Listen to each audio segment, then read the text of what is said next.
Girl, spread your legs. Push harder. You might be having twins. Push. Aha! The anguished screams echoed from inside the thatched hut. Zhou Xiaozhi was stunned. Who am I? Where am I? What's going on? And why the hell do I need to spread my legs? Zhou Xiaozhi, you bastard. If you're so smart, you come and try it. Why are you standing there making jokes? This is unbelievable. In any normal family, the husband would be beside himself with worry during childbirth. But you're not even showing a bit of concern. Instead, you're standing around criticizing like nothing's wrong. Is playing mahjong more important than your wife's life?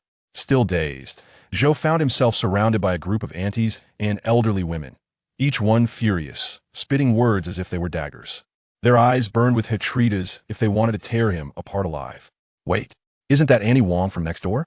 And Grandma Li from across the street? And standing beside them, could that really be Zhang Guangfu, the village's most beautiful young widow? Village chief, let us beat this bastard to death. People like him shame every decent man in our village. Several middle-aged men crack their knuckles, eager for a fight. Even some of the kids clench their little fists at him. Enough. No one touches him. A stern voice cut through the chaos, a 50-something man with an air of authority. One sharp glare silenced everyone. Oh, that's village chief Huang Guangqin. At that moment, Zhou finally understood completely. He had been reborn. Not just reborn, but back to this night, the very night his wife gave birth to twins. Realization hit him like lightning, and his body began to tremble uncontrollably. He clenched his fists tightly, tears streaming down his face like broken pearls. Memories surged into his mind like waves. He remembered this night too clearly. 36 years ago today, May 21st, 1987. This date would later become known among young people as Confession Day. But for Zhou, it was the day his world collapsed. His wife, AI Yulan, only 22 years old, died in childbirth. The twin babies never took a breath. 3 lives lost in one night, mother, and unborn children gone. Worse still, their 5-year-old daughter, Zhou Weiwei, had witnessed her mother's agony. Terrified, but desperate to save her, she used her tiny legs to run through the dark night all the way to town to find a doctor. But she missed a step, fell into a dry well in the abandoned field. People didn't find her until the next morning. She was gone forever. In her short life, she had her mother's love, yes, but never once did she feel the warmth of a father's embrace. Never got to see the beauty of this world. All she knew was a father who drank, gambled, and chased women, beating her and her mother whenever he lost money. And what was Zhou doing that night? He was dragged to town by a few good-for-nothing friends, gambling all night long. He lost the money meant for his wife's medicine. Even before he left, AI Yulan had already begun labor. Yet he walked away without a second thought, without a shred of concern. That night, 4 lives were lost: his wife AI Yulan, his daughter Zhou Weiwei, and the unborn twins. After that tragedy, his parents Sin-law and his own parents disowned him completely. He became the village pariah, cursed by all. Knowing the depth of his guilt, he couldn't bear to stay. He fled into the mountains, surviving alongside a young wolf pup. For the first 5 years, he looked like a wild man, unshaven, ragged, barely human. But through self-inflicted hardship, he mastered wilderness survival. Trapped wild boars, hunted rabbits, collected bird eggs from trees, fished for perch using earthworms. In the second 5 years, he traveled far with his wolf companion, Xiaobai, starting from nothing, building a life with sheer willpower. He diversified into agriculture, forestry, animal husbandry, sideline industries, and fishing. By the 3rd, 4th, and 5th 5-year periods, his businesses grew rapidly. He opened hotel chains, large factories, residential complexes, invested in technology. Wealth poured in like rolling snowballs. Eventually, he topped the billionaire rankings, the richest man in the world. But every penny he earned, except for small sums given to his parents, in-laws, and relatives, was donated to his hometown, society, and impoverished children. Even so, he knew full well that his in-laws, parents, older brother, and younger sister refused to accept the money. In his 6th decade, he retired. He handed over everything to the state under one condition: that relevant authorities meticulously compile local histories from the village level up to the province. No matter how big or small, every event must be recorded. From which household lost a cow, to who bought the first bicycle, when a village got electricity, how the grape cooperative boosted villagers' annual income to 50,000 yuan, how the county abandoned its old city center and expanded eastward, how international giants dominated retail in the provincial capital, how a national free medical hospital was built in Jiangxing. Compiling these records was a massive task. It took 5 full years to complete. In the 7th 5-year period, he read and reread those records, sometimes laughing foolishly, sometimes sobbing uncontrollably, sometimes frowning, sometimes blanking. He relived every story through the pages, trying to remember every fleeting moment. Though many of those events bore his name and investment, the pain of loss could never truly be mended. At the start of his 8th 5-year plan, at age 59, he refused to take the cancer drugs developed by his own company. He held 2 yellowing photos in his arms. One was a photo of him, his wife, and daughter. The other, a picture of him with his parents, older brother, and younger sister. Tears in his eyes, he died alone in silence. Not because the drugs didn't work, but because he had long wished to reunite with his wife and daughter in another world. Xiaozhi, you absolutely cannot go gambling in town tonight. AI Yulan's situation is serious. She might lose her life. Snapping out of his trance, Zhou stared at village chief Huang Guangqin, who was speaking to him. Some villagers nearby noticed Zhou's strange expression and even raised their fists. What? Are you actually going to punch the village chief again? In his past life, exactly as they feared, Zhou had punched the village chief and walked away without a care, ignoring whether his wife survived childbirth or where his daughter had gone. But now Zhou realized he had been reborn. Fate had given him a second chance. Could he possibly repeat the same mistakes? His red-rimmed eyes shone with a firm determination. From the bottom of his heart, he vowed, his wife must live. His daughter must live. History must not repeat itself. At that moment, something astonishing happened. With a loud thud, Zhou dropped to his knees before everyone. The crowd was shocked. What the hell was this scumbag about to do? Chapter 2. To preserve the great or the small. Villager Huang, esteemed ladies and gentlemen. A palpable shock rippled through the crowd, causing them to instinctively retreat a few steps. This scoundrel, known for his erratic behavior, was now kneeling before them. Was it possible he had become so obsessed with gambling that he was now begging for money to play? Truly, one cannot change their nature. Zhou Xiaozhi, his voice trembling and tears streaming down his face, implored, I beg you all, dear villagers, quickly, hurry to the barren land at the eastern edge of the village. Please, search for my daughter Zhou Weiwei. She is missing. What? It was only then that the realization struck everyone. They immediately began to scan their surroundings, their eyes darting in every direction. Indeed, the little girl had been there just moments ago. She is not here, village head. Weiwei, Weiwei. They called out desperately while searching, each face etched with anxiety and sorrow. How pitiful this child was. She had never known a day of joy, nor had she ever received a new garment. Her meals consisted merely of porridge and vegetables, and she suffered under the hand of an unworthy father, often battered and bruised. Now she had vanished. Huang Guangqin sensed the gravity of the situation but remained composed. As the village head, a position he had earned through unanimous support from the villagers, he now needed to exhibit his leadership. What are you all waiting for? Young and old of Zaiwa Wakio, light your torches and search the eastern barren land for the child.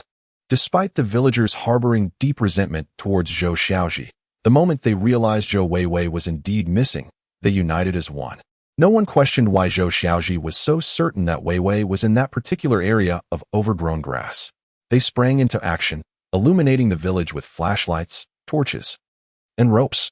Only a few women remained behind to assist with childbirth. At that moment, a midwife rushed out of a thatched hut, her expression frantic. This is bad. The young lady is losing strength. What shall we do? To preserve the mother or the child? A tense silence enveloped the crowd.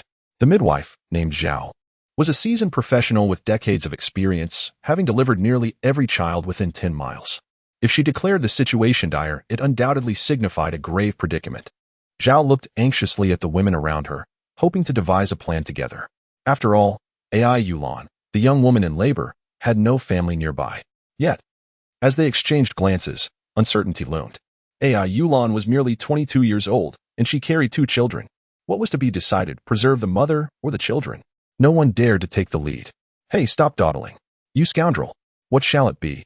Preserve the mother or the children?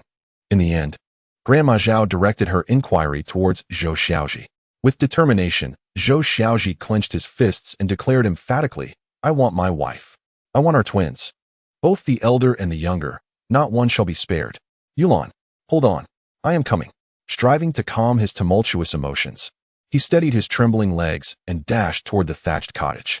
What are you doing, beast? At this moment, you still think of rushing in for money? Have you lost your humanity? The crowd immediately blocked Zhou Xiaozhi's path. Yet, one must not underestimate the women of this era. Who among them lacked the strength? Under their firm obstruction, Zhou Xiaozhi, a man over 6 feet tall, found himself unable to advance an inch, for no one believed his desperate words. "Ants, I implore you, just let me in," Zhou Xiaozhi shouted as he struggled against their grip. However, several robust ants easily outweighed him. How could they heed his pleas? Zhou Xiaozhi understood. It was not their fault. After all, he had reached the depths of despair, rotten to the core. If force would not work, then perhaps a softer approach would suffice. "Dear ants, listen to me. Yulan needs encouragement right now. I must enter to uplift her spirits. Hasn't she completely lost faith in me? From this day forth, I shall strive to be a good husband and an exemplary father. I vow to turn over a new leaf and become a better man. Perhaps, seeing my determination, Yulan will find the strength to persevere." The ants exchanged glances, their expressions shifting as they processed his words, their grip loosening slightly. At this critical juncture of life and death, whether to save the elder or the younger rested upon the decisions of this man, for he was, after all, Ai Yulan's husband. In the moment of their distraction, Zhou Xiaozhi broke free from their grasp, taking 2 steps at a time toward the thatched cottage. "Zhou Xiaozhi, remember your words. Go in and encourage her. Show her the hope of survival. Otherwise, we shall not hesitate to ensure your demise." The ants, filled with concern, followed closely behind him as they ran, issuing their warnings. Understood. Before him stood the door to the thatched cottage, and suddenly Zhou Xiaozhi halted, his legs feeling unbearably heavy. Behind the door lay Ai Yulan, the woman he had yearned for over the past 36 years. 10 years of life and death, lost in thought, I cannot forget. Half a century. How many lifetimes can one truly experience? With trembling hands, Zhou Xiaozhi pushed the door open. Inside, a simple bed was covered with a faded red sheet. The very one they had purchased on their wedding day. Lying upon the bed was a girl with short hair. Her pallor illuminated by the dim glow of the kerosene lamp. Tears welled at the corners of her eyes, her eyelids tightly shut, hands clenched, and legs bent as they rested upon the bed. She seemed to have exhausted her last ounce of strength. This was his wife, Ai Yulan. Zhou Xiaozhi stared at her in a daze, tears streaming down his face. He wished he could strike himself down. What a wonderful girl she was. At merely 17, she had resolutely followed him, enduring the hardships of survival. Yet, what had he done? "What are you doing here? Who let you in? Why didn't you stop him?" A cold voice rang out. "Xiaogua?" Zhou Xiaozhi abruptly realized a girl stood by the bed, one hand firmly gripping Ai Yulan's, while the other pointed accusingly at him, her gaze darting towards the ants behind him. Faced with Xiaogua's sharp eyes, the ants immediately kicked Zhou Xiaozhi's rear, urging him, "Stop dawdling. Didn't you say you would encourage Yulan? Speak up." The ants, feeling guilty, pressed him on. "Is it you? You, this scoundrel. Want to encourage Sister Yulan? You are unworthy. Hurry and get out," Xiaogua declared, preparing to shove Zhou Xiaozhi. Though only 15, she was no longer a child, harboring deep resentment towards this third brother. Coughing, Ai Yulan on the bed exhibited a flicker of consciousness. When she opened her eyes and beheld the man before her, her body trembled uncontrollably, terror flooding her gaze. Her weak voice quivered. What are you doing here?" Behind her, Granny Zhao kicked Zhou Xiaozhi again, urging, "Make your intentions clear." Zhou Xiaozhi nodded vigorously.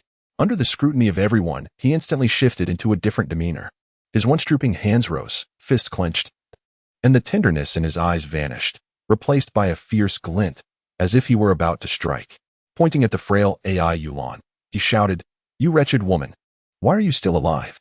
Once you die, I will sell Zhou Wei." Everyone gasped in disbelief. Ai Yulan's eyes widened in effort, her fear transforming into fury. Zhou Wei was missing. Perhaps she had fallen into some abandoned well. Perhaps it was best to let her fend for herself. Ha ha. Zhou Xiaozhi laughed maniacally. A laugh that was both savage and sinister, yet tinged with sorrow. His heart bled. There were countless words unspoken, and at this moment, he could only stifle the complex emotions that arose from this long-awaited reunion. Ai Yulan, you cannot die. Who will take care of Wei Wei if you do? You must be strong. Chapter 3. The twin dragons among twins. Everyone stood frozen for a long moment before reacting. You despicable wretch.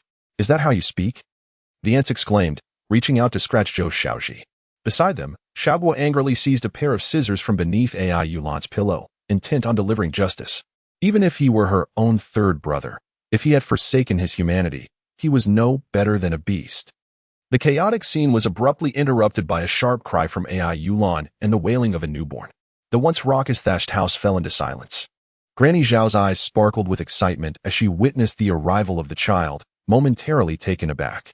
However, Zhou Xiaozhi, swift and alert, lunged forward and caught the baby just before it could tumble to the ground. Tears welled in Zhou Xiaozhi's eyes as he gently cradled the infant. Disregarding the blood that stained them both, the fierce look in his gaze dissipated, replaced by a tender affection. Was this truly the second daughter he had never met in his past life? Even her first cries were so unique.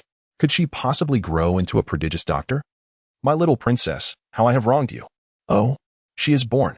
Oh heavens, my dear heavens. The realization struck everyone, and they erupted into joyful celebration, dancing with glee. Especially Aunt Wang from next door and Grandma Li across the hall, who were moved to tears. AI Yulan had endured so much. Although Zhou Xiaozhi was young, she displayed remarkable composure. Without hesitation, she stepped forward and snatched the child from Zhou Xiaozhi's arms, holding the baby tightly against her chest. Casting a fierce glare at him. Keep going, AI Yulan. There is still one more. Granny Zhao, astute as ever, recognized that this was not the moment for celebration. Yet, at this instant, AI Yulan seemed utterly drained, her strength completely exhausted. Her unwilling eyes slowly began to close. Granny Zhao anxiously patted AI Yulan's face, which bore the marks of pain yet radiated beauty. Don't sleep, dear. You mustn't sleep. AI Yulan attempted to open her eyes, but fatigue overwhelmed her. She was emotionally spent, her body drenched in sweat. Zhou Xiaozhi, though gripped by anxiety, clenched his fists so tightly they made a cracking sound.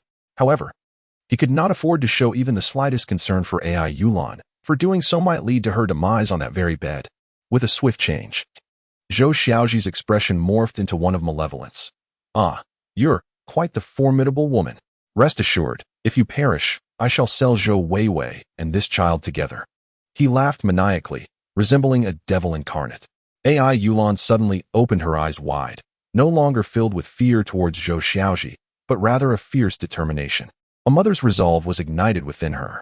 She could face death, but her child was innocent. 10 months prior, after Zhou Xiaozhi had assaulted her while intoxicated, she had contemplated ending the pregnancy. Yet, they were her flesh and blood. They must not perish. She absolutely could not die. If she were to die, who would search for Zhou Weiwei? What would become of her children? Would they truly be sold by the scoundrel before her? With a mixture of fury and despair, AI Yulan cast a glance at Zhou Xiaozhi.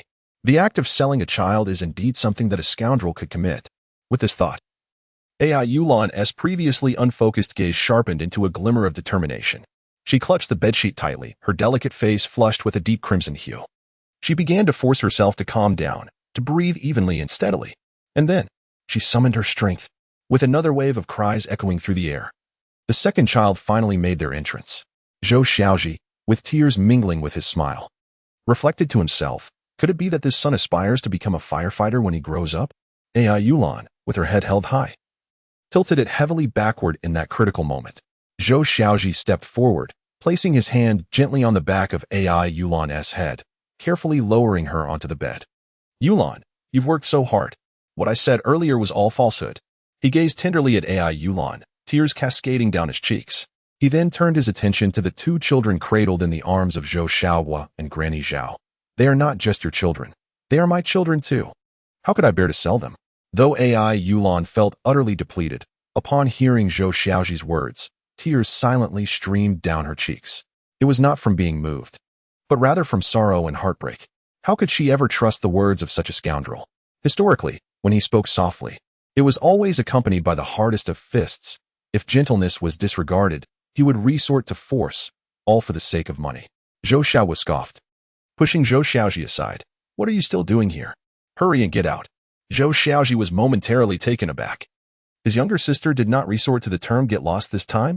She was indeed a remarkably astute individual, surely having discerned that his earlier words held ulterior motives. Only by uttering the harshest words could he fill AI Yulan's heart with concern, thus providing her the motivation and courage to persevere. Dear girl, you have given birth to a rare pair of fraternal twins. Granny Zhao continuously consoled AI Yulan. AI Yulan glanced at her children, offering a bittersweet smile. Yet joy eluded her. Sister, please go find Weiwei. See if she is outside. Bring her in. Zhou Xiaozhi interjected eagerly. Yulan, Wei Wei is indeed missing. Don't worry. I will go find her. I promise to bring her back. You must rest well and wait for Wei Wei. With that, Zhou Xiaozhi dashed away, leaving behind a worried AI Yulan. Zhou Xiaoguo also rushed outside, only to be stopped by Zhou Xiaozhi. Sister, you must stay. Remain here to care for your sister-in-law. Although Zhou Xiaoguo longed to push Zhou Xiaozhi's hand away, she found something different in his gaze, an unwavering determination and earnest plea. Sister Yulan, you are in a fragile state. Quickly finish your sweet red rice porridge. Ultimately, Zhou Xiaoguo returned to the thatched cottage, thoughtfully ladling a bowl of porridge from the pot. Picking up a spoon to feed AI Yulan. Sister, I can't eat. You must eat, even if you cannot. Zhou Xiaoguo once again offered the spoon to AI Yulan's lips, saying, if your health deteriorates, do you believe that scoundrel would truly sell the child? Tears welled up in AI Yulan's eyes once more, yet her mouth opened. I will eat. As she consumed the porridge, her gaze drifted towards the door. Zhou Wei Wei. My daughter, where on earth are you? Mom, where am I? She sobbed. Am I going to die? At that very moment, 5-year-old Zhou Wei Wei was helplessly crouched beneath a desolate well, her small body curled up. The darkness enveloped her, accompanied by the unsettling sounds of rats nearby. Breathing became a struggle. At such a tender age, although she grasped little of the profound truths of life, she understood that she might perish here, never to see her mother again. Chapter 4. Daddy will rescue you. Village Chief Huang. Have you found Wei Wei? Zhou Xiaozhi finally reunited with the villagers, both young and old. Some held torches, while others wielded flashlights. Dozens of hands joined together as they conducted a thorough search in the wasteland at the eastern edge of the village. Huang Guangqin spoke anxiously. Not yet. I've sent Niu Dali to the neighboring village to gather more people. We must find that girl, Wei Wei. As Zhou Xiaozhi listened, he gazed ahead, straining to recall memories from his past life. Village Chief, how many abandoned wells are there in this wasteland? There are over 10. But this land has been neglected for many years. We can't remember where the wells are located. This desolate area lay between Xiaowaquan Village and Shirgo Village, two communities historically at odds, with land disputes as the primary cause. To prevent escalating tensions, the authorities decided to divide the land equally. However, neither village agreed. Subsequently, the decision was made to designate the area as communal forest land, yet neither village consented to that either. Thus, the land remained idle. Zhou Xiaozhi strained his memory of the village records he had compiled in his previous life. Suddenly, a thought struck him. Village Chief. Which well was secretly dug by Niu Dali 2 years ago for irrigation? Secretly dug? Huang Guangqin shook his head. If Niu Dali did it in secret, he certainly didn't inform me. Ironically, Niu Dali had gone to the neighboring village to summon help. What should we do now? I know where it is. Quickly follow me. A young man of medium height, clad in tattered hemp garments, dashed forward. Zhou Xiaozhi closely trailed behind. Elder brother? It was his own brother, Zhou Xiaozhi. He had always lived in the mountains. How did he come here? Wei Wei, where are you? Zhou Xiaozhi shouted desperately as he ran, his voice echoing in the stillness. The well lacked oxygen, and if a venomous snake happened to appear, the situation would become dire. Zhou Xiaozhi dared not dwell on such thoughts, repeatedly calling out with fervor. Is there a sound? What is that? Beneath the well, Zhou Wei Wei curled up tighter, gripped by sheer terror.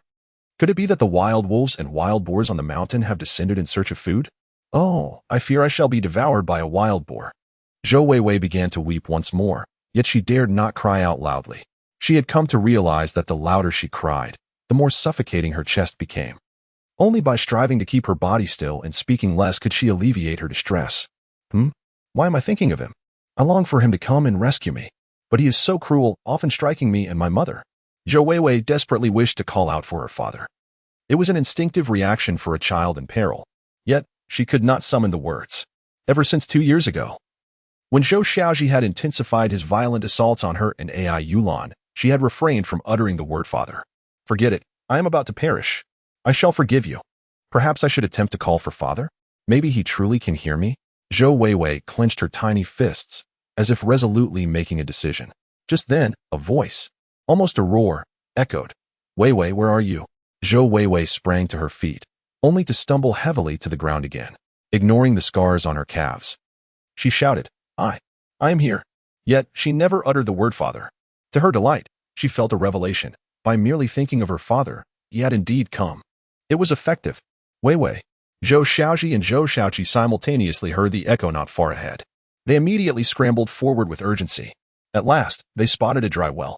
Originally, A wooden board had covered the well, but perhaps due to the ravages of wind and sun, it had rotted away. Wei Wei. Zhou Xiaozhi knelt beside the dry well. Though he could not see inside, it felt as if he had a telepathic connection, knowing his daughter was below. I am here. Zhou Xiaozhi felt a surge of joy and quickly called out. Wei Wei, do not be afraid. I am your uncle. Zhou Xiaozhi understood that Zhou Weiwei had always feared Zhou Xiaozhi. If only Zhou Xiaozhi had spoken, it might have frightened the child. Indeed, upon hearing her uncle's voice, Weiwei quickly wiped her tears and her tone softened. Uncle, have you come to save me? Before Zhou Xiaozhi could respond, Zhou Xiaozhi interjected. Weiwei, do not speak for now. Remain quiet down there. Conserve your strength. Your father will rescue you. Zhou Weiwei suddenly found herself in a daze. Will father really come to save you? Shouldn't it be that father will come to strike you? Though she could not comprehend why this time her father did not scold her, but rather spoke with concern. She knew one thing. She must not speak loudly below. After just a few exchanged words, she realized her chest was growing increasingly tight. The village chief, Huang Guangqin, and others soon arrived, their flashlights and torches illuminating the scene. Village chief, and everyone, please, lend a hand. Take the lotus leaves from the nearby abandoned pond and fan the air into the well. Zhou Xiaozhi exclaimed, fervently waving the lotus leaves while explaining to the crowd. There is insufficient oxygen down there. Wei Wei might suffocate. The village chief, Huang Guangqin, wore a grave expression and promptly directed everyone to grab the lotus leaves and fan vigorously. Below in the well, Zhou Weiwei felt a refreshing breeze wafting in, alleviating her discomfort. Zhou Xiaozhi seized the flashlight from a villager and shone it against the well's walls. What are you still hesitating for? Hurry and save your daughter. The crowd began to berate him. If you won't go down, I will. You coward, who usually flaunts your bravado, now afraid of death. Are you even human? To them, Zhou Xiaozhi's reluctance to act seemed like cowardice, especially with his daughter in peril. I've observed that the well's walls appear stable, Zhou Xiaozhi quietly remarked to Zhou Xiaozhi. In truth, Zhou Xiaozhi was not afraid of death. If he could sacrifice himself for his daughter, perhaps that would be a form of happiness, far better than the regret of having caused harm in a previous life. His earlier hesitation was merely to ensure the walls were secure, not for his own safety, but out of concern that a collapse could inflict further injury on Zhou Weiwei or even seal her fate within the well, an outcome too dreadful to contemplate. Bending down, Zhou Xiaozhi placed his hands on either side of the well's opening, stepping onto the stone steps. Before anyone could react, he swiftly withdrew his hands and disappeared into the depths of the well. Wait, why aren't you tied to a rope? Huang Guangqin shouted, hastily tossing down a bundle of rope from his shoulder. Chapter 5. The despicable father descends as she witnessed her father descend. Zhou Weiwei felt a tumult of emotions within her small heart.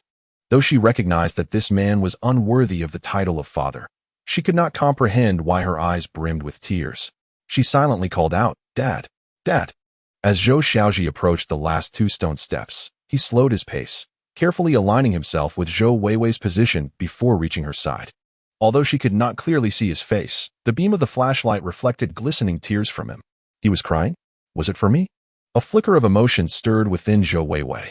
Zhou Xiaozhi extended his hand towards her. Caught off guard, Zhou Weiwei averted her gaze, fearing that he might raise the belt in his hand to strike her. Yet, contrary to her expectations, Zhou Xiaozhi held no belt. Instead, it was the warmth emanating from his palm. His hand was large, gently caressing her face, accompanied by a tender voice. Vivi, do not be afraid. Father has come. Zhou Xiaozhi retrieved a flashlight from behind his waist, meticulously examining the injuries on Zhou Weiwei's body. Upon noticing a scratch on his daughter's calf, his brow furrowed with concern, prompting Zhou Weiwei to instinctively shrink back. Vivi, can you stand? Zhou Weiwei softly affirmed. Tears streamed down her cheeks, falling to the dusty ground. Vivi, I will tie this rope around your waist. When your uncle pulls you up, hold onto the rope tightly, all right? Zhou Weiwei nodded once more. Zhou Xiaozhi carefully secured the rope around her waist as she grasped it firmly with her small hands. The rope began to move, drawing closer to the well's mouth. As Zhou Weiwei ascended, she finally glimpsed the expanse of the sky above, adorned with faint stars and illuminated by flickering torches. Could this be the essence of rebirth? Below, Zhou Xiaozhi witnessed his daughter escaping danger, and a smile broke across his face. At that moment, as Zhou Weiwei gazed upwards, she suddenly lowered her head to look down at her father. Their eyes met, and Zhou Xiaozhi could distinctly see the worry reflected in his daughter's gaze. Sending a tremor through his heart, causing tears to spill forth once more. In this lifetime, he felt he had already gained everything worthwhile. Vivi, are you all right? Huang Guangqin and Zhou Xiaozhi inquired anxiously as the villagers gathered around. Grandpa Village Chief, Uncle. I'm fine, Zhou Weiwei replied. Stealing a glance at the dry well with tear-streaked eyes, her concern for him evident. Zhou Xiaozhi, hold on to the rope. We are pulling you up. Huang Guangqin once again lowered the rope. From the depths of the dry well, Zhou Xiaozhi looked at the other end of the rope, where the village chief and his elder brother stood, accompanied by the villagers behind them. In that moment, a swirl of emotions engulfed him. He believed that no one above bore him any goodwill or affection. Yet, they had not abandoned him. For someone with years of wilderness survival experience like him, this dry well could not confine him. He could ascend effortlessly. All right, I'm coming up. Yet, Zhou Xiaozhi ultimately decided that he would rather trouble everyone to pull him up. The entire village united as one, and he hoped to be a part of this collective strength. Thank you. Thank you all. Zhou Xiaozhi bowed deeply, filled with gratitude towards the villagers before him. Their expressions were a mixture of astonishment and disbelief, as if the individual standing before them was not a scoundrel, but a man who understood gratitude. By the way, Xiaozhi, I almost forgot to ask, how is that girl, AI Yulan? The village chief's words prompted countless gazes to turn towards Zhou Xiaozhi, evoking thoughts of the unfortunate AI Yulan. The fleeting semblance of goodwill that the townsfolk held for Zhou Xiaozhi swiftly dissipated, were it not for the wretched figure before them, who pilfered AI Yulan's meager funds meant for medicine and sustenance. How could AI Yulan's malnutrition lead to such a precarious childbirth? A vibrant and charming young lady, reduced to a shadow of her former self through his relentless torment. Had it not been for the occasional assistance from the community, she and her daughter might have succumbed to starvation long ago. I, Zhou Weiwei, mustered the courage to inquire, how is my mother? Will she survive? Tears brimmed in my eyes, reflecting the gravity of my concern. A child of tender years, I understood that my sole anchor in this world was my mother. In the face of numerous hostile gazes, Zhou Xiaozhi remained unfazed. Instead, he bent down and gently addressed his daughter, Zhou Weiwei. Haven't you always wished to be an older sister? Now, you are the sister to a little sister and a little brother. Well, Zhou Weiwei's tears transformed into laughter. Is that true? A sister and a brother? Then I shall be the eldest. And my mother? Your mother is quite weak at the moment. So let us hurry home to see her. All right. Instinctively, Zhou Weiwei reached for Zhou Xiaozhi's hand, but hesitated and withdrew, opting instead to grasp the hand of her uncle. Zhou Xiaozhi smiled bashfully, while Zhou Xiaozhi shot him a disapproving glance as he led Weiwei toward the village. Zhou Xiaozhi turned to the village chief, Huang Guangqin, who chuckled, You lad, hurry home. You seem to have a penchant for mischief, yet today you appear rather dependable. Zhou Xiaozhi nodded appreciatively. Thank you, village chief, and everyone. He etched their kindness into his heart, silently vowing to uplift his fellow villagers towards prosperity and a better life. As the villagers watched Zhou Xiaozhi retreat, they exchanged wistful glances. Is this fellow acting unusually today? One mused. Indeed, could he be brewing something significant? Surely, he harbors ulterior motives. Huang Guangqin shot them a stern look, his lips curving into a smile, yet, as the old saying goes, a wayward son returning is worth more than gold. Laughter erupted among them, not for the potential redemption of Zhou Xiaozhi, but for the joy of having saved little Weiwei today. They hoped that the child, having survived such trials, would be blessed with future fortune, and fervently wished she would never again be subjected to Zhou Xiaozhi's wrath. Yet, how could Zhou Xiaozhi reborn ever bear to harm Zhou Weiwei? He was filled with only tenderness and remorse as he followed closely behind her, his gaze filled with warmth. It was only natural that she did not call him father. His past misdeeds had rendered such affection improbable. Even his elder brother, Zhou Xiaozhi, distanced himself. None of this was their fault. Lost in thought, Zhou Xiaozhi soon found himself before the familiar thatched cottage, where a figure stood vigil at the door. Weiwei. At the entrance, Zhou Xiaozhi spotted Zhou Weiwei and joyfully called out to the room, Sister Yulan, Weiwei is home. A faint coughing sound emanated from the thatched cottage. Without hesitation, Zhou Weiwei hurried inside on her little legs. Mom. Upon seeing AI Yulan's pale face, Zhou Weiwei was filled with concern. Weiwei, Mom is fine, AI Yulan said weakly. She even endured the pain, half reclining as she reached out to pinch Zhou Weiwei's cheek gently. Mom, are you hungry? Zhou Weiwei inquired, surprisingly pulling out half a steamed bun from her grimy little pocket, carefully cradling it in her hands and presenting it to AI Yulan. Look, Mom. I have half a bun here. Please eat it. AI Yulan's eyes welled with tears. What a remarkably understanding child she was. How unfortunate to have encountered such a father. Wow, are these my sister and brother? Beside the bed stood a small cot propped up with wooden frames where two sleeping children lay. Zhou Weiwei couldn't help but want to hold her sister's and brother's tiny hands, yet she hesitated, feeling a bit dirty herself.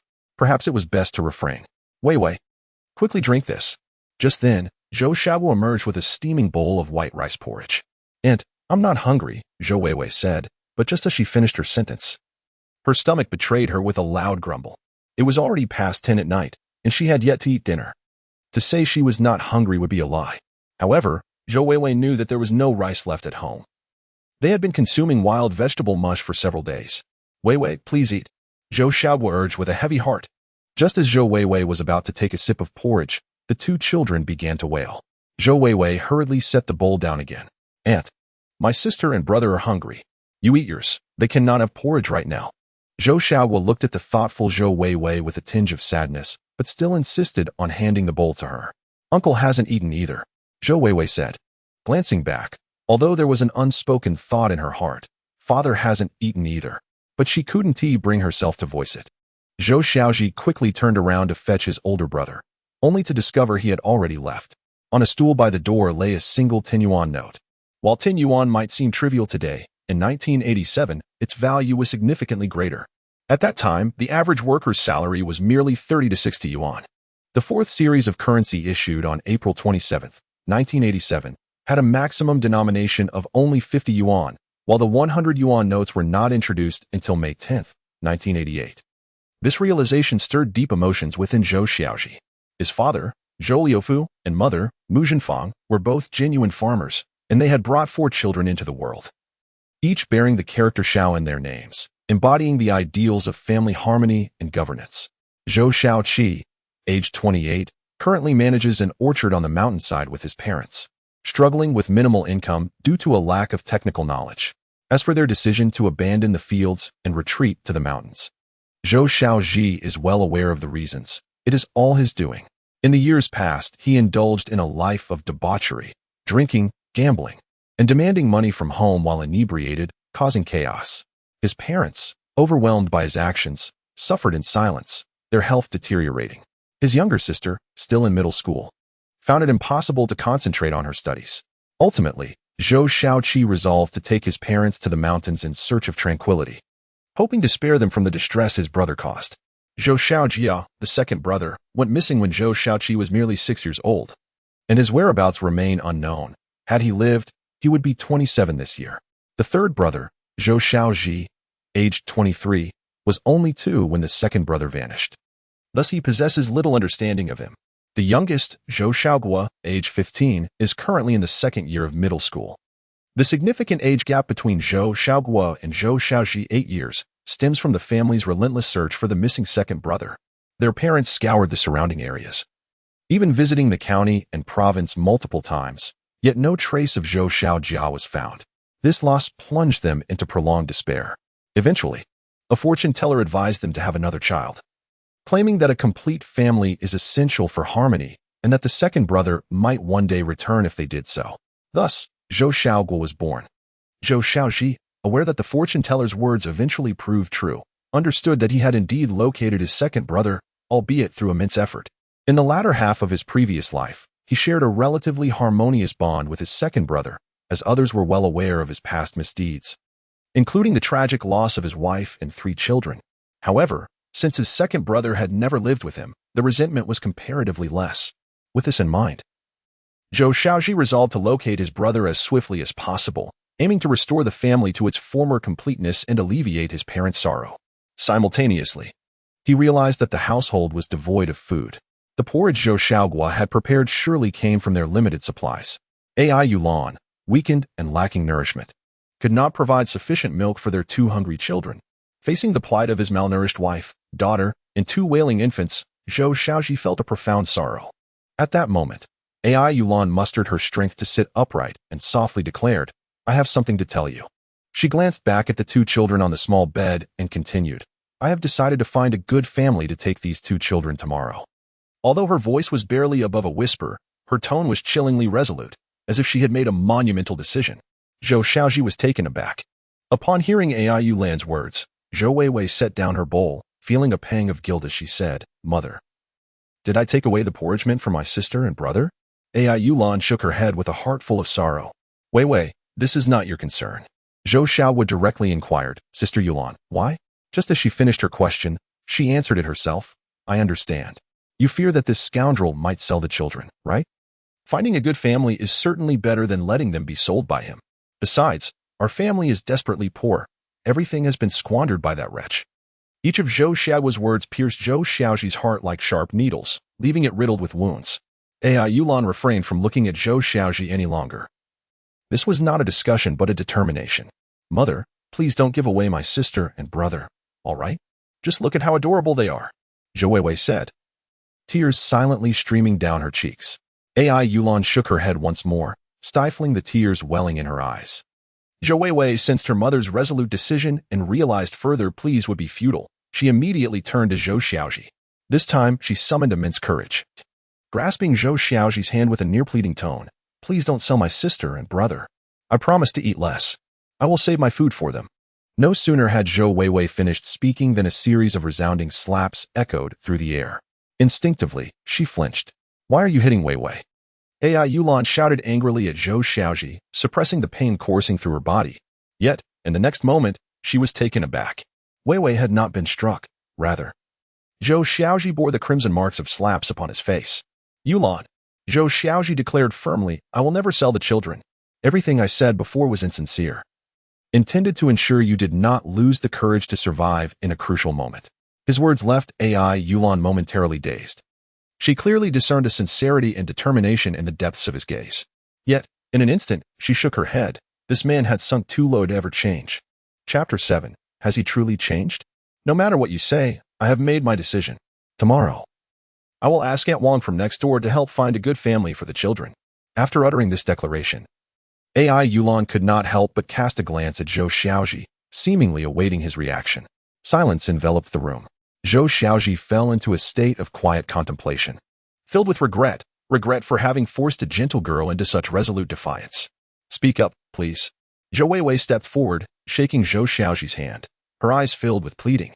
"Yulan, I know that no matter what I say, you will not believe me, and I will never blame you. This is the consequence of my own actions. But rest assured, I have a way to provide for all four of you." AI Yulan whispered, "How will you provide for us? Will it be through your escapades with those dubious friends?" "I have a plan," Zhou Xiaozhi replied, then turned and exited the thatched hut. He made his way to the kitchen and began to boil water. "Yulan, let's soak our feet in ginger water. Xiaogua, there remains some hot water in the pot. You and Wei Wei should wash together." Although we are nearing June, the nighttime temperature hovers around a mere 10 degrees. Moreover, AI Yulan has expended considerable energy during childbirth. Gazing at the basin in Zhou Xiaozhi's hands, AI Yulan felt a momentary daze. What is wrong with this scoundrel today? Is he attempting to deceive me again and ask for money? But where would I find any? As Zhou Xiaozhi approached to assist AI Yulan, she coldly exclaimed, "Do not touch me." She had come to a realization.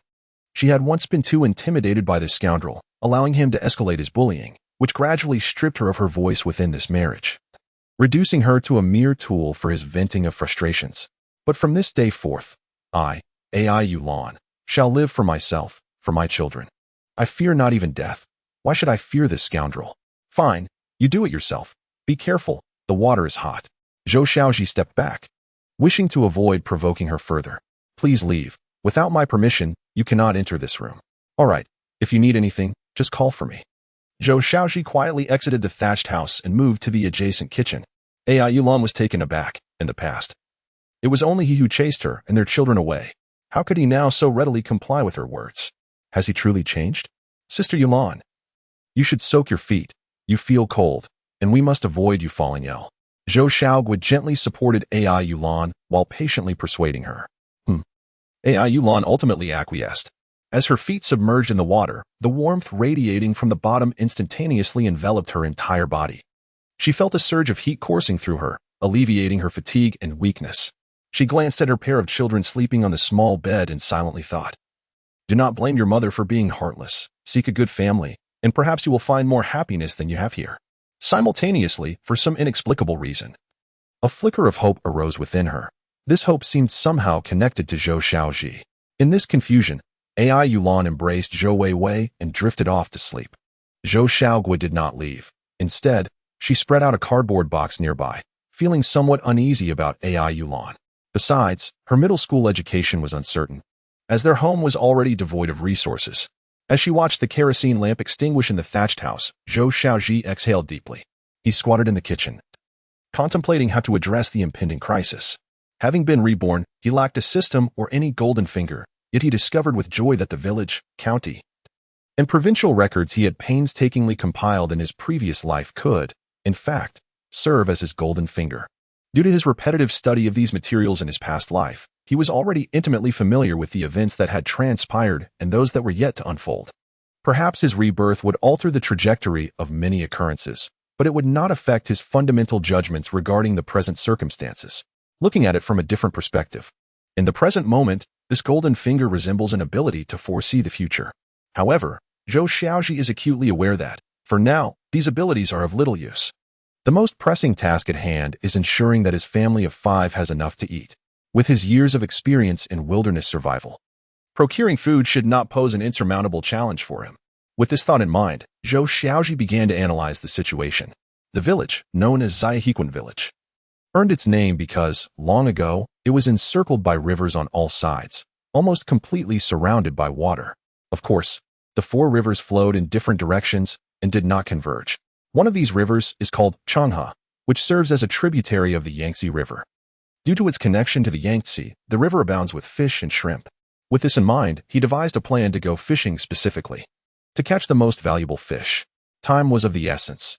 He needed to secure food for AI Yulan by tomorrow, or the children would have to leave.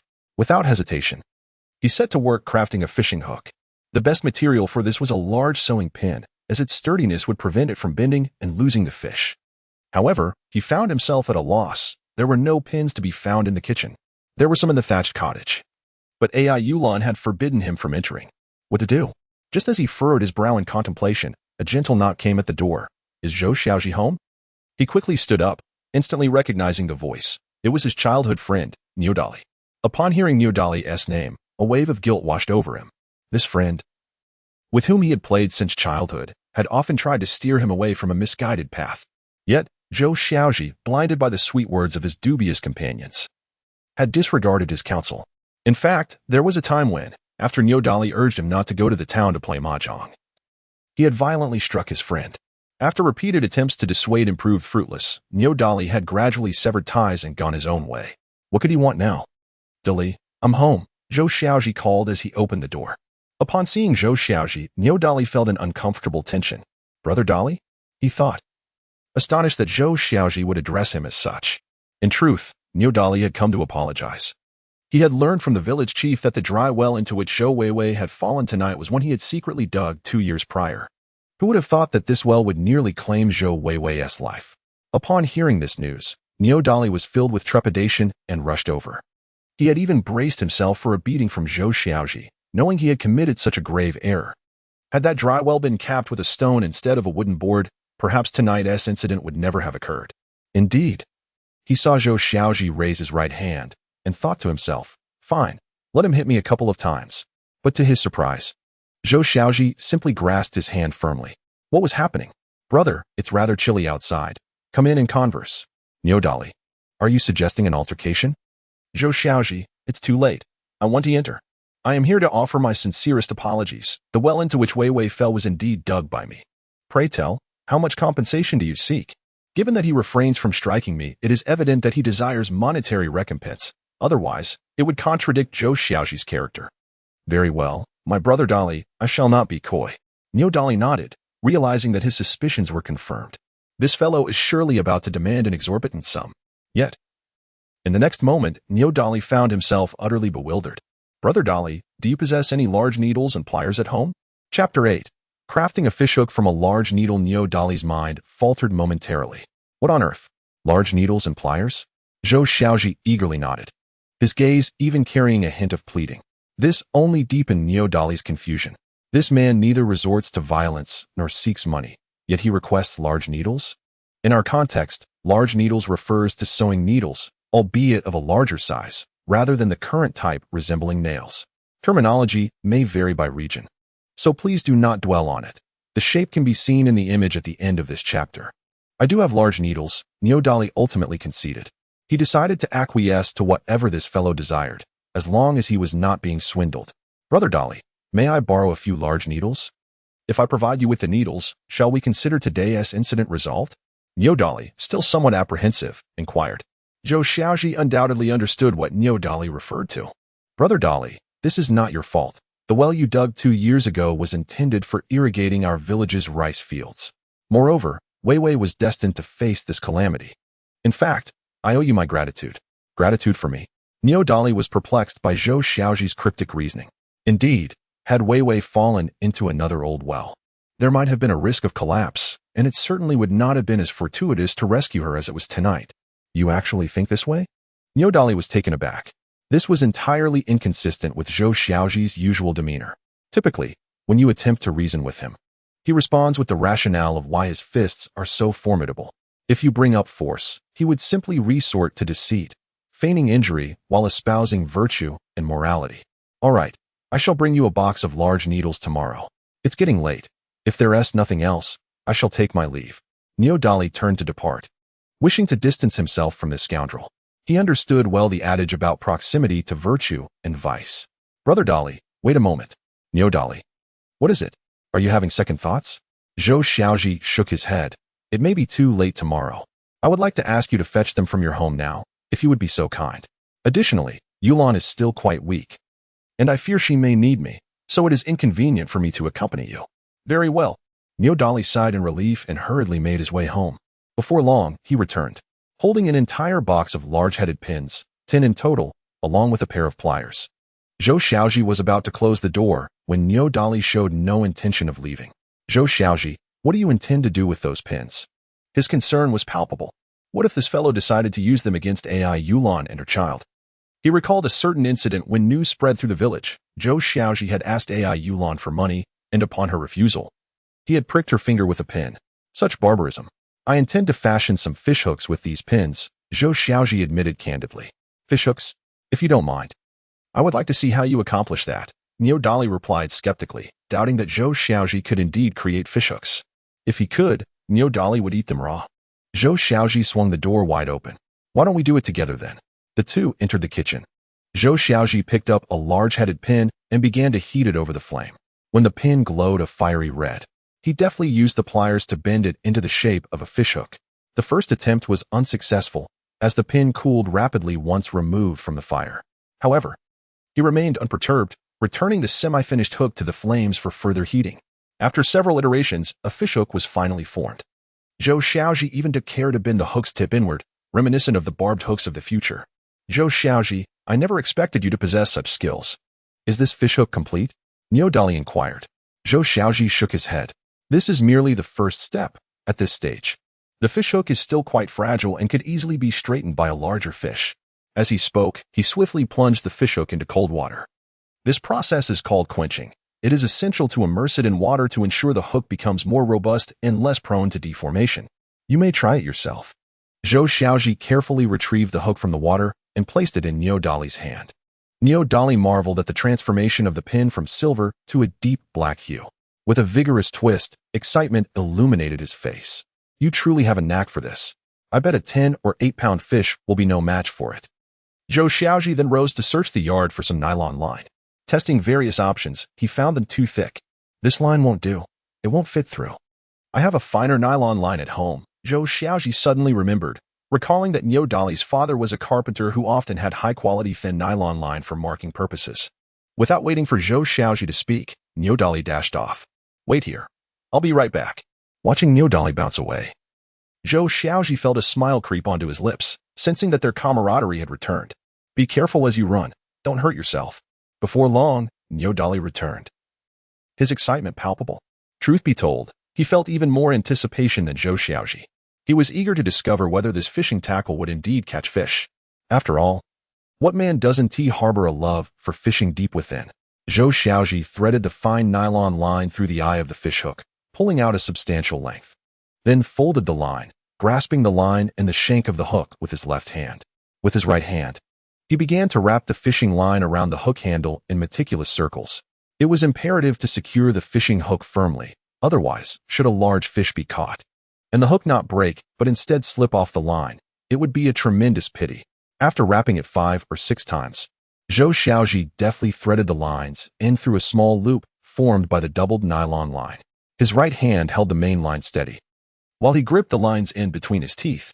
With a firm tug, the fishing line was beautifully secured to the hook. Zhou Xiaozhi, you truly excel. He cast a discreet glance at Niu Dali, who was typically rather taciturn. You truly excel. This was hardly ideal, despite being taller and more imposing than Zhou Xiaozhi. With a physique honed by years of agricultural toil, those who knew him understood his nature to be gentle. Otherwise, he would have allowed himself to be pinned down and pummeled by Zhou Xiaozhi in the past. But little did Zhou Xiaozhi know that Niu Dali would never have permitted such an indignity had it not been for their long-standing friendship. When do you plan to go fishing? What kind of fish will you catch? What bait will you use? Niu Dali queried excitedly like a child, his enthusiasm evident. Zhou Xiaozhi smiled knowingly and decided to keep him in suspense. Before we go fishing, we need one more thing. What is it? Loaches. Loaches? Niu Dali looked bewildered. Those are plentiful in the fields. What do we need them for? In this day and age, who doesn't have a few pounds of loaches in their fields? But why does no one want to eat them? Because loaches have a distinct fishy odor. To prepare them well, one must use a generous amount of oil. However, who can afford to waste oil? I'm going to dig for loaches now. Will you join me? Absolutely. Zhou Xiaozhi inquired while roasting a bamboo rod. Chapter 9. Fishing for mandarin fish at midnight. The two had dug up half a bucket of loaches. Fortunately, although the moonlight had been obscured by clouds earlier in the evening, it now shone with a certain brilliance. Where shall we fish now? To the Long River. Niu Dali looked somewhat puzzled. To the Long River? The Yangtze River is right beside us. The fish there must be sizable. Why not fish in the river? Zhou Xiaozhi smiled at Niu Dali. Indeed, in this era, one could fish in the river without fear of reprimand. Yet, as a reborn individual, he was aware of a principle. Clear waters and lush mountains are invaluable treasures. The Yangtze River must be protected to ensure future generations can witness its unpolluted, rolling waves. The Long River also harbors an abundance of fish, and besides, fishing in the river at this late hour could be somewhat perilous. Very well. Can you now reveal what fish we are targeting? Zhou Xiaozhi smiled mysteriously. Naturally, we shall seek the most prized fish. Could it be the mandarin fish you are referring to? Niu Dali, not lacking in wits, immediately deduced the species Zhou Xiaozhi intended to catch. Following the onset of the 1980s, market prices began to liberalize, and fish became a significant commodity in circulation. Common fish can be purchased for merely 1 yuan per pound, a price comparable to that of pork. The renowned wuchang fish, particularly celebrated in the Jianghan region, is priced at a mere 1.36 yuan per pound. Eel is available for 1.50 yuan per pound. At this juncture, one might inquire why eels are not being cultivated. It must be noted that eels are not as easily accessible as some novels might suggest. Moreover, as a reborn individual, engaging in eel farming like everyone else lacks a certain sophistication. Grass carp weighing over 3 pounds are sold for just 1.40 yuan per pound, while Crucian carp is priced at 0.84 yuan per pound. Even the revered knife fish, now exalted by many, is priced the same as grass carp. However, the situation is markedly different for the mandarin fish, which commands a price of 2 yuan per pound. Historically, mandarin fish have always been regarded as a precious freshwater species unique to our nation. The phrase white egrets fly before Shisai Mountain. Peach blossom waters yield plump mandarin fish aptly describes this fish. The flesh of mandarin fish is exquisite, devoid of intermuscular bones, and it requires minimal oil when steamed, making it a beloved choice among many. Yet, this fish possesses a notable characteristic. It is notoriously difficult to breed artificially. At least in this era, that holds true. According to Zhou Xiaozhi's recollections, it wasn't until the late 1970s that experts overcame the challenges of artificial breeding for mandarin fish. By the mid-1980s, pilot projects for their artificial cultivation commenced in the waters of the South China Sea, particularly around Shund. Consequently, the mandarin fish available in the market during this time is predominantly sourced from natural catches. However, capturing mandarin fish poses significant challenges, as they are particularly fond of hiding among rocks. Even when they venture out to forage, their movements are quite erratic. As the conversation unfolds, The two individuals arrive at the banks of the long river. Without hesitation, Zhou Xiaozhi seizes a zucchini scoop and extracts a handful of loaches from a bucket, scattering them into the water. "What are you doing?" asks Niodali, perplexed. "Baiting the area," Zhou Xiaozhi responds. Niodali seems to have stumbled upon a new realm of understanding. "You can use that to bait? Won't the loaches escape?" Zhou Xiaozhi nods affirmatively. "You are correct. These loaches do not flee. They remain active in the vicinity." He wraps a loach in a rag to prevent it from slipping and then takes a fishhook, threading it through the loach's back. It is imperative to pierce through the upper spine to ensure that the loach remains secure and retains its vitality. The loach will gracefully swim in the water, attracting the attention of mandarin fish. Zhou Xiaozhi glances at the sky and continues. This time frame also marks a prime period for mandarin fish to emerge in search of food. As he organizes the fishing line, he ties a small stone approximately 20 centimeters above the hook, resembling the slip sinkers used in modern fishing, though such conveniences are not available in this era. By securing this small stone, we can cast our line a bit farther. As far as I know, this waterway is laden with many discarded stones, correct? Niodali nods in affirmation. Indeed, in previous years, the village filled this area with numerous waste stones. Zhou Xiaozhi completes the assembly of the fishing line and casts it forward. The end of the nylon rope is attached to a bamboo pole, which is rather short, measuring no more than 5 meters. However, it is essential to cut the upper part of the bamboo pole. The tip of the bamboo must be exceedingly slender, resembling the raft poles of later generations. Niodali, imitating Zhou Xiaozhi's movements with great enthusiasm, cast his line into the water. "Is it really this simple, Zhou Xiaozhi? How am I supposed to know if a fish has bitten?" Zhou Xiaozhi pointed at the tip of the bamboo. When the tip bobs rhythmically, it indicates that a fish is on the hook. Moreover, perch bite fiercely and can be quite tenacious. When a fish is hooked, there will be considerable movement. Niodali, seemingly enlightened, nodded and exclaimed, "Third brother, look, is there a fish on my line?"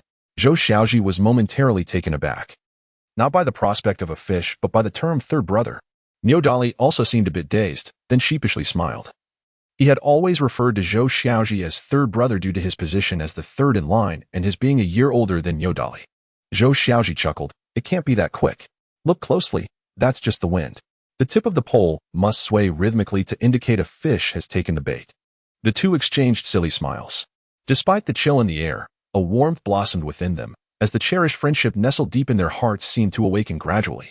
"Look, that's the sign of a fish biting," Zhou Xiaozhi exclaimed excitedly, pointing at his fishing rod's tip.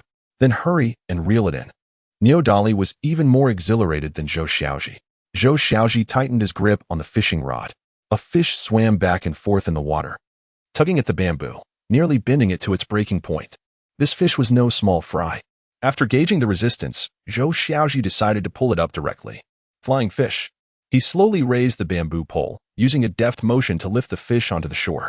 Do not underestimate the bamboo pole.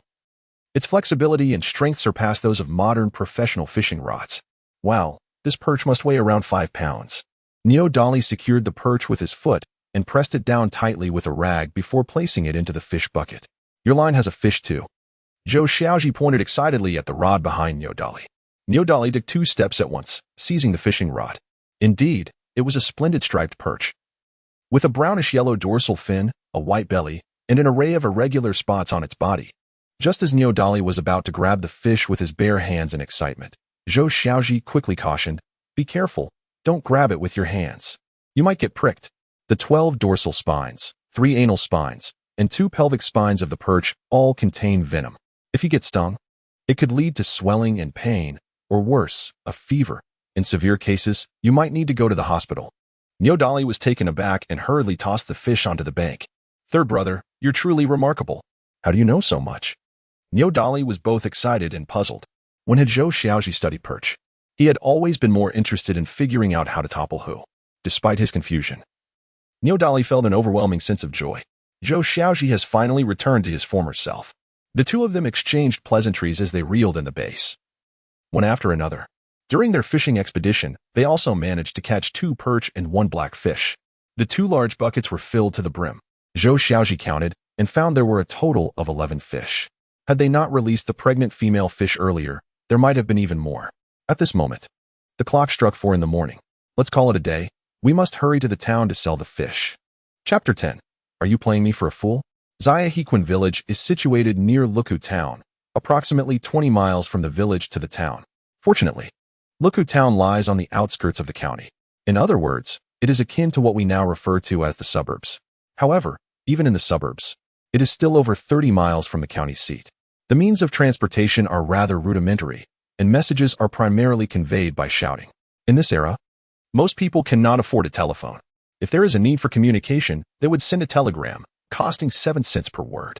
Installing a telephone requires around 1,500 to 2,000 yuan for enterprises, while a personal residential phone is relatively cheaper, yet still costs about 1,200 yuan. Public transportation is non-existent, and most people prefer to travel on foot. For transporting goods, there are hand-pulled carts, donkey carts, or unicycles. Those with better means might purchase a permanent brand bicycle. Although this model was not available until late 1986, people might also consider a Phoenix brand bicycle, which costs nearly 300 yuan. In 1987, what does 300 yuan signify? At that time, the average disposable income for urban residents in China was only 1,000 yuan, while that for rural residents was merely 500 yuan. This means that, after a year of hard work, one could only afford to buy 2 bicycles. Those in slightly better circumstances might aspire to own a motorcycle, but only those with a wealth of 10,000 yuan could afford one. An ordinary motorcycle costs around 8,000 to 10,000 yuan. As for automobiles, they were an exorbitant luxury. Thus, in this era, the sight of a car on the road was exceedingly rare, and there were only a few models available, such as the Hongqi 770, the Shanghai 760, and the Jeep 212. The Santana only made its debut in 1985. These modes of transportation were far beyond Zhou Xiaozhi's consideration. So he ultimately decided that the two of them would walk to the town to sell the fish. Walking 20 miles would take an adult approximately 3 hours, based on modern calculations. However, in this era, people are remarkably spry. Even while hauling goods, they would likely reach their destination in under 2 hours. Although Zhou Xiaozhi was reluctant to sell the fish to the town's fishmongers, who would undoubtedly drive a hard bargain, time was of the essence. He needed to convert the fish into cash. By the way, third brother, these beasts are not easy to keep alive. If we take them to the town, they might all die. Zhou Xiaozhi nodded appreciatively. You're quite sharp. It's impressive that you thought of this.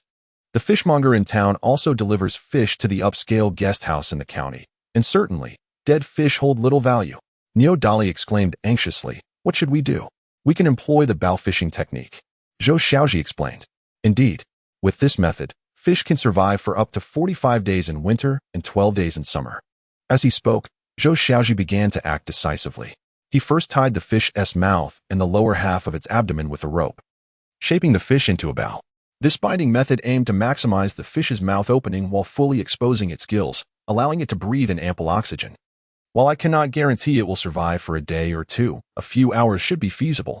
Neo Dali clapped Zhou Xiaozhi on the shoulder enthusiastically. Brother San, you are truly remarkable.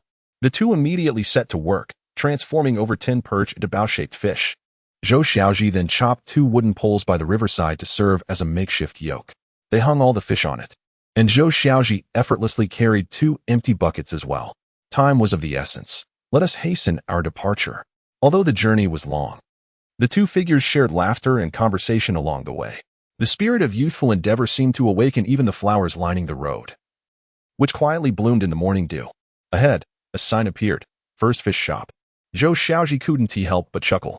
The owner certainly had confidence. Let us take the fish down and place them in the buckets, Zhou Xiaozhi instructed as he untied the ropes from the fish. His intent was twofold. Firstly, he didn't want the other party to discover the bow fishing technique, which had existed since the Qianlong era, although these fishmongers might have heard of it. Who among them would bother to employ such a technique? They would simply drag the haul away. Secondly, he aimed to create a false impression. Although Neo Dali was unaware of Zhou Xiaozhi's motive, he cooperated swiftly. Boss, do you accept fish here? A middle-aged man brushing his teeth glanced at the two and spat out the foam from his mouth. What on earth is this? Carrying a yoke and buckets? Upon a closer look, he exclaimed, goodness, where did these young men acquire such large perch? The biggest must weigh around 5 pounds, and the smallest still over a pound. But why are there no water in the buckets? 2 fools. Of course, we accept perch, but these fish are worth a fortune alive. Once dead, their value plummets. The owner said, turning back to resume brushing his teeth. Clearly, he assumed that the fish were dead. Boss, these are not dead, Niu Dali began to speak. But Zhou Xiaozhi quickly waved his hand and asked the owner, "May I ask your surname, esteemed boss?" "Two. Boss 2, we truly did not know. We thought dead fish were worth as much as live ones." Tu Jinqian glanced disdainfully at Zhou Xiaozhi. "You certainly do not know as much as I do. I have been in this business for decades." Indeed, indeed. Zhou Xiaozhi adopted a more humble demeanor, feigning confusion as he inquired. "I would like to ask Boss 2 for guidance. How much can live perch be sold for per pound? Live ones are nearly 1.50 per pound."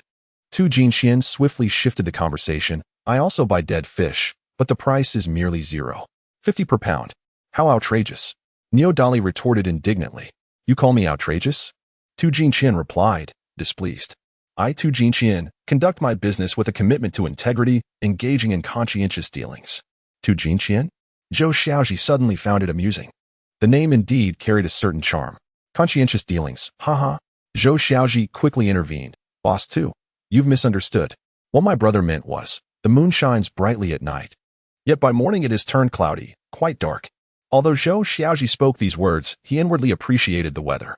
Otherwise, Tu Jinqian would not have overlooked the fish, which were gasping for air. Tu Jinqian? Perhaps he should be referred to as Tu the Blind? After hearing Zhou Xiaozhi's explanation, Tu Jinqian lamented, "Isn't that the truth? This cursed weather changes in an instant." A glint of cunning sparkled in Zhou Xiaozhi's eyes. "Then I shall change the weather next." Boss 2 prides himself on integrity in business, but does he keep his word? Of course, I keep my word. Otherwise, how could I possibly be the leading figure in town? Tu Jinqian remained oblivious, having unwittingly stepped into Zhou Xiaozhi's trap. "All right then. I will sell you these fish at the price you mentioned. 1.50 per pound." "What?" Tu Jinqian turned around in despair. "Are you trying to fool me? I already said these dead fish are 0.50 per pound. Take it or leave it." "But what if I claim they are alive?" Zhou Xiaozhi promptly seized a fish and tossed it into a nearby pool. The robust and plump perch, upon contact with the water, flailed vigorously. How lively it was. Now it was Tu Jinqian's turn to be bewildered. Could he have misjudged earlier? That was inconceivable. Chapter 11. Holding 18. "Young brother, do you live near the town?" Tu Jinqian asked curiously. Perch are delicate. If the journey were long, it would be impossible for them to survive. Just as Niu Dali was about to speak, Zhou Xiaozhi hurriedly interjected. "Indeed, we are from a nearby village." "I knew it." Tu Jinqian smirked, his expression suggesting he had everything under control. "Boss 2, let us weigh them quickly." Niu Dali finally grasped Zhou Xiaozhi's strategy, feeling exhilarated. Tu Jinqian was filled with regret. "Why did I say 1.50 per pound? It's all my fault for not seeing clearly." His small eyes darted around as a new plan formed in his mind. "While 1.50 per pound is indeed attractive, you must understand that I will not be keeping these fish for myself. They are for resale. Others purchase them merely to entertain guests. But who would buy a 5-pound fish? Not only is it too large for a plate, but it also costs too much. Therefore, if you truly wish to sell these fish, let us settle on 1.20 per pound." "What?" Suddenly, Niu Dali's eyes widened in disbelief. He could hardly fathom that someone could be even more shameless than Zhou Xiaozhi. Was this not the epitome of a rogue merchant? Yet, Zhou Xiaozhi remained unperturbed, as steady as a mountain. He even humbly inquired, "Boss 2, you raise a valid point. May I ask, what weight of mandarin fish is most sought after?" Tu Jinqian, taken aback by Zhou Xiaozhi's demeanor, couldn't help but regard him with newfound respect. "Around 2 pounds, but it should not exceed 3. "Thank you, Boss 2.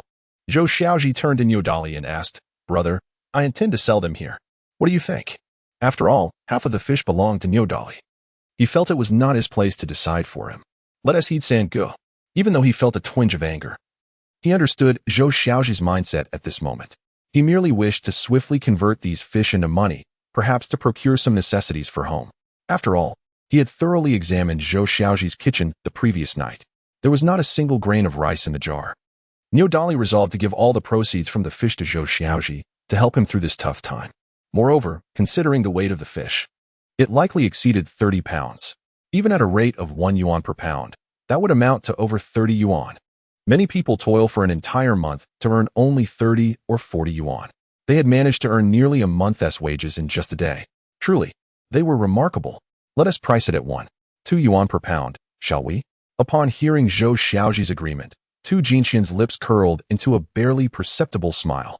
This subtle smirk of a scheming individual, though discreet, did not escape Zhou Xiaozhi's keen perception. Heh, don't get too pleased with yourself. Once we finish this busy period, I shall directly approach the county's Grand Hotel, bypassing the middleman for greater profit. A direct deal. A total of 30 pounds and 8 ounces. I'll give you 36 yuan for it. Tu Jinxian began counting the money with a steady heart and flushed face, conveniently ignoring the 8 ounces. On the street, Zhou Xiaozhi handed 20 yuan to Niodali. Sangu, what is this for? You own half of the fish, so that's 18 yuan for you. Additionally, since you provided the fishing hooks and lines, here's an extra 2 yuan. I don't want it. You should take it home to support your family. Niodali insisted, genuinely refusing. Even though he received not a single penny, he felt an immense joy within. It seemed that the lost bond of friendship was on the verge of restoration. Zhou Xiaozhi remained resolute in pressing the money into Niodali's hands. In this second life, he understood that even close brothers must keep accounts clear. Only this way could their friendship endure. Unable to withstand Zhou Xiaozhi's insistence, Niodali reluctantly accepted the 18 yuan, adamantly refusing the additional 2. Dali, let us go to the supply and marketing cooperative to buy some provisions. Sangu, do you have any ration coupons? Zhou Xiaozhi, filled with excitement, suddenly realized how he had forgotten this detail. Having just returned to life, perhaps he had yet to fully acclimatize. In this era, purchasing any item required coupons. Meat required meat coupons, cloth required cloth coupons, grain required grain coupons, and oil required oil coupons. This was the age of rationed economy. Without a ticket, no matter how affluent you are, you can hardly procure anything of significance. Moreover, the items purchased tend to come at a steep price. For instance, the renowned flour could be acquired for merely 2 dimes per pound with a ticket, yet without one, the cost escalates to 3 dimes per pound. The crux of the matter is that vendors are often reluctant to sell in excess. It wasn't until 1993 that the supply of grains and oils became unrestricted, rendering various tickets obsolete. Thus, the nearly 4-decade-long era of rationing came to a close. Head to the black market, my friend, Niodali urged as he strode ahead. The two made their way to the black market, procured some tickets, and hurriedly proceeded to the supply and marketing cooperative. Clutching the precious sum of 18 yuan, Zhou Xiaozhi, who once possessed nearly 1 trillion in assets in his previous life, felt an unexpected surge of anxiety. This 18 yuan was indeed invaluable. Upon entering the cooperative, they encountered a young woman at the counter, likely around 20 years of age, adorned in trendy bell-bottoms and a vibrant red top. In this small town, her attire was quite avant-garde. However, she merely glanced at Zhou Xiaozhi and Niodali before returning to her daydreams, dismissing the 2 shabby figures before her, who carried with them an unmistakable scent of fish. Country bumpkins, she likely thought. Their presence could only mean they were there to purchase trivial items. Zhou Xiaozhi, sensing the clerk's indifference, was unperturbed. After all, this was not the modern era where one would be greeted by overly attentive staff upon entry. Instead, he smiled at the clerk and began to select items at his own pace. After a few minutes, he devised a plan for his money, spending 4 yuan on 20 pounds of rice, 3, 48 yuan for 2 pounds of eggs, 1, 39 yuan for a pound of pork, 0, 30 yuan for 2 bags of refined salt, and 0, 90 yuan for a bag of cotton candy. Remembering his intention to prepare a dish of potatoes and meat, he also spent 1, 67 yuan on a bottle of soy sauce, with a 0, 30 yuan deposit refundable upon returning the bottle. He purchased 3 pounds of potatoes for 1 yuan, although they could have been had for merely 0, 50 yuan under normal circumstances. Alas, it was late May, and new potatoes had just come into season, resulting in higher prices. In total, he expended 12, 44 yuan, leaving him with 4, 56 yuan after deducting the 1 yuan spent on tickets. Naturally, the 10 yuan given to him by his elder brother the previous night was untouchable. It was a debt to be repaid. After careful contemplation, he resolved to purchase a few more items. Chapter 12. Bear Village. Zhou Xiaozhi spent 0, 50 yuan on a bar of North Sea brand soap, 0, 30 yuan on 10 boxes of matches, and 2 yuan for 2 meters of pure cotton cloth, intending to fashion it into diapers for children, ensuring their comfort. He then cast a glance at the counter displaying white rabbit milk candies. He recalled that Wei Wei had never tasted these delights and imagined she would surely adore them. In this era, white rabbit milk candies were regarded as the aristocrats of confections, fragrant yet not overpowering, sweet yet not cloying. In this era, If a wedding features a few pieces of white rabbit milk candy, it undoubtedly exudes an air of sophistication. This confectionery is scarce in production, categorically a luxury item. One could procure merely 2 pieces for a dime. Furthermore, the supply is exceedingly limited, with hardly any trace of such sweets in the small town. To my surprise, I stumbled upon this delightful candy in Luco town. Indeed, as a suburban area of the county, it possesses a distinct geographical advantage. Without hesitation, Zhou Xiaozhi produced 50 cents to purchase 10 pieces. Fruit candies shaped like orange segments could be acquired for just a dime, prompting Zhou Xiaozhi to buy 20 pieces. Consequently, he found himself with a mere 106 yuan remaining in his pocket. His gaze wandered to a nearby hairpin. The pink hairpin was utterly charming, adorned with a gracefully dancing butterfly. Should he purchase it as a gift for his daughter, Zhou Weiwei, she would undoubtedly cherish it. Each hairpin costs 30 cents. I'll take 3 of these hairpins, he declared. Certainly, sir, I will wrap them for you immediately, initially perceiving them as 2 ordinary individuals. The salesgirl's demeanor underwent a complete 180-degree transformation upon realizing their status. These 2 are no ordinary folk. In less than 10 minutes, they had spent over 30 yuan, an expenditure equivalent to a month's salary for someone else. This was a grand procurement indeed. Moreover, although the fair-skinned young man was dressed modestly, he exuded an understated charm that hinted at depth and sophistication. Most importantly, he was youthful, perhaps even a budding young gentleman. This warranted an introduction. Good sir, I am Wang Qiaoli. You are purchasing quite an array of items. Is this hairpin for your sister? Zhou Xiaozhi beamed with a contented smile. Indeed. It is for my sister. Wang Qiaoli let out a sigh of relief, thinking to herself, I knew it. So young, surely single. We might as well get acquainted. Zhou Xiaozhi was well aware of Wang Qiaoli's thoughts. She was merely captivated by his handsome visage. To utter an indiscreet remark, his extraordinary looks were but a fraction above those of the readers present. He chuckled softly, gesturing toward the other 2 hairpins. The other 2 are for my wife and daughter, Zhou Xiaozhi replied with a grin. Wang Qiaoli's expression suddenly froze. Ah, you are married? What a pity. Niu Dali seemed to sense the shift in the atmosphere and quickly interjected. Qiaoli, right? I'll have a hairpin as well. Wang Qiaoli shot him a disdainful glance. Sorry, we are out of stock. She curtly rejected. Niu Dali was taken aback, wondering, is the disparity between people this vast? What am I lacking? As Zhou Xiaozhi gathered his bags to depart, Wang Qiaoli approached once more. Handsome, I forgot to ask, which village are you from? We hail from Shaoyiquan village, Niu Dali promptly replied. Shaoyiquan village? Isn't that what everyone refers to as Bear Village? Wang Qiaoli blurted out her words, but soon felt it inappropriate, awkwardly smiling. I apologize, my tongue slipped. Dog Bear Village? Zhou Xiaozhi's expression froze. Niu Dali's face was also not very pleasant. The 2 emerged from the supply and marketing cooperative already famished. After a night of fishing and continuous travel, their energy had been greatly depleted. Yet, Zhou Xiaozhi had no intention of dining, for he was eager to return home. Come on, third brother. I'll treat you to noodles. Without waiting for Zhou Xiaozhi to decline, Niu Dali firmly grasped his arm, fully aware that Zhou Xiaozhi had only 30 cents left in his pocket. Boss, 2 bowls of beef noodles, please. After finishing their meal, they felt invigorated once more. It must be said that youth is indeed a blessing. Third brother, look, isn't that accountant Zhang from our village sitting on the cart? Zhou Xiaozhi focused his gaze and indeed recognized Zhang Chunlai. It seemed Zhang Chunlai had also spotted them, but chose to ignore them. Zhou Xiaozhi steeled himself and approached, smiling. Good morning, accountant Zhang. What brings you to town at this hour? Zhang Chunlai, disinclined to share his purpose, thought that even if he did, it would be of no aid to them. However, he quickly noticed the various bags behind Zhou Xiaozhi, astonished to see meat among them. Oh my, isn't this the gambling master Zhou Xiaozhi? What is this? Did you win big at cards yesterday? Zhang Chunlai remarked with a hint of sarcasm. Zhou Xiaozhi immediately deduced that Zhang Chunlai was likely unaware of the events that transpired the previous night. He had probably been in town for 2 days, and there must be significant matters at hand. What nonsense are you spouting? This is money from the fish third brother, and I caught all night. Niu Dali, slightly annoyed, tugged at Zhou Xiaozhi. Let us think of another way. Worst case, we'll take the bus back. I happen to be returning to the village. So hurry up and get on. Zhang Chunlai leaped down from the cart, willingly carrying items onto it. Don't waste time. Quickly, gather your things. Zhou Xiaozhi's heart leaped with joy. In his past memories, Zhang Chunlai, though stern in appearance, was kind-hearted.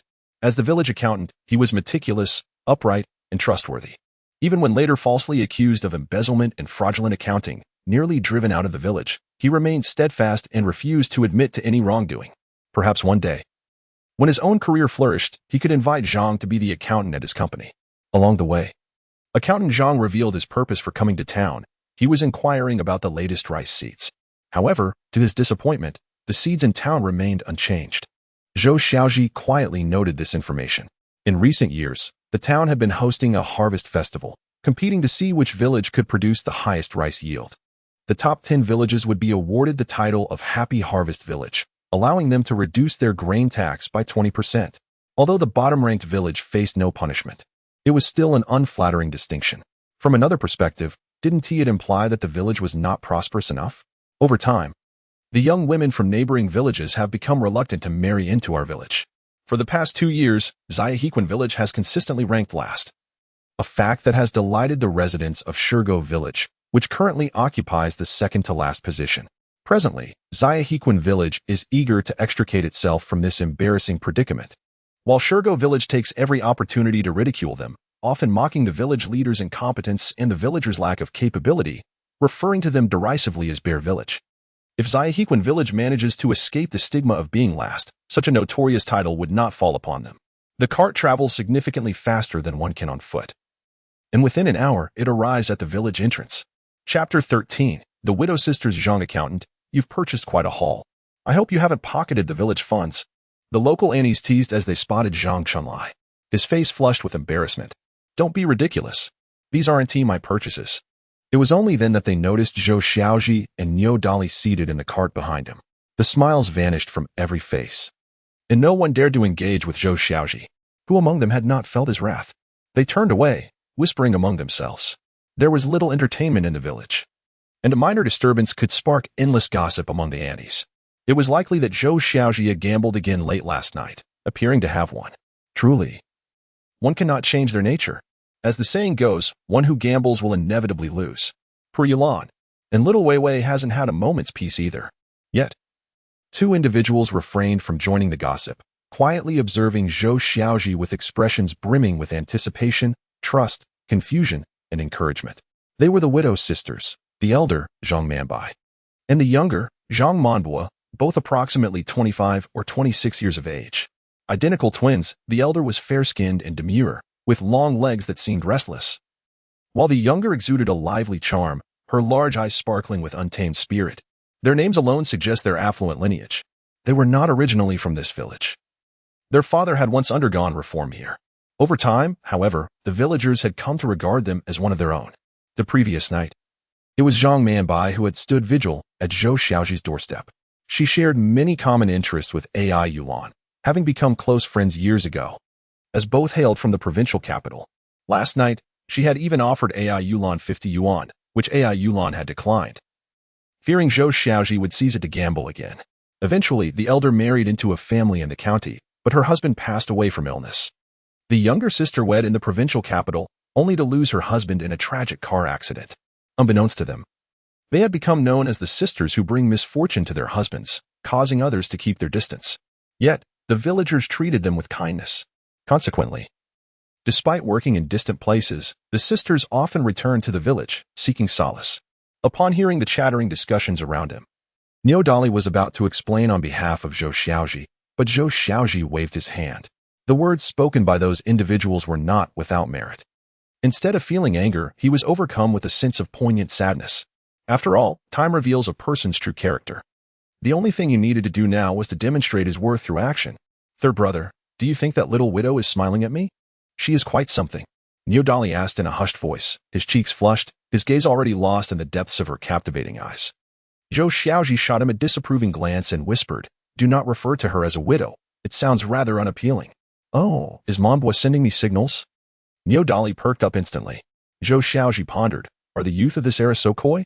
He was well aware that Niu Dali was merely a year younger than him. He himself was already a father of 3, while this lad didn't even have a romantic partner. To say he wasn't anxious would be a lie. However, his family's financial struggles and his rather ungainly appearance left him without suitors, which in turn brought shame to his parents in the village. Thus, Regardless of whether it was Wang Qiaoli or the widow before him, he was eager to flirt, wondering if someone might take an interest in him. Yet, no matter how much Niu Dali tried to catch Zhang Manbo's attention, she remained unresponsive, leaving him feeling rather foolish. She is truly remarkable, ignoring me completely. Sigh. This is pointless. I shall retire to bed. As evening approached, he added, I will prepare everything and come find you. Niu Dali cast a mysterious smile at Zhou Xiaozhi, who understood that the thing he referred to was likely loach. Niu Dali was aware that fishing was best done at night. Being discovered during the day would jeopardize their lucrative endeavor. Dali, do not forget your things. Zhou Xiaozhi hurriedly jumped down from the vehicle, clutching 2 pounds of meat and an entire bag of sakama. In this era, sakama was a prized snack, costing 1.5 yuan per pound, even more expensive than meat. During these times, people regarded snacks as mere treats. Later, they would come to see them as meals. Reflecting on his past life, Zhou Xiaozhi cherished the present experience. Although everyone lacked access to fine foods and clothing, and there was little money to spare, with millionaires being a rarity, the richness of their spiritual world was unparalleled, transcending any other era. I'll carry the rice home. The rest is for Wei Wei, Niu Dali exclaimed before darting away, giving Zhou Xiaozhi no chance to catch up. Had Niu Dali glanced back, he would have noticed that Zhang Manbo had indeed cast him a few more glances this time. Zhou Xiaozhi gazed at the bag of sakama and the 2 pounds of meat, feeling profoundly touched. In these times, life was challenging for everyone, with few opportunities to enjoy meat throughout the year. Yet, it seemed that his good brother had begun to forgive him, marking a promising beginning. Accountant Zhang, I have arrived home. Thank you. If you encounter any difficulties, feel free to share them with me. Perhaps I can offer some assistance. Zhang Chenlai, upon noticing Zhou Xiaozhi's eager gaze, hesitated momentarily before ultimately shaking his head. What could a mere street urchin like him possibly do to help? Was he expected to procure rice seeds for the village? He likely hadn't even seen the rice seeds himself. Money would simply vanish into thin air. A gambler will always remain a gambler. Even if there is a fleeting moment of clarity, it is but ephemeral. When the heat of his desires becomes unbearable, that heart, which has sworn countless oaths, will once again waver.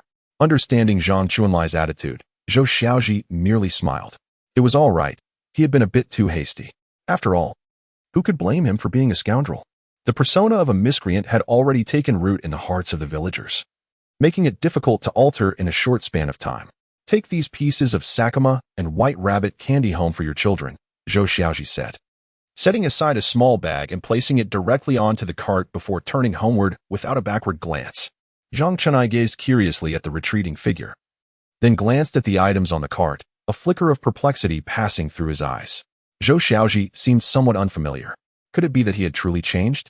Sharing the same doubts was Zhou Xiaozhi's sister, Zhou Xiaohua.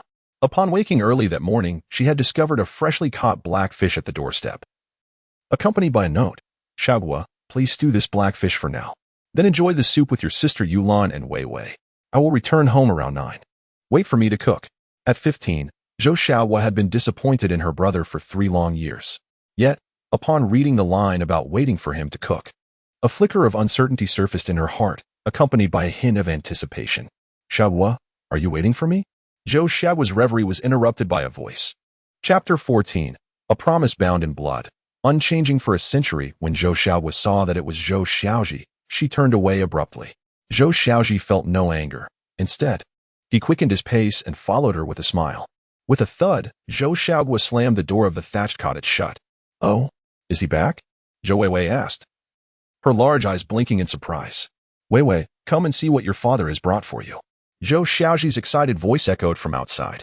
Zhou Weiwei jumped up in excitement, glancing over at AI Yulan, who neither agreed nor disagreed. She then looked at Zhou Xiaohua, who seemed lost in thought and did not acknowledge her. With a shy smile, Zhou Weiwei scampered outside on her tiny legs. After all, she was merely a 5-year-old girl. The nature of children is such that they find it hard to hold grudges.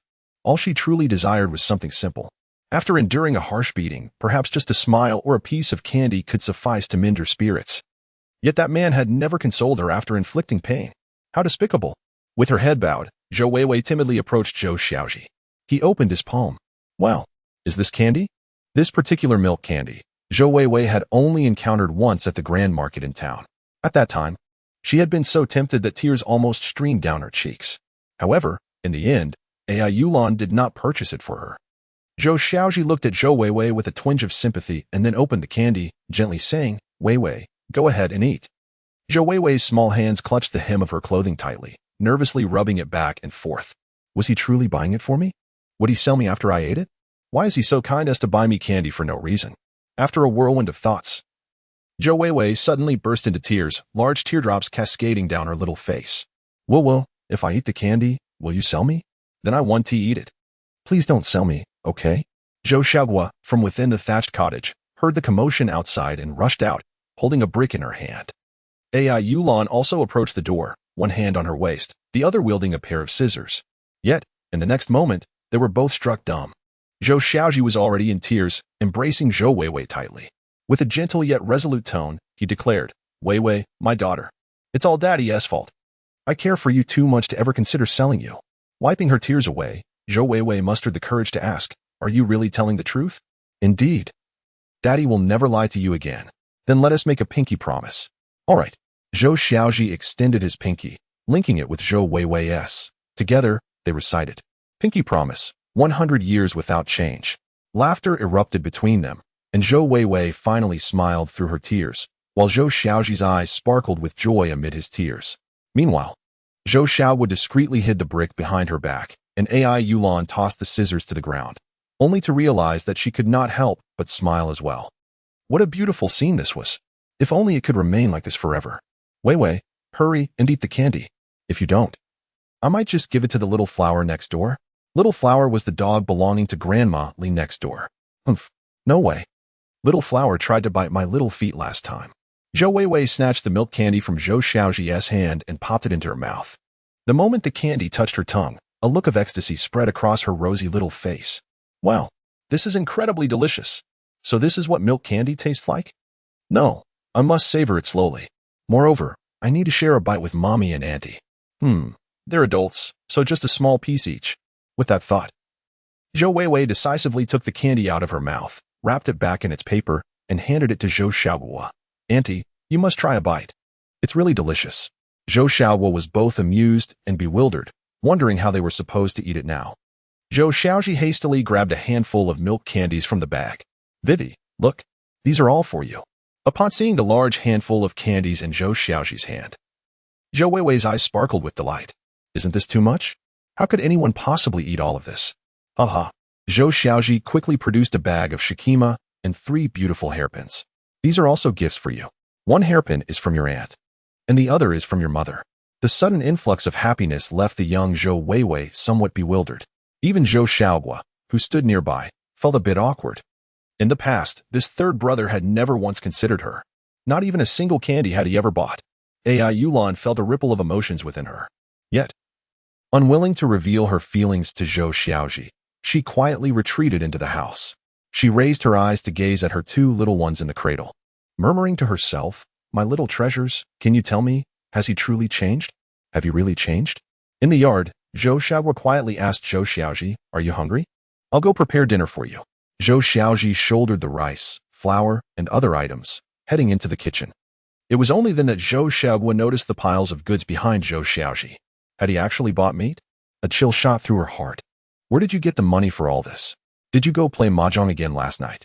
Zhou Xiaozhi's questioning made AI Yulan in the thatched house tremble within. She felt as if she had deflated, collapsing onto the bed, defeated. As expected, a dog cannot change its nature. How could such a scoundrel possibly reform overnight? What is wrong with me? Having already endured so much suffering at his hands, why was I still so naive? Sister, this money wasn't T1. I earned it by selling fish this morning. You can even ask Niodali. Oh, and you can smell the fishy scent on me, Zhou Xiaozhi said, leaning closer. His earnest demeanor, coupled with the distinct odor of fish emanating from him, caused Zhou Xiaozhi's resolve to waver. All right, don't just stand there. Quickly take the cloth inside. Then come out and help me with dinner. Remarkably, Zhou Xiaozhi complied with a soft taking the 2 pieces of cloth into the thatched house. Chapter 15 AI Yulan's lips curled into a smile. Sister Yulan, look what this is. Zhou Xiaozhi unwrapped a large white rabbit candy and, before AI Yulan could react, placed it into her mouth. Instantly, a wave of milky sweetness enveloped her senses. To be honest, AI Yulan had been subsisting on thin porridge every day, and her palate had nearly lost all flavor. However, She furrowed her brow and said, "Sister, do you truly believe his deceitful words?" Zhou Xiaozhi cautiously replied, "Sister Yulan, I sense that he has indeed changed somewhat." She suggested, "Why don't we observe him a bit longer, shall we?" As she spoke, Zhou Xiaozhi pulled out a bag of milk powder, exclaiming, "Sister Yulan, look, this is Hay brand milk powder. Let's prepare some for the children." AI Yulan nodded in agreement. Despite her stubbornness, she could not bear to let the children suffer. Since last night, the two little ones had consumed merely a bit of rice soup. If there were to be any blame, it lay with her own inadequacies. Although she was quite large, she had not produced a drop of milk. Yet, after having 2 substantial bowls of fish soup that morning, she felt a slight shift within her. Once the milk powder was prepared, the little ones seemed to detect its aroma and awoke, crying out joyfully. AI Yulan took a small spoon and fed them, her eyes filled with affection. To her surprise, the children cooperated beautifully, finishing an entire bowl of milk powder in no time. "Sister Yulan, the little ones adore this milk powder." AI Yulan's lips curled into a smile. With the children satisfied, she felt a genuine sense of joy and contentment as a mother. Unbeknownst to her, AI Yulan's mood began to brighten. The 2 pieces of cotton cloth could be fashioned into diapers, providing comfort for the children. As she touched the soft white fabric, AI Yulan's gaze drifted. She picked up the scissors hidden beneath her pillow and began to cut with focus, chuckling softly to herself. These scissors had originally been intended for self-defense. And just moments ago, she had contemplated using them against Zhou Xiaozhi. How amusing it was that they now served to create diapers. Zhou Xiaozhi observed AI Yulan, who was diligently cutting the cloth, and resolved in her heart.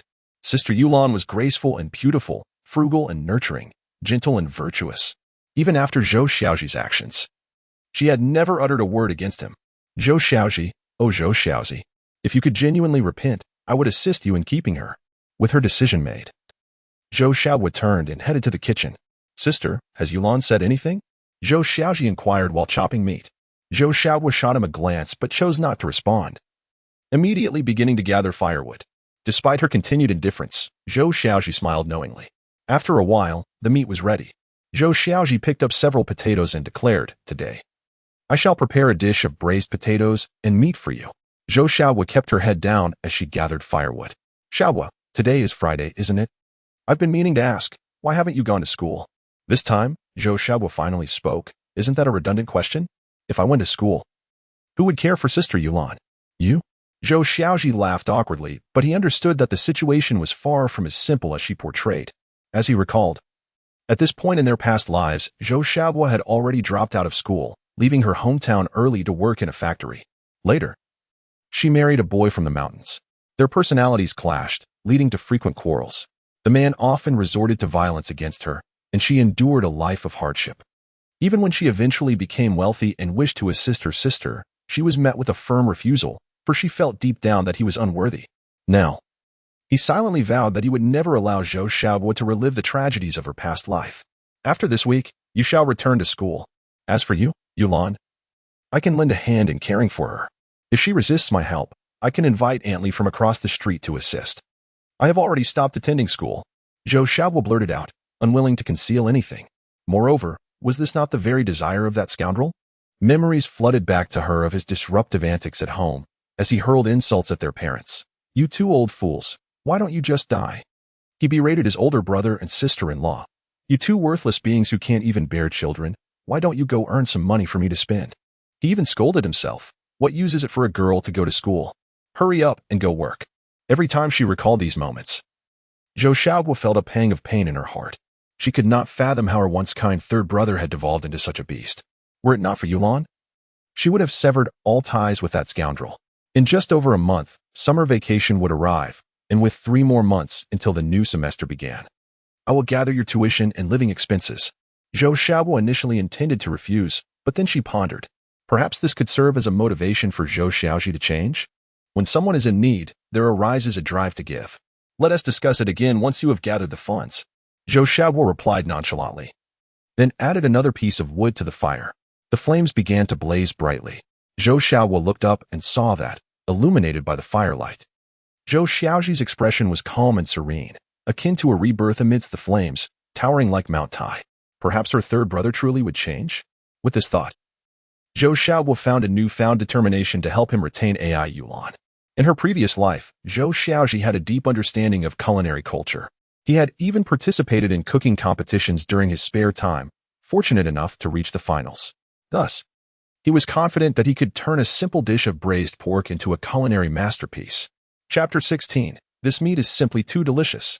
Zhou Xiaozhi first placed a chunk of pork belly into the pot to blanch. He then retrieved it, slicing it into neat pieces. He heated the oil in the wok, adding a small amount of fatty meat until it was rendered down to crispy bits. The unique aroma of the rendered pork fat wafted through the air, instantly tantalizing. How fragrant! What delectable dish is this? Zhou Weiwei rushed in, drawn by the enticing scent. As the distinctive aroma of the crispy pork fat reached her taste buds, the candy she had been savoring suddenly lost its appeal. Zhou Xiaozhi chuckled as he picked up a piece of crispy pork, blowing on it gently. Weiwei, come and have a taste. Zhou Weiwei obediently parted her small lips. As the steaming morsel of meat entered her mouth, she even closed her eyes in rapture. Wow, this is simply delightful. Zhou Xiaozhi picked up another piece and brought it to Zhou Xiaogui's lips. Zhou Xiaogui cast him a sideways glance but still opened her mouth. One must admit, regardless of the era, meat remains the most delectable delicacy. Of course, this presupposes that the meat is perfectly rendered, yielding a satisfying crunch. And Zhou Xiaozhi accomplished just that. Weiwei, set up the small stool in the room. We are having meat today. Hooray, hooray. I will go tell Mama right away. We are having meat. Zhou Weiwei excitedly scampered off, her little legs bouncing with joy. Why are there still 5 eggs here? Zhou Xiaozhi accidentally glanced at a corner of the kitchen.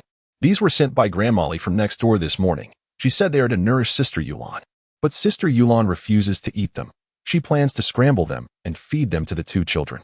Zhou Xiaozhi's heart was once again moved.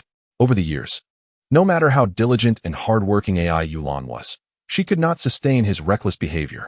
Had it not been for the discreet assistance from their neighbors, perhaps the 2 of them would have perished from hunger long ago.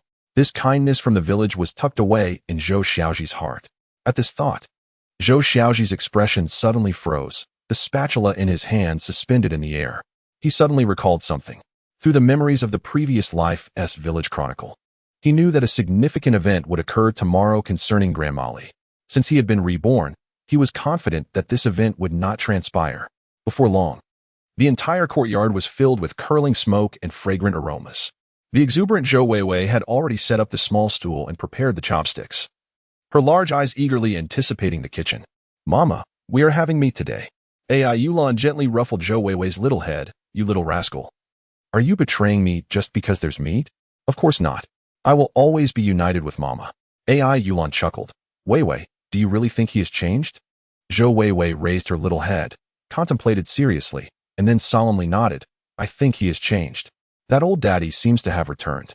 At this, a glimmer of nostalgia flickered in Zhou Weiwei's eyes as she recalled the fleeting warmth that lingered in her memory.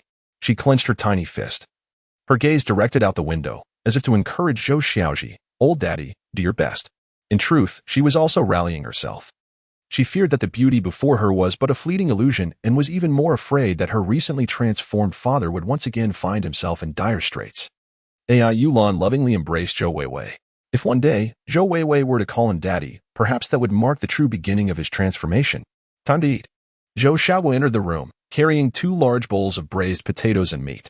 Just a glance, the enticing aroma of sweet and sour pork, glistening with a rich sauce, filled the air, accompanied by tender potato chunks resting atop.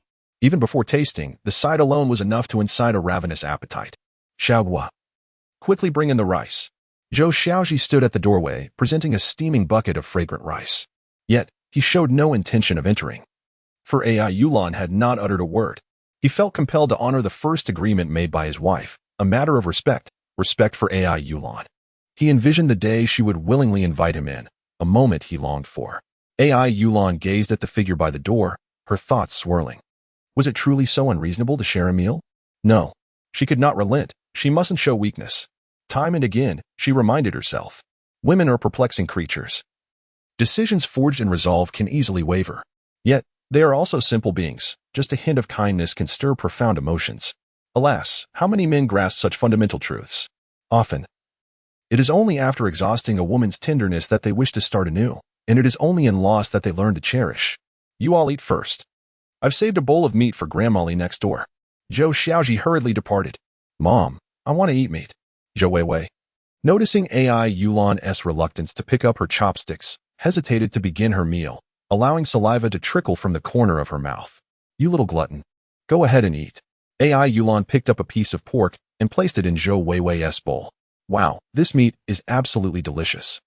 This is the tastiest meat I've ever had, Zhou Weiwei exclaimed, clumsily using her chopsticks to select two pieces, one for AI Yulan's bowl and one for Zhou Xiaozhi's. Mom, and you should eat too, trust me, it's wonderful. AI Yulan took a piece of meat and tasted it.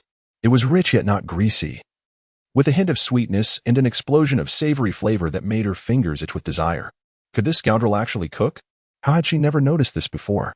AI Yulan's once cold heart began to thaw, showing signs of revival. She looked at the braised pork in her bowl, and then cast her gaze toward the retreating figure in the yard, a flicker of longing shimmering in her eyes. Chapter 17. As recorded in the village chronicle, is Grandma Li home?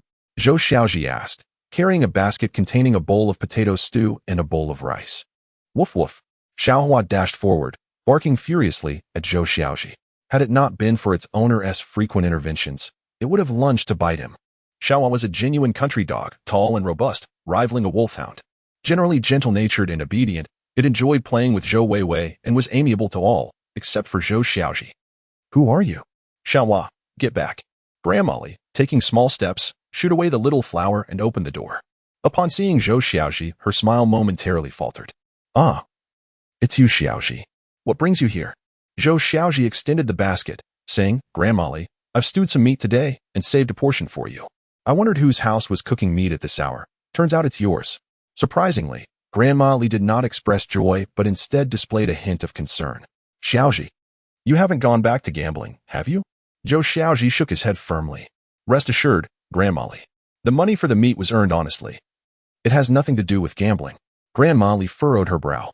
Last time, you brought me a basket of wild fruit, only to ask for 10 yuan the very next day, claiming those fruits were not given for free. Grandma Li, I assure you, I'm telling the truth. I used to be a fool, and I regret that I caused you worry. I will also repay that 10 yuan I asked for the last time. At over 70 years of age, Grandma Li had encountered all sorts of people. With her unique wisdom, she sensed that Zhou Xiaozhi seemed somewhat different this time. Perhaps he was genuinely trying to mend past wounds. Or had his deceit merely escalated? It was rare for him to show such thoughtfulness, thinking of bringing her meat. If he had indeed upgraded his schemes, it was still better than being the son who was constantly oppressed by his daughter-in-law. Xiaozhi, you are 23 this year, aren't you? You are still young. It is commendable to seek redemption. Grandma Li continued. However, I shall decline the meat. As an old woman, I have no use for it. Please take it to Yulan and the children. With that, Grandma Li, taking small steps, went to the chicken coop in the yard. She retrieved a fresh egg and handed it to Zhou Xiaozhi. This egg was laid by the old hen just this morning. Take it to Yulan to nourish her. Zhou Xiaozhi felt a surge of emotion. Grandma Li, whose birth name was Li Xiufeng, had once been a lady of refinement. However, due to the turmoil of the times, her family's fortunes had plummeted. Yet, from her neatly arranged silver hair and tidy clothing, it was evident that she remained a woman of grace. As the saying goes, if poetry and books are hidden in the heart, time never diminishes beauty. Her late husband had departed due to illness years ago, but fortunately, her son had done well for himself, securing a stable job at the local soy sauce factory. Nevertheless, there was a flaw. Her son Tianfeng had married a girl from the city. This girl did not get along with her at all, and they would argue upon meeting. The relationship between mother-in-law and daughter-in-law was fraught. Grandma Li understood this was because the city girl looked down upon her as a mere countrywoman. Moreover, her health was deteriorating day by day. She was no longer capable of looking after the children or cooking. In short, she was ineffective at everything. This had rendered her a burden in the eyes of her daughter-in-law, a poignant sorrow for one who had children in her old age. If one is to assign blame, it should be directed at oneself for having a frail constitution in youth. After years of nurturing, it was not until the age of 35 that she bore Tianfeng. Moreover, she found the urban lifestyle intolerable, preferring the ease of rural life.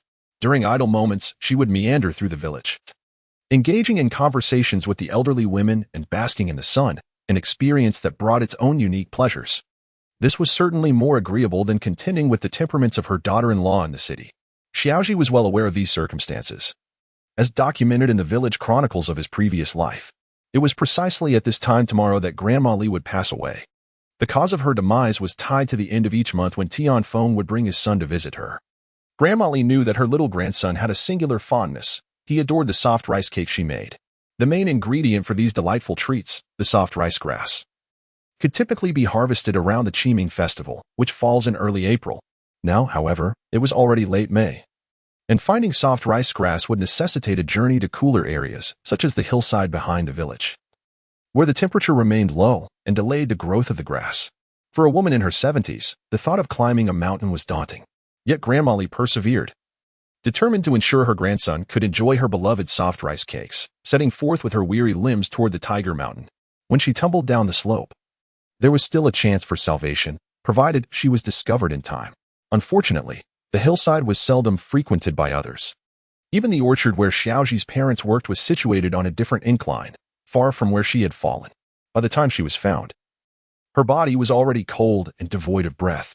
Contemplating this, a look of concern crossed Xiaozhi's face. How could he possibly convey this to Grandma Li?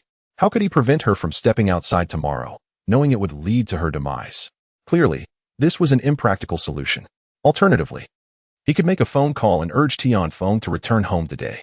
This indeed seemed a prudent plan. Grandma Li, I shall not intrude further. I hope you can come by my house tomorrow morning. I intend to head to town to sell fish and will not have time to care for Yulan. Grandma Li nodded, but then shook her head suddenly. Very well, I shall come over early tomorrow, but you must return promptly. I am also considering a trip to the back mountain. Xiaozhi furrowed his brows. As expected, this aligned perfectly with what was recorded in the village chronicles. He refrained from saying anything further and, after bidding farewell to Li Shofeng, hastened towards the small shop at the village entrance. There, he hoped to find a public telephone to reach the soy sauce factory. Uncle Li, does this phone have a callback feature? Xiaozhi inquired, not recalling the factory's number and deciding to take a chance. Uncle Li looked bewildered. What are you talking about? I don't understand your request. Who do you wish to call? To the county soy sauce factory. There are many soy sauce factories in the county, including the one at the gas station where Tianfeng works. Uncle Li retrieved a small notebook and pointed to a string of phone numbers written within. This one. Just as Zhou Xiaozhi picked up the receiver, Uncle Li pressed it down again, saying, Young man, this costs 1 yuan per minute. Pay me first. Uncle Li found himself in quite a predicament with Zhou Xiaozhi. Whenever he came to make a call, it was always to arrange a mahjong game, and all the costs were put on credit. He promised to repay him the following day after winning. Yet, the outcome was invariably a lost cause, akin to a meat bun thrown to a dog, never to return. Zhou Xiaozhi hastily pulled out a large denomination bill, a gift from his elder brother. With no other options, he had no choice but to utilize it. Chapter 18. Catching wild rabbits in the back mountain. Meanwhile, Tianfeng was in the soy sauce factory office, sipping tea and perusing the newspaper. Let there be no misunderstanding. He was not a leader but merely a seasoning worker. However, the factory's performance was subpar, leaving him with little to do. When the office summoned him to take a call, he assumed it was his elderly mother calling, prompting him to rush to the phone. To his surprise, it was Zhou Xiaozhi, the good-for-nothing. Could it be that this rascal had borrowed money from mahjong and it landed back on him? More importantly, he always referred to his mother as grandma while calling himself Brother Tian. Although Tianfeng was only a year older than Zhou Xiaozhi, he held a higher standing. Don't hang up, Uncle Tian. Tianfeng interjected, try calling me Brother Tian again and see what happens. To be brief, aren't you planning to return the day after tomorrow? I noticed that Grandma Li hasn't been well lately, so she asked me to call and tell you to come back after work today. On the other end, Tianfeng was momentarily taken aback. What's wrong with my mother? The truth was, she hadn't been well, so make sure to come back after work. Zhou Xiaozhi chose to exaggerate the situation, hoping to capture Tianfeng's attention. The call ended, and Zhou Xiaozhi glanced at the timer. It had barely been a minute. Then he looked up at Uncle Li. What are you staring at me for? Isn't it time for you to collect your money? With a resounding thud, Uncle Li tossed the small notebook onto the table. You still have the nerve to say that? This entire book is filled with your debts. Count them. Do you think one large bill will suffice? Zhou Xiaozhi's face flushed. The thin notebook bore witness to his financial plight, taking up nearly half the pages, easily amounting to 30 or 40 yuan.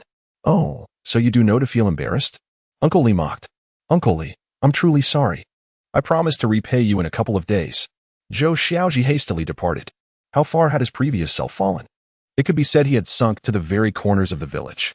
Upon arriving home, Zhou Xiaozhi grabbed a flat shovel and a nylon bag from the kitchen, hurriedly preparing to leave. Zhou Xiaozhi, where are you off to in such a rush?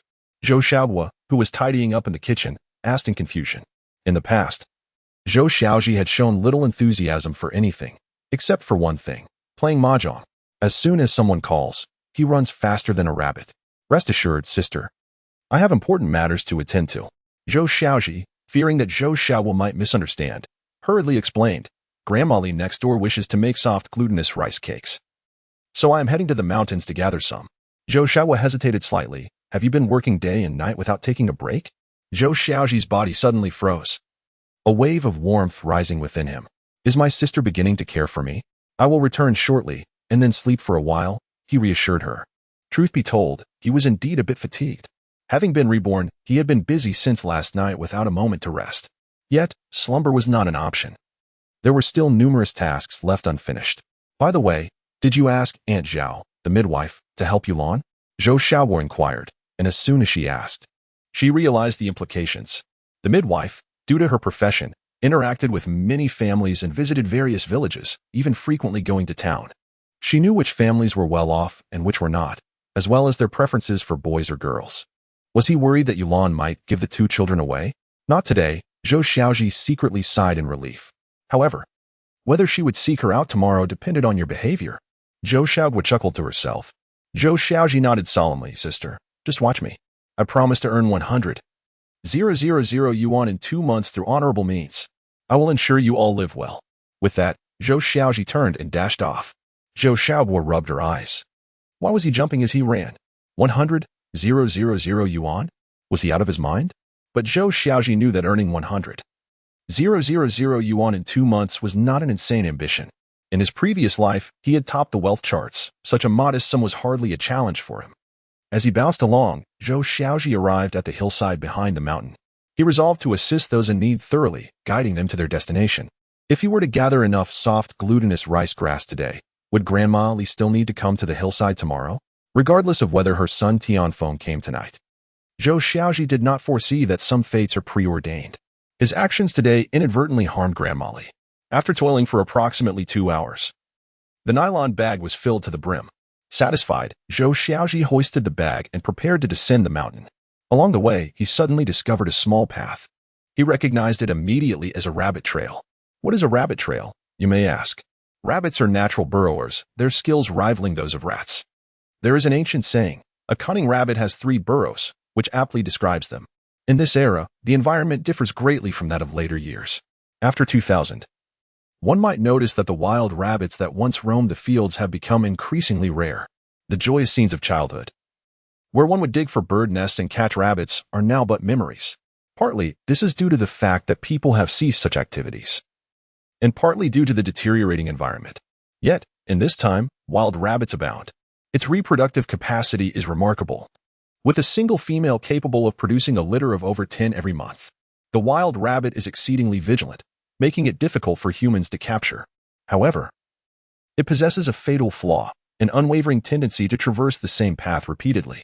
Whether departing or returning, it stubbornly adheres to one route, leaving behind discernible traces. Once a trail is established, capturing it becomes a trivial pursuit. During the first 5 years of his previous life, Zhou Xiaozhi mastered various survival skills in the wilderness. Moving with agility and purpose, he resolved to set a trap to capture this creature and enhance his meals. With a hand shovel, he excavated a sizable hole, not too wide, merely half a meter, but ideally 2 meters deep. After digging, he collected several branches, ensuring their lengths were slightly longer than the hole, as overly long branches would not cause the rabbit to fall, while too short ones would expose the trap. Once the trap was prepared, Zhou Xiaozhi stealthily covered it with fallen leaves and sprinkled a bit of soil atop. With everything in place, he concealed himself beneath a nearby large tree, waiting patiently. Perhaps fortune favored him, for within half an hour, his eyes sparkled with excitement as a plump rabbit approached along the path. With a sudden flutter, the adorable creature vanished from sight. Success. Zhou Xiaozhi did not attribute his success to exceptional skill. Rather, he considered himself fortunate in a land abundant with resources. With a bag of soft arrowhead and a hefty rabbit in tow, Zhou Xiaozhi descended the mountain, elated. Suddenly, a chilling howl, reminiscent of a wolf, echoed throughout the valley, sending a shiver down his spine. In this era, wolves in the mountains were not uncommon. Yet it reminded him of a pure white wolf he had encountered in his past life, affectionately nicknamed by Yulan by his friends. However, I was no mere wolf. It had accompanied him through the most challenging times. Calculating the time, he realized I had yet to be born, promising himself to seek it out in the mountains during his next venture. Chapter 19. Wei Wei as Starlight Grandmolly. What do you think this is? Zhou Xiaozhi inquired, placing a large bag of soft arrowhead at the doorstep of Li Xiufeng's home. Li Xiufeng's eyes sparkled with delight. What a thoughtful child. How did you know I needed these? I stumbled upon them while wandering in the back mountains today and remembered your fondness for making soft arrowhead cakes. So I picked some for you, Zhou Xiaozhi replied, maintaining a composed demeanor. Renlan, Xiaohua, and Wei Wei also adore soft arrowhead cakes. So I kindly request that you prepare some for lunch tomorrow. Li Xiufeng beamed with joy. Of course. I love making soft arrowhead cakes. With her affirmative response, Zhou Xiaozhi felt a great sense of reassurance and headed home with the rabbit. Wow, what a cute little rabbit. As soon as he opened the door, Zhou Weiwei bounded over, brimming with energy. Upon seeing his daughter's smile, Zhou Xiaozhi couldn't help but smile in return, the weariness that had enveloped him dissipating entirely. What is the essence of life, if not the joy of witnessing the smiles of one's family? Be careful, this is a wild rabbit, full of untamed spirit. Don't let it scratch you. Zhou Xiaozhi hastily retrieved a cage from the kitchen, once used for ducks, and placed the wild rabbit inside. Why did you confine the bunny? I want a pet, pouted Zhou Weiwei, visibly displeased. Zhou Xiaozhi responded with a mysterious smile. Weiwei, I assure you, your pet will arrive in due time. Wow, really? What kind of pet is it? Weiwei's curiosity was piqued. It's a secret. Zhou Xiaozhi chuckled as he made his way to the kitchen, casually tidying up the makeshift bed tucked away in the corner before collapsing into it. If only he could delay his slumber by a minute. He might have heard Weiwei's playful taunt from outside the door. Humph. Stinky daddy. Perhaps he would even awaken with a smile. Indeed, at that moment, Zhou Xiaozhi was lost in a beautiful dream. Honey, you're back. Daddy, what delicious treats did you bring for Weiwei? Don't sleep any longer. It's time to set off. Niodali shook Zhou Xiaozhi awake. Huh? Why is it still dark outside? How long have I been asleep? Zhou Xiaozhi sprang up, grabbing a packet of fishing hooks. Ready to depart. Hold on. Look at this. Niodali pointed at a bowl of noodles on the desk, grinning mischievously. This was brought over by Xiaohua. But she told me it was sent by your sister-in-law. Though Zhou Xiaozhi had not been hungry, he suddenly felt his stomach rumble. He picked up the bowl and devoured the noodles ravenously, feeling as though he were consuming a bowl brimming with happiness. Sigh, let me have a bit too. Niodali joked. Go away. Zhou Xiaozhi laughed as he continued eating. You should find yourself a wife to cook for you.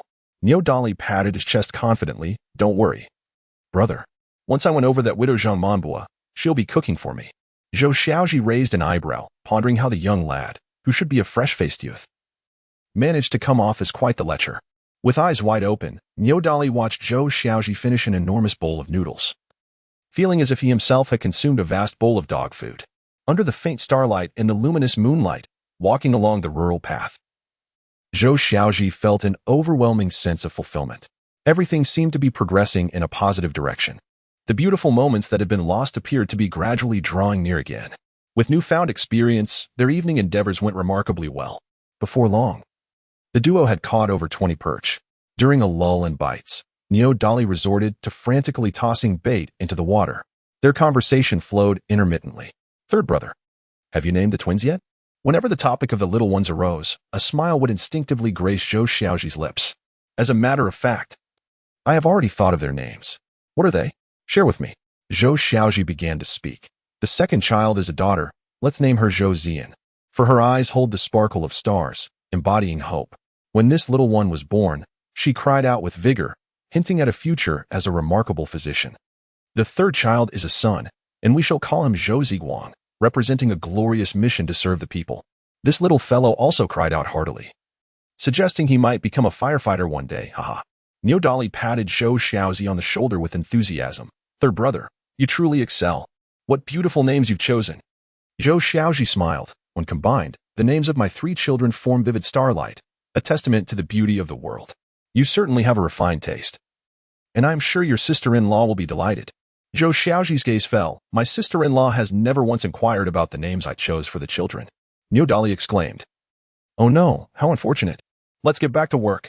The two resumed their efforts, and by the time they had fished until around 4 in the morning, they had caught over 40 perch. Brother, let us adhere to our usual practice and release these female fish, Niodali suggested, preparing to toss them back into the water. However, Zhou Xiaozhi declined. Let us keep these female fish. I have my reasons. How do you propose we keep them? Yulan asked, puzzled. Yet he trusted Zhou Xiaozhi's intentions. It's simple. We can dig a hole near the water's edge and cover it with branches. From my observations, no one frequents this area.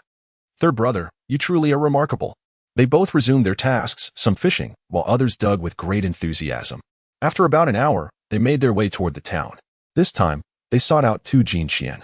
The town was small, with only a few fishmongers, and most importantly, it was evident that Tu Jinxian wouldn't sell such a large quantity of perch locally, as the townspeople could hardly afford it. He must have a corresponding buyer in the county. However, upon arriving at Tu Jinxian's shop, they were met with an unpleasant scene. Tu Jinxian was vehemently berating a young student. You insolent poor boy, do you have any idea how much this large vat costs? You've damaged it. With a sharp slap, Tu Jinxian struck the young man, who was unable to evade the blow. As Tu Jinxian raised his hand to strike again, Zhou Xiaozhi stepped forward, blocking the fierce hand with his arm. Boss Tu, please calm down. Is it necessary to argue with a child? Upon recognizing Zhou Xiaozhi and the 4 large barrels of perch behind him, Tu Jinxian's expression shifted dramatically. Who were these two? Where had they acquired so many perch? Even after years of acquiring fish from local fishermen, he could only manage about 100 pounds daily, especially on days when the weather was unfavorable. Not a single perch to be found. Stocks are often depleted. Just yesterday, they delivered 30 pounds. Today, it appears to be no less than 70 or 80 pounds. These two individuals seem to be equivalent to a dozen fishermen. How have they achieved this? Tu Jinxian, truly a competent merchant, can change his demeanor in an instant. He immediately beamed with joy, exclaiming, it's you two young brothers. Please, take a seat. To his surprise, Tu Jinxian brought over 2 small stools and poured them each a glass of water. You two young gentlemen, please wait a moment while I attend to some matters at hand. He was well aware that these two were his fortune bringers. Those 4 barrels of fish would certainly yield him a profit of no less than 200 yuan. Your wages for this month have been deducted. Now, be off with you, you little rascal. Tu Jinxian waved his hand dismissively at the young man who resembled a student. Boss Tu, I didn't even knock over that fish tank. You're wrongfully accusing me. I've worked for 8 days, and the agreed wage was 4 yuan. You owe me. The young man argued earnestly. What? You little brat still want money? Let me teach you a lesson. Tu Jinxian said, raising his hand to strike. Wait. Zhou Xiaozhi's heart softened. He recognized Tu Jinxian's true nature from their previous encounter. The young man before him was evidently a high school student, likely working part-time due to financial constraints. Students typically despise deceit. The truth was evident. However, in this day and age, there were no security cameras, leading to many injustices. The young man, noticing someone might speak on his behalf, looked up with eyes full of hope and pleading. Big brother, you really shouldn't get involved in this little brat's affairs. It could cause you trouble. Zhou Xiaozhi was well aware that Tu Jinxian's words were laced with malice. Yet, he still faced Tu Jinxian's lecherous gaze and said, Boss Tu, I see this young lad is having a hard time. As a business owner of your stature, why not let it go this time? Well said, well said. Tu Jinxian replied with a grin. Since my big brother has spoken, I shall grant this favor.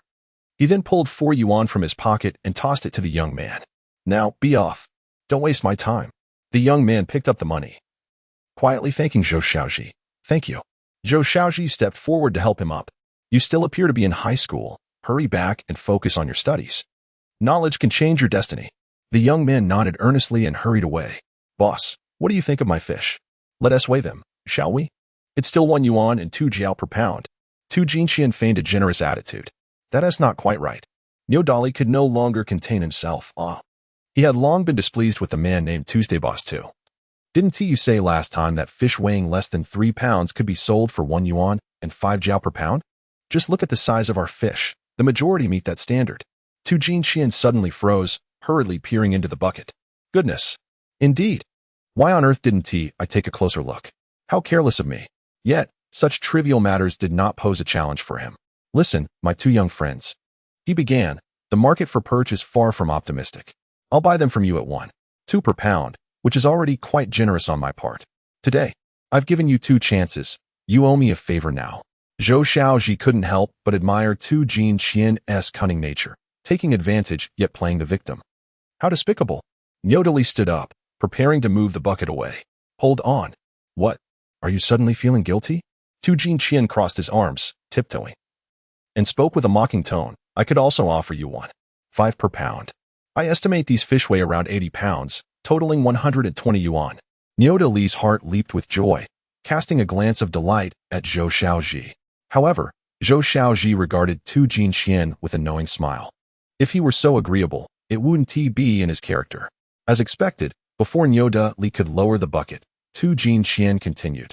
Since you refuse to give me face, I shall not extend you any either. In business, if one does not show goodwill, then I will speak of fairness instead. My fish tank is worth 50 yuan, and I shall deduct that from you. Niuda Li's eyes widened, veins bulging in anger. He lunged forward, grabbing Tu Jinqian's neck as if he were a mere chick. You scoundrel, is this extortion? I see you're just asking for a beating.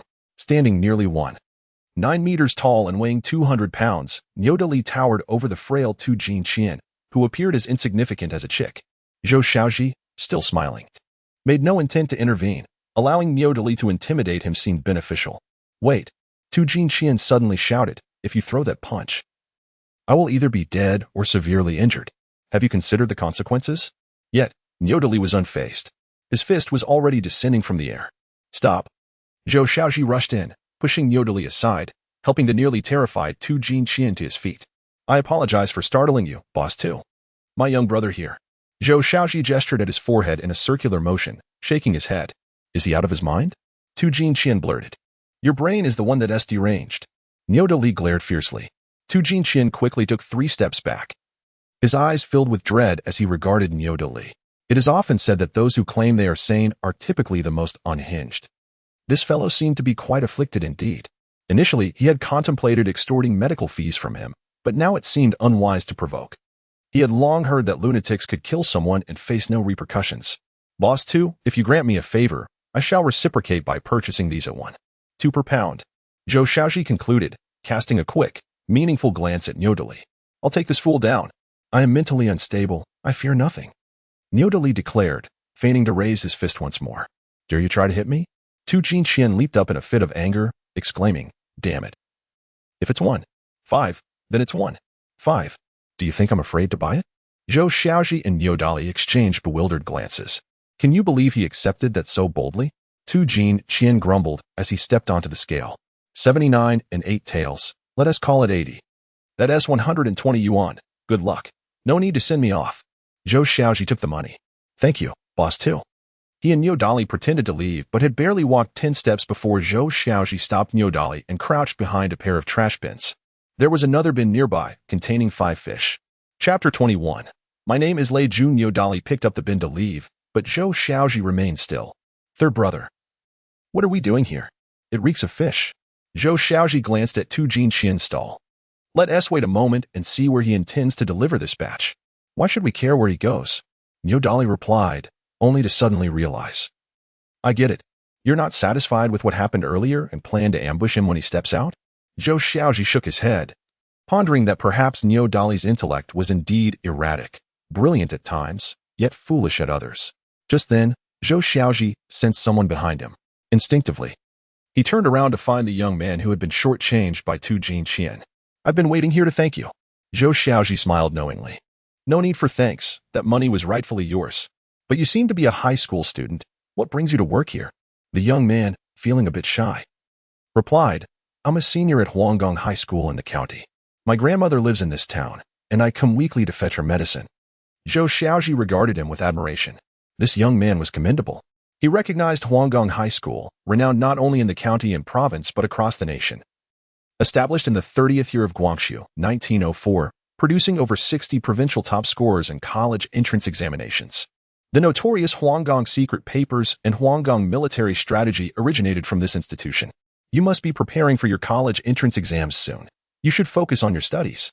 Zhou Xiaozhi recalled that prior to 2002, the examination dates were from July 7th to 9th, but starting in 2003, they shifted to June 7th and 8th. I understand. Don't worry, I will work hard. Zhou Xiaozhi patted the young man on the shoulder and pulled a note from his pocket. Take this money. You shouldn't work for now. Get the medicine for your grandmother and concentrate on your studies. The young man hesitated to accept the money, but Zhou Xiaozhi insisted on slipping it into his pocket. By the way, I'm Lei Jun, may I ask your names? This is Niodali. And I'm Zhou Xiaozhi. We are a few years older than you. Zhou Xiaozhi suddenly inquired, a hint of surprise in his voice. What did you say your name is? My name is Lei Jun. Oblivious to Zhou Xiaozhi's reaction, wore a puzzled expression. Where is your hometown? I hail from Xianao. Zhou Xiaozhi's mind raced with thoughts. Xianao City in Hubei Province? In a previous life, a prominent figure established rice technology, which developed mobile phones, smart hardware, and platforms, delving into the realms of smart televisions and computers as well. In that past existence, Lei Jun had once visited him, and through their conversation, he learned that Lei Jun also came from Xianao City in Hubei Province and had been admitted to Jiangcheng University in 1987. Could it be that this young man before him is the very same? Zhou Xiaozhi scrutinized Lei Jun, growing increasingly convinced of the resemblance, though it seemed he had diverged somewhat in appearance over time. Brother, you are quite the sight, remarked Niodali, who had also begun to piece things together. What is the matter, third brother? Do you happen to know this lad? Zhou Xiaozhi chuckled knowingly, not personally, but he does seem familiar. Young brother. Don't be so formal, call me third brother. Lei Jun shyly smiled. Third brother. Zhou Xiaozhi nodded, pulling a bundle of cash from his pocket. Since you've called me third brother, you're now my brother. Take this money. No, third brother, you've already given me so much. I cannot accept this. What else with the hesitance? Just take it. Zhou Xiaozhi insisted, forcefully placing the money into Lei Jun's pocket. Let us hear you call him Brother Niu. Niodali chimed in. Brother Niu. Hey. Niodali then retrieved 10 yuan from his pocket, similarly stuffing it into Lei Jun's pocket. Staring at the 3 bills nestled within his pocket, Lei Jun momentarily fell into a daze. In less than 5 minutes, these two had gifted him 30 yuan? That was equivalent to a month's wages for others. After 8 days of labor, he had only earned 4 yuan. Instantly, tears welled in Lei Jun's eyes. It had been an eternity since anyone had treated him with such kindness.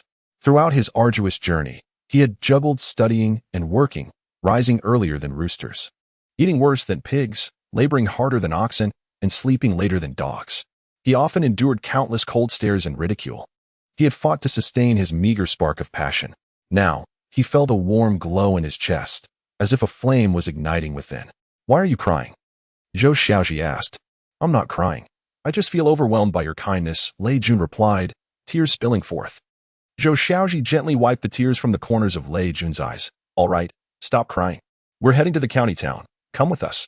Aren't we going home, third brother? Niodali queried, puzzled. Just then, a green Yuejin 131 truck approached, its bed filled with water. A young man jumped down from the truck, shouting, Dad, the truck has arrived. Tu Jinqian emerged from the shop, grumbling as he approached, unaware of Zhou Xiaozhi's presence just a few meters away. Huh, look at those 2 little brats. Third brother, who is he cursing at? Niodali whispered. I was under the impression that selling it for 5 yuan would leave me with no profit. Tu Jinqian continued to curse. You still want to hit me? I won't let you off easily. Niodali clenched his fists once more, exclaiming, What the hell? He actually called us 2 little brats? Sangu. Since we've sold our fish, should we confront him? Zhou Xiaozhi shot Niodali a disapproving glance, signaling him to refrain from acting impulsively. The truck roared to life. Clearly, Tu Jinqian was off to sell the perch. We must follow him, Zhou Xiaozhi urged, hastily rising to his feet. This left Niodali momentarily dumbfounded. Follow him? How could they possibly do that? Would they merely chase after the truck on foot? Zhou Xiaozhi soon realized the oversight. How could they have forgotten that they possessed no means of transportation? If they were to take the bus to the county, they would have no idea where Tu Jinqian would end up. Just as despair settled in, Lei Jun interjected, Sangu, Nyogo. Are you curious where he is selling the fish? Xiaojun, do you know? Lei Jun nodded. I went with him once before. I remember the name of the hotel. And it's not far from the county bus station. That's splendid. Let us hurry to the bus station. The trio promptly made their way there. They spent 5 yuan and finally arrived at Huanggang County. Under Lei Jun's guidance, they walked a mile to the back entrance of the Chibi state-run hotel. Sangu, Nyogu. This is the place. Zhou Xiaozhi nodded in agreement. He had to admit, Tu Jinqian was quite resourceful. Currently, only state-run hotels or large enterprises had the capacity to purchase perch in bulk.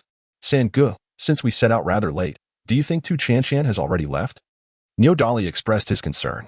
Zhou Xiaozhi shook his head. Not likely. The truck is slow, and he has a full load of fish.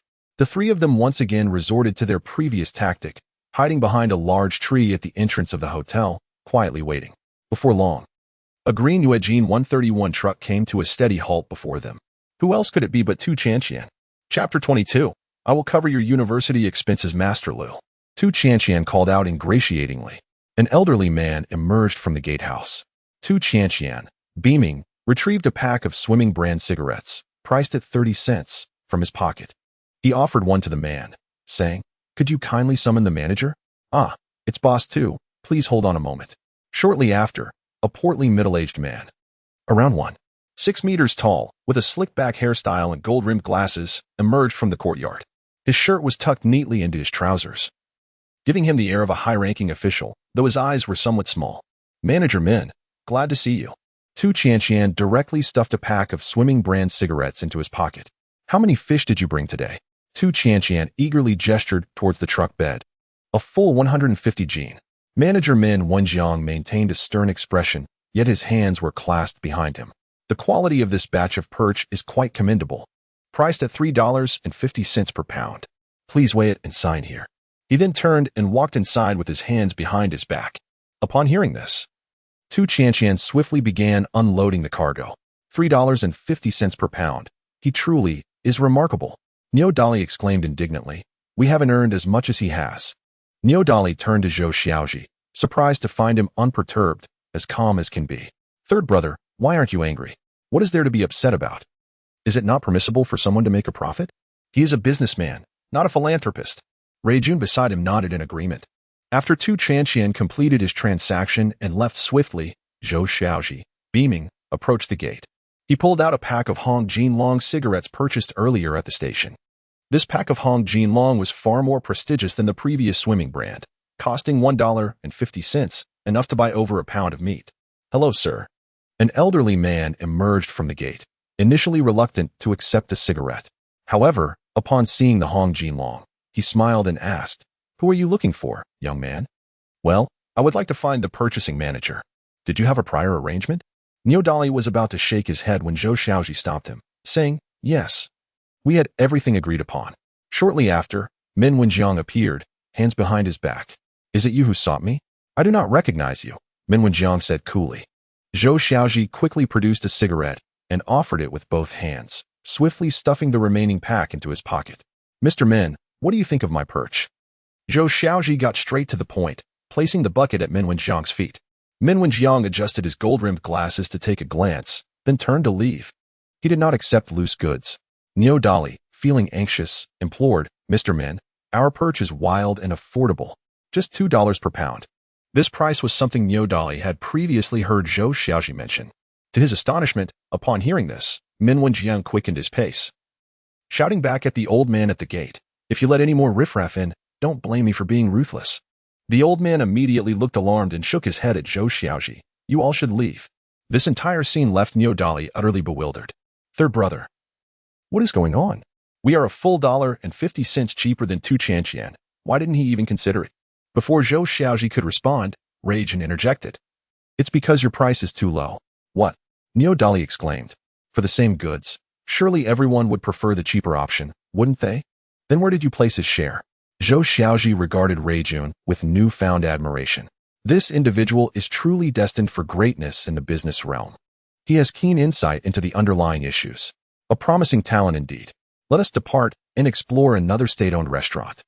Three individuals hoisted a water bucket and proceeded in another direction. "Lei Jun, you need not accompany us any longer. Hurry back to your studies." Zhou Xiaozhi paused in his tracks and advised, "You must devote yourself to your studies and strive to gain admission to a prestigious university. Rest assured, I shall cover all your tuition and living expenses for your 4 years of college." In truth, at that time, universities did not charge tuition fees. It was not until 1989 that higher education fees were implemented, with tuition set at 200 yuan per annum. By 1996, tuition skyrocketed to an astonishing 2,000 yuan. A glimmer of astonishment shone in Lei Jun's eyes. He considered himself quite astute, yet at that moment, Zhou Xiaozhi remained an enigma. If the previous display of unity had stemmed from pity, what did this declaration signify? Although tuition was free in that era, ancillary fees and living costs still amounted to a considerable burden. What was his intention? Why was he so fervently assisting him? What was to be gained from this? Upon reflection, He recognized himself as merely a destitute student, devoid of power, influence, or connections. It appeared he sought nothing in return. Third brother, why do you assist me so? Lei Jun inquired candidly. Zhou Xiaozhi responded, I am aiding you now with the hope that you may assist me in the future. Consider this in advance on your reward. Tears welled in Lei Jun's eyes, shimmering with emotion. Please, third brother, what is it that I can do to help you?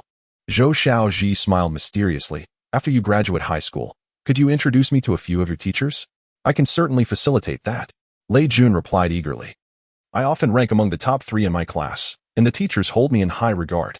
Zhou Xiaozhi chuckled wryly. There is no rush. Focus on your studies. We shall discuss this matter after your graduation. Zhou Xiaozhi's insistence that there was no hurry was disingenuous. From the memories of his past life, he recalled that according to the county records, the series of examination books and papers such as Huanggang's Military Strategy and Huanggang's Secret Scroll had become immensely popular across the nation since their release in 2004. Some even traveled great distances solely to acquire a copy of Huanggang's Military Strategy. However, patience was essential as these endeavors required substantial capital. In this era, merely establishing a printing house was a formidable challenge. He would need to wait until he had money in hand. Once you graduate high school, come find me in Shaohui village at the junction town, and I will arrange a summer job for you. Lei Jun expressed his gratitude repeatedly, his eyes shimmering with newfound confidence about the future. After bidding farewell to Lei Jun, Zhou Xiaozhi and Niu Dali arrived at another state-run restaurant, Dongfang State Restaurant. Come, third brother will treat you to a meal. Here, Niu Dali shook his head vigorously. We cannot afford that. We might as well grab a bowl of noodles next door. Although Niu Dali had never dined at a state-run restaurant, he had certainly heard tales of their exorbitant prices, places unaffordable to the common folk. Yet, Zhou Xiaozhi insisted, pulling Niu Dali inside. At the entrance, 3 charming hostesses stood waiting. Upon seeing 2 rather handsome yet poorly dressed individuals, one of whom was carrying a bucket and exuded a fishy odor, they immediately declared, We apologize, but this is a state-run establishment. Their tone was decidedly haughty. Upon being confronted by the 3 beautiful ladies, Niu Dali felt his face flush with embarrassment and turned to leave. What? Do you discriminate based on appearances in your business? Zhou Xiaozhi retorted, somewhat indignantly. The 3 ladies simply rolled their eyes. Just then, a manager approached.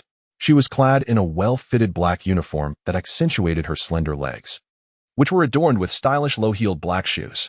Her long, dark hair was tied in a ponytail, and her elegantly arched eyebrows were captivating. Truly, she was a vision of beauty, reminiscent of a poetic muse. Niu Dali was momentarily entranced. Zhou Xiaozhi, however, quickly regained her composure. She recognized this individual. Chapter 23. Are you joking? I have told you countless times to treat customers with warmth. Anyone who comes to spend is our guest. If I catch you displaying such behavior again, do not blame me for deducting your wages. The manager, with a serious expression, admonished. The 3 hostesses immediately nodded in compliance. We understand, Manager Zhang. Manager Zhang then turned to Zhou Xiaozhi and Niu Dali, offering an apologetic smile. My sincerest apologies. You too. Suddenly, she froze, the smile vanishing from her face. What are you 2 doing here? Zhou Xiaozhi, have you been gambling again? Is this the sort of place you should be frequenting? Do you have any idea how heartbroken my sister Yulan is? While she struggles at home, you indulge in lavish spending here. The 3 hostesses exchanged bewildered glances. What's going on? Didn't Manager Zhang just say that everyone who enters is a guest and should be treated warmly? Isn't that a double standard? Zhang Meibai, the eldest sister among the widow sisters, stood before them. According to the county records, after her divorce, she had taken up the position of lobby manager at a state-run restaurant. This role was not to be underestimated. It wielded significant power, akin to that of an executive president of the establishment. Zhang Meibai was diligent and meticulous in her work, yet amidst the rapidly changing economic landscape, she faced persistent suppression from the chibi restaurant. Ultimately, due to poor management, she experienced a downfall, leading to bankruptcy. During the asset liquidation process, she was unjustly blamed for the failure, with the blame for the closure thrust upon her. This event deeply wounded her confidence. After this incident, the county records ceased to mention her. We have come to the county to conduct business. Feel free to verify. Zhou Xiaozhi nudged the dazed Niu Dali with her foot. Oh, right. Niu Dali had been momentarily lost in thought because he had mistakenly identified Zhang Meibai as Zhang Manbo. However, upon closer inspection, he realized his error. He quickly bent down to lift the bucket. Sister Bai, these are the perch we caught from the river. Do you accept them? Zhang Manbai glanced at the 5 perch in the bucket, her serious expression softening considerably. It appeared that the two were not deceiving her. Zhou Xiaozhi, did you truly catch these? Zhou Xiaozhi nodded vigorously, absolutely. Well then, please come to my office. Zhang Manbai sauntered into her office, her long legs exuding confidence. Although there were only 5 fish, she typically would not accept such a small quantity. However, considering that it would help Zhou Xiaozhi and that their establishment had an increasing demand for this type of fish, which was in limited supply, she decided to entertain the offer. What price do you intend to sell them for per pound? Before Zhou Xiaozhi could respond, Niu Dali interjected excitedly. $3.50 per pound. Niu Dali was brimming with confidence, even counting Zhang Manbai's share into the equation. What? So expensive? Our restaurant cannot afford that. Niu Dali exclaimed. Third brother, what's going on? Is my price unreasonable? Zhou Xiaozhi shook his head, solemnly stating, here's the thing, if we establish a long-term partnership, we can agree on the market price of $2 per pound. This response was reasonable, prompting Zhang Manbai to nod in agreement and inquire. How much can you supply in a day? Just as Niu Dali was about to answer, Zhou Xiaozhi quickly chimed in. Manager Zhang, how many pounds do you desire? Starting at 100 pounds, with no upper limit. Zhou Xiaozhi was taken aback by her response, particularly by the phrase no upper limit.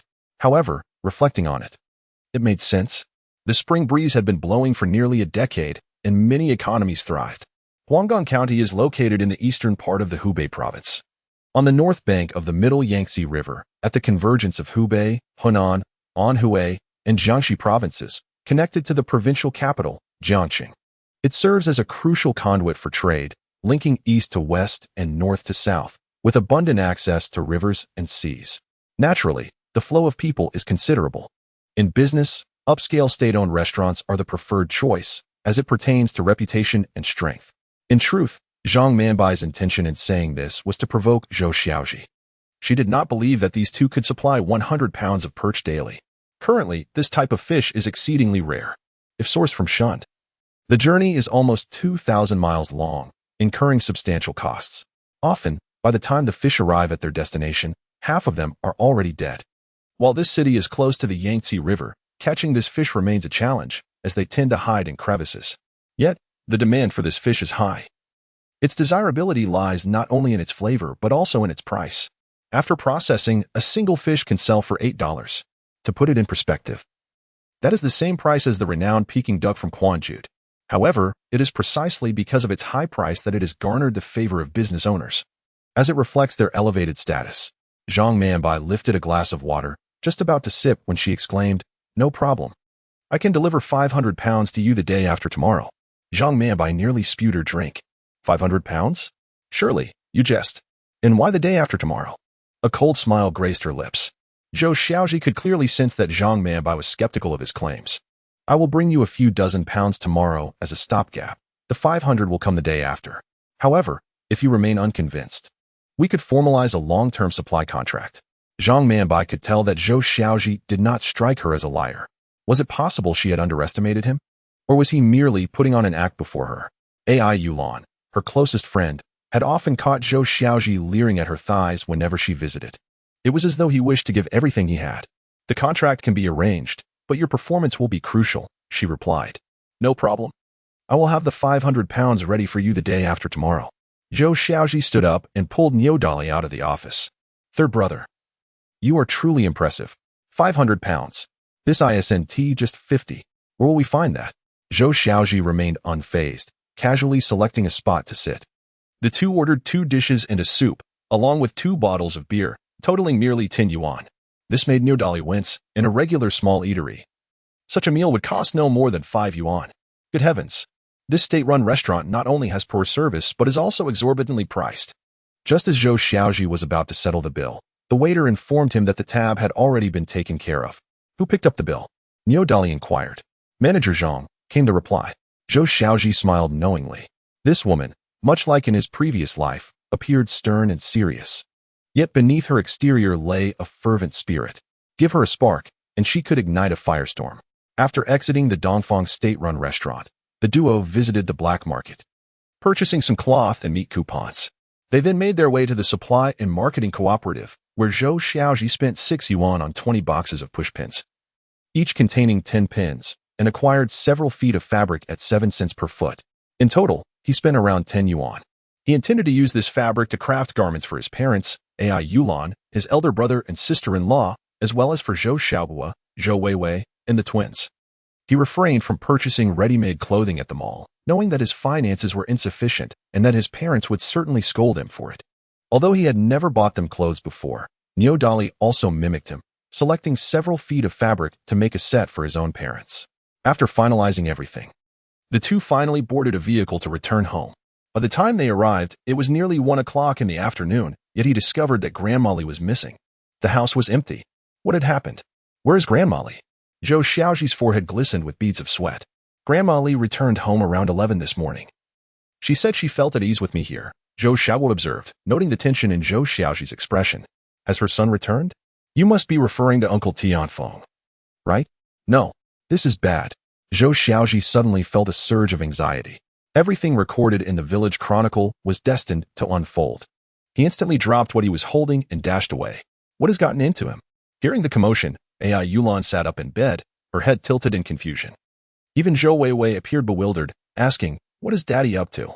Wow, there are so many beautiful fabrics here. Mama, I want to wear new clothes." AI Yulan was momentarily taken aback. He actually bought fabric? Chapter 24. The entire village ascends the mountain. Zhou Xiaozhi ran frantically to the village committee. Village chief. Village chief. This is not good. Zhou Xiaozhi knew that the rear mountain was vast, and he had no means to search for her alone. He could only rally the strength of the entire village. This was how Zhou Weiwei had been found. Huang Guangqin was squatting on a stone at the village office, smoking a dry cigarette, his brow furrowed in thought. Upon seeing the sweaty Zhou Xiaozhi, he quickly rose to his feet, asking, "What is wrong, child? Did a dog chase you?" To be honest, ever since witnessing Zhou Xiaozhi's performance last time, he had a far better impression of him. Grandmolly Xiaofeng is missing. Missing? Huang Guangqin was puzzled. I searched at her home and looked around the fields. Grandmolly is nowhere to be found. She must have gone to the hillside to gather soft lotus grass and has tea returned in over 3 hours. Huang Guangqin realized the seriousness of the situation. He hurried to the office and activated the loudspeaker. In the 1970s to early 1980s, loudspeakers were prevalent in every village. Some affluent households even had small loudspeakers. The loudspeaker connected to the commune's broadcasting station, broadcasting several times a day, generally featuring news and songs. After the reforms, the People's Commune was renamed to Township, and the broadcasting station withdrew. However, this iconic loudspeaker remained. When there was an urgent matter in the village chief would use it to call everyone together. Hello? Hello, can you hear me? Attention, everyone. Attention. Aunt Li Xiaofeng has gone to the back mountain and has not returned for over 3 hours. Instantly, everyone dropped their work and gathered in the northern part of the village, ready to head to the back mountain to search for her. As the loudspeaker's message faded, the entire Xiaoqian village erupted in activity. In one household where dinner was being served, a father asked, "Did you hear the broadcast? That little-footed old lady is missing." The middle-aged man immediately set his bowl down, urging, "Quickly, dear, let us go to the back mountain." In another household, where they were irrigating their fields, the loudspeaker seemed to announce, "Is Grandmolly missing? Stop working, let us hurry to find her." Meanwhile, 2 children at play cried out, "Daddy, Mommy, stop fighting. Grandmolly is missing." Wah! A young couple, blushing, reassured their daughter, "We're not fighting. We're just playing. Hurry up, dear, we must go find her." In mere minutes, the village was alive with urgency. At the northern edge of the village, over 100 men, women, and children from Xiaoqian village had gathered. They were divided into 10 groups, dispersed to search for individuals. Whenever a group received news, they would set off firecrackers. During the firing of the firecrackers, everyone was reminded to be cautious of forest fires. Following Huang Guangqin's command, everyone sprang into action. Dali also arrived, along with another individual who came riding a bicycle. This person was Tianfeng, the son of Li Xiaofeng. "Zhou Xiaozhi, what is going on? I just returned home and heard the loudspeaker blaring. What has happened to my mother?" Zhou Xiaozhi inquired, somewhat irked. "I told you to come back after work yesterday. Why didn't you return? It's one thing not to come back last night, but why haven't you returned this morning?" Tianfeng's face flushed. "My wife's family had an urgent matter. I couldn't come back." Zhou Xiaozhi, knowing that further discussion was futile, remarked, Your mother knows that your son loves eating soft qianba. She must have gone to the back mountain to gather some soft qian grass. It's been a while. I fear something might have happened. Tianfeng, understanding the gravity of the situation, felt a surge of guilt as his son began to cry out, "Grandma! Grandma! Enough of this chatter, let us go find her," Zhou Xiaozhi declared, and everyone set off towards the back mountain. 3 hours earlier. After spending the morning at Zhou Xiaozhi's home, Li Xiufeng found that despite Zhou Xiaozhi's youth, he was efficient and attentive in his tasks. Hence, once Yulan and the children had fallen asleep, she decided to return home. Initially, she had no intention of going to the back mountain, as she already had a bag of soft qian grass at home, sufficient for making soft qianba. However, recalling Zhou Xiaozhi's mention of Yulan and the children's fondness for it, she resolved to gather more. Knowing that the season for harvesting soft qian grass would soon pass, having made up her mind, Li Xiufeng took a nylon bag and a stick, setting off towards the back mountain. Upon reaching the hillside, she noticed an abundance of soft qian grass near a rocky area ahead. In her excitement, she lost her footing and slipped, tumbling down. Both of her feet twisted painfully, rendering her unable to rise. Thankfully, there was no bleeding. Had the scent of blood attracted wild wolves, it could have turned perilous. Initially intending to rest on the ground until her feet felt better, she despaired as she realized she still could not walk. Panic ensued as she called out loudly, but the hillside was devoid of any inhabitants. Even Zhou Xiaozhi's elder brother, Zhou Xiaozhi, lived in the opposite direction of the hillside, far removed from her location. The more she pondered, the more desolate she felt. Throughout her life, she had scarcely known comfort. The happiest times were perhaps in her childhood, as memories of her son's early years flooded her mind. Though life then was more arduous than it was now, it was filled with joy and contentment. Her son had always been considerate, excelling in both studies and work. She cherished the desire to maintain a harmonious relationship with her daughter-in-law. Yet, despite her relentless efforts, she remained devoid of the other's acknowledgement. Lost in her thoughts, tears welled at the corners of her eyes as she succumbed to a slumber.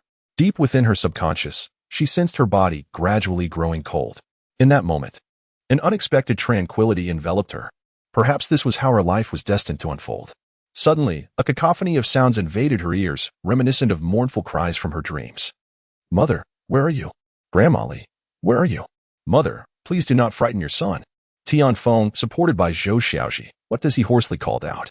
"Son, I am here. Are we parting in a dream?" In her stupor, Li Xiufeng instinctively responded, believing she was still ensnared in a dream. "Grandma Li is over there," Zhou Xiaozhi shouted. "Mother, mother." Tianfeng hurriedly bent down and gently lifted his mother from the ground. Her body felt somewhat icy, yet she still breathed. He embraced her tightly, tears streaming down his face. "Mother, wake up."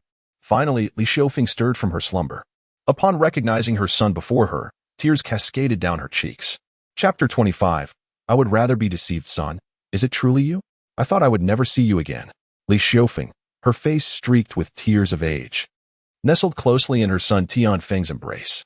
"I do not know if it is due to growing old or some other reason, but in recent years, I often recall the joyous moments of your childhood.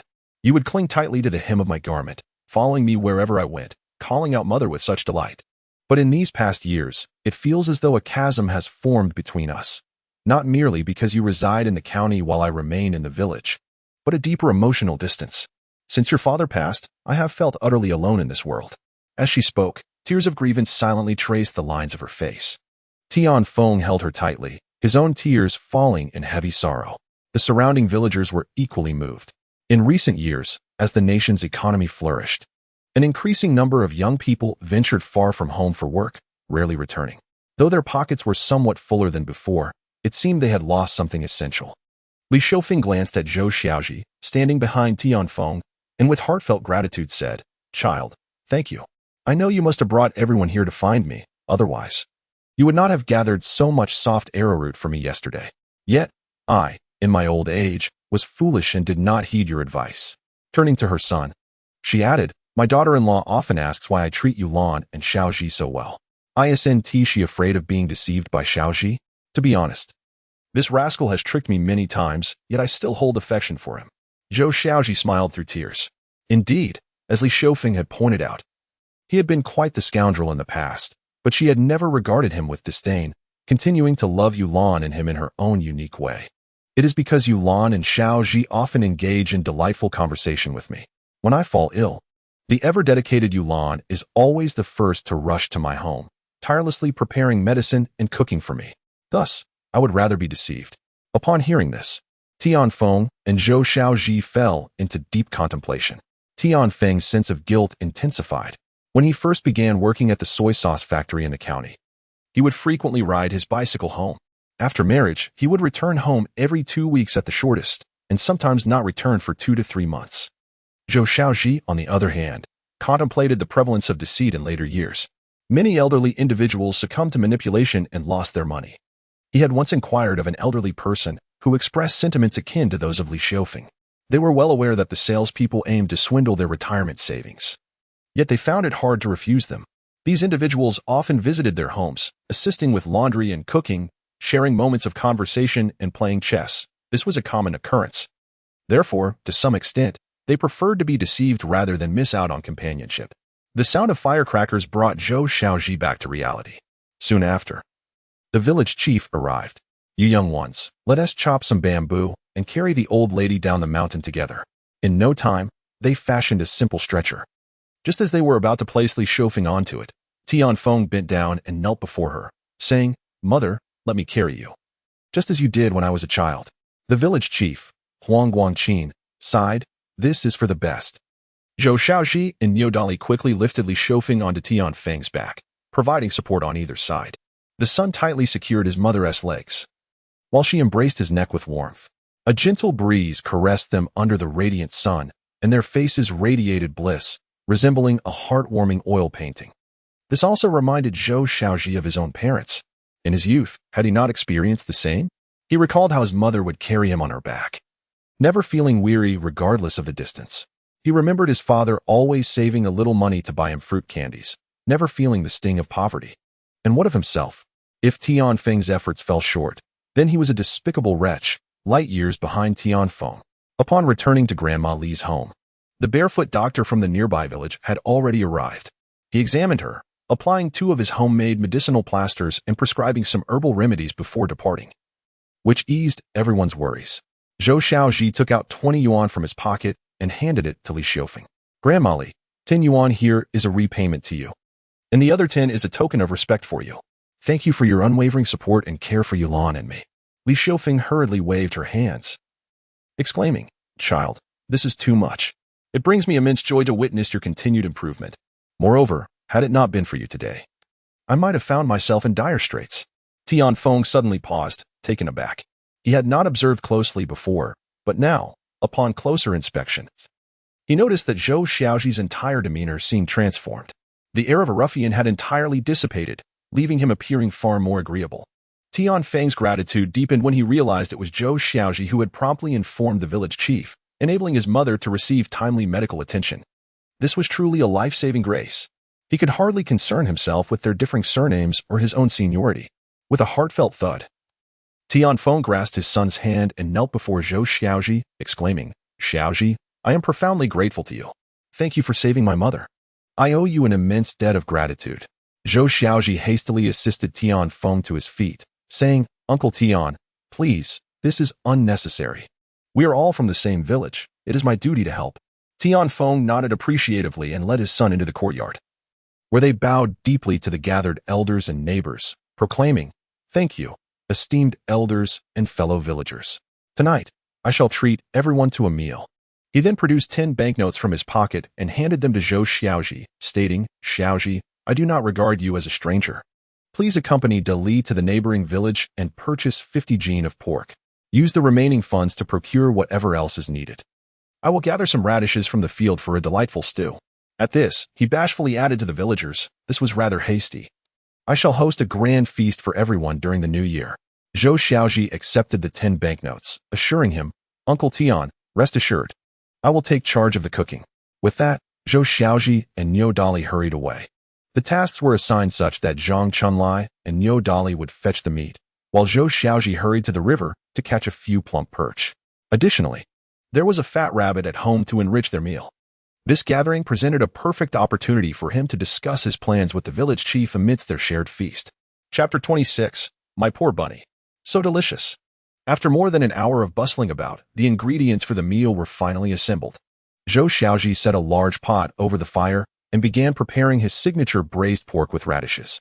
As the enticing aroma of the dish wafted through the courtyard, the children were irresistibly drawn to it, their mouths watering. Zhou Weiwei proudly announced to the group of little ones, "How does it smell? Isn't the meat delectable? It's my father who is making it," she declared. "From now on, you all must call me sister. I shall persuade my father to serve you extra pieces of meat. Sister, sister." Even a 10-year-old chased after Zhou Weiwei, calling her sister. With a radiant smile spreading across her face, she felt an overwhelming sense of joy. For the first time, she felt a profound pride in her father, a sentiment that had previously been one of embarrassment. Zhou Xiaozhi smiled and gestured to Zhou Weiwei, saying, "Weiwei, come over and help Daddy taste this delectable meat, shall we?" "Here we go." Zhou Weiwei, with her short legs, scampered over, eagerly opening her little mouth. As a generous piece of succulent, rich braised pork was placed into her tiny mouth, she inhaled deeply, her big eyes squinting in delight, her little face brimming with joy. "This is absolutely delicious." Upon witnessing Weiwei's expression, the other children grew restless. "Uncle, uncle, I want to taste too. Uncle, I wish to eat. Uncle, you are so handsome. Uncle, how about I introduce my mother to you?" 8 or 9 children rushed forward, clamoring, "Can we all have a taste, just a piece each?" Zhou Xiaozhi chuckled as he served the children. Observing their fondness towards him filled his heart with immense joy, especially when he recalled that night when these children had glared at him with clenched fists. Meanwhile, some villagers had arrived early. As they recognized that the one laboring over the stove was Zhou Xiaozhi, astonishment washed over their faces. This scoundrel can cook? No. He could no longer be called a scoundrel. At least his performance over the past couple of days had been commendable. With that thought, the villagers nodded in acknowledgement towards Zhou Xiaozhi, who returned their nods with a smile, wielding his spatula with renewed vigor. "Third brother, the rabbits are ready." The village's hunter, Wang, had heard that they were preparing rabbit meat and had brought over 2 rabbits, combined with the 3 they already had. It amounted to an impressive 15 to 16 pounds. Niu Dali approached with a large basin. The previously cheerful Zhou Weiwei's face suddenly fell. "Rabbit? You killed my adorable bunny. Uncle Dali, you were so mean. Humph, I won't play with you anymore," she cried as she ran away. Niu Dali shrugged helplessly at Zhou Xiaozhi, who merely smiled in silence. "This little girl, just wait and see how I will win you over with rabbit meat." Rabbit meat is rich in carbohydrates, protein, potassium, calcium, sodium, and other essential nutrients. It also contains lecithin, which is vital for the development of organs and the brain, contributing to cognitive enhancement, making it particularly beneficial for children. Furthermore, it is advantageous for the elderly, helping to prevent the formation of cerebral thrombosis and stave off hypertension, diabetes, and coronary heart disease. Of course, it also helps maintain skin elasticity and overall body firmness, which is advantageous for women. Truly, the benefits are plentiful. However, if this dish is poorly executed, it could turn out unpalatable. Yet, such a challenge posed no difficulty for Zhou Xiaozhi. He first washed and peeled the radishes, cutting them into evenly sized small pieces for later use. Then he directed Niu Dali to pour a large basin of rabbit meat into a pot of boiling water for blanching. After retrieving the meat, he heated oil in the pan, sauteed ginger and scallions until fragrant. He then added the entire basin of rabbit meat, stir-frying it thoroughly. Next, he introduced some star anise and bay leaves he had just purchased. Zhou Xiaozhi even poured in 3 large bottles of Hongguang beer, which was inexpensive at 50 cents per bottle for 750 milliliters. In contrast, the currently popular Snowflake and Great Wall beers were selling for $1.50 per bottle, while Yanjing beer cost $1.20 each. At this juncture, the price of baijiu was quite modest. Renowned brands such as Luzhou Laojiao, Jian Nanchun, and Finjiu were priced at approximately 5 yuan per bottle, while Wuliangye was a mere 7 yuan and 50 cents. The finest malt could be acquired for 11 yuan. The pricing remained remarkably stable until February 22, 1988, when the state decided to liberalize the pricing of distinguished liquors and tobaccos, entrusting their valuation to the market. Consequently, Wuliangye surged from 7 yuan and 50 cents to 33 yuan per bottle, and Maotai skyrocketed from 11 yuan to 445 yuan. Merely a month or 2 later, Maotai's price ascended rapidly to 128 yuan per bottle. From that point onward, Maotai's price trajectory resembled a rocket, rendering it increasingly unaffordable for many. It was advisable to stock up on a batch of Maotai. After all, such an opportunity was too lucrative to overlook. The enticing aroma of rabbit meat rekindled Zhou Xiaozhi's thoughts, prompting him to busy himself once more. He poured in a splash of soy sauce for color and added water, bringing it to a vigorous boil. He then introduced radishes into the pot, covering it with a lid and allowing it to simmer over low heat for a quarter of an hour. Once the rabbit meat was thoroughly cooked and the sauce reduced, Zhou Xiaozhi skillfully added salt and scallions, stir-frying over high heat. The delightful fragrance of the rabbit meat wafted through the air, piquing the interest of villagers seated nearby, who were chatting and snacking on sunflower seeds, their mouths watering in anticipation. Hidden in a corner, Wei Wei, engrossed in counting ants with the children, caught a whiff of the enticing aroma. However, upon realizing it was the adorable rabbit transformed into a dish, she could not suppress her tears. In her heart, she fervently prayed, "Oh, please don't call me. Just don't call me. Even if you do, I want to go." Humph. Wei Wei, come and taste this meat. I'm coming. Wei Wei's little legs dashed uncontrollably towards the source of the delicious aroma, completely forgetting her earlier resolve. My poor rabbit. She lamented once more. Just a taste. Zhou Xiaozhi placed a piece of rabbit meat near Wei Wei's mouth. I want to eat much. Just one piece. Wow, it's truly delectable. Wei Wei had never savored such exquisite meat before. Tears streaming down her face, she exclaimed, I want another piece. Zhou Xiaozhi chuckled and quickly served her another piece. This scene drew amused smiles from the villagers waiting nearby, filling the small courtyard with a joyous atmosphere. They finally witnessed the once pitiful Wei Wei, who was now laughing heartily. Though she cried, it was a charmingly innocent side of childhood. Perhaps, indeed, Zhou Xiaozhi had begun to transform. After completing this dish, Zhou Xiaozhi turned his attention to preparing steamed perch. He couldn't help but think how perfect it would be if he had a bottle of Li Kum Ki steamed fish soy sauce at that moment. Alas, it was not to be found. In truth, creating steamed fish soy sauce was not a daunting task. It primarily involved fermenting soybeans with an appropriate concentration of brine. Through the process of culturing and fermentation, wherein various microorganisms proliferated and secreted enzymes for the brewing process. Suddenly, an epiphany struck Zhou Xiaozhi. Isn't he on phone working at the soy sauce factory in the county? I've heard that the profits are not promising. Perhaps we should consider experimenting with steamed fish soy sauce another day. Who knows, we might even secure a production line from them? For now, we can only substitute it with light soy sauce. Before long, 5 steamed mandarin fish were ready. All the dishes were prepared. Niodali had also steamed 2 large pots of fragrant rice. The villagers had been eagerly awaiting the meal. Chapter 27. Today, I wish to commend someone. The courtyard was filled with villagers waiting for their meal. As platter after platter of aromatic, colorful dishes graced the table, all the villagers were left speechless. 50 pounds of braised pork paired with 100 pounds of radishes. The rich sauce wafting above was enough to capture their attention entirely. The sight of the 5 large, plump mandarin fish left them in awe. Such a simple preparation yielded a mouth-watering taste. There was also rabbit meat, which had everyone swallowing hard in anticipation. The village head, Huang Guangqin, stood up. We are about to eat, but I must first announce the rules. No takeaways, no takeaways. No takeaways. It bears repeating.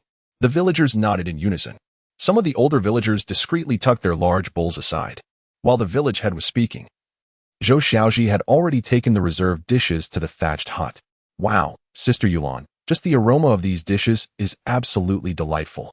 Zhou Xiaozhi, being merely 15, had never encountered such exquisite flavors. AI Yulan and her pair of twins had been resting that afternoon, unaware of the happenings outside. Moreover, Zhou Xiaozhi's mother, Mu Zhenfang, had arrived, bringing a bag of flour and 20 eggs. However, upon seeing that Zhou Xiaozhi was being well taken care of, she hurriedly left, worried about the orange trees on the mountain that were ailing, shedding their leaves in droves. Sister Yulan, you might not know this, but my third brother, Zhou Xiaozhi, did a great deed today. Zhou Xiaozhi pouted. Why do you call him third brother? Yet, inside, she felt an unexplainable joy. AI Yulan straightened up, somewhat incredulous. He can do good deeds? As long as he doesn't cause trouble for me, I'm grateful. As soon as AI Yulan finished speaking, she suddenly felt something was amiss with her words and her face flushed. Today, Granny Li had slipped while picking soft water grass on the mountain, injuring her feet and losing consciousness. If it weren't for Zhou Xiaozhi urging the village head to organize everyone to search the back mountain, Granny Li might have met with a dire fate. Thus, in a sense, Zhou Xiaozhi had saved Granny Li's life. AI Yulan listened with growing astonishment. She had thought Zhou Xiaozhi merely engaged in trivial matters, never imagining he could be involved in saving a life. Sister, you aren't pulling my leg, are you? Just then, the commotion from the neighboring courtyard began to quiet down, and the voice of village head Huang Guangqin reached AI Yulan and Zhou Xiaozhi's ears. I must express my admiration for an individual today. The crowd exchanged curious glances. Who was being praised? Huang Guangqin directed his gaze towards Zhou Xiaozhi. Zhou Xiaozhi, please pause your work for a moment. Instantly, all eyes turned towards Zhou Xiaozhi. Could it be that he is the one being commended? Although he had participated in the mountain patrol alongside everyone, who hasn't? Yet, to be frank, the meal he prepared today was indeed delightful. This alone merits recognition. Had it not been for Zhou Xiaozhi's prompt discovery of Aunt Li's unusual condition and his swift communication with me, perhaps we would never see her again. The expressions of everyone suddenly froze. So, it was Zhou Xiaozhi who made the initial discovery. Zhou Xiaozhi smiled shyly. Village chief, I merely did what I could. Huang Guangqin scanned the crowd and bellowed. What are you all standing there for? Let us applaud. The thunderous sound of clapping erupted. Everyone smiled warmly at Zhou Xiaozhi. Well done, young man. Acknowledging one's mistakes and making amends is commendable. I always knew there were no weaklings in our village. The accolades not only reached Zhou Xiaozhi's ears, but also stirred a whirlpool of emotions within AI Yulan. So, Sister Yulan, do you finally believe? AI Yulan's face was unable to hide her joy. For the first time, she felt a sense of pride stemming from Zhou Xiaozhi. Haha, Sister Yulan. What are you daydreaming about? AI Yulan, blushing, swiftly picked up a piece of braised pork and fed it to Zhou Xiaozhi. You, hurry and eat. Zhou Xiaozhi reciprocated with a piece of meat. Sister Yulan, you should eat too. He saved these dishes just for you. AI Yulan happily began to eat, feeling an inexplicable sense of reassurance. Next, let us invite Zhou Xiaozhi to share a few words with everyone. AI Yulan's chopsticks suddenly halted. Her chewing ceased. She too was eager to hear what Zhou Xiaozhi had to say. As someone who had once topped the wealth rankings in his past life, he had witnessed countless grand occasions and delivered no fewer than 10,000 speeches. Yet, in this moment, surrounded by his closest kin, he felt a twinge of shyness. Come on, Zhou Xiaozhi, just get up here. Why are you acting so timid? The crowd teased. Niodali, with a look of frustration, playfully kicked Zhou Xiaozhi's backside. Go on, third brother. Zhou Xiaozhi approached the front of the courtyard. Actually, I am not as remarkable as the village chief suggests. These are merely my responsibilities. He took a deep breath, organized his thoughts. Now, I would like to express 3 points. Huang Guangqin chuckled. This young man certainly possesses the potential to be a village chief. How does one speak like a leader? First and foremost, I sincerely apologize to everyone. In the past, I was a complete failure, dragging down our village and becoming the object of everyone's disdain, entirely oblivious to my shortcomings, mistakenly thinking it was a unique kind of honor. At this moment, all the villagers felt as though they were witnessing a wayward child confessing their mistakes to their parents. Each face wore a forgiving smile, reminiscent of a benevolent aunt. AI Yulan was equally astonished. If it took immense courage for him to admit his faults before me, how much greater courage was required to do so in front of the entire village? Who isn't concerned about their reputation? Secondly, I have now resolved to turn over a new leaf and become a better person. I wish to contribute to the development of our humble Xiaohui village. Suddenly, someone in the crowd called out in agreement, and the atmosphere ignited with enthusiasm. Xiaozhi, you are our village's youth. The development of our village depends on you. We believe in you, Xiaozhi. He bowed slightly to the elders and continued. Thirdly, I wish to express my heartfelt apologies to my wife, AI Yulan, as well as to my parents and relatives. I have caused you worry. However, from this moment onward, I shall no longer be a source of concern for you. So please rest assured. Although his parents and elder siblings were not present in the crowd, Xiaozhi was confident they would soon witness his transformation. Sitting at the children's table, Zhou Weiwei's eyes were red, her little palms sore from clenching tightly. Yet, her heart swelled with pride. Stinky brat, you have finally returned. But she found herself unable to voice it, pondering, what should I do? Ultimately, she decided to indulge in some meat for now. Oh, my poor little bunny. How delicious you are. Amidst the villagers' enthusiastic applause, Xiaozhi concluded his speech. The atmosphere was lively as everyone began to eat heartily. Xiaozhi, sit beside me. Huang Guangqin called out. Great, I actually have something I wish to discuss with you. Chapter 28. The village chiefs repeated shock while they ate. They engaged in conversation. What do you wish to discuss with me? Can we speak privately? Xiaozhi gestured to Huang Guangqin. They stepped outside the gate. Go ahead. I will certainly assist in any way I can. Huang Guangqin assumed Xiaozhi sought him out for personal matters. Chief, when I visited the village committee today, I sense something weighing on your mind. Would it not be better to voice it? Indeed. Huang Guangqin's brow furrowed once more. I shall not hide it from you. You must have heard about our village being dubbed Bear Village? Xiaozhi remained noncommittal. To be honest, I am troubled over the rice seeds.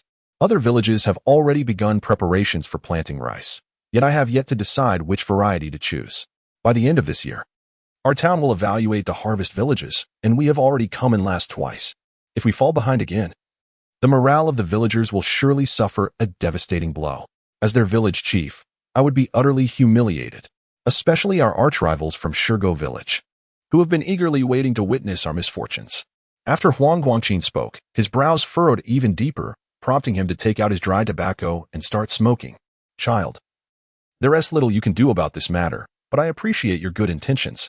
Zhou Xiaozhi's expression turned serious. Village chief, have you heard of the rice variety called Qiuguang? Qiuguang? Huang Guangqin's eyes were filled with confusion, clearly indicating that he had not heard of it. Is this rice seed truly viable? Zhou Xiaozhi replied earnestly. This variety has been developed by old Yulan and his students. Its growth period is around 150 days, which is 3 to 5 days later than ordinary varieties. However, Zhou Xiaozhi shifted his tone. I have come to know, quite by chance, that this variety averages about 10 ears of grain per hill when transplanted singly, with an average yield reaching up to 1,300 gene per mu.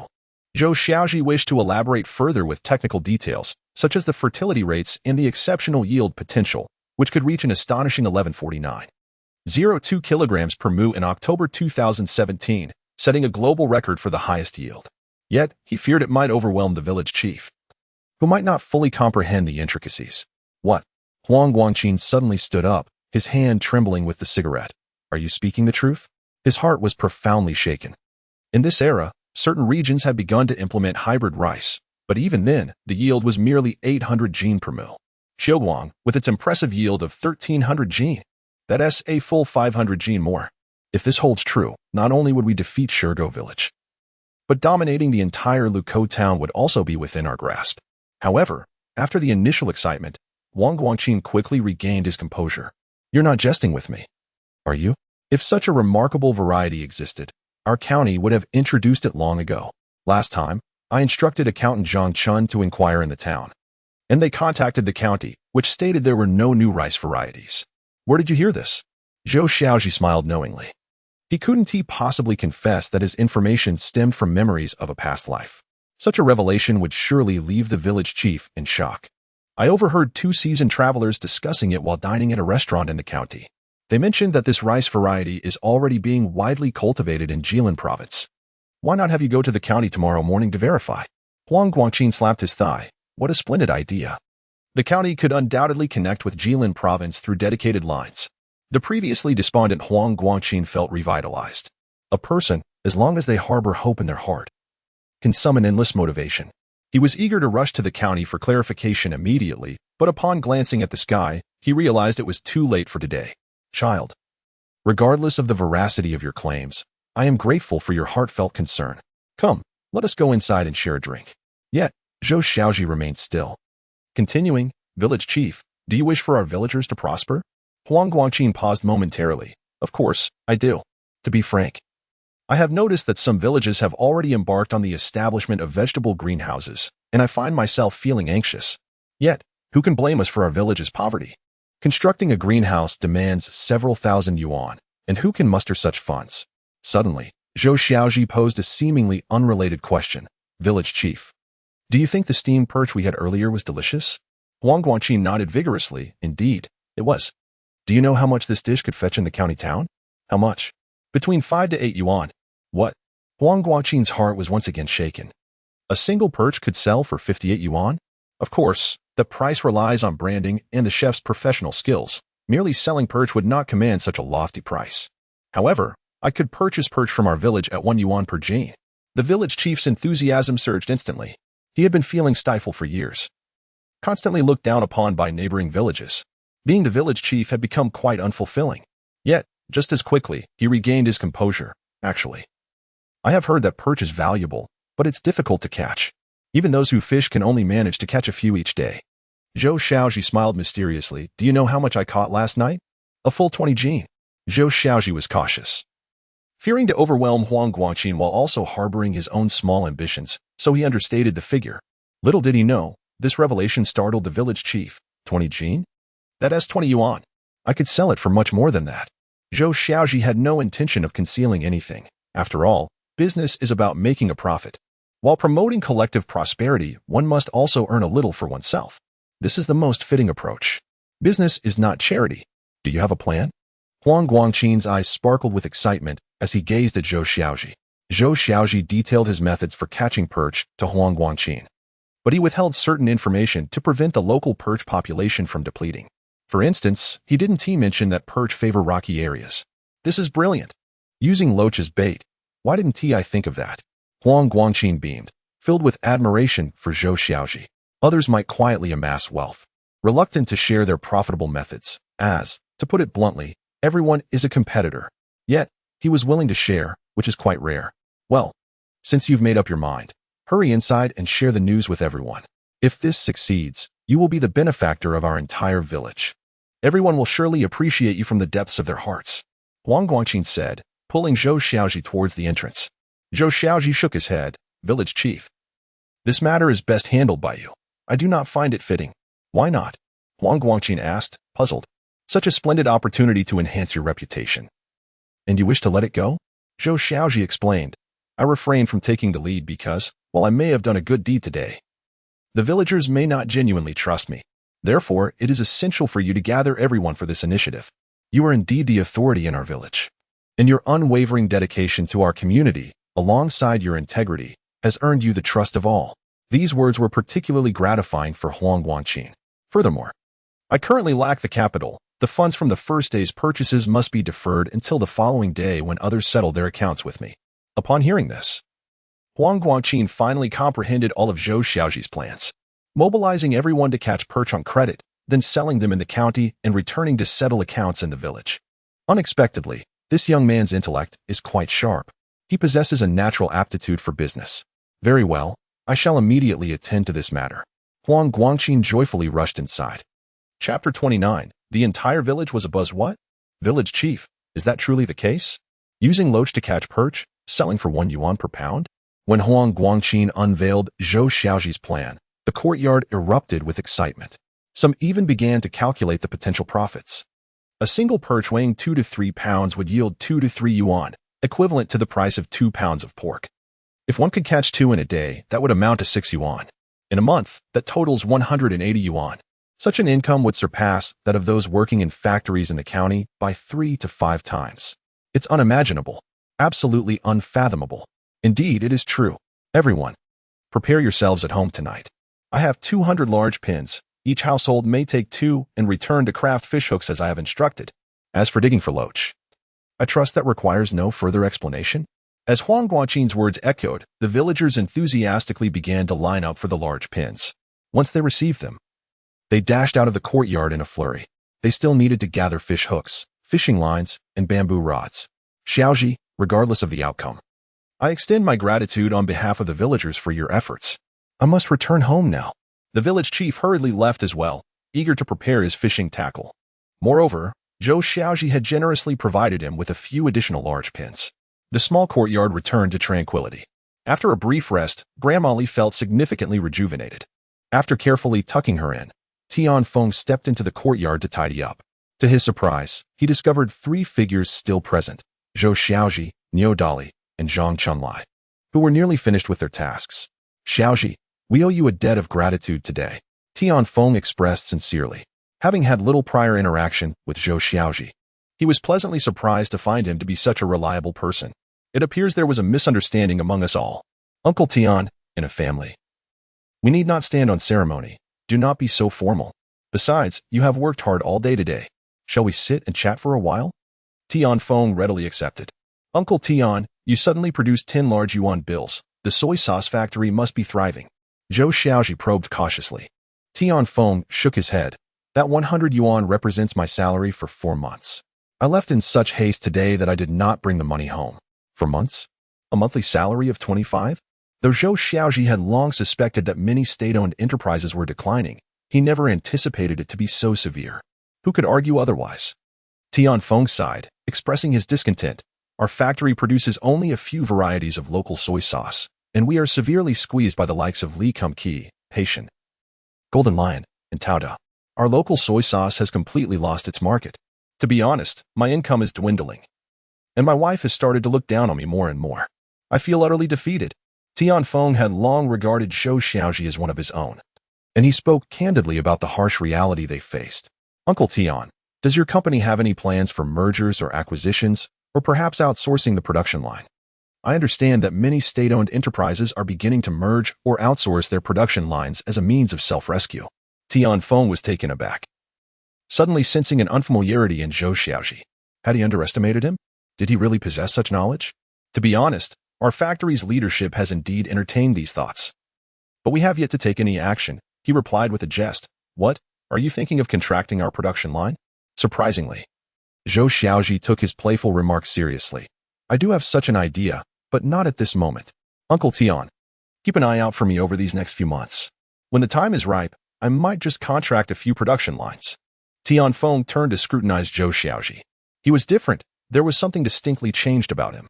Whatever happened to the Zhou Xiaozhi who was once known for his indulgent lifestyle of gambling and idleness? All right, I'll keep an eye out for you, Tianfeng replied, not taking the matter too seriously but wishing to encourage Zhou Xiaozhi's enthusiasm. Then I shall take you at your word. Zhou Xiaozhi smiled. The village records once noted that 2 years later, Tianfeng lost his job.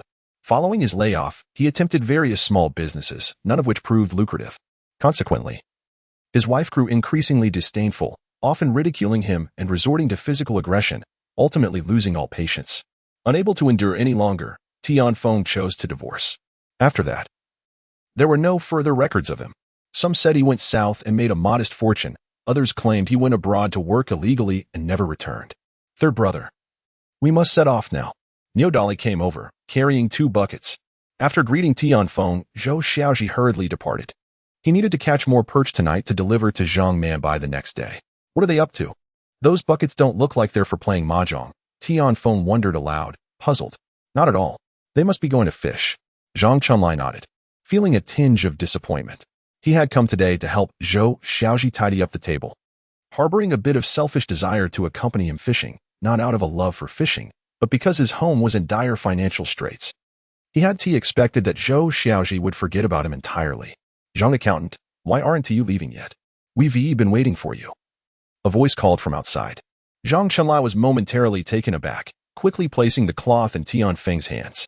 Uncle Tian, it's all tidied up. I'm off now. Zhou Xiaozhi called Zhang Chunlai so for 2 reasons. First, he found him to be quite admirable, reminiscent of their previous encounter, despite his self-loathing. There remained a sense of camaraderie for their shared village. Secondly, Zhang was technically proficient. One must not underestimate the accountants in rural areas during this era, for their methods of calculation were both meticulous and rigorous, precise to the last cent. Once his company was established, Zhang Chunlai would be an indispensable asset. Well, what a catch. It was Zhang Chunlai's first experience witnessing Zhou Xiaozhi in Niodali fishing, and he couldn't help but exclaim, in such a short time, "You've caught 2 fish?" He gazed at the 2 plump perch in the bucket, utterly astonished. "I knew it was you pulling the strings when I heard the village chief mention it. Why don't you step into the limelight?" Zhou Xiaozhi shook his head. "Now is not the right time. Why utilize my own stature when there's a village chief with greater authority already in place? In other words, isn't the village chief just a free laborer for us?" With Zhang Chunlai's involvement, the 3 of them, through a night of diligent effort, managed to catch over 100 kilograms of fish. When they arrived in the county town to deliver the haul to Zhang Manbai at the Oriental State-run restaurant, Zhou Xiaozhi left him utterly astonished. He had initially doubted that Zhou could procure 500 kilograms of fish in one go, yet now he believed. On the way back, Niodali expressed his concerns. "Third brother, do you think our village is stirring? If we don't receive the 500 kilograms, won't we be embarrassed in front of the widow?" He suggested they inform everyone to fish in structurally rich areas of the river. Zhou Xiaozhi shot him a look of exasperation. "Why all the questions? If we are too thorough, we might face repercussions." Zhang Chunlai nodded appreciatively. "As long as the Green Mountains remain, there's no fear of firewood running out. Zhang, we sold a total of 218 yuan. After deducting the truck hire and other expenses, we have 206 yuan left, which means each person receives 6 yuan. As Zhou Xiaozhi recounted the figures, he handed Zhang Chunlai a share. Upon seeing the money, Zhang's excitement was palpable. It would be disingenuous to claim he was not thrilled, even as the village accountant. He had never dealt with such a significant sum. This money represented a day's earnings equivalent to 2 months' wages for others. Yet, he gritted his teeth and said, Xiaozhi, I am tremendously grateful for the opportunity to join, but I understand one fundamental truth. If 3 people share a bun, each can only have a bite. And they might even quarrel over it. However, if one person can lead everyone to purchase 10 buns daily, even if I only receive 1, it is far better than what I had before. Zhou Xiaozhi couldn't help but reassess Zhang Chunlai. This man was remarkably astute. Yet, Niodali seemed puzzled. What does third brother mean by that? Zhang Chunlai meticulously counted out 41. 2 yuan from a total of 68. 6 yuan, neither a cent more nor less, and chuckled. Xiaozhi, when it comes to today's earnings, I believe I am only entitled to 20%. After all, the idea was yours and you also found the market. I merely contributed my share. At this point, Niodali finally grasped Zhang Chunlai's approach. He too, with a semblance of seriousness, counted out 41. 2 yuan, and remarked, Third brother, I understand. I shall also take 20%. If your business expands, these 2 shares will amount to a considerable sum. Zhou Xiaozhi shook his head, deeming this trivial sum beneath his concern. However, unable to withstand the insistence of the 2, he reluctantly acquiesced. The 3 of them boarded a horse-drawn carriage hired from the town and eventually arrived at the village entrance, only to discover that the entire village appeared to be deserted. Third brother, have they all gone to the river to fish for perch? Niodali inquired excitedly. Why not go check by the riverside? In high spirits, Zhou Xiaozhi strode confidently to the riverbank. From a distance, he could hear the voice of the village head, Huang Guangqin, proclaiming, Everyone must remember. Our village's section of the river stretches a full 10 kilometers, ample space for fishing. He then queried, Can we fish in the river? The crowd responded in unison. No. Huang Guangqin, beaming, approached his fishing rod.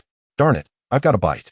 Zhou Xiaozhi surveyed the scene and found that both banks of the river were teeming with people, all bustling with activity. Each person's bucket was brimming with fish. Xiaozhi, you're back? The village head spotted Zhou Xiaozhi and eagerly set down his fishing rod to rush over. Village head, you seem quite cheerful. Has there been news from the county? Huang Guangqin nodded vigorously. You wouldn't believe it. I received commendation today. The county was unaware of the autumn light variety. But through contact with Jixing, they discovered that it has already been cultivated. They decided to allocate some seeds to us. And County Head Li Qingping promised to conduct a pilot project right here in our village. Li Qingping? Zhou Xiaozhi recalled this name, as he was not merely mentioned in the county records, but also renowned in the provincial annals, having once ranked first. Wonderful! Our village has hope this year. Zhou Xiaozhi exclaimed, I shall preemptively wish for a bountiful harvest for our village this year. The village head's smile widened. Although he had some reservations about the autumn light variety, the endorsement from the county technician bolstered his confidence. After enduring ridicule for many years, he finally had the chance to stand proud. After a brief conversation with the village head, Zhou Xiaozhi returned home, feeling quite fatigued, and fell into a deep sleep. When he awoke, it was already 3:00 p.m. He hurriedly got out of bed, only to freeze in place, for he found himself covered with a blanket.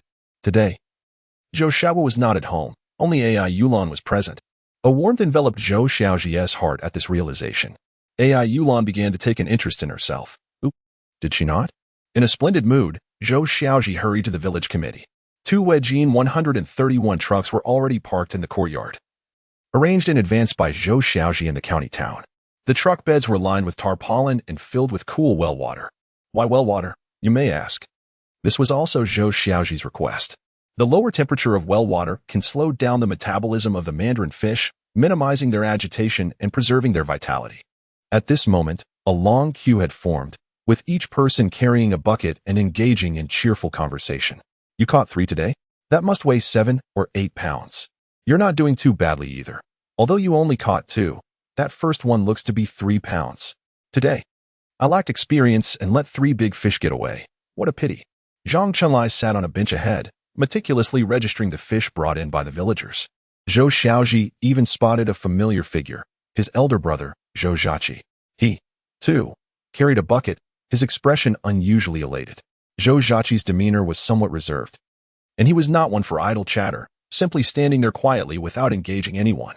Brother, you came too? When Zhou Xiaozhi lifted his head to see him, he intended to strike up a conversation, But upon noticing that Zhou Xiaozhi was empty-handed, he fell silent. How could he miss such an easy opportunity to earn money? He had heard that Zhou Xiaozhi had expressed his ambition in front of everyone the previous night. But now? Had he forgotten after just a night's sleep? Other villagers, noticing Zhou Xiaozhi's lack of catch, teased him. Xiaozhi, why didn't you go fishing? Exactly. How could you miss such a splendid opportunity? TCH. All those grand words yesterday must have been swallowed down. Alas, he truly is like a stubborn clay. All he can do is boast, faced with their ridicule and misunderstandings. Zhou Xiaozhi merely smiled and remained silent. He approached Zhang Chunlai to glance at the account book. Upon seeing it, he was taken aback. 613 pounds. There were still over 30 people in line. The lines on Zhou Xiaozhi's face twitched. He had indeed underestimated the villagers' enthusiasm for making money. A preliminary estimate suggested they could collect 700 pounds. Even accounting for a dozen or so breeding fish, there would still be over 600 pounds. Conveniently, the village chief had a 10-square-meter pond, once used for growing lotus roots, now serving as Zhou Xiaozhi's breeding fish storage. They were busy until 5 p.m., after which the villagers dispersed. Xiaozhi, today we collected a total of 702 pounds of fish. It's an auspicious sign. Village Chief Huang Guangqin expressed his joy, though a hint of concern lingered. Xiaozhi, will everyone really receive 702 yuan tomorrow?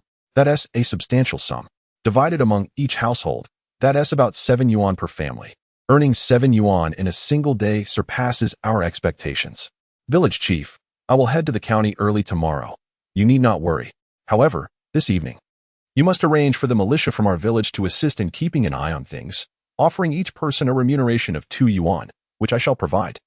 Huang Guangqin nodded vigorously, assuring, rest assured, not a single fish shall be missed. With a cheerful smile, Zhou Xiaozhi departed. He did not intend to go fishing tonight, as only AI Yulan and the children were at home. Zhou Xiaohua had already gone to school. With this thought in mind, Zhou Xiaozhi hurried home, feeling a twinge of anxiety, uncertain whether AI Yulan would be receptive to his presence. Yet, there was a flicker of hope within him, yearning for a favorable change in her attitude.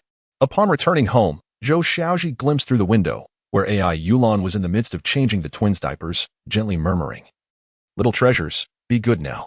These are the diapers your stinky father bought for you. They feel quite comfortable." In a corner, the petite Zhou Weiwei was scribbling on a piece of paper with a pencil.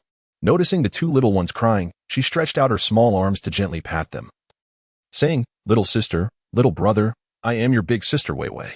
You must be good and listen to your sister." AI Yulan looked at Zhou Weiwei with a soft smile, followed by a sigh. "Your stinky father has no heart at all. He doesn't even know to give you 2 names. Suddenly, a voice from outside halted AI Yulan's expression, and 2 rosy blushes adorned her cheeks. Chapter 31. Mom, why is your face so red? AI Yulan felt a hint of shyness. Yet she composed her expression and coldly replied, "What do you want?" Zhou Xiaozhi softly stated, "Did we not agree earlier? With your permission, I can enter this room and help take care of the 2 children." In truth, Zhou Xiaozhi was testing the waters. Generally, women tend to soften their hearts. Once the first step is taken, the second may follow. As for the third step, articulating it might not pass scrutiny. AI Yulan remained silent, and the atmosphere grew somewhat awkward. It was Zhou Weiwei, however, who, with her innocent cunning, scampered over and pulled Zhou Xiaozhi inside, exclaiming, "You're back. Quickly tell me, what are my little sister and brother's names?" Zhou Xiaozhi bent down, gently flicking Zhou Weiwei's little nose. "Your sister shall be named Zhou Zixing." Zhou Zixing? Zhou Weiwei's eyes widened in surprise. "Is my little sister a gorilla?" Zhou Xiaozhi nearly burst into laughter. "No. It's a star on the left and an eye on the right, symbolizing that with starry eyes, there will be hope." "Oh, so it's a star from the heavens. What a lovely name for my sister." Although Zhou Weiwei did not fully comprehend, she found it pleasing enough. Zhou Xiaozhi was aware that Zhou Weiwei was not entirely grasping the meaning, but his explanation was not solely for her benefit. "What about my little brother's name?" Zhou Weiwei inquired again.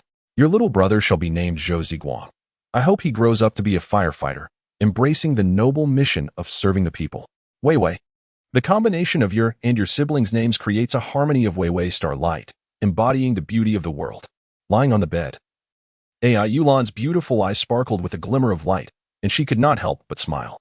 She had to admit, these 2 names are indeed delightful. "Oh, how fortunate the little brother and sister are. Their names are truly melodious. Henceforth, I shall refer to them as Xiaojin and Xiaoguang." Zhou Weiwei gently patted the chubby bellies of the little ones, saying, "Grow up quickly. Once you're older, I can take you both out to play." Zhou Xiaozhi noticed the upward curve of AI Yulan's lips, clearly indicating her approval of the names. He could not help but feel a surge of joy within. "Just leave the diapers to me. I shall wash them." Upon finishing his sentence, Zhou Xiaozhi picked up the diapers that lay beside the bed, even taking AI Yulan's clothes resting there. Just as AI Yulan was about to protest, Zhou Xiaozhi swiftly dashed out of the thatched cottage. Why has he left? Washing diapers is one thing, but why take my clothes with him? Does he not realize that I had yet to wash my little undergarment? How embarrassing. Mother, why is your face so flushed? The considerate Zhou Weiwei lit the kerosene lamp. In 1987, electricity reached every village across the nation. The village began to gradually receive power. However, the supply was always insufficient, causing the black and white television to flicker intermittently. In this era, Xiaohequan village had not achieved full electrification, not due to a lack of wiring, but because most villagers could not afford it, charging a staggering 50 cents per kilowatt-hour. Some villagers, although they had connected the wiring, only utilized it for a few minutes each night before turning it off. It was not until 2006 that every household had electricity. At this moment, Zhou Xiaozhi found himself contemplating the issue of electricity. He resolved to give AI Yulan and the children a delightful surprise that evening. While he was lost in thought during the laundry process, his hands suddenly paused. What is this? A white brassiere? Ladies' underwear in this era was unlike that of later times, lacking padding and featuring rather simple designs. Yet, this particular piece was indeed quite large. Zhou Xiaozhi instinctively measured it with his hand. One hand struggled to encompass it. Could it be that childbirth had caused a bit of expansion? Zhou Xiaozhi's thoughts began to wander. Suddenly, he grasped a pair of checkered women's panties. What is this? After all, having been reborn 36 years ago, it had been precisely 36 years since he had engaged with AI Yulan in such intimate matters. AI Yulan had a slender waist. Yet this little garment was of a rather generous size. To avoid any misjudgment, Zhou Xiaozhi hurriedly redirected all his focus to the task of washing clothes. Is Xiaozhi at home? It was Master Wang, the electrician from the town. During his visit to the town earlier, Zhou Xiaozhi had found him with a pack of Hong Jin Long, requesting him to work overtime to connect electricity to his home. Who are you, sir? Zhou Weiwei, curious upon seeing a stranger enter the yard, could not resist running over to inquire. Call him uncle. Hello, uncle. Master Wang was charmed by the thoughtful Zhou Weiwei and replied, Little girl, I am here to connect electricity for your family. Electricity connection? Zhou Weiwei leaped up from the ground in excitement, exclaiming, So, does this mean that our home will also shine brightly from today onward? Master Wang nodded in affirmation. Zhou Weiwei joyfully dashed towards the thatched cottage, calling out, Mama, Mama, we will have electricity from now on. Hooray! Zhou Xiaozhi smiled with delight. Xiaozhi, you can actually do laundry? By the way, I haven't seen you at the mahjong parlor for quite some time. Master Wang's residence was directly across from the mahjong parlor. In the past, it was not uncommon to see Zhou Xiaozhi emerge from the parlor, dejected. Master Wang, I have quit that habit. That's good. Stay away from those three individuals. I've noticed they were deliberately leading you astray. Zhou Xiaozhi nodded in agreement. He was well aware of the three individuals Master Wang referred to, Zhao Dazheng, Wang Tianhu, and Ma Buting. Like his former self, they were scoundrels. Zhao Dazheng and Wang Tianhu were partners in running the mahjong parlor, while Ma Buting was actually from the village. Though his family had moved to town 5 or 6 years ago, leasing their land to others. Reflecting on this, Zhou Xiaozhi felt a surge of anger. It was precisely these three who had gradually pulled him into the abyss, ultimately leading to an irreparable situation in his previous life. One day, he vowed to teach them a lesson. Before long, Master Wang skillfully connected all the wires. Is it this cord? Zhou Weiwei asked nervously. Yes, Weiwei. Go ahead and pull the switch. With a gentle tug, the light bulb illuminated instantly. Mama, look. The power is on. Haha. AI Yulan was equally thrilled, but could not help but caution, just for a little while. No way, I want to continue painting. Zhou Weiwei pouted and darted outside again. Wow, it smells so good. I'm so hungry. Zhou Xiaozhi untied his apron. Weiwei, please set up the small stools. We are about to eat. Okay. Zhou Weiwei scampered into the thatched cottage. That evening, Zhou Xiaozhi prepared handmade noodles, topped with 4 poached eggs, complemented by some leafy greens and pickled radish. The flavors were exquisite. In this era, regardless of the dish, everyone felt it was delicious, provided one was generous with the oil. Today, He had brought back a full 20 pounds of peanut oil from the supply cooperative in town. Xiaozhi, the wires and lights are all set. I shall take my leave. Master Wang, I have prepared dinner for you. Please eat before you go. Master Wang waved his hand with a smile. I won't intrude on your family, remember? Cherish these good times. After Master Wang departed, Zhou Xiaozhi nodded solemnly and, with a large basin of fragrant noodles in hand, mustered his courage to enter the thatched cottage. Chapter 32, The Temptation of the Widow Sisters. Third brother, why are you grinning foolishly all the way? Yes, what joyful news do you have to share with us? Seated in the back of truck 131 were Niu Dali and Zhang Chunlai.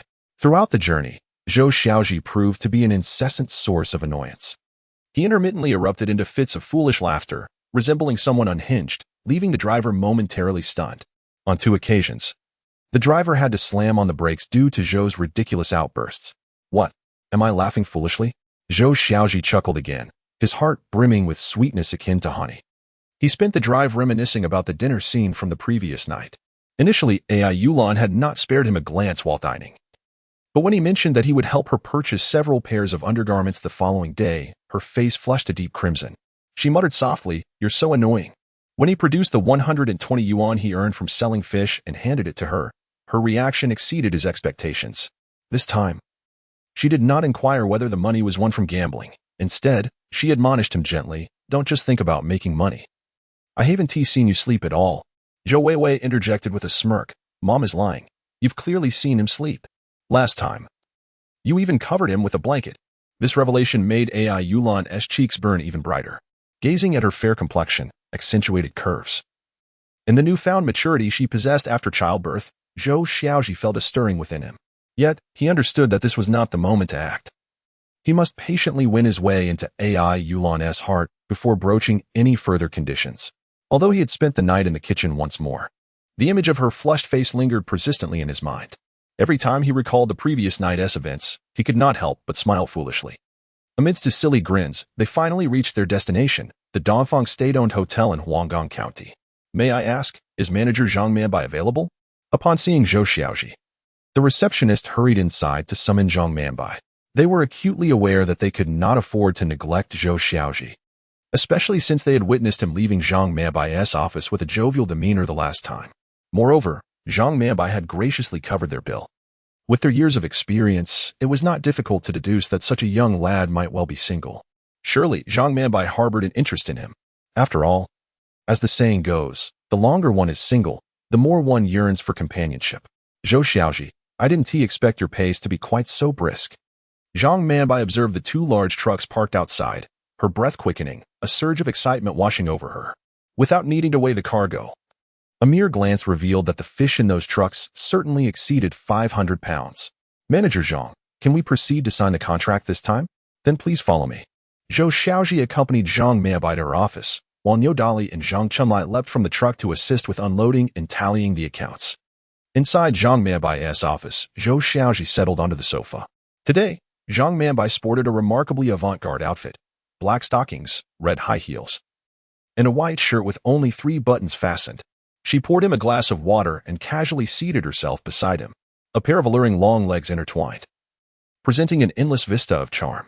"Come, have a drink," murmured Zhang Manbai, her sensual red lips exuding an enchanting fragrance, drawing closer to Zhou Xiaozhi's ear. "Who would have thought that once a scoundrel, you could now carve out your own realm? Pray tell, what has inspired such a transformation?" Zhou Xiaozhi instinctively shifted his position, seeking to create distance from Zhang Manbai. In his eyes, if Zhang Manbai's beauty warranted an 8, then Yulan undoubtedly deserved a perfect 10. His heart had no room for others. "Manager Zhang, let us finalize the contract." Zhang Manbai replied with a mysterious smile, "No rush." She once again inched closer to Zhou Xiaozhi, reducing the space between them. He could even feel 2 prominent features pressing against him. "You are not Zhang Manbai. You are Zhang Manbai." It suddenly dawned on Zhou Xiaozhi. If there was blame to be assigned, it lay with Zhang Manbai. For her attire today bore an uncanny resemblance to that of her sister. As the lobby manager, Zhang Manbai dressed formally, her buttons fastened impeccably. In contrast, Zhang Manbai's style was casual and carefree, eschewing professional attire entirely. "Haha, how did you figure it out?" Zhang Manbai's large eyes fixed on Zhou Xiaozhi, her gaze shimmering. She playfully touched his cheek. "Though you are rather foolish, I must admit, you possess a modicum of cleverness."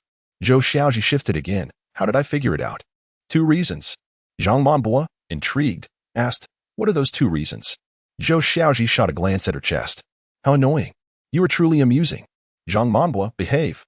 Another figure approached Zhang Man by herself. Why are you wearing my clothes? Observing the distance Zhou Xiaozhi maintained from her sister, Zhang Manbai felt a sense of satisfaction. Indeed, she had deliberately sent her sister to gauge Zhou Xiaozhi's intentions to see if he would remain honorable. Should he avoid Zhang Manbo, it would suggest hope for AI Yulan. If he were to engage with Zhang Manbo, then AI Yulan could finally find her liberation. However, this sister had become somewhat of a pawn in the game. As AI Yulan's close friend, she had always felt a sense of injustice on her behalf. Zhou Xiaozhi was well aware that the sisters were merely performing. In a previous life, faced with the captivating Zhang Manbo, he would have lunged forward like a ravenous dog, eager to claim her. But for a man whose heart had been solely devoted to AI Yulan for 36 years, no matter how enchanting or mesmerizing she appeared, even clad in Valentino's exquisite black stockings, he would remain unmoved. Very well, let us sign the contract. I hope for a long-term collaboration. Zhang Manbai promptly signed the agreement. Exiting her office, Zhou Xiaozhi found himself with an additional 226 yuan in hand. Manbo, what brings you here? Niodali instantly recognized Zhang Manbo and eagerly approached her. How did you know I am Zhang Manbo? Zhou Xiaozhi couldn't even recognize her sister. Who would have thought that this simpleton before me would see through my disguise at a glance? Niodali chuckled. You're quite perceptive. I keep you in my thoughts daily. How could I not recognize you? Zhang Manbo was slightly taken aback. This fellow appeared somewhat foolish, yet he unexpectedly spouted corny sweet talk. Enough of the teasing. She turned to Zhou Xiaozhi. Zhou Xiaozhi, don't rush home. How about I accompany you for a stroll around the county? I have no intention of playing with you. Zhou Xiaozhi averted her gaze from Zhang Manbo's piercing stare and unhesitatingly declined. Then I shall play with you. Niodali promptly patted his bulging wallet. It still held the 68 yuan Zhou Xiaozhi had given him previously. This time, following their earlier agreement, he and Zhang Chunlai would each take 20%, while Zhou Xiaozhi would take 60. After deducting the villager's share, he would pocket over 100 yuan. At this moment, Niodali finally grasped the story Zhang Chunlai had recounted yesterday, the tale of 1 bun versus 10 buns. However, Zhang Manbo's beautiful eyes remained fixed on Zhou Xiaozhi. Despite being the husband of her sister's close friend, who was rumored to be scoundrel, it did not tarnish his impression of Zhou Xiaozhi. For a decade, since they first arrived in Xiaohuqian village with their father, the first person they had encountered was none other than Zhou Xiaozhi. Even though he eventually returned to the provincial capital with his father, she had always lingered in his heart. Oh, isn't that Zhou Xiaozhi? Just then, 3 figures appeared at the hotel entrance. Upon recognizing them, Zhou Xiaozhi's brow furrowed. Wasn't he that Zhao Dazhang, Wang Tianhu, and Ma Buting, the 3 scoundrels? What could they possibly want? Chapter 33. What are you here for? Just to play with you? Zhao Dazhang, towering at 1.9 meters and weighing over 200 pounds, resembled a tank. Wang Tianhu, shorter in stature, bore a scar across his forehead, exuding an air of menace. Ma Buting, dark and thin, appeared somewhat lecherous. Xiaozhi, why haven't I seen you around lately? I called the little shop in your village, and that old man said you weren't home. If you have no business, I'll take my leave. Zhou Xiaozhi grasped Niodali and Zhang Chunlai and turned to leave. Zhao Dazhang swiftly stepped in front of her, extending his hands to block her path. No need to rush, brother. We're missing one. Niodali and Zhang Chunlai looked at Zhou Xiaozhi with concern. Third brother, don't go. The widow sisters nearby also looked on anxiously. No one wished for him to repeat past mistakes. Zhou Xiaozhi did not disappoint them. I'm sorry, but I've quit that habit. Such an entertaining game of mahjong, and you say you've quit just like that? How about we play a different game? Like Shajinawa? Zhou Xiaozhi remained unmoved. Didn't you hear me say I want to go? Zhang Manbo stepped forward, pulling Zhou Xiaozhi firmly into her embrace. Niodali clenched his fists, poised for action at any moment. To his surprise, he noticed 2 enchanting ladies in the vicinity. What is your name? Lovely lady with the generous bosom? Wang Tianhu leered at Zhang Manbo, unabashedly ogling her. What are you staring at? The crackdown just ended 4 years ago. Have you all forgotten the lessons learned? Zhang Manbo retorted boldly, placing herself defiantly in front of Zhou Xiaozhi. Who are you trying to intimidate? Do you believe I was raised to be frightened? Ma Buting, donning the guise of a good-natured individual, interjected, Xiaozhi, we are, after all, from the same village. If you choose not to participate, we will not force you. However, You do owe them the money from last time, don't you? It was then that Zhou Xiaozhi recalled his debt, amounting to a total of 98 yuan. No problem, I acknowledge this debt, he declared, eager to avoid wasting time with them. He produced 10 crisp bills from his pocket. Here, take this 100 yuan and let us settle it. Have you lost your mind? Doesn't interest count? Mob eating revealed his true nature. 10 days ago, you owed them 100 yuan. It's not the same now, with a 10% interest rate compounded. What do you think the total is? Mob eating grinned at Zhang Chunlai, who happened to be present. Why not let our accountant do the calculation? This is usury. Zhang Chunlai retorted angrily. Do you believe I want to call the police? It's only fair to repay debts. Wang Tianhu pushed Zhang Chunlai aside. You'd better bring out 500 yuan today, or we might just pay a visit to your home and ask your little lady for the money. At the mention of AI Yulan, Zhao Dazhang's face contorted with lewdness. Your wife is quite attractive, with all the right curves in all the right places. The veins on Zhou Xiaozhi's forehead throbbed. Anyone could be mentioned, but AI Yulan was off limits. She was his Achilles heel. Anyone who dared touch that topic would face dire consequences. He had long wished to settle accounts with the three of them. Is it just a game for you? Zhou Xiaozhi boldly patted his bulging wallet, intentionally revealing a bundle of cash. This was the essence of true brotherhood. The three men gazed greedily at Zhou Xiaozhi's wallet, as if it would soon belong to them. You scoundrel, Zhou Xiaozhi. Zhang Manbo shouted in anger, her chest heaving with indignation. We need not fear them, Brother San. If worst comes to worst, we can take them down. Niu Dali tightened his fists, undeterred by Zhao Dazhang's fierce glare. Zhang Chunlai removed his golden-rimmed glasses, declaring, Yes, leave my beauty to me. I can handle him. He had long held disdain for this scoundrel, the sole blemish in the otherwise harmonious Ayahex village. No worries, I know what I am doing. Very well. Zhao Dazhang swaggered into the Dongfeng state-owned hotel. Why don't we play some card games here? Zhang Manbo had intended to call security, but Zhou Xiaozhi stopped her. Inside the private room, Zhao Dazhang was meticulously shuffling a deck of playing cards, his gaze fixated on Zhou Xiaozhi, a smirk of derision playing upon his lips. How amusing. How could someone with a gambling addiction possibly quit so easily? Zhou Xiaozhi, in turn, maintained his stare at Zhao Dazhang, finding the whole situation ludicrous. With such trivial tricks, did he truly believe he could deceive himself? In a previous life, to assist gambling gentlemen in breaking free from their vices, he had invested a fortune in establishing an anti-gambling center, enlisting various experts to demonstrate an array of sophisticated scams. Frankly speaking, he had witnessed no less than hundreds of performances. What kind of sleight of hand had he not encountered? Take, for instance, the journey to the west playing cards in Zhao Dazhang's possession. If one did not scrutinize them closely, they would reveal no signs of deceit. However, as Zhao Dazhang shuffled the cards, he had silently marked them with his fingernail. Memorizing these markings would ensure an inevitable victory. Such a rudimentary trick was laughable. Brother, cut the deck. Zhao Dazhang placed the cards before Zhou Xiaozhi.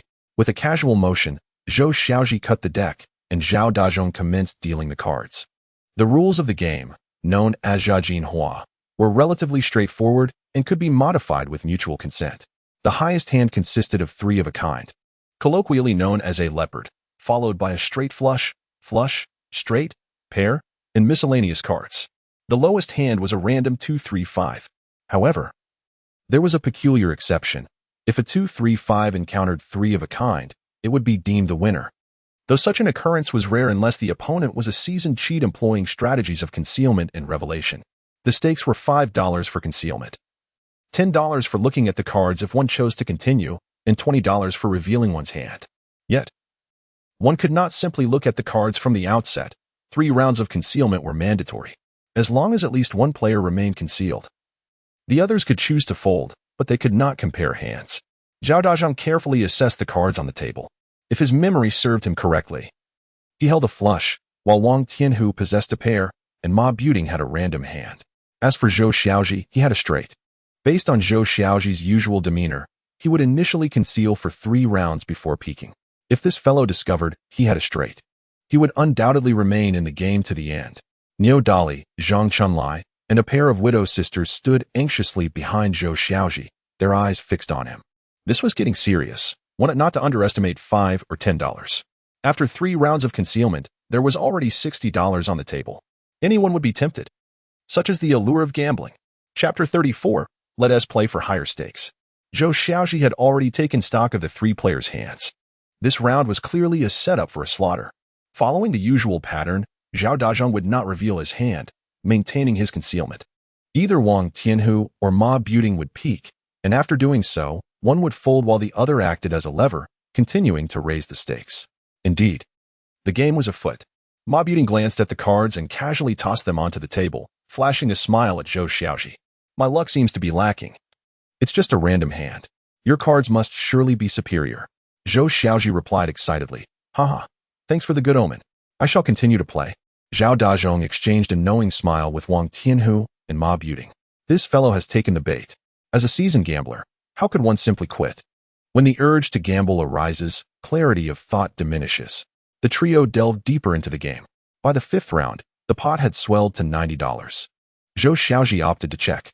Upon discovering he held a straight of 8, 9, and 10, his expression transformed dramatically, his eyes gleaming with avarice.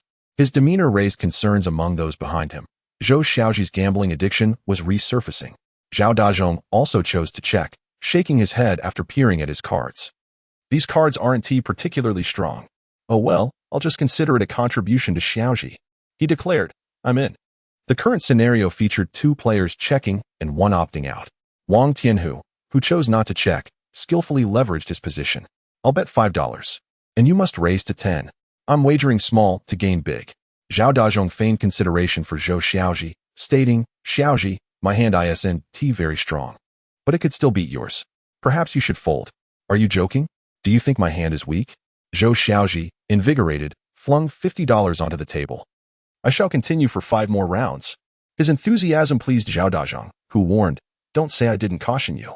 If you lose, you must accept it. Zhou Xiaozhi grinned. If I lose, I'll certainly take it, but you can't renege either. Zhao Dazhong replied confidently. When have you ever seen me back out? The two resumed their game, and the pot grew to over $200.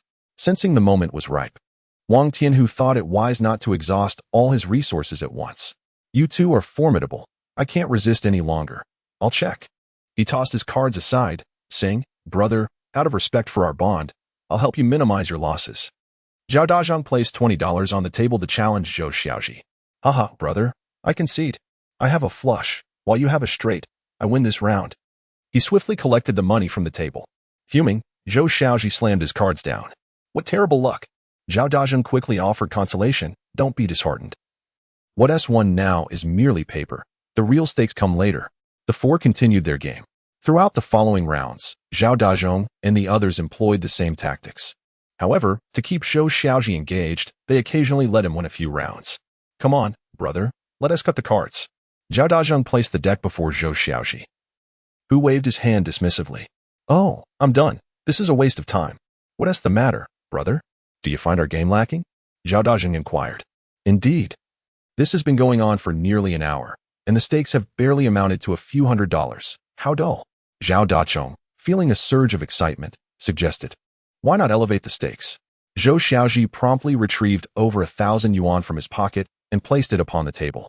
As an array of 50 and 10 yuan notes cascaded across the surface, the eyes of Zhao Dazhong, Wang Tianhu, and Ma Buting widened in astonishment, their throats audibly swallowing in disbelief. Such a visual spectacle was irresistible to anyone. What are you doing, third brother? That money belongs to others in our village. We cannot touch it. Niodali exclaimed, visibly anxious. Zhang Chunai felt a wave of panic wash over him, wishing he could slap Zhou Xiaozhi for his reckless gamble. In just that brief moment, he had lost nearly 300 yuan, an amount that others might toil for an entire year to earn. How could he have lost it all in a single hand? The furious expressions of the two men only served to heighten the exhilaration of Zhao Dazhong and his companions. Zhou Xiaozhi was clearly intoxicated by the thrill of the game. Let us play for higher stakes then. How about 10 yuan for a blind bet? 20 yuan to see the cards, and 50 yuan to reveal them? Zhao Dazhong suggested, his face lighting up with enthusiasm. All right, let's proceed. Ma Buting swiftly dealt the cards. Wang Tianhu was the first to look at his hand, promptly folding. Ma Buting kept his cards concealed. The tension mounted as the 3 men exchanged bets. And soon the pot swelled to 500 yuan, nearly forming a small mountain on the table. Unable to contain himself any longer, Zhao Dazhong chose to peek at his cards. Brother Xiaozhi, I have quite a strong hand. You should take a look, he urged. I also have a formidable hand. But I shall refrain from looking. Zhou Xiaozhi replied, much to Zhao Dazhong's satisfaction. If you won't look, then so be it. Fool. The three continued to wager, and the total on the table surged to 1,000 yuan. However, Ma Buting found himself out of funds and had no choice but to look at his cards, only to fold.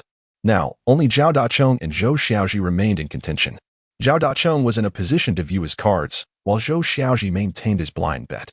Third brother, can we not continue this? Niu Dali nearly wept. Even the usually composed Zhang Manbai was sweating profusely. Fear not, I refuse to back down. Zhou Xiaozhi exclaimed fervently. I bet 10 yuan blindly, and you must match me with 20 yuan, or 12. If I win, it will be disastrous for you. Zhao Dacheng's heart brimmed with derisive laughter. What nonsense are you spouting? What hand do you possess? What hand do I have?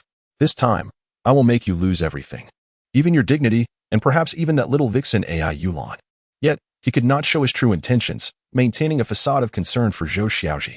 Brother, please reveal your cards. I possess quite a strong hand, and if I look at yours, I would feel unworthy of my own. There's no rush. I'll match you for 10 rounds before deciding, Zhou Xiaozhi declared, tossing 10 large denominations onto the table. Zhao Dacheng followed suit with 20. Unbeknownst to them, the total on the table had now reached 1,500 yuan, with only about 500 of that being Zhou Xiaozhi's wager. Most of the money was contributed by Zhao Dazhong. $10, look at you. Apologies, brother, 3 cards. Ha ha. Zhao Dazhong laughed uncontrollably and reached for the money. Wait a moment. Zhou Xiaozhi tapped the table, his gaze sharp as a knife. You haven't seen my hand yet, have you? Zhou Xiaozhi casually revealed a card, flipping it onto the table. A 2. Zhao Dazhong chuckled. You're at best a flower card. Zhou Xiaozhi unveiled another card. A 3. Zhao Dazheng's expression suddenly froze. His heart skipped a beat. No way? But he shook his head. What are the odds? His gaze shifted towards Ma Buting. It was he who dealt the cards. Ma Buting offered Zhao Dazhong a reassuring look. Don't worry, big brother. I deal with precision. Zhou Xiaozhi has a straight flush of 1, 2, and 3. It's the highest hand beneath a 3 of a kind.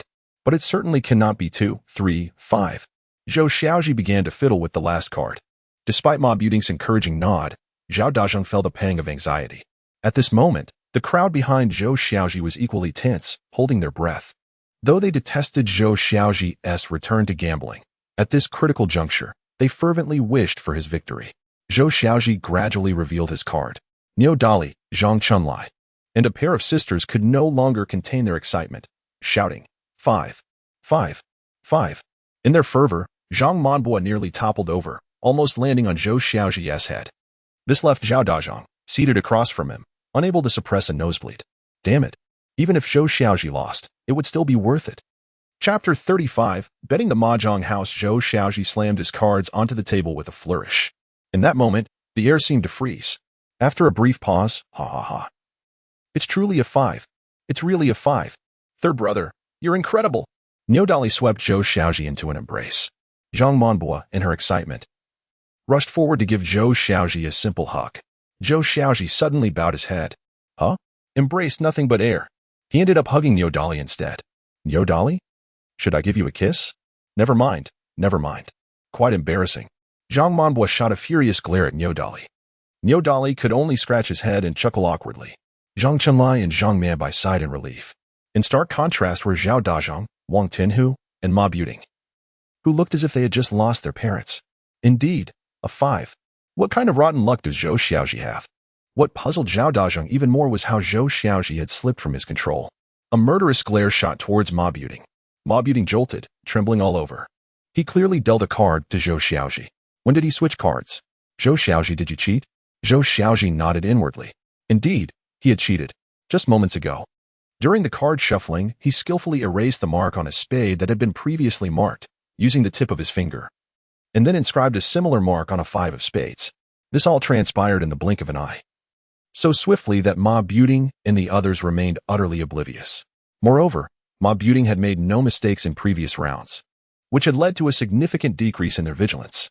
In Zhao Dazhong's unwilling gaze, Zhou Xiaozhi unapologetically gathered all the money on the table before him. In this era, large denominations of currency were scarce. Even the largest bill was merely 50 yuan. Most of the cash consisted of 10 and 5 yuan notes. Over 1,000 yuan in cash lay on a small tea table, and the vibrant colors created a visual impact potent enough to drive one to madness. A frenzy that could strip away reason. It was akin to the scarred Wang Tianhu, who leapt up, pointing an accusing finger at Zhou Xiaozhi, exclaiming, "Wait, Zhou Xiaozhi, are you cheating? How could you win so much?" Niu Dali was equally defiant, gesturing towards Wang Tianhu. "What? Is it only allowed for you to win, while my third brother cannot? You truly are shameless." Zhang Manhua chimed in, "Haha, you simply cannot handle losing. My third brother is indeed formidable." Niu Dali shot a glare at Zhang Manhua. "Why are you also calling him third brother? You are 2 years older than him. Don't you have any self-awareness?" Zhao Dazhong, however, suppressed his inner turmoil and resentment, feigning nonchalance. "Winning and losing is normal.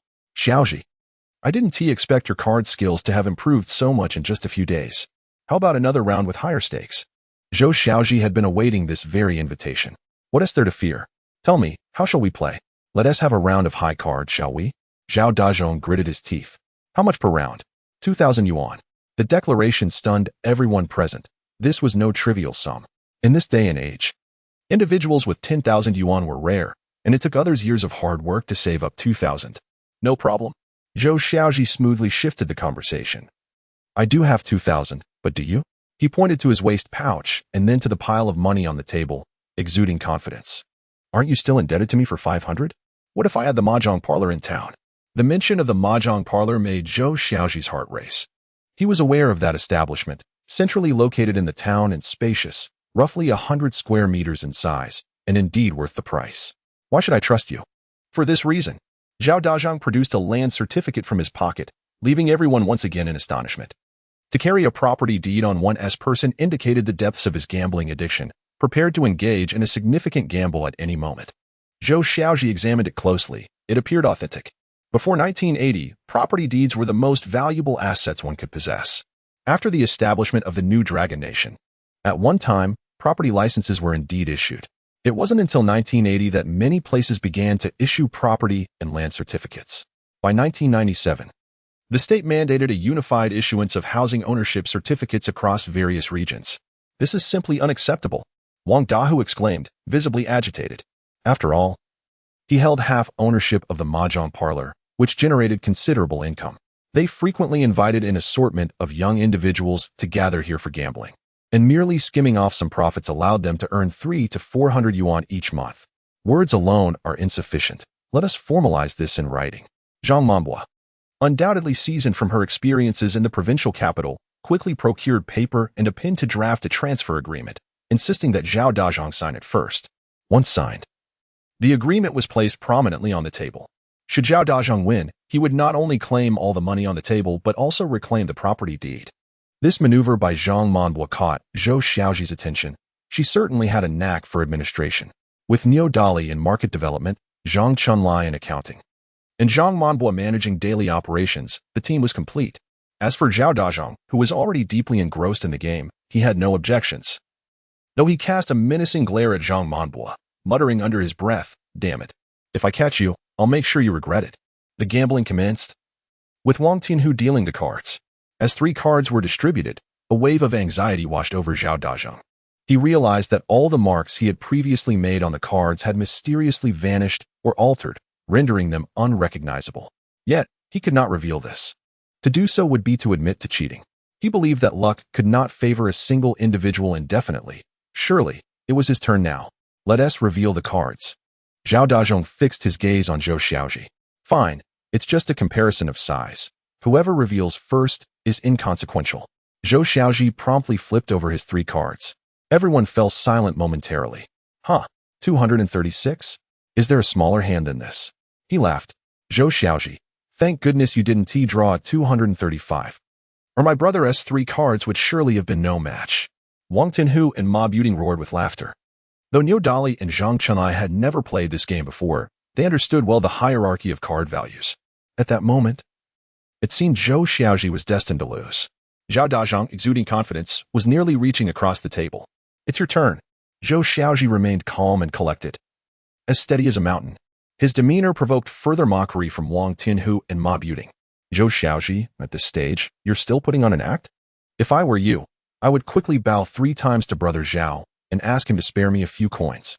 Zhou Xiaozhi shook his head. "Enough chatter. Let us reveal the cards." Chapter 36. How is this possible? Zhao Dazhong casually flipped over a card. convinced that any card he chose would surpass the one in Zhou Xiaozhi's hand. 5. Zhao Dazhang, along with Wang Tianhu and Ma Buting, erupted in laughter. Zhou Xiaozhi, our leader's first card has already outdone your two. With a mocking gaze fixed on Zhou Xiaozhi, Zhao Dazhang turned over a second card. Confident that he need not even look, this card alone could conclude the game. However, the expressions on Wang Tianhu and Ma Buting's faces shifted to something unsettling. As if they had seen a ghost, and no cheers erupted. Sensing an oddity, Zhao Dazhang glanced down. His hand, which had been propping up his chin, suddenly faltered, nearly causing him to collide with the coffee table. Meanwhile, Niu Dali and Zhang Manbua grew increasingly excited. Haha, it's a 3. Could it truly be a 2? 3, 5? Zhao Dazhang stared at the 5 and 3 on the table, anxiety creeping in. If the third card turned out to be a 2, not only would he suffer a severe defeat, but it would also be a blatant mockery, deeply damaging and profoundly humiliating. Under Zhou Xiaozhi's piercing gaze, Zhao Dazhang clasped his hands together, closed his eyes, and chanted fervently, "Spirit of the 5 ghosts, heed my call. Assist my fortune, grant me insight, sweep away misfortune. And do not defy my command, I implore you." Zhou Xiaozhi cast a disdainful glance at Zhao Dazhang. Is this incantation of any use? Upon concluding his chant, Zhao Dazhang leaned over the table, slowly revealing the next card. 2. He collapsed to the ground, his face drained of color. How could this be? This is impossible. Zhou Xiaozhi, you must be cheating. Zhao Dazhang suddenly erupted, leaping to his feet and reaching for the house deed in the center of the table. Quick as lightning, Zhou Xiaozhi seized the deed. He is cheating. Get that deed away from him. In a fit of rage, Zhao Dazhang raised his fist, aiming to strike Zhou Xiaozhi. Third brother, watch out. Niu Dali, in a moment of desperation, pushed Zhou Xiaozhi aside, taking the brunt of Zhao Dazhang's punch with his back. Zhao Dazhang, standing at nearly 6 feet 3 inches and weighing over 200 pounds, was a formidable opponent, and Niu Dali was no match for his assault. The impact sent Niu Dali crashing to the floor. Wang Tianhu, seizing the opportunity, lifted a chair and hurled it at Zhou Xiaozhi. Meanwhile, Zhang Chunlai, feeling a surge of courage, tossed aside his gold-rimmed glasses and shouted, "Damn it, I'll fight you all." Zhang Chunlai, slender in stature, set his sights on the lecherous Ma Buting and charged at him like a rabid dog. Ma Buting, why are you coming after me? I haven't even laid a hand on you. Bang. Zhang Chunlai's fist connected with Ma Buting's nose, sending blood gushing forth. Zhang Manbua, undeterred, noticed Wang Tianhu's fist poised to strike Zhou Xiaozhi. Gritting her teeth, she grabbed the kettle from the coffee table and hurled it at Wang Tianhu. The kettle shattered, scalding water splattering onto Wang Tianhu's arm, accompanied by a sizzling sound that sent shivers down everyone's spine. In a fit of rage, Wang Tianhu abruptly changed direction and charged towards Zhang Manbua with lethal intent. You two, get out of the way. Zhou Xiaozhi spread his arms protectively around the sisters. A resounding thud echoed as Wang Tianhu's chair struck Zhou Xiaozhi's back with brutal force. Zhou Xiaozhi, are you all right? Third brother, watch me take him down. Zhang Manbua attempted to advance, only to be pushed aside by Zhou Xiaozhi. In a sudden twist, Zhou Xiaozhi pivoted sharply and, with an exceptionally precise angle, unleashed a powerful right hook. A sharp crack reverberated as his fist connected forcefully with Wang Tianhu's jaw, sending him crashing to the ground. Clutching his chin in pain, Wang Tianhu was momentarily stunned. Zhou Xiaozhi, did this scoundrel just land that punch? This is unlike him. He has been drained by debauchery. How could he possess such strength and skill? Only a trained fighter could deliver such a blow. Indeed, in his rebirth, Zhou Xiaozhi's physical prowess had been enhanced. Let us not forget that in his past life, he had spent 5 years in the mountains alongside a white wolf, often collaborating to hunt wild boars. Before Wang Tianhu could rise, Zhou Xiaozhi's foot came crashing down. Wang Tianhu's body flew backward like a lifeless shrimp, landing over a meter away. Haha, third brother is magnificent. You're truly remarkable. Niu Dali and Zhang Chunlai fought with renewed vigor. Observing Wang Tianhu faltering, Zhao Dazhang swiftly disengaged from Niu Dali, swinging his fists and leaping towards Zhou Xiaozhi. If those 2 punches landed, a mere mortal would likely suffer fractures. Zhou Xiaozhi stepped forward, deftly evading Zhao Dazhang's punches. Before Zhao could redirect his attack, Zhou Xiaozhi executed a dragon's tail maneuver, leaping up to strike Zhao Dazhang's jaw with his elbow. A loud crack resounded as something flew from Zhao Dazhang's mouth, his 2 upper front teeth. Without granting his opponent a moment to recover, Zhou Xiaozhi leaped again. His right leg bent like a bow, driving his knee straight into Zhao Dazhang's head. The ferocity and terror of his movements astonished even the battle-hardened Niu Dali. As for Wang Tianhu, dread filled his eyes. They had never witnessed such a ruthless side of Zhou Xiaozhi. Was this even human? Was he intent on maiming or killing Zhao Dazhong? Zhao Dazhong caught sight of Zhou Xiaozhi's knee approaching, but he was too exhausted to evade. A thunderous impact echoed again. And something else flew from Zhao Dazhong's mouth, his two lower front teeth. Third brother, stop. If you continue, someone might die. Zhang Manbo rushed over, wrapping her arms around Zhou Xiaozhi. Even Wang Tianhu and Ma Buting, feigning death on the ground, displayed a pleading look. Zhao Dazhong, writhing in agony on the ground, was on the verge of losing consciousness. Zhou Xiaozhi gently patted Zhang Manbo's delicate hand, signaling her to release him. If one does not liberate oneself, one may not be defeated by Zhao Dazhong, yet may find oneself suffocated by Zhang Manbo. Zhou Xiaozhi slowly approached Zhao Dazhong, who, despite enduring great pain, clutched his head with both hands, dragging his body forward like a worm, utterly disheveled.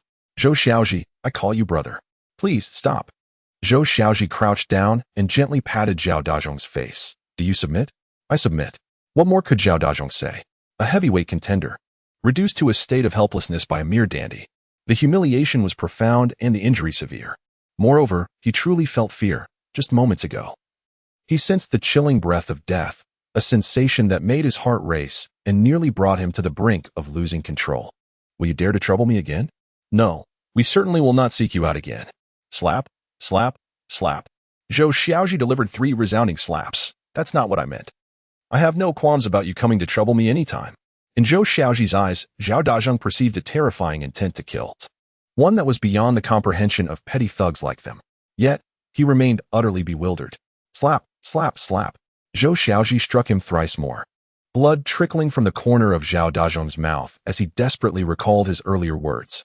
Just as Zhou Xiaozhi raised his hand again, Zhao Dazhong cried out, Brother, I swear I will never trouble AI Yulan again. I promise. Slap, slap, slap. Zhou Xiaozhi's hand still fell. Then why not hurry and leave? Zhao Dazhong felt as though he had been granted a reprieve, wanting nothing more than to kneel in gratitude.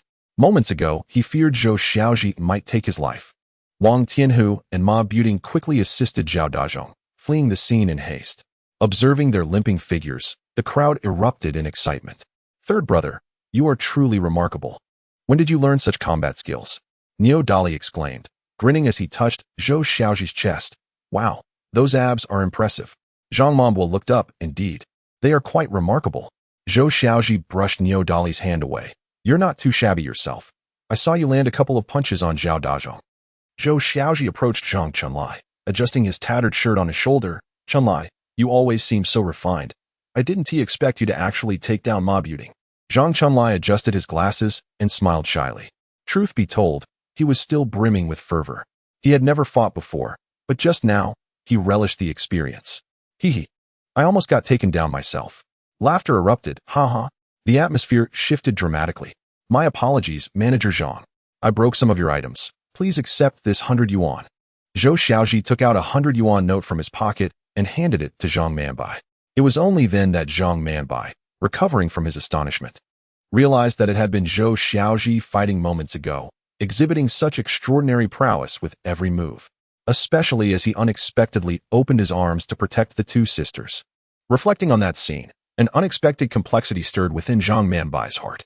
Throughout her life, only her father had ever cared for her in such a manner. No other man had ever done so. With this thought, she felt her heart flutter like a startled fawn. Yet, she resolutely suppressed this feeling, silently admonishing herself, Zhang Manbai. What has come over you? How can you harbor feelings for a scoundrel? Moreover, he is the husband of your dear friend. It doesn't matter. I have long found them displeasing. You need not compensate for these things. Please leave quickly. I fear it will be troublesome if they go out to summon others. Zhang Manbai urged in a flustered manner. What if they come to cause trouble in your shop? Zhang Manbo crossed her arms defiantly, exuding an air of fearlessness. Third brother. Rest assured, these mere lackeys are hardly worth my concern. Besides, our Eastern Grand Hotel is affiliated with the county's commercial bureau. I doubt they would dare to stir up trouble. Zhou Xiaozhi was momentarily taken aback. The county's commercial bureau? In this era, that is a rather formidable institution. It encompasses sub-bureaus, various commercial factories, companies, enterprises, and shopping malls. According to the county annals, the head of the bureau is a lady named Wu Qingdan. In this age, for a woman to ascend to such a position is truly remarkable. She is a formidable character. Zhou Xiaozhi felt a sense of relief. The three of them exited the Eastern State-run Grand Hotel. Third brother, are we not going home? Niodali and Zhang Chenlai followed closely behind Zhou Xiaozhi, observing his direction. It was evident they were not heading towards the bus station. With a mysterious smile, Zhou Xiaozhi replied, I wish to buy some clothes for your sister-in-law. What sort of clothes for sister-in-law? Niodali inquired. Show, it's a secret. At this moment, Zhou Xiaozhi was filled with boundless anticipation. What style would look good? What color would be appealing? Are there any sizes available? Chapter 38. Do you have any stockings here? Zhou Xiaozhi emerged from the clothing store, holding a pink paper bag that clearly contained high-end merchandise. Third brother, what have you bought for sister-in-law?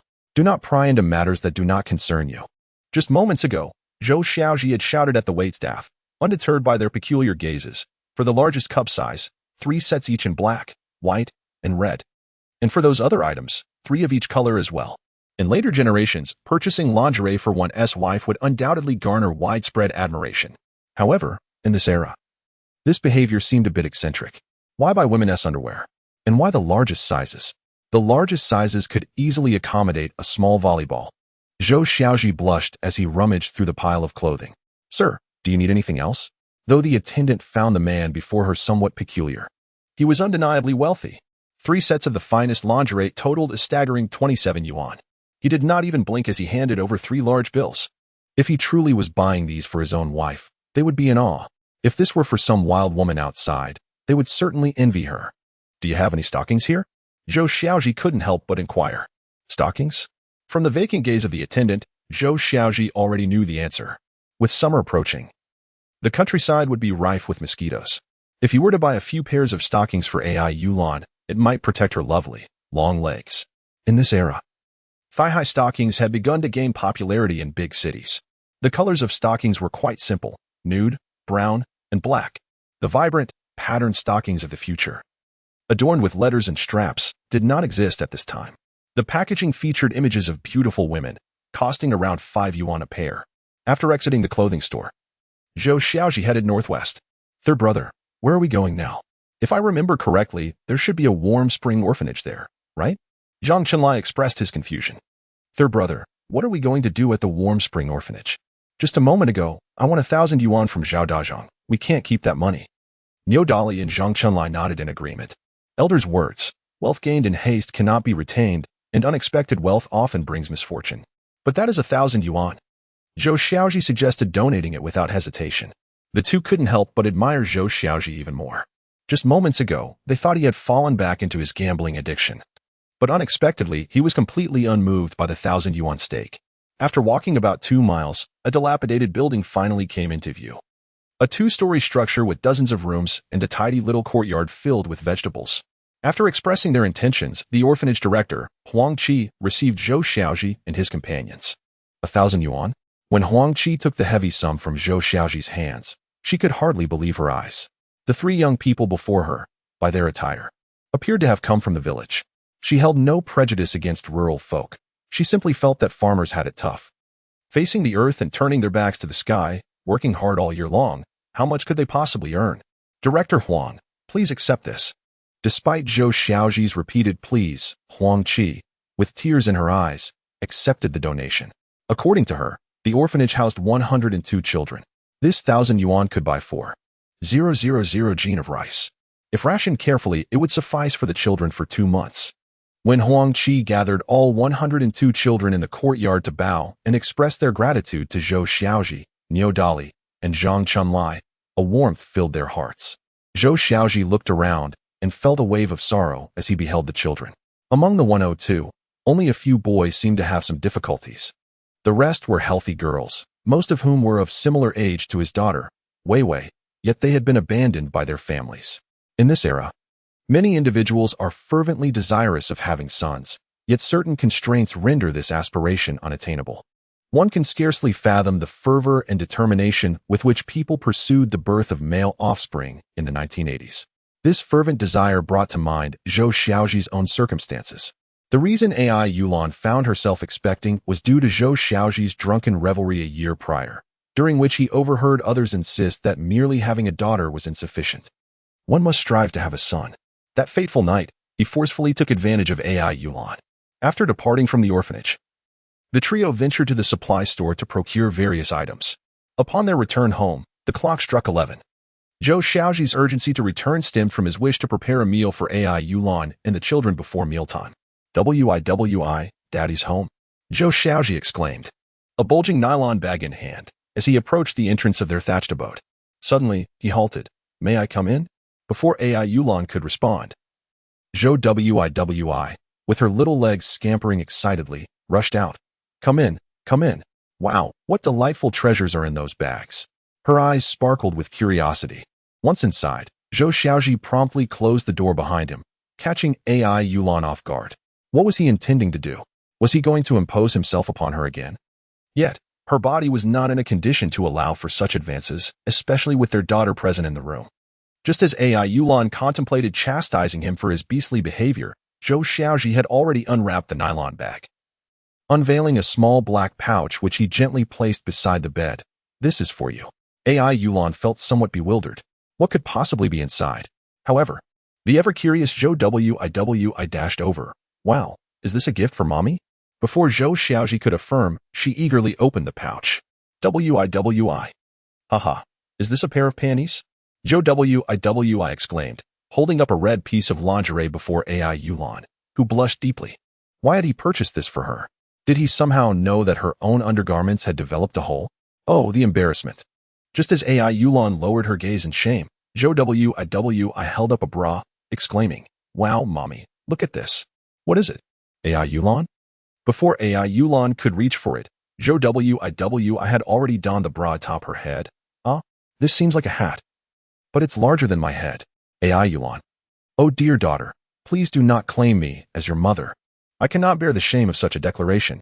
Zhou Xiaozhi gazed at the blushing AI Yulan and the bouncing Zhou Wiwi. His eyes filled with tenderness and his heart overflowing with sweetness. "Wiwi, enough of the antics, come out for some candy. I even bought you some candied hawthorn." Upon hearing of the treats, Zhou Wiwi immediately tossed the bra back to AI Yulan. "Mommy, quickly try it on your head. I'm off to eat." Haha. In the yard, the joyful laughter of a father and son floated through the air. AI Yulan gazed at the underwear strewn across the bed and the entire box of Haya brand milk powder on the floor. A wave of warmth surged from her heart. After a hearty family meal, Zhou Xiaozhi set off towards the village committee. This was the moment for fish collection, and he was also ready to distribute the money from yesterday. As for the profits from recent ventures, Zhou Xiaozhi resolved to wait until he accumulated 10,000 yuan to surprise AI Yulan. Yet, he wondered how many fish the villagers had caught today. Chapter 39. Goodness. How much money is this? Zhou Xiaozhi arrived at the village committee, where the line was significantly longer than the previous day. Each person carried a heavy bucket, their faces radiating an indescribable joy. However, some were murmuring quietly to themselves. "Do you think the money from yesterday's fish sale will be distributed today?" "Indeed. I haven't even seen the village chief go out. Did they even sell the fish? If we get our share, I could get 7 yuan. Enough for 5 jin of pork." While the crowd conversed in hushed tones, Zhou Xiaozhi, empty-handed, suddenly caught everyone's attention. "Zhou Xiaozhi, why have you come empty-handed again today?" "Exactly. A scoundrel remains a scoundrel. Just because you made a good meal, don't think everyone will praise you. It's truly disappointing. Such a great opportunity to make money, and you choose not to seize it." In the face of their usual mockery, Zhou Xiaozhi merely smiled, choosing not to engage. Moreover, he understood that their jesting bore no ill intent. They were simply teasing him.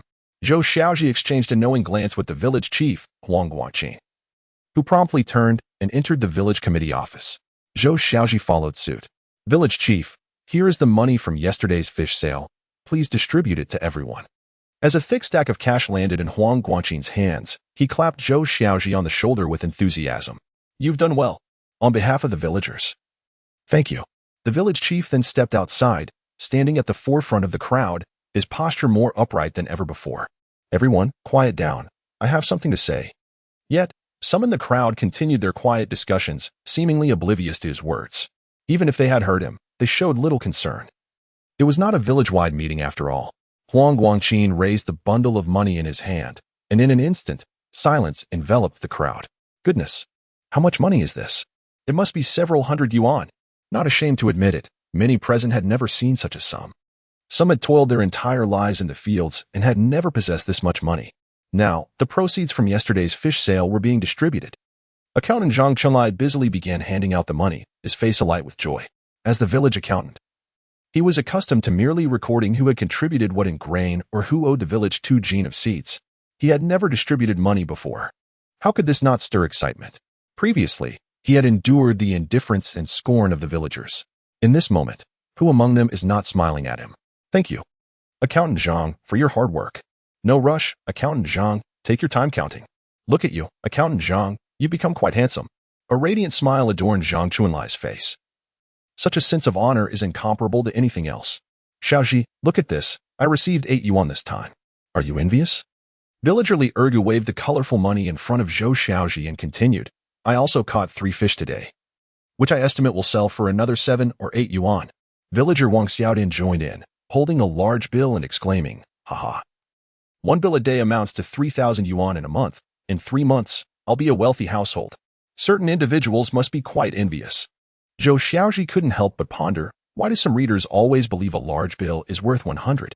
At that moment, Lee from across the street approached with a serious tone, saying, Child, you cannot continue living like this. You are now a father of 3. You must pull yourself together. Zhou Xiaozhi nodded in acknowledgement. Aunt Li, who lived directly opposite him, had often lent him a helping hand. During his absence, she visited his home several times, assisting Ai Yulan with the children and occasionally bringing fresh vegetables. Zhou Xiaozhi remembered all of this.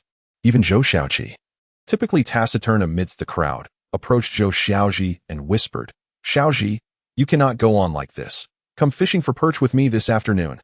Warmth filled Zhou Xiaozhi's heart. His brother had always been concerned for him, though he was not one for words. Reminiscing about his past harshness towards this elder brother, Zhou Xiaozhi felt a strong urge to chastise himself. Amidst the laughter, all the villagers joyfully received their money. Aha, thank you, village head. You're truly remarkable. Village head, you are our good fortune. Huang Guangqin, however, did not engage with the crowd as he noticed an extra 10 yuan. The accounts were supposed to be correct. He immediately suspected that Zhou Xiaozhi had intentionally slipped him the extra money. Yet, Huang Guangqin was a man of integrity, never one to seek personal gain. Moreover, his family had caught 10 pounds of perch the previous day, earning a large bill. Even his usually stern daughter-in-law was smiling. Reflecting on this, Huang Guangqin unhesitatingly picked up the 10 yuan from the table and briskly made his way into the crowd. Make way. What are you all doing here? Why haven't you returned home to prepare? Upon seeing the village head approach, the villagers quickly parted to create a path. Someone even nudged Zhou Xiaozhi aside, saying, Didn't you hear the village head? Step aside. In the eyes of the villagers, Huang Guangqin not only commanded respect but was also a benefactor to the entire community. To their surprise, Huang Guangqin approached Zhou Xiaozhi with a fatherly smile upon his face. This left everyone in a state of bewilderment. The village chief detests scoundrels and idlers above all else, much like the notorious Ma Buting. This man was known for his petty thievery and inappropriate advances towards young brides, engaging in all manner of disgraceful conduct. Eventually, he even dared to extend his thieving hand towards the village committee, attempting to steal the only bicycle in the village, only to be caught red-handed by Huang Guangqin and other village officials. Out of consideration for their shared community, they refrained from reporting him to the police and instead expelled him from the village. In the eyes of the villagers, although Zhou Xiaozhi did not steal, he was fundamentally regarded as no different from Ma Buting. Who would have imagined that today, the village chief would actually smile at him? What has come over the chief lately? Why has he been so unusually cordial towards Zhou Xiaozhi? Could it be that he is aged and his faculties are failing him? However, what followed from Huang Guangqin left everyone utterly astonished. Xiaozhi, here is an extra 10 yuan. Take it. Huang Guangqin insisted on thrusting a wad of cash into Zhou Xiaozhi's hands. Chief, this 10 yuan is for the village committee. You should accept it. After all, our village officials have worked hard. Consider it my contribution towards some office supplies. Everyone was left dumbfounded. What was happening? Why couldn't they comprehend this? How could the chief be giving money to Zhou Xiaozhi? This was unacceptable. He had already done a great service for our village. Moreover, it was our obligation to do so. To be honest, I am happier today than anyone. As the villagers continued to express their confusion, Huang Guangqin seized Zhou Xiaozhi's hand and turned to the crowd, exclaiming excitedly, You may not know this, but it was not I who called for everyone to catch fish. It was Zhou Xiaozhi. It was not I who sold the fish. It was Zhou Xiaozhi. And today, it is Zhou Xiaozhi who is distributing money to everyone. The crowd erupted in astonishment. Zhou Xiaozhi. Countless pairs of eyes turned towards him, filled with disbelief. This fellow possesses such remarkable abilities? They say a leopard cannot change its spots, yet has he truly changed? They claim a dog cannot stop eating excrement, yet has he ceased this behavior? Though incredulous. The village chief, Huang Guangqin, spoke with such conviction and righteousness that the villagers could not help but believe. It was all true. In an instant. The way everyone looked at Zhou Xiaozhi transformed dramatically. The stigma of being a scoundrel could no longer be associated with him. A scoundrel only brings harm to the village. How could he lead everyone to prosperity? This is not a scoundrel. This is a good person. Meanwhile, Zhou Xiaozhi's heart raced, and his eyes glistened with unshed tears. Has my third brother finally made something of himself? This was the good news he had longed to hear. If their parents knew, they would surely be overjoyed. Oh. Third brother, you have finally grown up. Zhou Xiaozhi did not shy away from the astonished gazes directed at him. Since the village chief had spoken, he no longer intended to conceal anything. He might as well embrace the truth. It was time to establish his own reputation. This would make future dealings much easier. Moreover, his actions would soon reach Yulan's ears. She would undoubtedly be delighted. Perhaps she would even forgive him. Fellow villagers. Do you recall what I said that night while dining at Grandma Li's house? Everyone racked their brains, yet no one could remember. Each face bore a hint of embarrassment. I proclaimed that I had turned over a new leaf and was determined to contribute to the development of our small village, Zhai. Nods of recognition followed as they recalled Zhou Xiaozhi's words that night, though at the time, they had merely laughed it off. As soon as Zhou Xiaozhi finished speaking, Huang Guangqin led the applause, which erupted like thunder. In his past life, Zhou Xiaozhi, after becoming a top-tier tycoon, had received many accolades.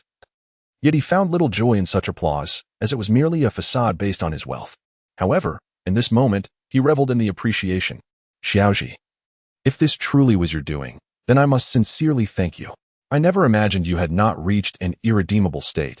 There is still hope for you. My apologies. Xiaozhi, I had just referred to you as a scoundrel. The villagers, inherently simple and quick to amend their mistakes, were receptive. Zhou Xiaozhi, unpretentious, smiled and said, actually, I am not doing this for nothing. I have my gains as well. Naturally, no one objected to this, and instead, they admired his candor. After all, there is no such thing as a free lunch. Without Zhou Xiaozhi, they would never have earned this money. He continued, I want to say much more. Let us hurry and wait a day as fish.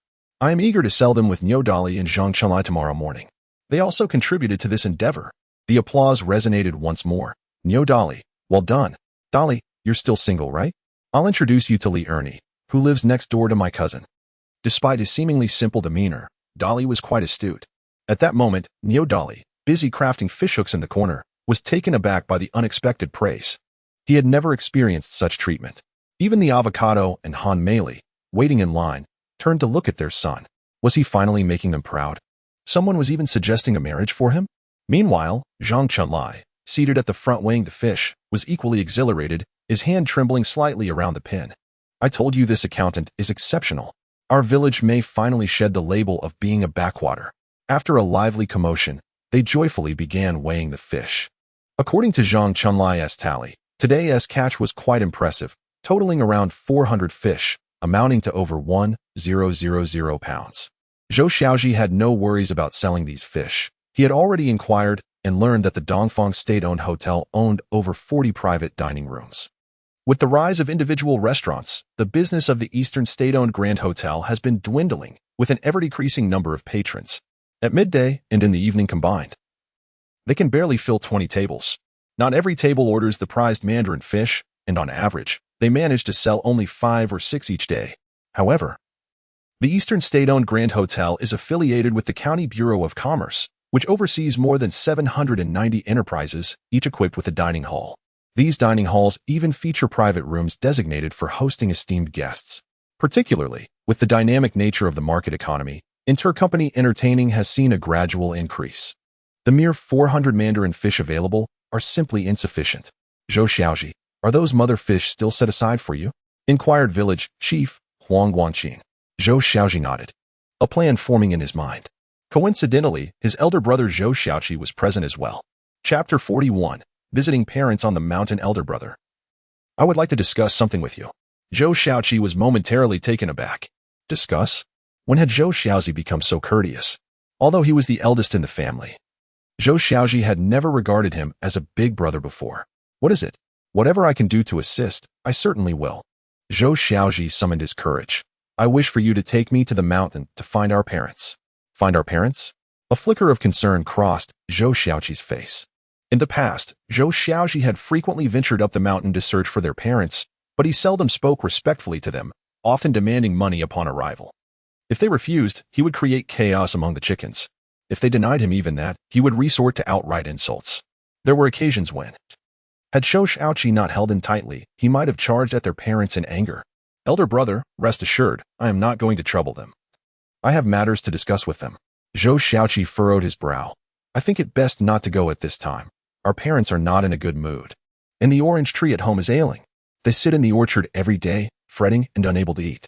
The orange tree is sick? Upon hearing this, Zhou Xiaozhi's drowsiness vanished. In his past life, during the second 5-year period, he had built his fortune from scratch through sheer determination. The first industry he delved into was agriculture, forestry, animal husbandry, and fishery, mastering each to an impressive degree. A mere sick orange tree was no challenge for him. Elder brother, what symptoms does the orange tree exhibit? You wouldn't understand if I told you. Zhou Xiaozhi shot Zhou Xiaozhi a skeptical glance, clearly doubting his ability to diagnose the tree's ailment. Just tell me, perhaps I can assist. Zhou Xiaozhi sighed. Recognizing the rare sight of Zhou Xiaozhi showing concern for the family's orchard and not wanting to dampen his enthusiasm, he described the symptoms in detail. Zhou Xiaozhi took mental notes. Elder brother, wait for me at the foot of the mountain at 2 p.m. I will accompany you up, Zhou Xiaozhi declared, not allowing Zhou Xiaozhi the chance to refuse, and immediately approached village chief Huang Guangqin. Chief, whose bicycle is that in the courtyard? Is it not a public asset of our village committee? Why do you wish to ride it? Zhou Xiaozhi chuckled softly and swiftly mounted his bicycle, speeding away in a cloud of dust. To be honest, he felt a flutter of anxiety as he was about to reunite with his parents. He was in search of an opportunity to demonstrate his abilities, and this was it. Drawing on his past life experience in treating diseases of fruit trees, he quickly concocted a remedy in town. On his way, he also stopped by the supply and marketing cooperative, purchasing 2 red goldfish, 2 hens, and 100 eggs. His rather audacious actions left the clerk, Wang Qiaoli, utterly bewildered. Why do you always stare at my pants? She shyly inquired, her cheeks flushed. Where did you buy those bell-bottoms? You wish to know where I purchased them? He teased. Are you hoping to buy a pair for yourself? Clearly, his charm had captivated her. Just as Wang Qiaoli was about to respond, Zhou Xiaozhi added, one day, I shall buy a pair for my wife as well. Wang Qiaoli pouted and huffed, stamping her foot in annoyance. A friend gifted them to me. I have no idea where they were bought. Zhou Xiaozhi refrained from further comment and promptly exited with his bag in hand. He wanted to express that those bell-bottoms were rather outdated, and he intended to take a trip to Guang province to dazzle their eyes. Additionally, he tucked away 100 yuan in the bag, earmarked for Zhou Xiaozhi's tuition for the upcoming semester. Once everything was prepared, Zhou Xiaozhi gathered Niodali and Zhang Chunlai. Each of them carried a yoke with a pair of water buckets, each containing 3 lively, wriggling fish. To minimize the fish's metabolism and maintain their vitality, they utilized cold well water. The trio made their way to the foot of the mountain with great enthusiasm. In the distance, Zhou Xiaozhi was already visible, standing ahead. Brother, have you informed our parents? Zhou Xiaozhi asked nervously. I didn't dare to, Zhou Xiaozhi replied. Zhou Xiaozhi nodded. He didn't blame his brother. Had he informed their parents ahead of time, they would likely have found a place to hide.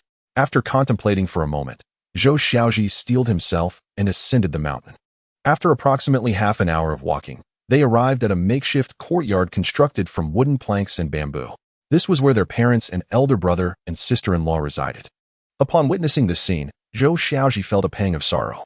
The dwelling of his parents and elder brother was far from adequate, lacking even a decent house. Reflecting on his wife, Yulan's living conditions, he recognized that they too resided in one of the few remaining thatched cottages in the village. This was entirely his fault. Not only had he failed to become a pillar of support for his parents, but he had also become a burden to them. Third brother, you've come, exclaimed his sister-in-law, Wang Peiqin, who was washing clothes. She hurriedly stood up, taking a couple of steps back, nervously rubbing her hands on her apron. Wang Peiqin had always been very concerned about her sister-in-law, Yulan. However, whenever she visited the thatched cottage, she would inevitably endure Zhou Xiaozhi's ridicule, sometimes even being called a barren hen. For a woman, this was a profound humiliation. Thus, she dreaded encountering Zhou Xiaozhi, sister-in-law. Thank you for the flower that little Guo brought. Zhou Xiaozhi spoke with a mix of guilt and gratitude. Thank you. Wang Peiqin felt a wave of disorientation. Did he actually express gratitude? Just as her husband had mentioned, had he truly changed? Niu Dali and Zhang Chunai hastily set down their water buckets, exuberantly greeting Wang Peiqin. Hello, sister-in-law. Hello, sister-in-law. Wang Peiqin, still nervously twisting the hem of her clothing, urged Dali and Chunlai, please, have a seat. She joyfully fetched 3 bamboo stools and specifically handed one to Zhou Xiaozhi, saying, Xiaozhi, you brought a few yards of fabric with Xiaoguo last time. I haven't had the chance to thank you yet. Zhou Xiaozhi shook his head, replying, we're all family, no need for such formalities. By the way, sister-in-law, where are our parents? Upon mentioning their parents, Wang Peiqin's expression grew somewhat awkward. Today, they invited Boss Xiao from the town to come and examine our fruit trees. Yet, I have a feeling that Boss Xiao is not a good person. Boss Xiao? Zhou Xiaozhi's demeanor shifted to one of concern. Are you referring to Xiao Weidong, the one who runs the pesticide shop in town? Wang Peiqin nodded. Do you know him? This is bad. According to the records from my past life, Xiao Weidong is certainly no good fellow. He tends to charge exorbitant prices for medication. If by chance he manages to cure something, he claims it as his triumph. However, if he ends up killing the fruit trees, he would simply assert that they were doomed to die regardless, and that he couldn't do anything about it. With this cunning, he has deceived many in the village. Other villages have suffered greatly as well. Among those affected are our parents. In my past life, out of the more than 50 acres of our orchard, he managed to ruin over 30 acres. This caused significant losses for my parents and older brother and sister-in-law. Although he later felt guilty and compensated some, he is a man who relishes in taking advantage of others. This is precisely why Zhou Xiaozhi is vexed by him. Though to be fair, his eloquence is quite commendable. Dali, Chunlai, you two stay behind and assist sister-in-law with the perch. Elder brother, hurry and take me to the orchard. Zhou Xiaozhi quickly set down the nylon bag he was carrying and sprinted up the mountain. The place where their parents and elder brother and sister-in-law lived was situated just a little up from the foot of the mountain, while most of the orchard lay higher up. Zhou Xiaozhi, although unaware of the details, could sense Zhou Xiaozhi's anxiety and gleaned from his fragmented words that the Xiao Weidong might be a scoundrel. Zhou Xiaozhi immediately led the way. The 2 young men ascended the mountain with ease. Chapter 42. I can cure this illness. Upon arriving at the orchard, they could hear Xiao Weidong from a distance, attempting to sway their parents. I tell you, uncle and aunt, your orange trees are gravely ill. If you don't take action soon, this entire area will be doomed. Zhou Liufu's expression changed dramatically at this news. Dongzi, don't frighten me. If this entire orchard perishes, our family will be finished. Through the obstructing leaves of the fruit trees, Zhou Xiaozhi caught sight of his father, Zhou Liufu, and his mother, Mu Zhenfang, both born in 1941, as they were unaware of their exact birth dates. When applying for their identification cards, on September 1, 1941, my parents were merely 46 years old. However, my father's physique had already succumbed to a stoop, with strands of silver gracing his temples. My mother bore a visage etched with countless wrinkles, a testament to her trials. At this age, in future times, they would merely be categorized as middle-aged. Their lives had been fraught with hardship. They welcomed my elder brother, Zhou Xiaozhi, at the tender age of 18, followed by my second brother, Zhou Xiaozhi, at 19, and me at 23. When I was merely 2, my mother took my second brother and me to the town. In a fit of distress, I ran amok through the crowd. My mother, preoccupied with calming my cries, inadvertently lost sight of my second brother, Zhou Xiaozhi. In reflecting upon this incident, I acknowledge my share of the blame. This event became an indelible source of sorrow for my parents. They never ceased their search for my brother. The memories flooded back, bringing tears to Zhou Xiaozhi's eyes, for he owed them an immeasurable debt. I assure you, I have brought the medicine, said Xiao Weidong, interrupting Zhou Xiaozhi's reverie. Zhou Xiaozhi felt an overwhelming urge to confront him, yet he restrained himself. In his father's eyes, this man was undoubtedly the epitome of scoundrel. How much do you sell this medicine for? Xiao Weidong sensed Zhou Liufu's interest piqued. This remedy is formulated by an expert from the county. Its efficacy is remarkable. 1 bottle can treat an acre of orchard. However, I must forewarn you, these fruit trees are severely ailing, and I cannot guarantee results. It's a case of desperate measures. Xiao Weidong was indeed a shrewd merchant, first captivating Zhou Liufu with the allure of expertise and then crafting an escape route for himself. Even if the remedy proved ineffective, Zhou Liufu could not hold him accountable. As anticipated, Zhou Liufu inquired, I trust the county expert. Just tell me the price. 10 yuan per bottle. No negotiations.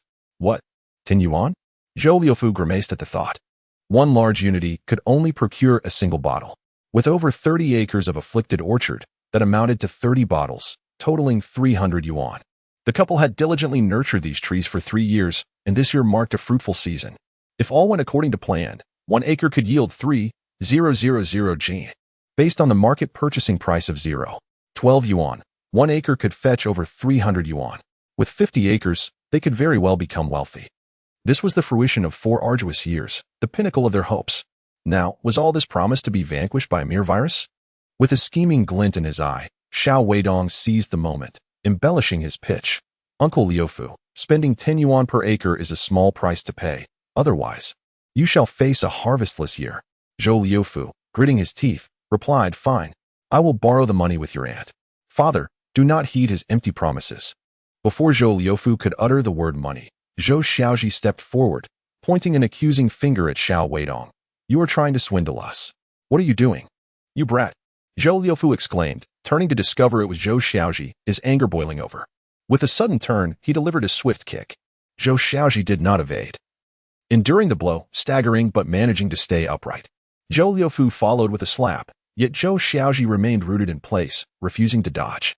Mu Zhenfang, in a moment of urgency, pushed Zhou Xiaozhi aside and exclaimed, You foolish child, why do you not defend yourself when your father strikes you? Despite Zhou Xiaozhi's rebellious nature, he was nonetheless a part of her flesh. She could not bear to witness her son being harmed. Zhou Liufu looked on, somewhat bewildered by his disappointing son. In the past, he had always wielded a stick against him, but never had he succeeded in landing a blow. This unfilial son had even broken the stick in two, cursing him as an old fool. What had changed today? A warmth surged within Zhou Xiaozhi. In this world, there are those who will never abandon you, your father and mother. When Xiao Weidong saw Zhou Xiaozhi, a twinge of guilt washed over him. What was this scoundrel doing here? Would he dare to retaliate? Yet, what did this scoundrel truly understand? With that thought, Xiao Weidong resumed his fade, feigning enthusiasm as he said, Uncle Liufu, are you still interested in purchasing this medicine? If not, I may as well take my leave. Pretending to depart, he noticed Zhou Liufu's growing anxiety. Xiao boss, please wait a moment. Zhou Xiaozhi interjected, Father, let him go. I can cure this ailment. Everyone fell silent. And Zhou Liufu was filled with a desire to kick him to death. You can cure this ailment? I see that you are the one who is gravely ill. Unexpectedly. Zhou Xiaozhi stood up, his demeanor suddenly serious as he fixed his gaze upon Xiao Weidong. If you can cure this ailment, I shall call you father. Xiao Weidong, do enlighten us. What affliction has befallen our orange trees? A spark of amusement flickered in Xiao Weidong's heart. Was this the question at hand? He was indeed prepared for it. This is merely the common leaf drop disease. Zhou Xiaozhi stepped forward, his aura shifting dramatically. Can your medicine truly remedy it? Xiao Weidong nodded, albeit with caution. I cannot guarantee a complete cure, but it will have some effect. Zhou Xiaozhi's mind was as clear as day. He knew this scoundrel would never be forthcoming with the entire truth. This was precisely his cunning nature, always leaving himself an escape route. In his previous life, he had used such tactics to deceive countless individuals, leaving them powerless against him. Zhou Xiaozhi retorted sharply. Then tell me, what ingredients are contained in your pesticides? This was prepared by a technician from the county. How would I know? Which technician from the county? I shall seek him out for clarification. That is his formula. How could he possibly divulge it? Not even I was informed. Xiao Weidong was certain his words were flawless and unassailable. Yet, Zhou Xiaozhi grinned mischievously. Surely this technician must have a name? I can simply inquire whether he recognizes you. Rest assured, I shall not ask anything else. Xiao Weidong, who had previously regained his composure, now displayed a hint of anxiety. He had not anticipated that this scoundrel would dig so deeply, relentlessly pursuing the truth. What in the world did Zhou Xiaozhi intend to achieve? Xiao Weidong, with a tone of impatience, posed a question to Zhou Liufu. Liufu uncle, are you still going to manage this son of yours? Mu Zhenfang instinctively pushed a nearby shovel into the bushes. Given Zhou Liufu's temperament, it was certain he would seize the shovel and strike Zhou Xiaozhi. Zhou Xiaozhi anxiously glanced towards Zhou Liufu, fully aware of his father's temperament. The only member of the family who was not intimidated by Zhou Xiaozhi was his father. However, contrary to expectations, Zhou Liufu did not continue the conversation initiated by Xiao Weidong. Instead, he contemplatively inquired, "Boss Xiao, why don't you tell us who prescribed the medicine?" Zhou Liufu was no fool. From the previous dialogue, he had discerned some nuances that led him to doubt Xiao Weidong. Zhou Xiaozhi felt a wave of relief. His father still believed in him. Xiao Weidong's face flushed crimson. There was no technician from the county. It was merely a fabrication of his own making. Yet, he dared not concoct a specific name to deceive Zhou Liufu and Zhou Xiaozhi, especially given Zhou Xiaozhi's demeanor. If he were to name someone, Zhou Xiaozhi would certainly seek them out. That would be disastrous. However, true to form, Xiao Weidong, a shrewd merchant with a strong psychological disposition, swiftly shifted the focus back to Zhou Xiaozhi. "You need not inquire so intricately. Do you intend to establish a connection with the technician to conduct business with me? Moreover, you claim you can treat this illness, yet I wonder if you even comprehend the characteristics of an orange tree?" With that, Xiao Weidong cast a self-satisfied glance at Zhou Xiaozhi, fully aware of his unscrupulous nature. Zhou Xiaozhi's notoriety had spread far and wide, reaching even the town. In every brawl that occurred, his presence was inevitable. He was a seasoned gambler. Indeed, as soon as Xiao Weidong finished speaking, Zhou Liufu and the others turned their attention towards Zhou Xiaozhi. In fact, within the depths of Zhou Liufu's heart, a flicker of expectation began to emerge. He found himself baffled by this feeling. Could it be that this disappointing son truly had some understanding of the ailment? After pondering for a moment, Zhou Liufu shook his head internally. How could that be? If he could cure such a disease, I would gladly call him father. Zhou Xiaozhi continued to fixate on Xiao Weidong, silently laughing. What a joke. In his previous life, he had engaged with various sectors including agriculture, forestry, animal husbandry, and fishery. He even wished to reveal that he was the one who inflated the price of honey oranges. From 20 cents per pound, it surged to $1. And within a few years, it soared to $8. In the face of Xiao Weidong's disdainful gaze, Zhou Xiaozhi began to articulate confidently. This type of orange blossoms from February to April, flowers in May, bears fruit 10 days after flowering, and can be harvested by early July. Xiao Weidong remained unimpressed, deeming this basic knowledge that any diligent individual would grasp. Yet, Zhou Liufu grew increasingly uneasy. When did this seemingly useless son begin to take an interest in such matters? It was akin to yearning for someone's acknowledgement, only to find it perpetually absent. One day, he suddenly began to show concern for you. You might find yourself overwhelmed with emotion, even shedding tears. Zhou Xiaozhi picked up a fallen leaf from the ground and continued, given the current situation. Do you believe this is a case of leaf disease? Zhou Xiaozhi shook his head. Most experts might share your opinion, but I assure you, this is not leaf disease. Xiao Weidong's gaze began to wander. How could this scoundrel speak with such authority? If this is not leaf disease, then what is it? Xiao Weidong inquired. Instantly, everyone turned their attention towards Zhou Xiaozhi. Chapter 44. This scoundrel is serious now. This is Black Star disease. Black Star disease? Xiao Weidong's eyes were filled with confusion. If he were to say it was contracted from wild boars, he might entertain the thought. But to suggest it was transmitted by gorillas? He would never believe that. Zhou Xiaozhi nodded. This disease primarily affects the fruit. Upon hearing the word fruit, Zhou Liufu visibly panicked. He was unbothered by the loss of leaves. His real concern was the loss of fruit. Zhou Xiaozhi cast a reassuring glance towards Zhou Liufu and pointed to the green fruits on the branches. Father, do not worry. This Black Star disease is still in its initial stages, and at this phase, it will only affect the leaves and leaf tips. Zhou Xiaozhi held up the leaf in his hand for Zhou Liufu to see. Remarkably, Zhou Liufu was drawn closer, almost as if by an unseen force. As she witnessed this interaction, Mu Jinfang felt a surge of emotion, almost to the point of tears. How many years had it been since she had seen such a scene? A father and son standing together in quiet unity, devoid of quarrels, radiating harmony. Father, look. The circular spots on the leaves have raised edges and deeper coloration. What does this signify? Zhou Liufu looked up at Zhou Xiaozhi, his eyes devoid of the previous despair, now shimmering with hope. This indicates that the Black Star disease has seriously affected the leaves, and the next step will be the fruit.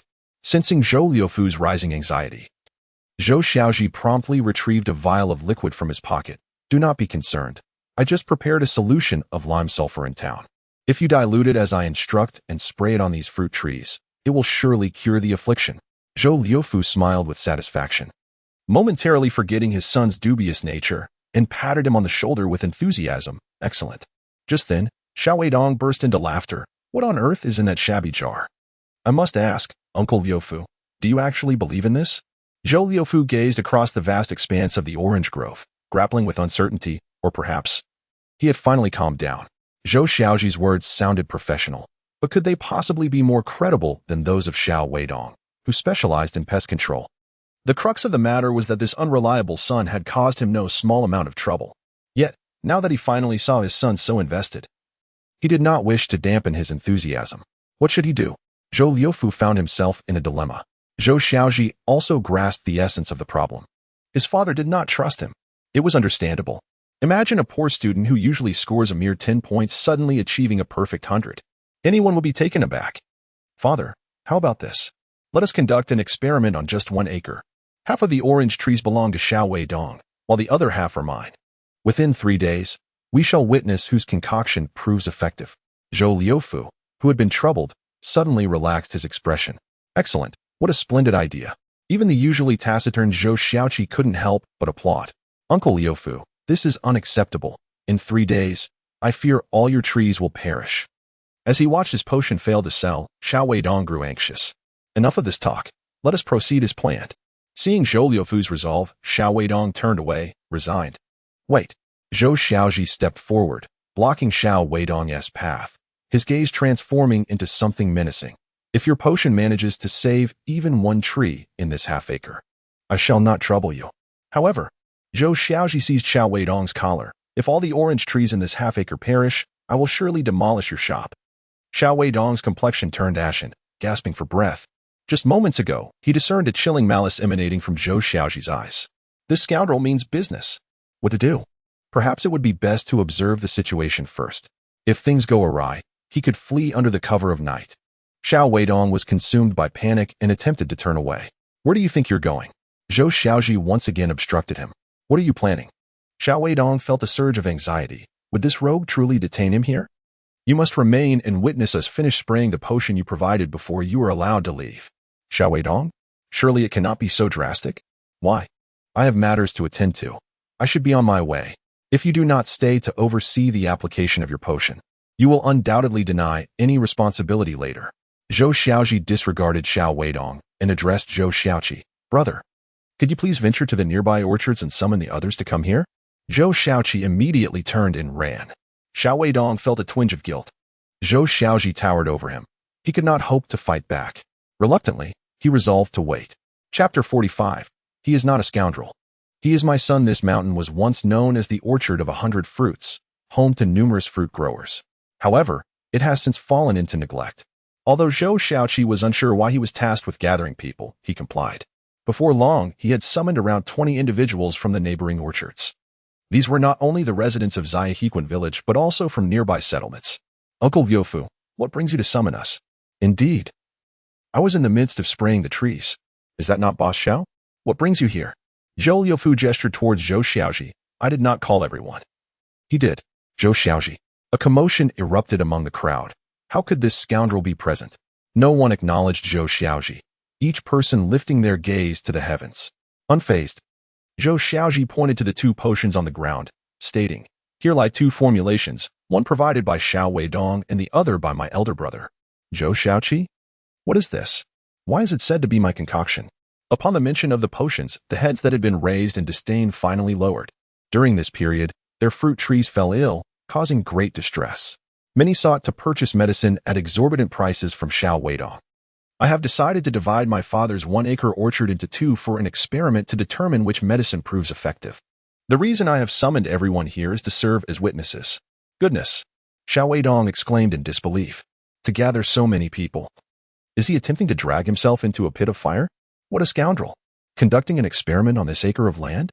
Zhou Xiaozhi, I have long heard of your profligacy, but I did not expect you to be this reckless. Uncle Liufu, will you just stand by and watch him make a fool of himself? I still trust Boss Zhao's medicine. It was prepared by a technician from the county. My friend, did you concoct this medicine, or was it Zhou Xiaozhi? Uncle Liufu remained silent, as did Zhou Xiaozhi. Uncle Liufu, what is wrong with you?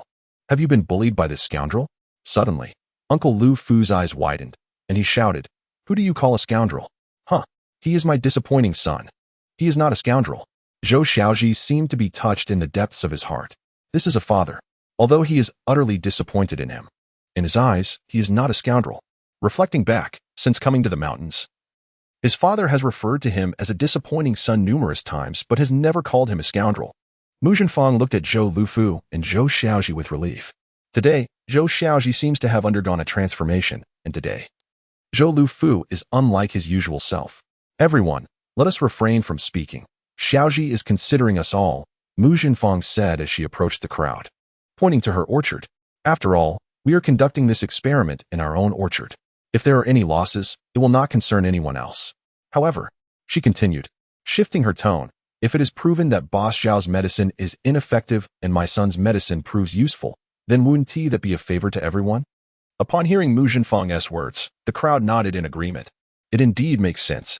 Seeing no objections, Zhou Xiaozhi began to prepare the pesticide. Uncle Lu Fu hurriedly shouldered the sprayer, shaking it joyfully as he began to spray. Dad, hand me the sprayer. You and Mom should rest over there. Before Uncle Lu Fu could respond, Zhou Xiaozhi had already relieved him of the heavy sprayer. The sprayer of this era was unlike those of the future. Constructed entirely of iron, it resembled a metal barrel. When filled with water, it weighed around 30 to 40 pounds. It had a hand crank at the top. Indeed, it was not hydraulic. It worked solely on manual cranking to release water. The faster the cranking, the more water flowed. Zhou Xiaozhi kept himself busy, following closely behind his brother, occasionally cranking a few turns to increase the pressure. Head of the family, have some water. Mu Zhenfang cheerfully offered Uncle Lu Fu a glass of water. Head of the family? Uncle Lu Fu surprisingly did not react, his gaze fixed intently on Zhou Xiaozhi. Others gathered around, chattering.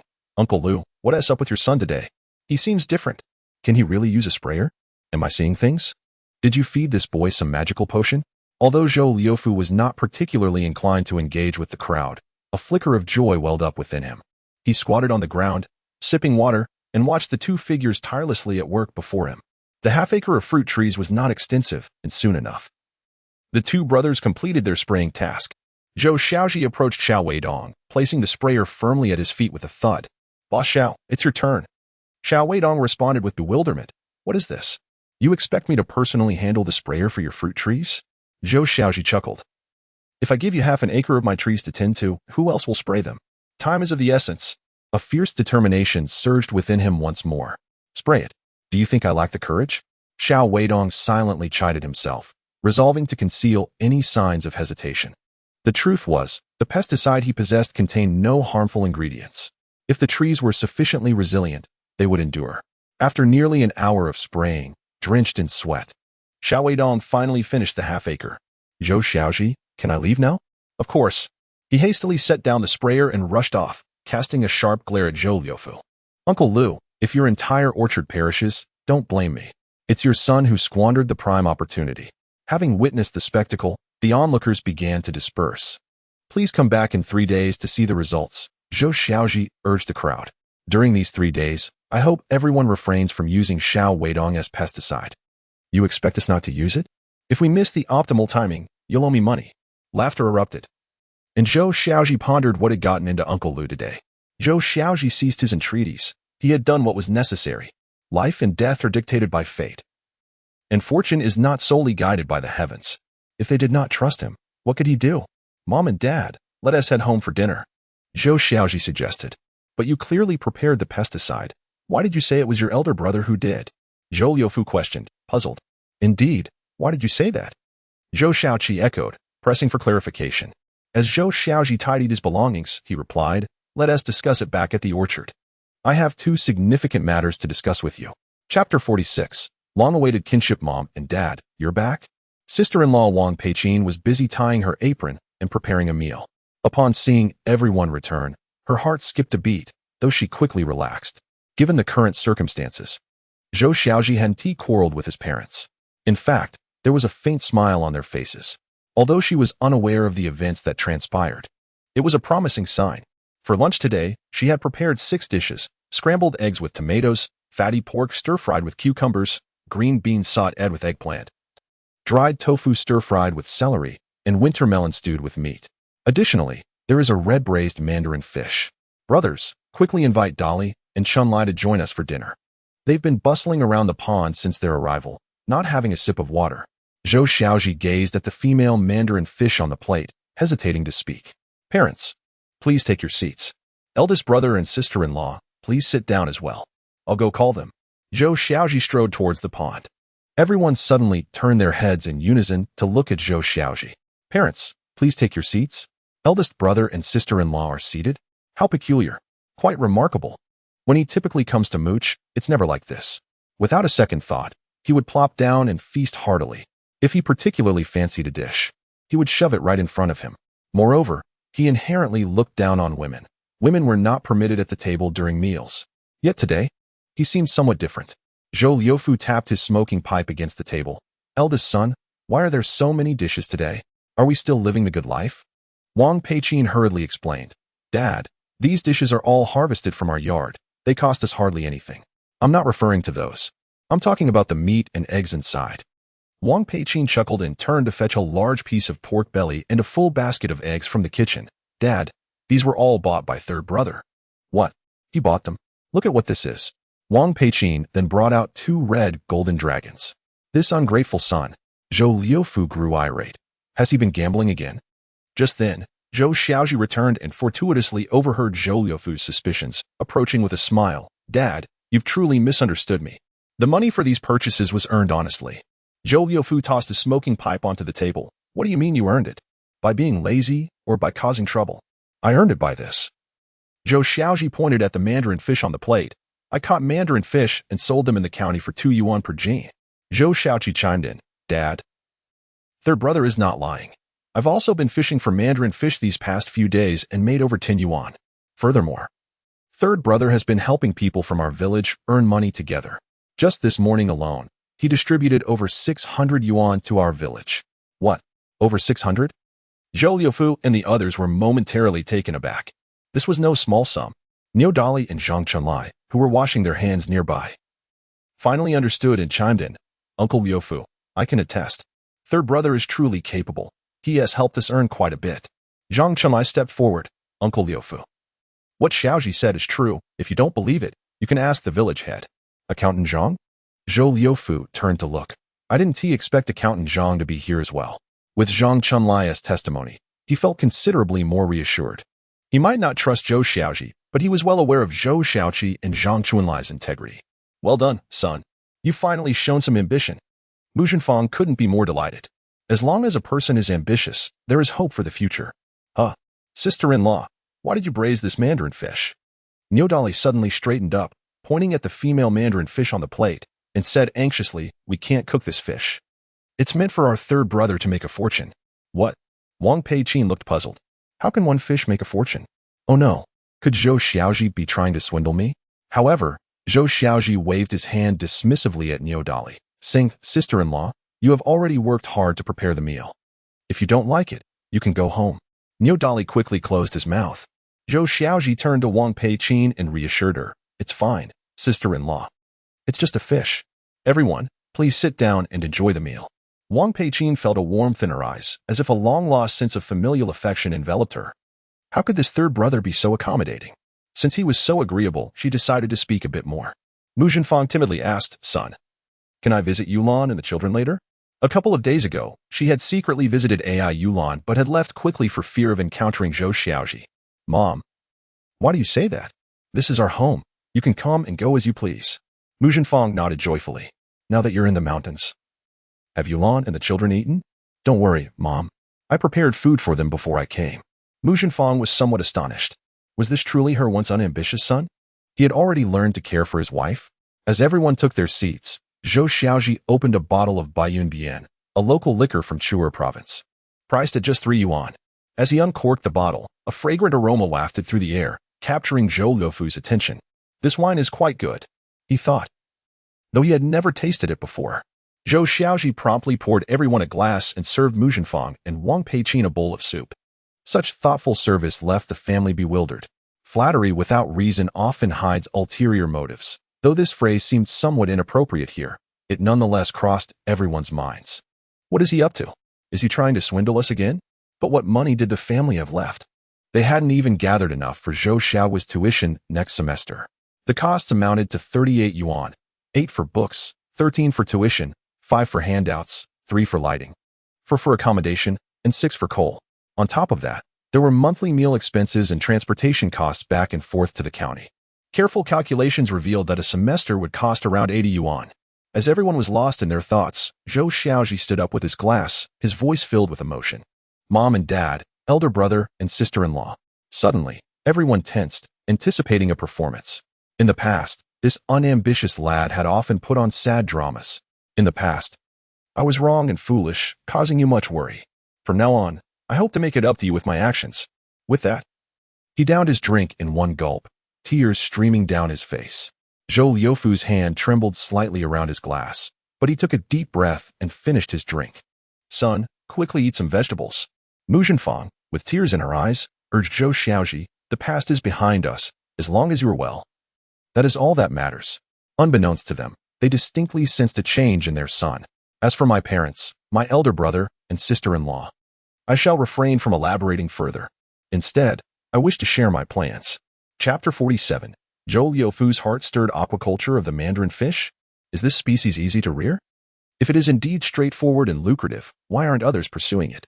Furthermore, I have observed that you seldom engage in study. How, then, do you possess such extensive knowledge? Upon hearing Zhou Xiaozhi's aquaculture proposal, Zhou Liufu and the others were left with a multitude of questions.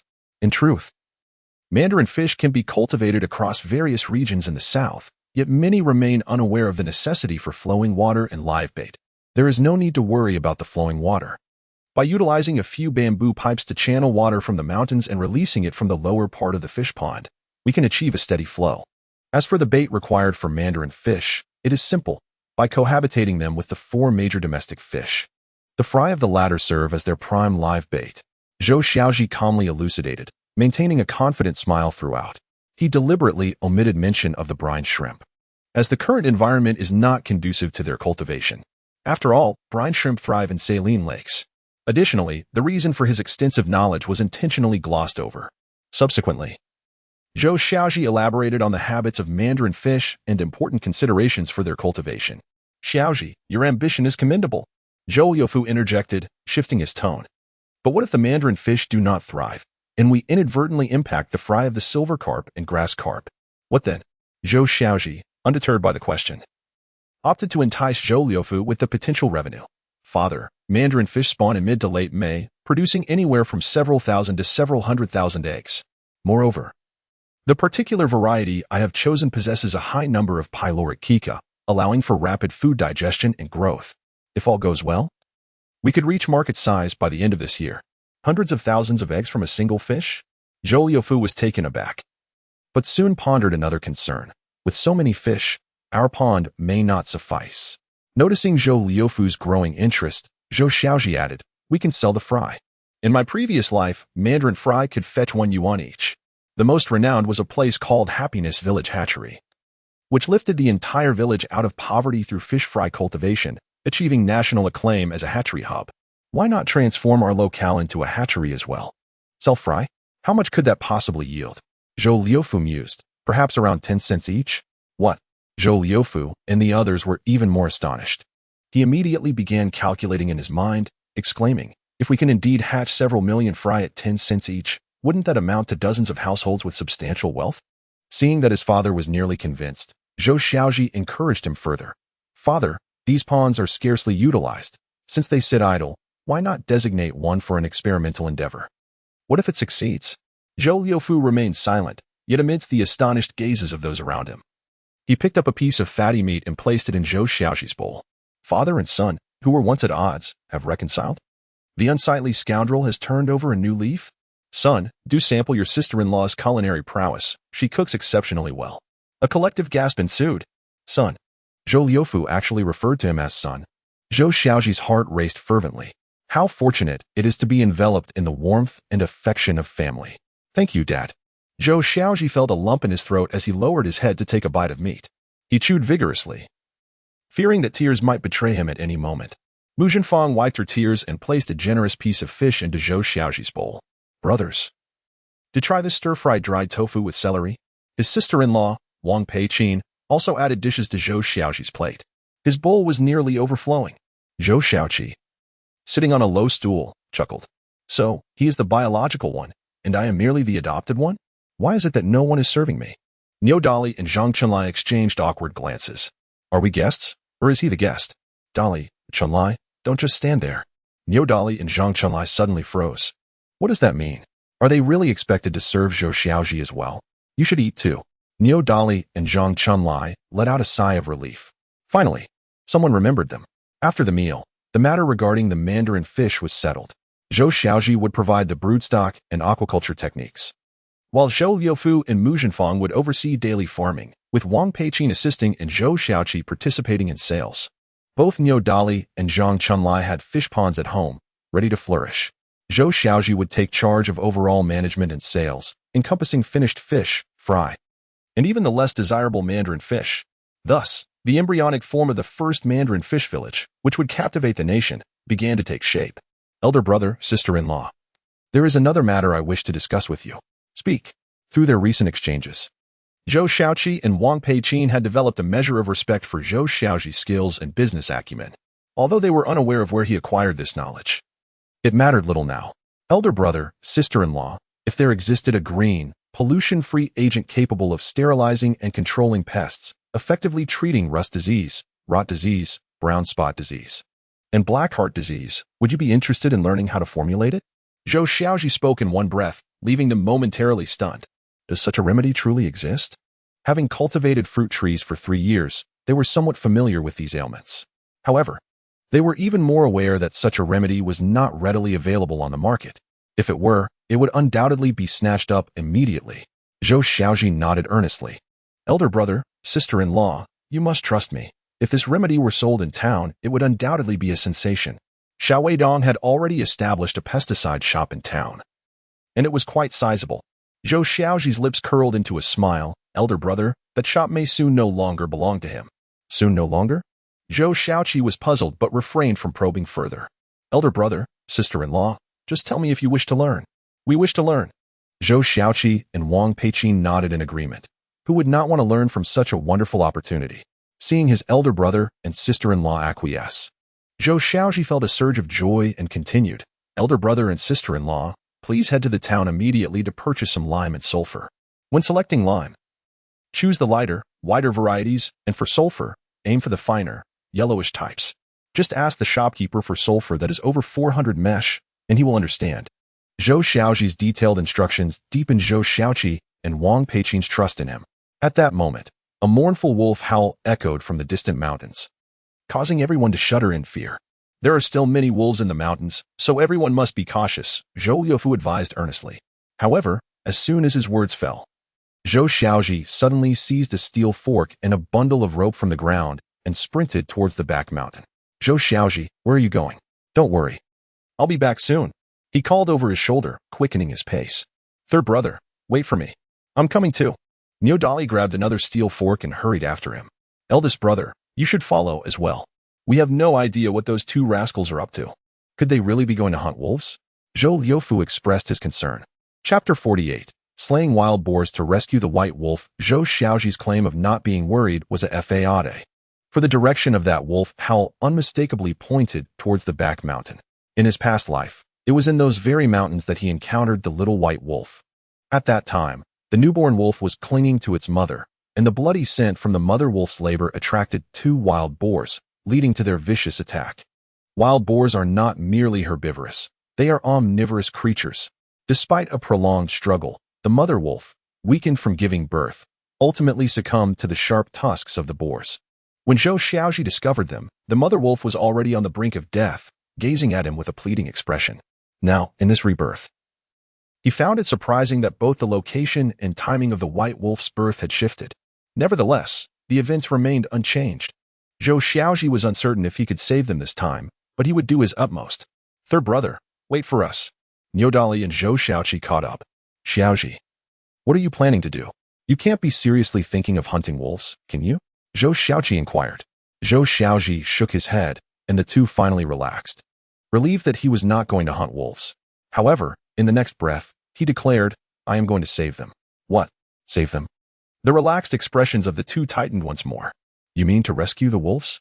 Surely you jest, they exclaimed. Conversely, Zhou Xiaozhi's demeanor appeared markedly more at ease. With their assistance, success seemed more attainable. He hoped the mother wolf could hold on until he arrived, for there was still a considerable distance to traverse to reach the depths of the mountains. The sound they had just heard resonated closely, yet it was merely the distance traversed in a straight line through the air. The trio sprinted for an hour, arriving at the vicinity of the sound, drenched in sweat. They lowered their footsteps, scarcely daring to breathe, inching closer with palms slick and backs glistening with perspiration. The sight before them was profoundly shocking.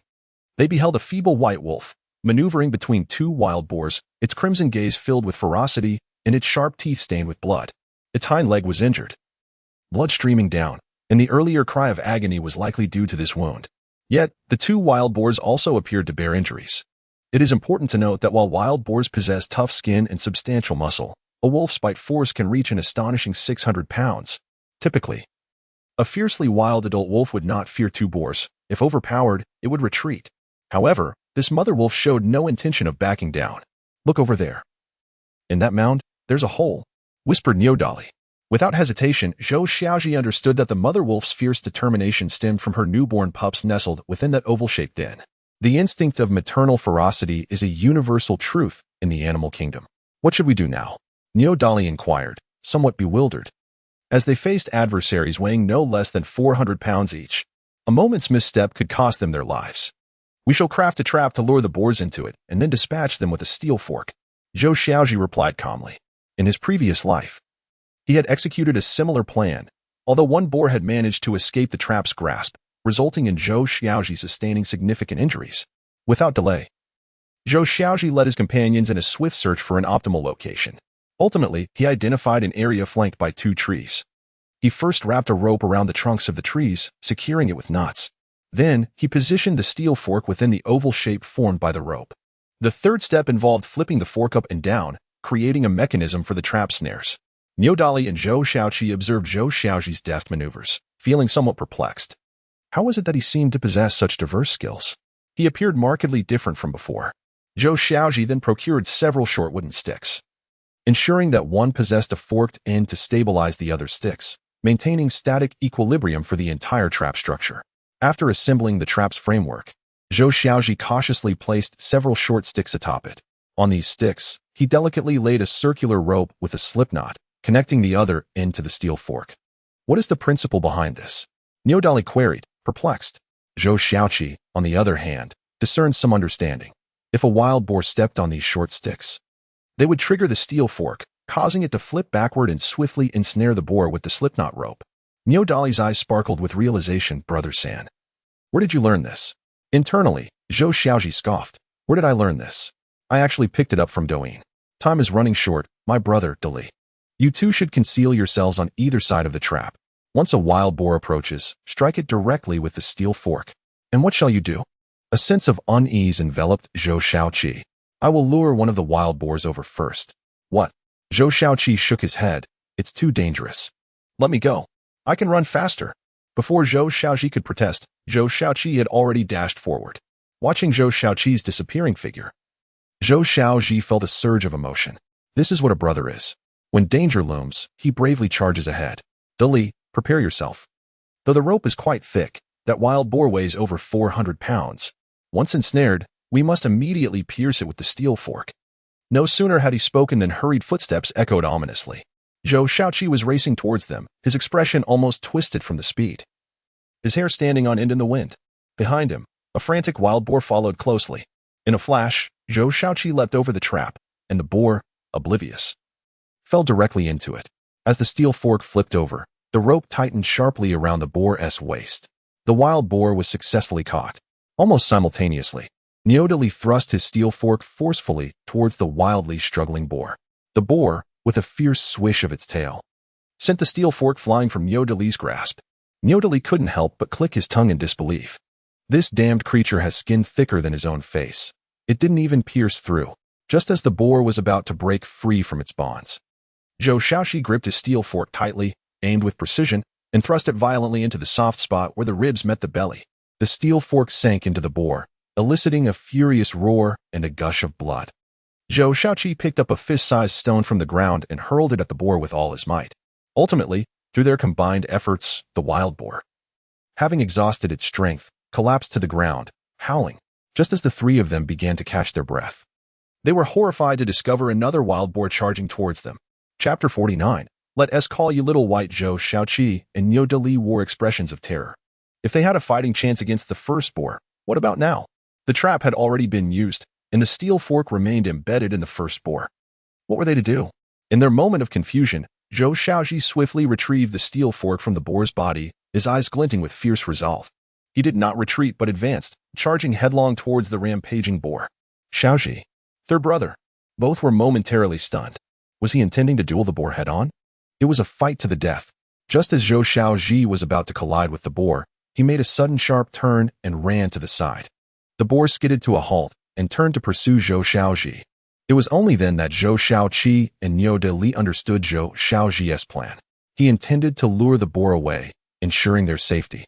However, this situation plunged Zhou Xiaozhi into extreme peril. In an instant, he ascended a tree with astonishing swiftness, his movements fluid and graceful. From a distance, one might have mistaken him for a monkey. This agility was a testament to the 5 years he spent in the depths of the mountains in his past life, where he honed his skills. After his rebirth, these experiences were vividly imprinted in his memory and etched into the fibers of his muscles. He did not need to consciously think about it. His body moved with instinctive precision.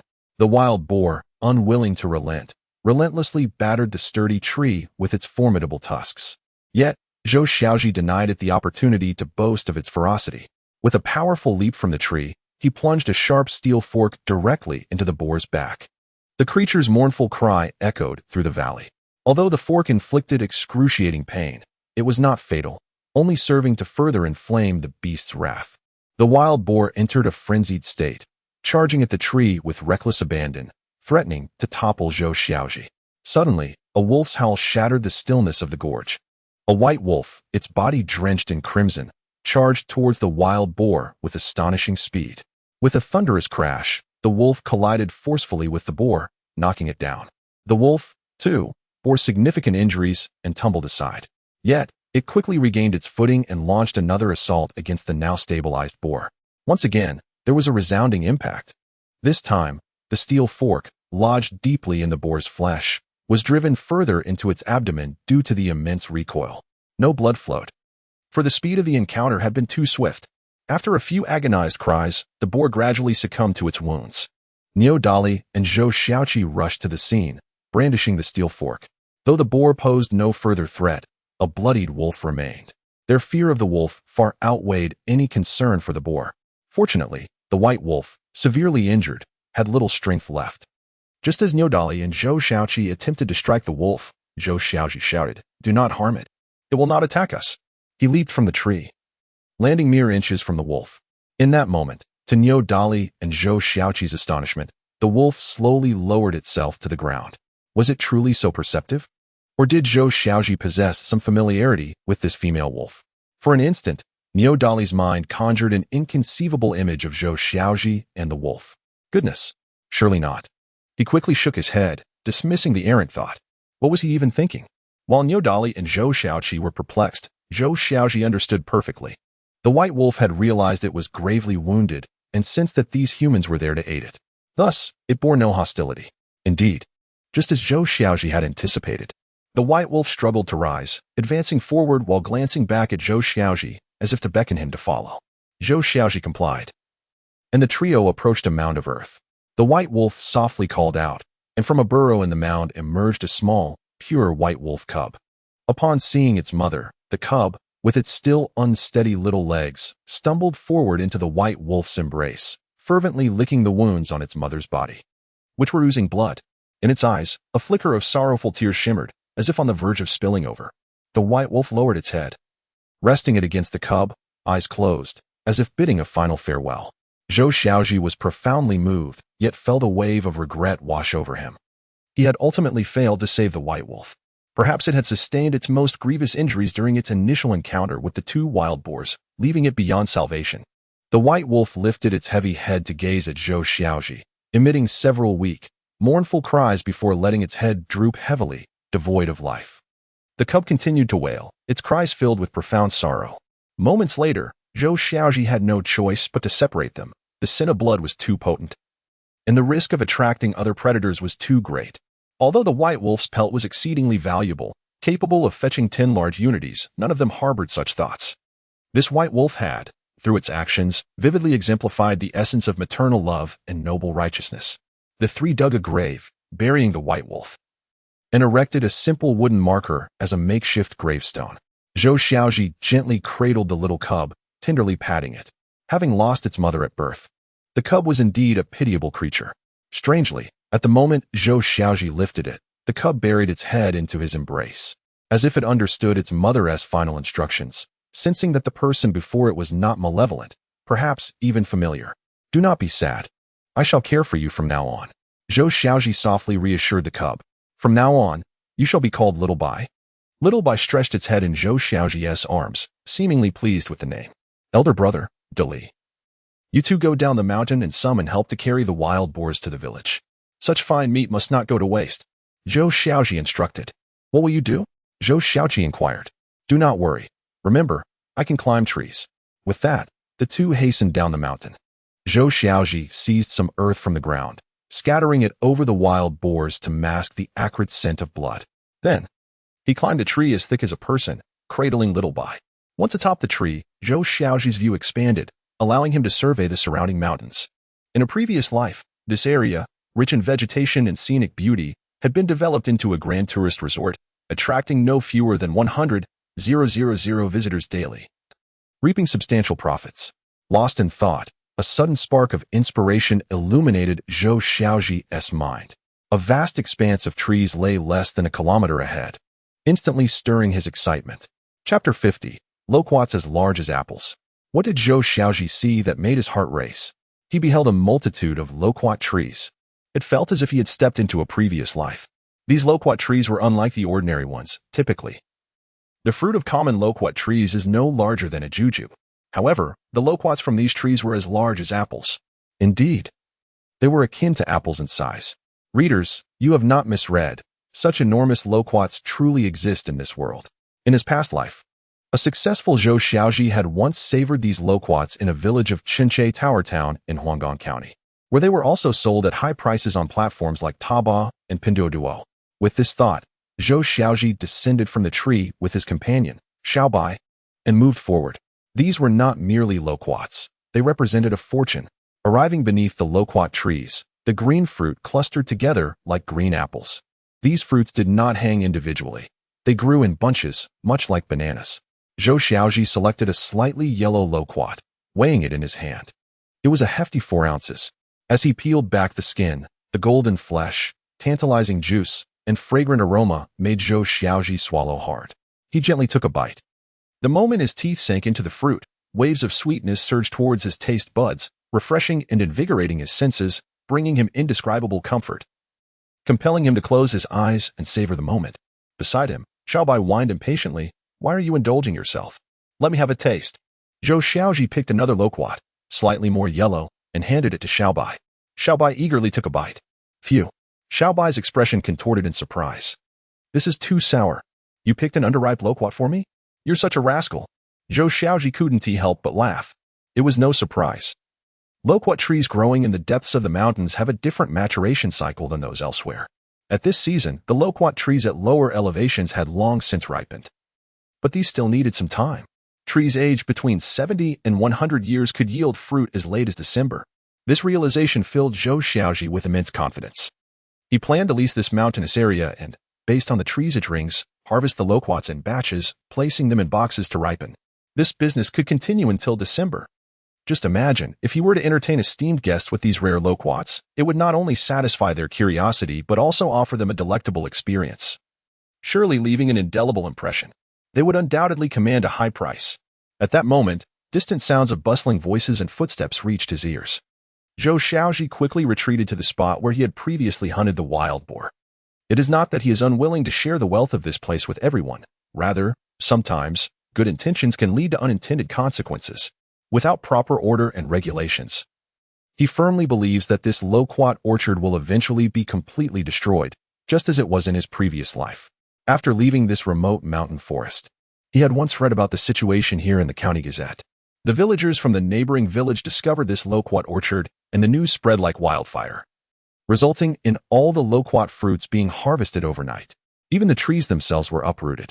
However, these trees, having thrived in the depths of the mountains for years, could not be easily transplanted. Consequently, only 2 or 3 trees remained. Uncle Lu Fu, the village chief. This is the place. Ahead, more than a dozen people appeared. Zhou Liufu and Huang Guangqin led the group at the forefront. From a distance, Zhou Liufu spotted Zhou Xiaozhi and hurriedly rushed over, exclaiming, "Son, are you injured? What is that blood on your pants?" "Huh, what is this?" Zhou Liufu asked in a panic, only to suddenly notice the little white dog in Zhou Xiaozhi's arms. "Dad, I'm fine. The blood on my pants is from the sow." The village chief also approached, inspecting the unharmed Zhou Xiaozhi and the 2 hefty wild boars lying on the ground, and exclaimed excitedly, "Xiaozhi, you truly are remarkable. You did it." Neo Dali interjected, "Why did the village chief steal my line? He truly is impressive." Other villagers eagerly inquired, "Xiaozhi, did the 3 of you really kill these 2 wild boars? This one must weigh 400 or 500 pounds. You are incredible. Ha ha, our village will have meat this year. Oh my, how come you have a little dog too?" Everyone crowded around to pet the little white dog in Zhou Xiaozhi's arms, mistakenly thinking it was a small wolf dog and not considering any darker implications. Huang Guangqin rolled her eyes at the crowd. "One wild boar weighs over 400 pounds. The meat can sell for 2 yuan per pound. These 2 boars must be worth at least 1,500 yuan. You all want to take them? Don't be ridiculous. These wild boars were hunted by Zhou Xiaozhi and his companions. We merely came to lend a hand. As for the pork, that belongs to the 3 of them." Zhou Xiaozhi smiled knowingly, his mind racing. Distributing the pork to everyone was not out of the question. It was a perfect opportunity to strengthen ties with the villagers and lay a solid foundation for his future endeavors in this remote mountain area. It is essential to understand that in this era, all such assets are considered collective property. Any actions taken must have the consent of the community. While the crowd was engaged in playful banter, Zhou Xiaozhi pulled Niodali and Zhou Xiaozhi aside and briefly explained his plan for the 2 wild boars. As for their losses, he could compensate them with money. But both Niodali and Zhou Xiaozhi declined. The traps were set by Zhou Xiaozhi, and it was he who lured the wild boars. They had merely thrust a fork in a moment of chaos. The crucial point was that they had not even hit their mark. Thus, the tale unfolds. The 2 wild boars were entirely attributed to Zhou Xiaozhi, and there was no dissent among them. After reaching a consensus, Zhou Xiaozhi quickly approached Huang Guangqin. "Village chief, we 3 have discussed it, and I can donate both wild boars to the village." "What?" Huang Guangqin momentarily failed to comprehend, wondering if he had misheard. The others fell silent, and then an eruption of excitement followed. "Xiaozhi, you cannot be serious. My family hasn't had meat in ages, let alone wild boar." "Xiaozhi, Dali, you 3 are truly remarkable." Zhou Xiaozhi waved his hand, saying, "However, I do have an idea and would like everyone's support." The crowd eagerly encouraged him. "Zhou Xiaozhi, please share your thoughts." "Indeed, if you can ensure that the whole village enjoys meat, we shall no longer regard you as scum." "What are you saying?" "He is no longer scum, all right? Where do you think the 10-odd coins he earned a few days ago came from?" Huang Guangqin was visibly intrigued. He was well aware of the village's circumstances. Most families had not tasted meat in years, with just over 100 households in the village. Dividing the 2 wild boars would grant each household around 7 or 8 pounds of meat. In this era, providing meat for the entire village was his most sincere wish as a village head. "Xiaozhi, why don't you share your idea first? And we can see if anyone has objections." Chapter 51. Zhou Liufu's disappointment. Zhou Xiaozhi pointed towards a forested mountain behind him and said, "Village chief, I wish to lease this mountain. The lease would be for 70 years, with an annual rent of 1,000 yuan. If it weren't for regulations stating that forest land could only be leased for a maximum of 70 years, he would have proposed a lease of 200 years. Huang Guangqin and the others stood in stunned silence. Lease this mountain? What purpose would that serve? Zhou Liufu finally grasped his son's intention and kicked him, exclaiming, "You rascal! Just praised you a moment ago, and now you've gotten too big for your britches? Leasing this forest? You must have lost your mind." Zhou Xiaozhi quickly intervened, pulling Zhou Liufu aside and whispering, "Dad, third brother must have his reasons for this. Besides, we didn't even purchase those 2 wild boars. We didn't spend any money." "Didn't he spend any money?" Zhou Liufu contemplated this notion and felt considerably relieved. However, the thought of over 800 pounds of pork made him feel a twinge of regret. "Dad, our family is part of the village too. We would get 7 or 8 pounds of meat as well." Zhou Liufu's eyes lit up. It was indeed a valid point. Huang Guangqi nodded and said, Xiaozhi, this forest is idle as it is. If you can lease it and put it to good use, it would be a form of resourceful utilization. However, I cannot make this decision alone. I must discuss it with the other members of the village committee.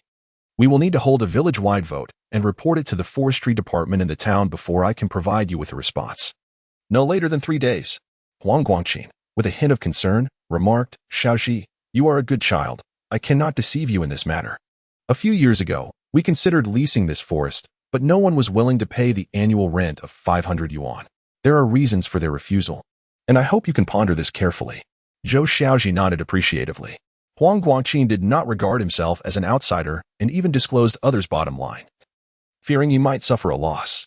His willingness to pay 1,000 yuan in rent stemmed from a desire to support the village committee. Village chief. While this forest may seem worthless to others, it is a treasure trove in my eyes. Rest assured, I will not incur losses. If profits are made, I will involve our village in the venture, leading us toward prosperity. With this, Huang Guangqin felt it inappropriate to say more. The group cut down 2 bamboo trees, hung 2 hefty wild boars upon them, and exuberantly set off down the mountain. Zhou Liufu, disregarding the orchard, joined the main group, proudly positioning himself at the forefront. His expression radiating arrogance, as though proclaiming his son was invincible. He had not returned to the village for quite some time, not due to a lack of desire, but rather a sense of shame associated with Zhou Xiaozhi. Yet today, he had to make the trip back. Dad, I wonder if Pei Qin has purchased the lime and sulfur. I need to check on that. Indeed, Dad, I must return to the orchard to teach my elder brother and sister-in-law how to mix the medicine. Zhou Liufu waved dismissively. Enough of that nonsense, come back to the village with me. I wish to see my granddaughter and 2 grandsons. The journey was slow, as Zhou Liufu's steady pace weighed heavily upon the group. Isn't that Lu Fu? Are you returning to the village? An elderly woman planting rice looked up to greet him. Zhou Liufu proudly pointed to the 2 wild boars behind him. Did you see that, old sister? These 2 hefty boars were caught by my son, Zhou Xiaozhi. The elderly woman, somewhat hard of hearing, queried. What? Your son Zhou Xiaozhi is a pig? In exasperation, Zhou Liufu picked up a stone from the ground and tossed it into the rice paddy. Old sister, stop planting. Come back to the village for some wild boar meat. What? Wild boars have entered the village? Zhou Liufu cast a helpless glance at the elderly woman. Are you blind? What? Are you foolish? Zhou Liufu, hands clasped behind his back, fell silent and continued his descent down the mountain. Their comical exchange elicited laughter from the others, and Zhou Xiaozhi, amidst the merriment, felt a unique joy and sense of security. The laughter and cheer he had longed to witness filled the air. The large group finally entered the village, where the sight of the massive wild boars instantly captured the attention of many villagers. Uncle Lu Fu, why have you come down from the mountain? Zhou Liufu replied curtly. If monks can descend from the mountain, why can't I? Have you seen these wild boars? They were caught by my son Zhou Xiaozhi. The crowd erupted in excitement, realizing that Uncle Lu Fu had become quite the celebrity.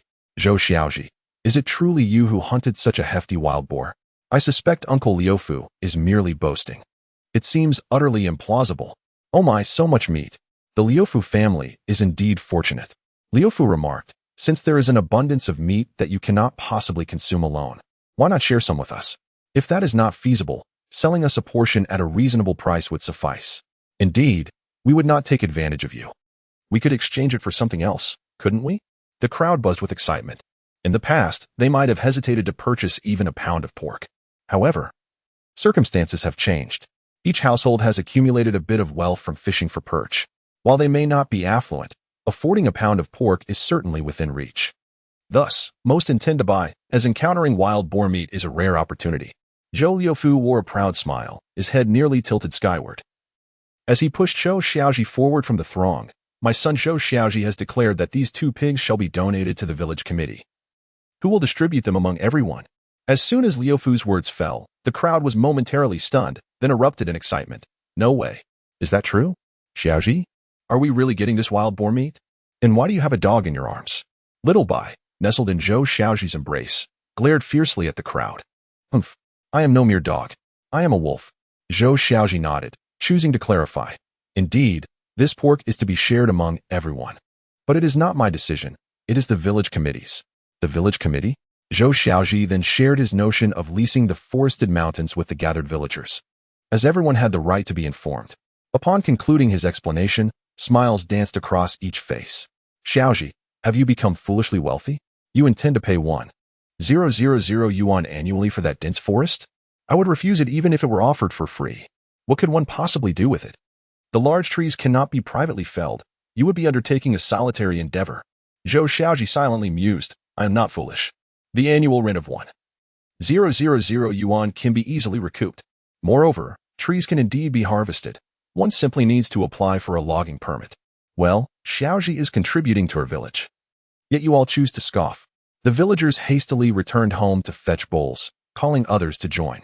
An hour later, the village committee distributed the pork. Huang Guangqin also wore a smug expression. The sensation of distributing pork to everyone is truly delightful. The crowd dispersed in a rush, eager to share the news throughout the village. Chapter 52. I hope mom and dad sleep in the same bed. Aunt Wang, hurry and grab a bowl. The village committee is distributing meat. Distributing what meat? You must be joking. Do you not know? Zhou Xiaozhi hunted 2 large wild boars on the mountain and is giving them away for free. Is that so? 2 wild boars? Zhou Xiaozhi did that? Incredible! I must inform AI Yulan immediately. Aunt Wang, living across from AI Yulan, excitedly knocked on her door. Is Yulan home? Yes, I am here. Come in, Aunt. What a remarkable situation.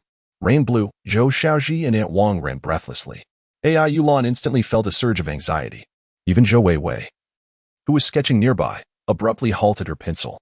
What happened to him? Surely he hasn't gotten into trouble again.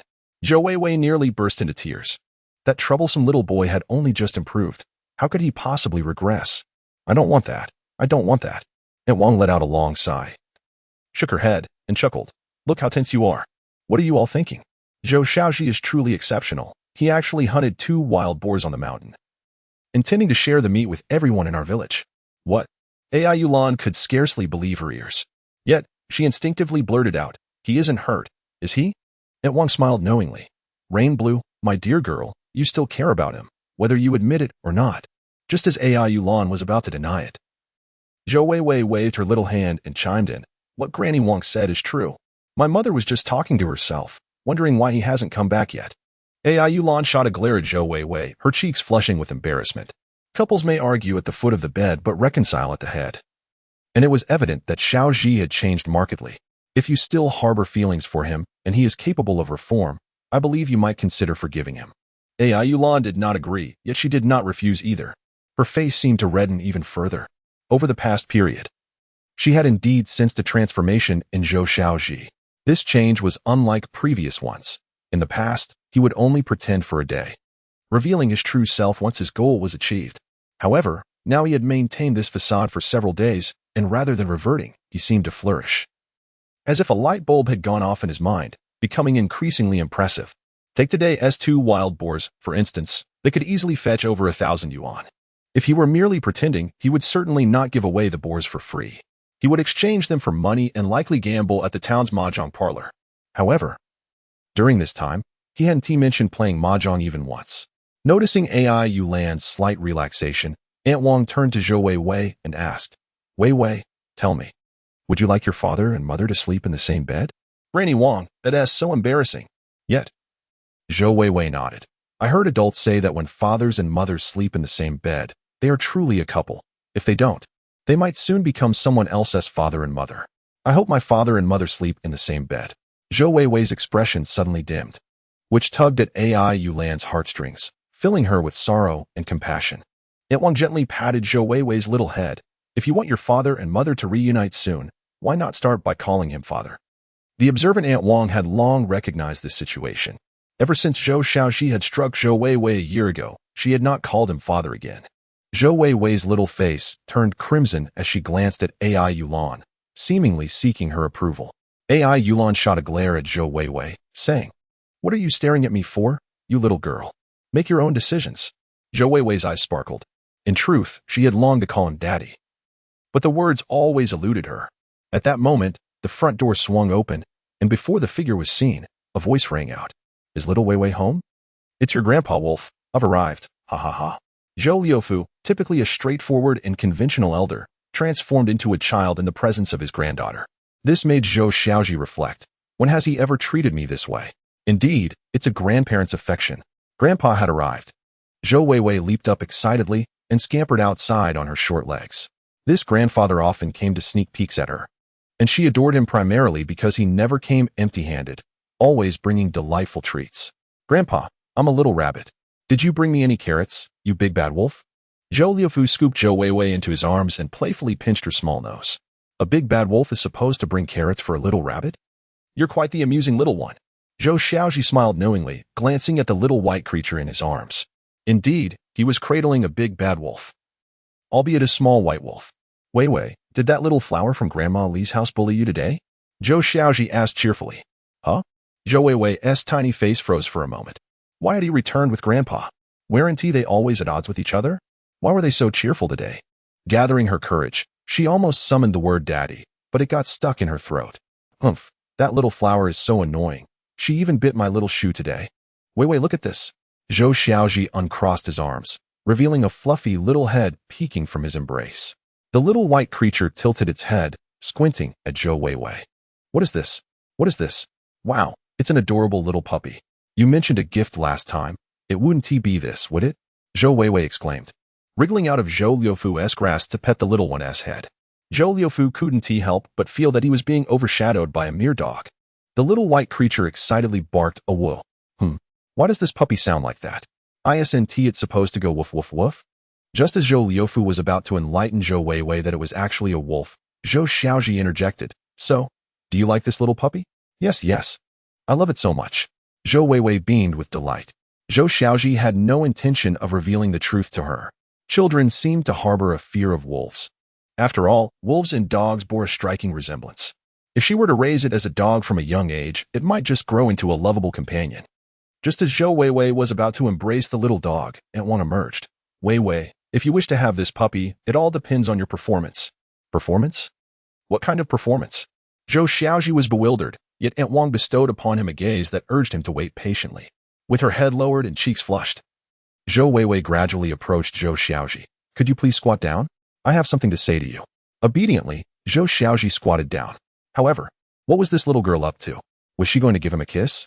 In the next moment, Zhou Weiwei opened her small arms and shyly wrapped them around Zhou Xiaozhi's neck, softly uttering, Daddy. After saying this, she immediately rested her head on Zhou Xiaozhi's back. Her little heart raced fervently. Just as Zhou Xiaozhi intended to respond, he found himself speechless, standing there in a daze as his nose tingled and tears welled in his eyes. Weiwei, what did you just call me? Inside the room, AI Yulan had long since perched by the window, intently gazing into the yard. Unbeknownst to herself, the corners of her mouth had already curled into a smile, her face radiating joy and her eyes brimming with tenderness. Humph, you rascal, do you really want her to call you again? Daddy. At that moment, Zhou Xiaozhi could no longer contain himself. Tears streamed down his face as he pulled Zhou Weiwei into his embrace. Tears also glistened in Zhou Weiwei's eyes. And upon seeing Zhou Xiaozhi cry, she couldn't help but join him in weeping. She did not fully comprehend the reason for her tears. Perhaps it was simply the instinctive response to her father's sorrow. Zhou Liufu smiled at Antwang, impressive. This woman truly is remarkable. I hold her in utmost admiration. Now, what is this crying about? Zhou Liufu kicked Zhou Xiaozhi playfully. My dear granddaughter has asked you for this dog. Why haven't you given it to her yet? Zhou Xiaozhi placed the little dog in Zhou Weiwei's arms. Weiwei, this is Xiaobai. From now on, you two shall play together. Zhou Weiwei gently stroked the docile Xiaobai, bursting into giggles. Xiaobai, too, closed its eyes, relishing the affection from Zhou Weiwei. Dad, come inside and sit. AI Yulan approached the thatched cottage's entrance, addressing Zhou Liufu. After speaking, AI Yulan turned to step outside, intending to welcome Zhou Liufu. Girl, don't go out. That won't do. Zhou Liufu hurriedly intervened.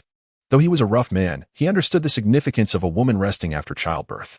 If she were to be exposed to the cold wind, it could potentially leave lasting repercussions. He may not comprehend the scientific reasoning behind it, but the older generation always spoke of it this way. Aunt, please wait a moment. Let us walk together shortly. Zhou Liufu extended the invitation to Antwang to stay a little longer. AI Yulan felt deeply touched. Her father-in-law was remarkably considerate. Every time he visited, he would come with his wife, purely to avoid gossip and maintain propriety. Moreover, he always found ways to save some food to support the two of them. They had long regarded her as their own daughter. This is also the reason why, Despite Zhou Xiaozhi's despicable behavior, she never uttered a single word against her parents. The fault lies with Zhou Xiaozhi, not them. My dear, you are still in confinement. You must take great care of your health and avoid leaving behind any lingering issues like your mother did. When your mother gave birth to Xiaozhi, her relentless toil prevented her from resting properly, and now she suffers from leg and back pain whenever it rains, sometimes even experiencing headaches. AI Yulan paused, obediently responding with a soft Yet, in the next moment, her eyes sparkled with surprise. Xiaozhi? Her father-in-law actually called his name? Previously, he would always refer to Zhou Xiaozhi as a useless wretch. My dear, that useless wretch hasn't bullied you during this time, has he? If he does, just tell me, and I shall break his dog legs. AI Yulan stifled a laugh, thinking her father-in-law had changed. But then he continued, Dad, it was my fault before. I will never bully Yulan again, Zhou Xiaozhi hurriedly declared, fearing another reprimand from his father. Zhou Liufu shot Zhou Xiaozhi a glare. That's more like it. I will be watching your future behavior. Zhou Xiaozhi nodded vigorously, secretly glancing at AI Yulan. Little did he know, AI Yulan was also stealing glances at him. In that fleeting moment, their eyes met, a flush of embarrassment coloring their cheeks. AI Yulan felt as if she had returned to her youthful days, reminiscent of the fluttering heart she experienced when she first met Zhou Xiaozhi. Amidst the shyness lay a glimmer of anticipation, a longing for the future. Zhou Xiaozhi felt his heart racing fervently. After all, in the truest sense, he had not seen AI Yulan for 36 years. This feeling of rediscovery deepened his emotions.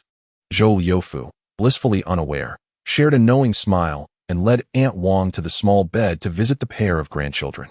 Haha, our Zhou family is indeed flourishing. Zhou Liufu exclaimed, giving a thumbs up to AI Yulan. Such praise was reserved exclusively for her. He wouldn't dare say it at home, fearing it might hurt the eldest daughter-in-law's feelings. The eldest son had been married for quite some time without conceiving. I came in quite a rush this time and didn't bring much, Zhou Liufu expressed apologetically, but soon we will have meat to eat. At the mention of meat, Zhou Liufu's spirits lifted. My dear, let me tell you, Xiaozhi's performance today was remarkable. Brother Liufu, I already told Yulan about that. Aunt Wang interjected, truly not wanting to hear Zhou Liufu's chatter. Zhou Liufu's face turned crimson from being stifled. In this world, he detested two types of people, those who blather on prematurely and those who prevent him from doing so. That wretched Wang Qiaojun was certainly the former. You weren't even there, so you can't provide a detailed account. Unlike you, I experienced this firsthand. Let me tell you all about it again. Zhou Liufu began to ramble on once more. During this period, he also had Zhou Xiaozhi vividly recreate the thrilling scene from that time, causing AI Yulan to feel a surge of tension followed by a frown of concern. How perilous it was. 10 minutes later, Zhou Liufu finally completed his performance, his self-esteem greatly satisfied. Wait at home, little girl, we shall go out to fetch the meat, he declared. Come along, auntie, let us head to the village committee. Aunt Wang felt as if she had been granted a reprieve. Just moments ago, she thought her ears might be deafened. Let us hurry. If we are late, all the good cuts will be taken by others. Zhou Liufu suddenly slapped his thigh. Indeed, what if only scraps remain? That would be a tremendous loss. Moreover, these two wild boars were caught by my son. Chapter 54. They are praising your father indeed as anticipated, when Zhou Liufu led Zhou Weiwei to the village committee. Only some meat from the boar's belly remained. Everything else, such as the front and hind legs and the ribs, had been completely claimed. Even the head and tail of the pig had long been snatched away. These rascals, did they not realize that my son captured these two wild boars? Uncle Liufu, do not be upset. Everyone is grateful to you, Huang Guangqing chuckled, puffing on his pipe. Zhou Liufu shot him a glance and exited with the pork. Just as he was walking back, feeling quite indignant, he was greeted by Wang Laosan with a cheerful smile. Although Wang Laosan was the third child in his family, he was somewhat of a loner. His parents had passed away, and his two older sisters had married far away, due to a congenital disability in his right leg. Farming was a struggle, and he was often rejected when seeking work elsewhere. Zhou Liufu acknowledged, continuing on his way. Wang Laosan continued, Uncle Liufu, I am already 35 this year, yet I have never tasted meat, let alone receive 8 pounds of pork at once. Allow me to bow to you. As he spoke, he attempted to kneel, but Zhou Liufu quickly assisted him, feeling a mix of emotions. No, that simply cannot be. After parting ways with Wang Laosan, Zhou Liufu shook off the gloom of not receiving good pork. He genuinely realized that spiritual fulfillment was more precious than tangible gains. Brother Liufu, My thanks to you and Xiaozhi. Such rich pork will sustain me for 2 or 3 months. Uncle Liufu, how is Annie's health? Why haven't you come down from the mountain? Brother Liufu, I heard that the orange trees on our mountain are sick. I wonder how they are now. If there's any way I can assist, just let me know. On the way home, people frequently greeted Zhou Liufu warmly. Their words were filled with gratitude. Grandpa, why are they all so warm? Zhou Weiwei turned and asked. They are not praising me. They are praising your father. Zhou Liufu replied with a smile. Zhou Weiwei's face instantly lit up with a proud expression. Of course, my dear old dad is amazing, even slightly better than me, and he has changed entirely from before. The grandfather and grandson strolled back to Zhou Xiaozhi's home with light-hearted joy. He once again picked up the broom, meticulously cleaning every corner of the yard. In high spirits today, had it not been for Zhou Xiaozhi's intervention, he would have swept the entire village's paths. After finishing the cleaning, Zhou Liufu and Zhou Xiaozhi ascended the mountain again. Zhou Xiaozhi intended to train his elder brother and sister-in-law on how to prepare the medicinal mixtures. Here, Dad. Take this 200 yuan. Why are you giving me money? You've just started to recover. Besides, that girl Yulan and the children have many needs for money. You should keep it for yourself. Zhou Xiaozhi shook his head. Xiaoguo will need around 80 to 90 yuan for the semester. Consider this 200 yuan as her tuition and miscellaneous fees for the next term. Furthermore, once my finances improve in the near future, I will send you and Mom some money. Tell me honestly, you truly have no intention of gambling again? Zhou Liufu asked, hands clasped behind his back, his expression stern. Rest assured, Dad. I have returned to the right path. I will never engage in those reckless activities again. Zhou Liufu still seems somewhat uneasy, be honest with me. This money, including the rent for the forest you plan to contract, is it genuinely earned by you? Zhou Xiaozhi nodded firmly, absolutely. Only then did Zhou Liufu feel assured enough to accept the 200 yuan. Their steps became lighter as father and son walked side by side, surrounded by lush greenery. Zhou Liufu felt, for the first time, as if he had regained a touch of youth. Zhou Xiaozhi also experienced a newfound sense of security walking behind his father. Elder brother, sister-in-law, have you gathered all the materials? Upon entering the village earlier, Zhou Xiaozhi had already taken the opportunity to purchase the raw materials in town. Third brother, come take a look at what I've bought, is it correct? Zhou Xiaozhi carefully inspected the items and gave Zhou Xiaozhi a thumbs up. Elder brother, your diligence is reassuring. Then it's up to you, third brother, to teach us. Wang Peiqin and Zhou Xiaozhi each held a notebook, gazing at Zhou Xiaozhi with earnestness akin to that of elementary students. The preparation of the sulfur lime solution is quite straightforward, as long as one is attentive. It can be done. Step 1. Add an adequate amount of well water into the iron pot and heat it until it reaches approximately 50 degrees Celsius. Scoop out a small amount of water to mix with the sulfur powder until it forms a paste, and then pour this paste into the pot. Zhou Xiaozhi explained while demonstrating. Step 2. When the water temperature reaches around 90 degrees, just before boiling, carefully introduce the lime chunks into the pot. The ratio of lime to sulfur to water is 1:10, meaning 1 kilogram of lime, 2 kilograms of sulfur, and 10 kilograms of water. Zhou Xiaozhi and Wang Peiqin nodded in unison, indicating their understanding.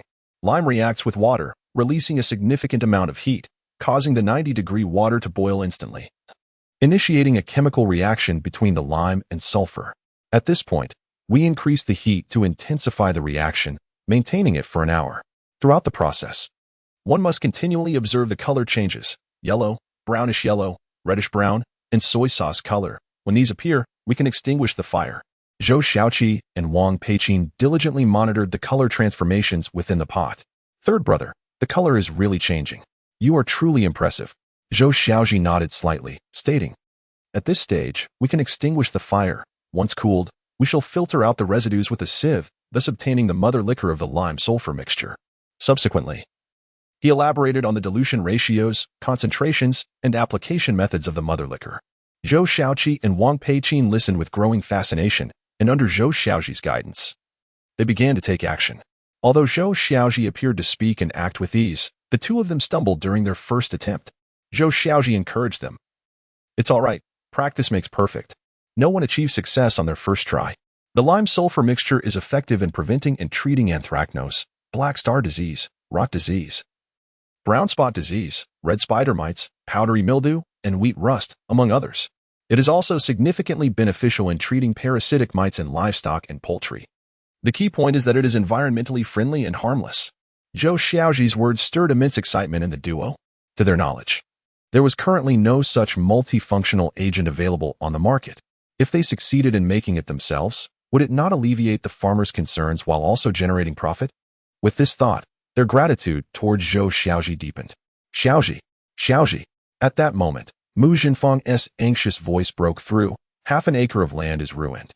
Even the roots of the orange trees have burned into large holes. Mom, what are you saying? Zhou Xiaozhi and Wang Peiqin immediately tensed up, seeing their mother's panicked expression. Could it be that the medicine from the third brother was ineffective? That seemed impossible. Zhou Liufu rushed over, panting, followed by 7 or 8 others. Zhou Xiaozhi squinted.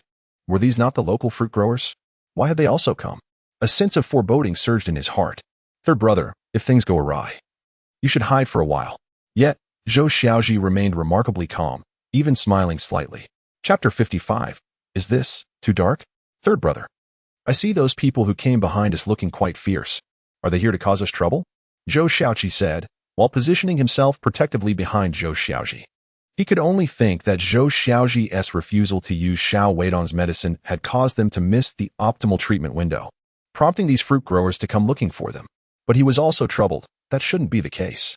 The earlier teaching had clearly demonstrated that the third brother possessed genuine skill, just as Zhou Xiaozhi's mind raced with worries. Zhou Liufu let out a long breath and excitedly exclaimed, "Your mother didn't explain clearly. It was that scoundrel Xiao Weidong's medicine that ruined half an acre of our fruit trees." Surprisingly, the medicine concocted by Xiaozhi has shown effects in such a short time. Others chimed in with enthusiasm. Zhou Xiaozhi, in the half-acre where we used your potion, the fallen leaves on the ground are noticeably fewer. And the yellow leaves show signs of greening up. Yes. We even dug into the soil to check a few orange tree roots. Not only are there no signs of rot, but they are also much more vibrant than before. Meanwhile, the other half-acre's fruit trees have completely rotted at the roots. Everyone turned their excited gazes towards Zhou Xiaozhi, their meaning unmistakable. Such an incredible medicine. Could you spare us a portion? Zhou Xiaozhi murmured to himself. The roots have rotted? Xiao Weidong's actions are indeed ruthless.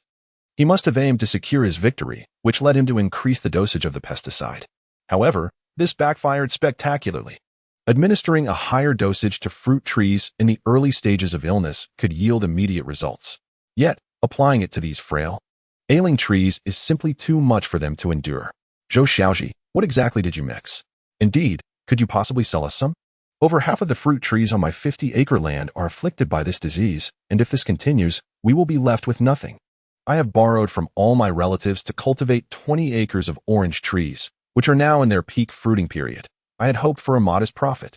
Everyone gathered around Zhou Xiaozhi, their faces reflecting not only respect, but also earnest pleas. Zhou Xiaofu smiled proudly. The respect shown to his son was a testament to his own stature. Everyone, quiet down and let my son Xiaozhi speak. The crowd fell silent instantly. I never claimed the concoction was mine. It must have been my father who mentioned it to you. In truth, the formulation was the work of my elder brother and sister-in-law. Immediately, attention shifted towards Zhou Xiaozhi and Wang Peiqin. Xiaozhi, though you are not one for many words. You are quite astute, impressive indeed. What do you mean by being astute? This is called knowledge. Do you understand that? Peiqin, I never would have guessed you had such skills. Please sell us a bottle. Zhou Xiaozhi and Wang Peiqin exchanged shy smiles. This was not their creation. They were still in the learning phase. All the credit belonged to Zhou Xiaozhi. He couldn't help but chuckle. The Bordeaux mixture was actually invented in France as early as 1851. Our country published an agricultural primer on it in July 1963, aptly named Bordeaux mixture, which clearly explained the preparation methods. However, this is a small village in a minor county. The older generations are illiterate, and the younger ones, while literate, seldom read agricultural literature. According to Zhou Xiaozhi's recollection from the county annals, there were indeed sales of Bordeaux mixture in the county, but it had not been fully promoted in this era and was still in the publicity phase. Thus, he benefited from the information gap of the times. Everyone surrounded Zhou Xiaozhi, inquiring about the price.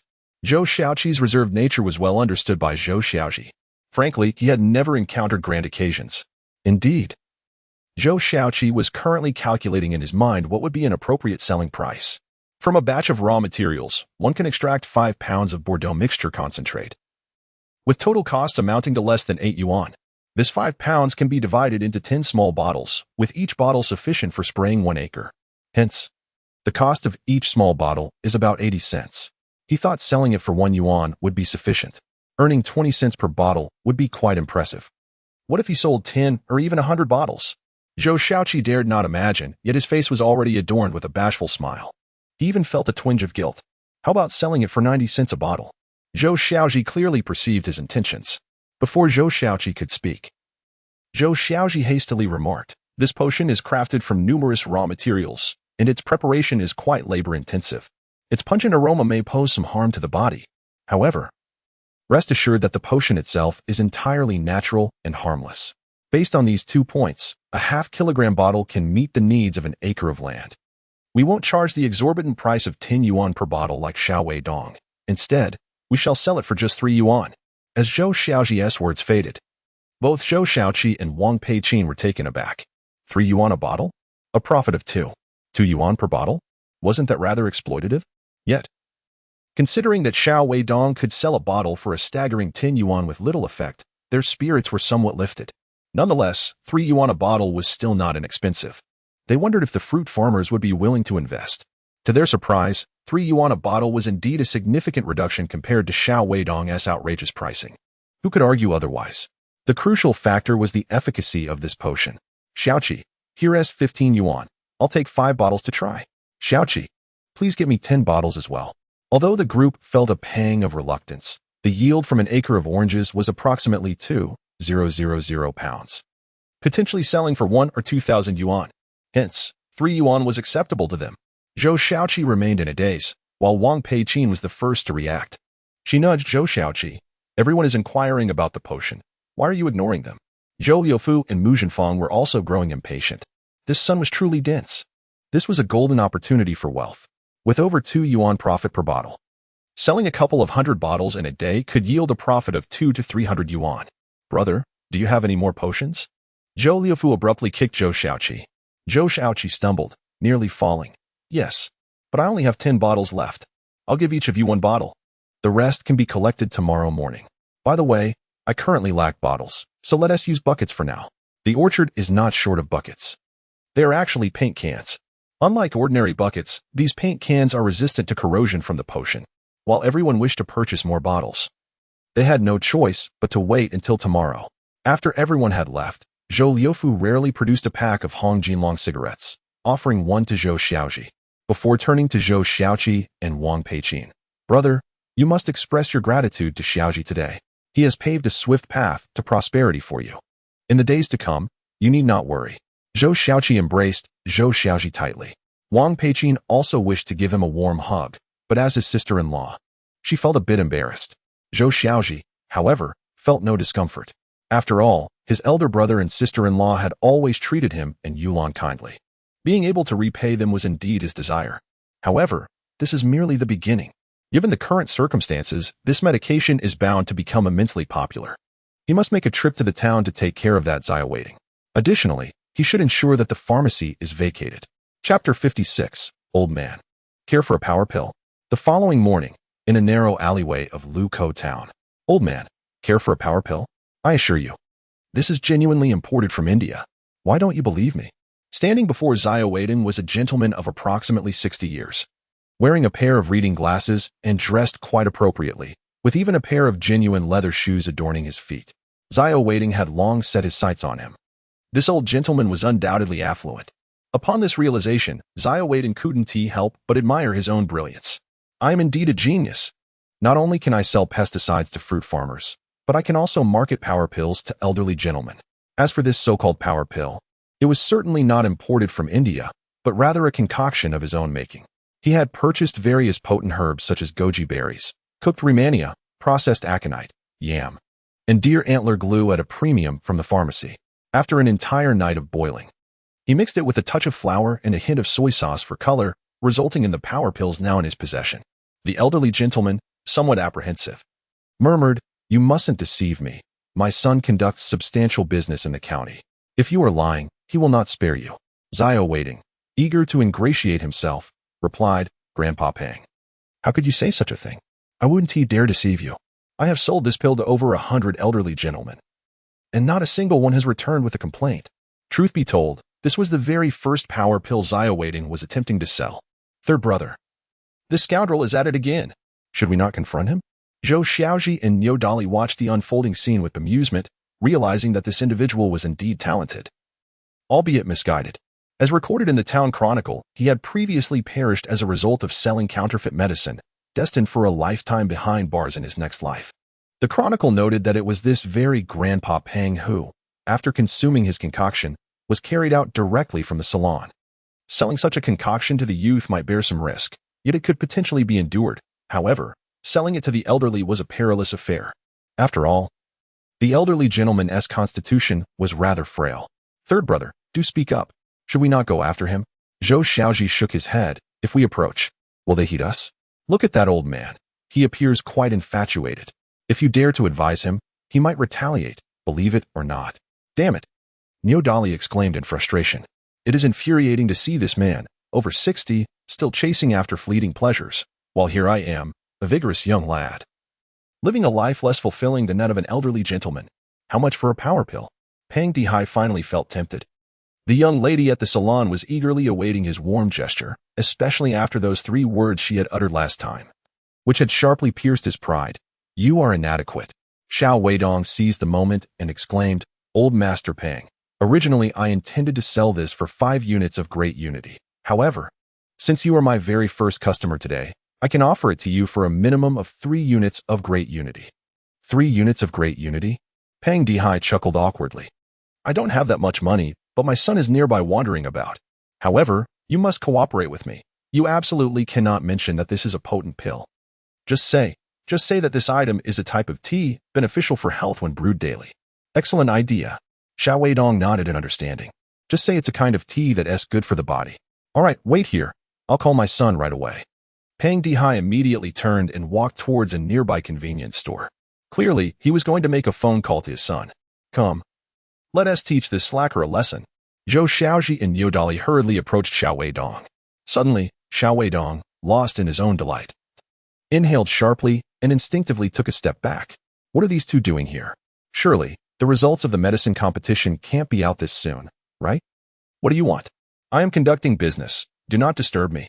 Although Xiao Weidong felt a twinge of fear towards Zhou Xiaozhi, he reassured himself that this was the town, not their orchard. On his own turf, could he really be bullied? He believed that with a mere wave of his hand, the ruffians on the street would come to support him. Thus, he was unperturbed by the thought of Zhou Xiaozhi causing trouble. Xiao Weidong. Selling fake pesticides may only kill a few trees, but if you sell counterfeit medicine for human consumption, it could lead to fatalities. Xiao Weidong, displaying an air of invincibility, felt confident in the efficacy of his concoction. After all, it merely consisted of some invigorating herbal remedies that could at most cause a nosebleed. How could it possibly kill anyone? Did he look like someone who had been intimidated? At that moment, a middle-aged man donned in sunglasses, sporting a flamboyant hairstyle and dressed in a suit, approached alongside Peng Dihai. He held an enormous mobile phone, reminiscent of a brick. Xiaodong, what a coincidence. My son is just nearby buying rice. Xiao Weidong scrutinized Peng Bing before him. Goodness, this fellow is undeniably a nouveau riche. He must be affluent. I truly regret not pricing it at 50 yuan each. Dad, what are you planning to buy now? The middle-aged man displayed an impatient, yet resigned expression. My son, do you know what this gentleman is holding? The middle-aged man snatched the large pill from Xiao Weidong's hand, bestowing upon him a piercing glare before turning to his father with a puzzled inquiry. Dad, what is this? Peng Dihai, a seasoned actor, maintained his composure and replied without missing a beat. This is a special tea leaf from the most remote regions of our country's northwest. Through a unique processing method, 10 pounds of tea leaves have been condensed into this lump. It's a rare opportunity. I wish to take it home to brew tea. How much is it? Peng Bing, eager not to waste time, inquired directly of Xiao Weidong. Brother, we agreed on 50 yuan each. 50 yuan each? The crowd was left astounded. Is this truly how it works? Did Peng Dihai conspire with outsiders to swindle his son's money? Now he has the energy pills and the funds for indulgence. Chapter 57. Sir, come and play. What tea could be so exorbitantly priced? A middle-aged man wore a face full of skepticism. Just as Xiao Weidong was about to fabricate a story, the old gentleman suddenly plopped down onto the ground, throwing a childish tantrum. 50 yuan is too expensive. Peng Bing. Have you forgotten your father now that you have money? Am I not worthy of a 50 yuan tea? Peng Bing frowned, intending to retrieve his wallet to pay. when Zhou Xiaozhi stepped forward and said, "Brother, this is not tea at all. This is a concoction of energy pills he made himself, and consuming it would greatly harm the old man's health." Zhou Xiaozhi gazed at the old gentleman with a degree of admiration. Spending money to savor tea is indeed correct. In a previous life, it was referred to as tea appreciation. What a sham. Pang Bing's hand, poised to grab the money, abruptly halted in midair as he glanced up at Zhou Xiaozhi.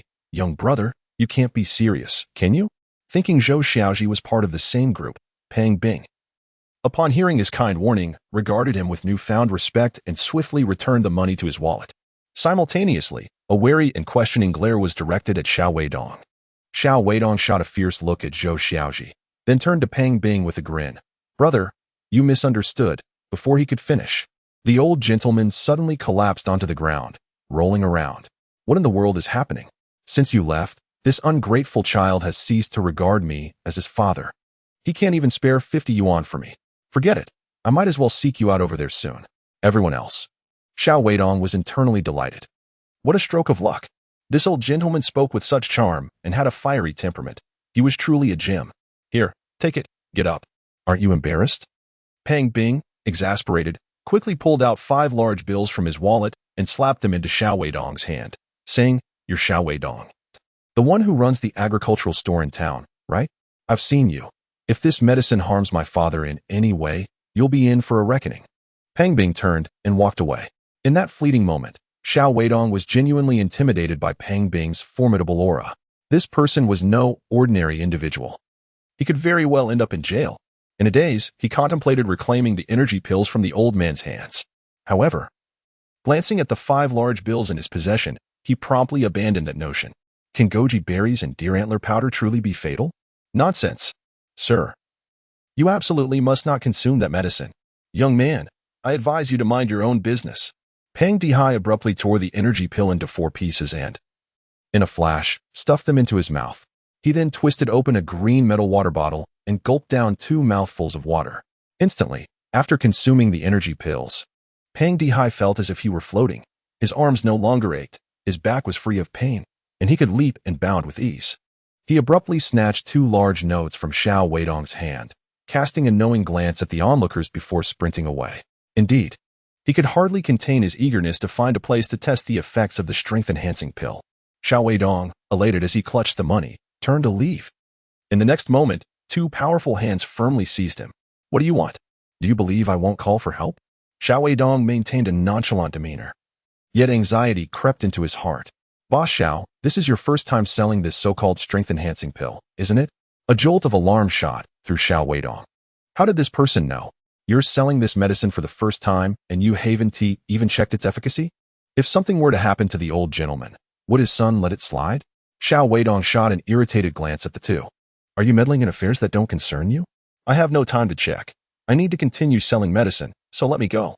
"Get going." Neo Dali's strong grip tightened around Xiao Weidong's wrist, dragging him forward as if he were a mere dog. From a distance, it appeared as though they were pulling him along. "Where are you taking me? I am an upstanding individual, and I certainly will not go to such places." Zhou Xiaozhi chuckled and swiftly entered a nearby alley.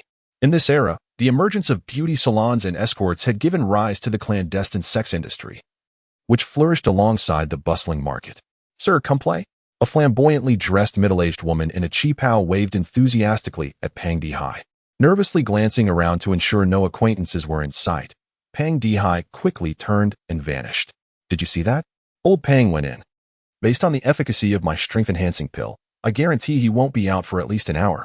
Although Xiao Weidong's wrist was firmly held by Neo Dali, it did not deter his flamboyant demeanor. In fact, he even began to promote the strength-enhancing pill to Zhou Xiaozhi and Neo Dali with fervor, embodying the essence of a workaholic. "Brother Dali, you and the strength-enhancing pill are a perfect match. Your names are even the same. It's destiny. Let me go, and I'll let you sample my strength-enhancing pill. How about that? Xiaozhi, dear brother, you have a beautiful sister-in-law at home. Don't you plan to do something about it?" Just as Xiao Weidong was rambling on, unexpectedly, within 2 minutes, the woman in the qipao rushed out in a state of panic. She was so flustered that she didn't even notice one of her high-heeled shoes had fallen off.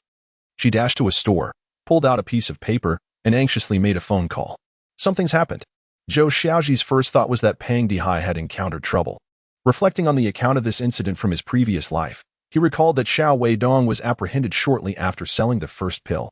Peng Dihai was indeed unfortunate to have crossed paths with the unreliable Xiao Weidong, leading to a loss of life and tarnishing his reputation.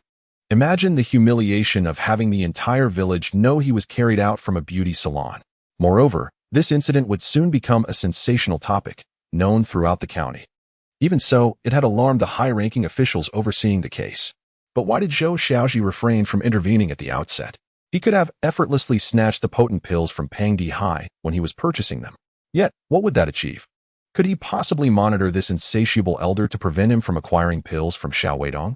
If he could manage one, what about the others? Sooner or later, Xiao Weidong would sell his pills to certain gentlemen. The tragic play would inevitably unfold. Hence, Zhou Xiaozhi had no intention of involving himself, as he was privy to a crucial detail. When Peng Dihai was carried out, he still had a pulse. Had the medical personnel arrived promptly, there would have been ample time to save his life. In his previous life, Zhou Xiaozhi had founded the largest medical company in Asia and even led a research team that developed a miraculous drug for cancer treatment. Thus, his knowledge of first aid was, without question, sufficient. Xiao Weidong was already petrified, beads of cold sweat trickling down his forehead. An ominous thought pervaded his mind. Could it be true, as Zhou Xiaozhi suggested, that this drug could be lethal? He desperately struggled to free himself from Niu Dali's grip, but to no avail. In the next moment, he fell to his knees before Zhou Xiaozhi, exclaiming, "Zhou Xiaozhi, please let me go. That woman has clearly called the police. If I delay any longer, I will undoubtedly end up in prison." As Zhou Xiaozhi advanced, a cold smirk played on his lips. "Let you go? Do you believe his son would allow that?" Xiao Weidong was suddenly overwhelmed, his body going limp. Indeed, the elder's son, Peng Bing, had already resorted to using a mobile phone. He must be quite a significant figure. The realization struck him. Where could he possibly escape? Zhou Xiaozhi darted forward, seizing the hand of the woman in the cheongsam, and demanded, "Where is he?" You. The woman in the cheongsam appeared utterly bewildered by Zhou Xiaozhi's sudden aggression. Was he a plainclothes officer? But she had not called the police. All she had done was retrieve his son's mobile number from the old man's pocket. The call she made was indeed to his son. She wasn't foolish. Such matters should not be reported to the authorities. If she did, she would find herself in a precarious position. Who could predict what underlying health issues the old man might have? Heaven knows nothing truly grave had occurred. She had merely flirted a little with the elder. It hadn't escalated to violence. If she contacted his son, even if the old man were to perish, perhaps they could negotiate a private settlement, allowing for some leeway. The pivotal point was that she was convinced the old man's son would not dare to involve the police. After all, this was hardly a matter of honor. The shame would return home. If those who came to pay their respects inquired about the elder's demise, could one truly claim it was due to coercion? Would that not be a loss of face? Seeing the woman in the cheongsam lost in her own thoughts, Zhou Xiaozhi's frustration boiled over. "Speak quickly. There is still hope for Mr. Peng. Delay further, and you shall find yourself in a cell." His resolute words jolted the woman in the cheongsam back to reality. "Come quickly, he's in the room behind." The woman in the cheongsam felt an inexplicable sense of hope.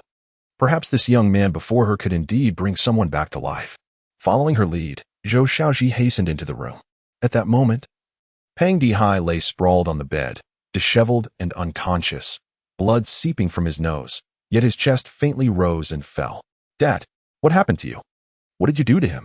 Just then, Peng Dihai's son, Peng Bing, rushed in. He had been lingering nearby and had not strayed far. Upon receiving the call, he had dashed here with remarkable speed. The sight of his father lying on the bed, appearing lifeless, brought tears streaming down his face. When he was 10, his mother had passed away due to illness. At that time, his father was still young, possessing a sharp business acumen and a penchant for small ventures. While they never amassed great wealth, they maintained a comfortable living, providing him with a warm and stable home. Back then, suitors lined up to propose to his father, and many attractive young women and widows sought his affection.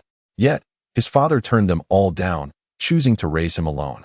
For many years, his father remained unmarried, fearing that his son might suffer under a stepmother.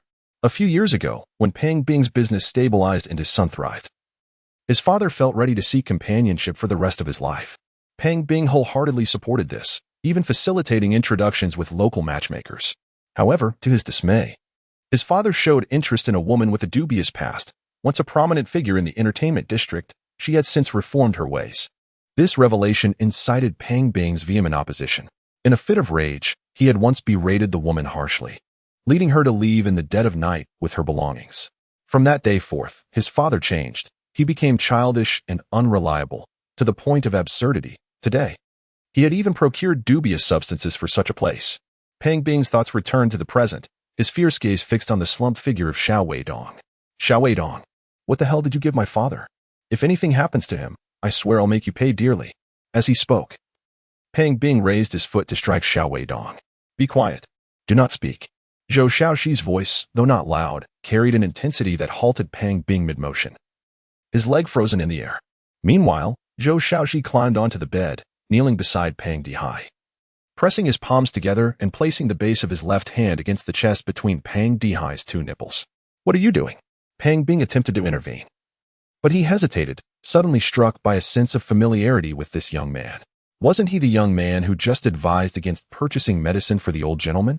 Is he, in fact, attempting to save his father? Regret for not heeding this young man's counsel. It is indeed my own fault. I blame myself for losing patience with my father, failing to grasp the specifics of the situation, always assuming that merely providing money would suffice.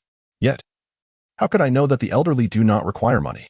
What they truly seek is companionship and understanding. Zhou Xiaozhi exerted himself vigorously, sweat pouring from his brow. With this thought, Pang Bing ceased to impede him, instead looking at Zhou Xiaozhi with gratitude and urgency, silently praying, "My dear father, you must hold on. This young man is here to save you." After 2 full minutes of compressions, 30 in total, there were no signs of revival from Pang Dihai. Zhou Xiaozhi's shirt was drenched, yet he showed no inclination to stop. Pang Bing finally could not contain his tears. Was it possible that his father was about to leave him?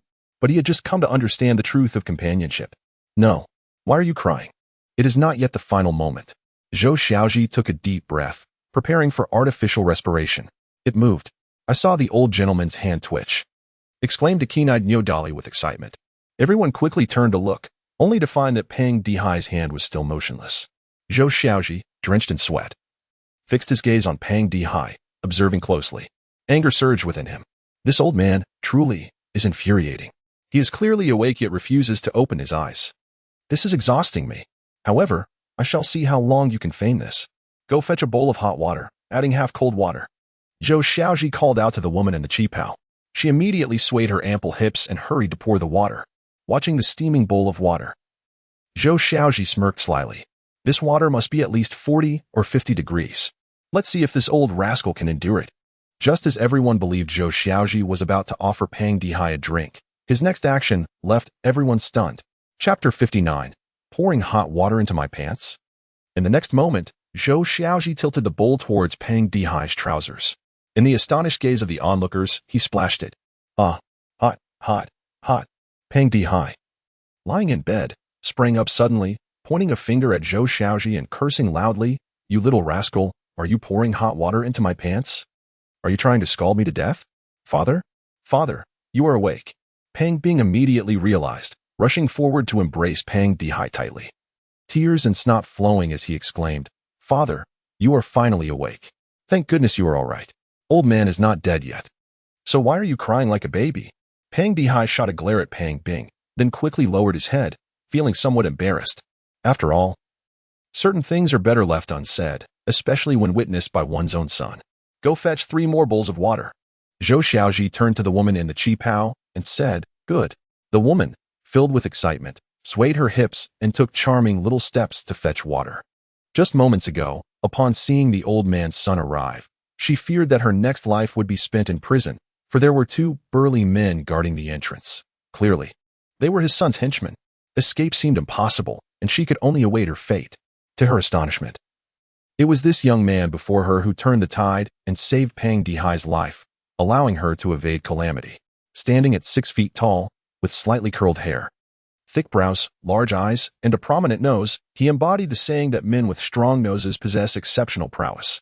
The more she looked at Zhou Xiaozhi, the more delighted she became. If only she could personally attend to him and let him experience the allure of an older woman. She returned with 3 bowls of water. Pang Dihai, visibly alarmed, exclaimed, Young man, I am deeply grateful for your timely rescue.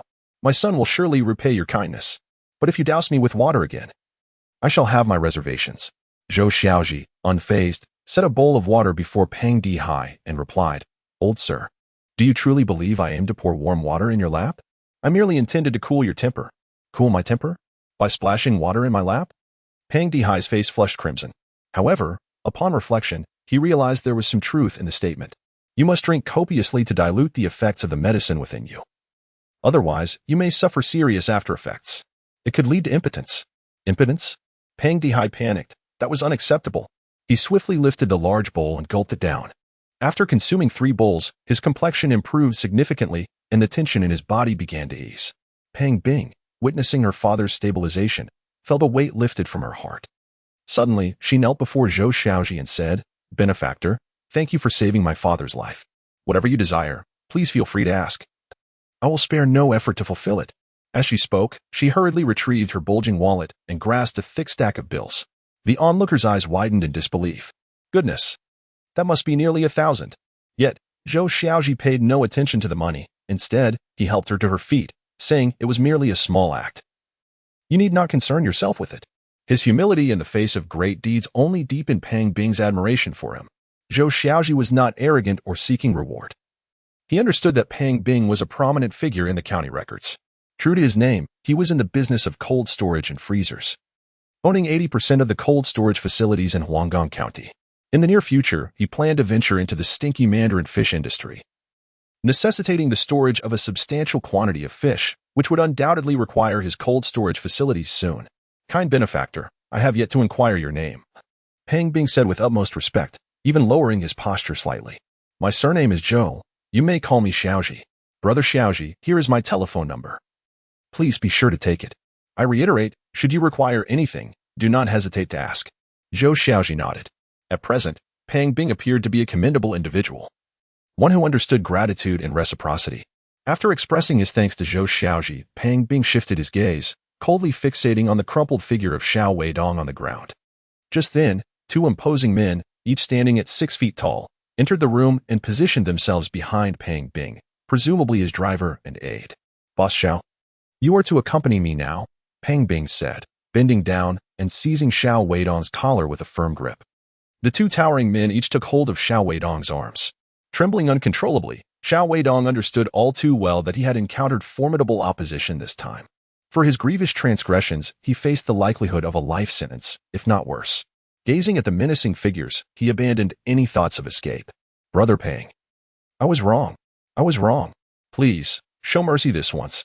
I shall never dare again. Peng Bing, already seething with rage, felt his anger intensify upon hearing Xiao Weidong's feeble excuses. You claim you won't dare again. Do you think there will be a next time? To prevent the old man from falling for your tricks again, I must take you in. While restraining Xiao Weidong, Peng Bing retrieved his mobile phone, preparing to call the authorities. Xiao Weidong's face turned ashen, resembling a bloodless rodent, for he realized Peng Bing would not relent. What should he do? Suddenly, a spark of inspiration ignited within him. Pleading with Peng Bing was futile. Perhaps he could appeal to Peng Bing's benefactor?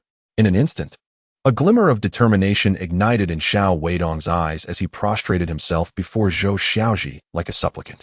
With tears streaming down his face, he clung to Zhou Xiaozhi's leg, nearly wailing, Xiaozhi, Brother Xiaozhi, please help me. Intercede with Brother Peng on my behalf, and I shall forever remember your kindness. Suddenly, a thought struck him. Aren't you quite adept with agricultural chemicals? I could offer you my pharmacy free of charge. I implore you, I beg you. Zhou Xiaozhi concealed a sly smile, having anticipated such a plea from Xiao Weidong. Otherwise, what would become of the pesticide concoctions prepared by his elder brother and sister-in-law? He certainly could not wait idly for customers to come to him.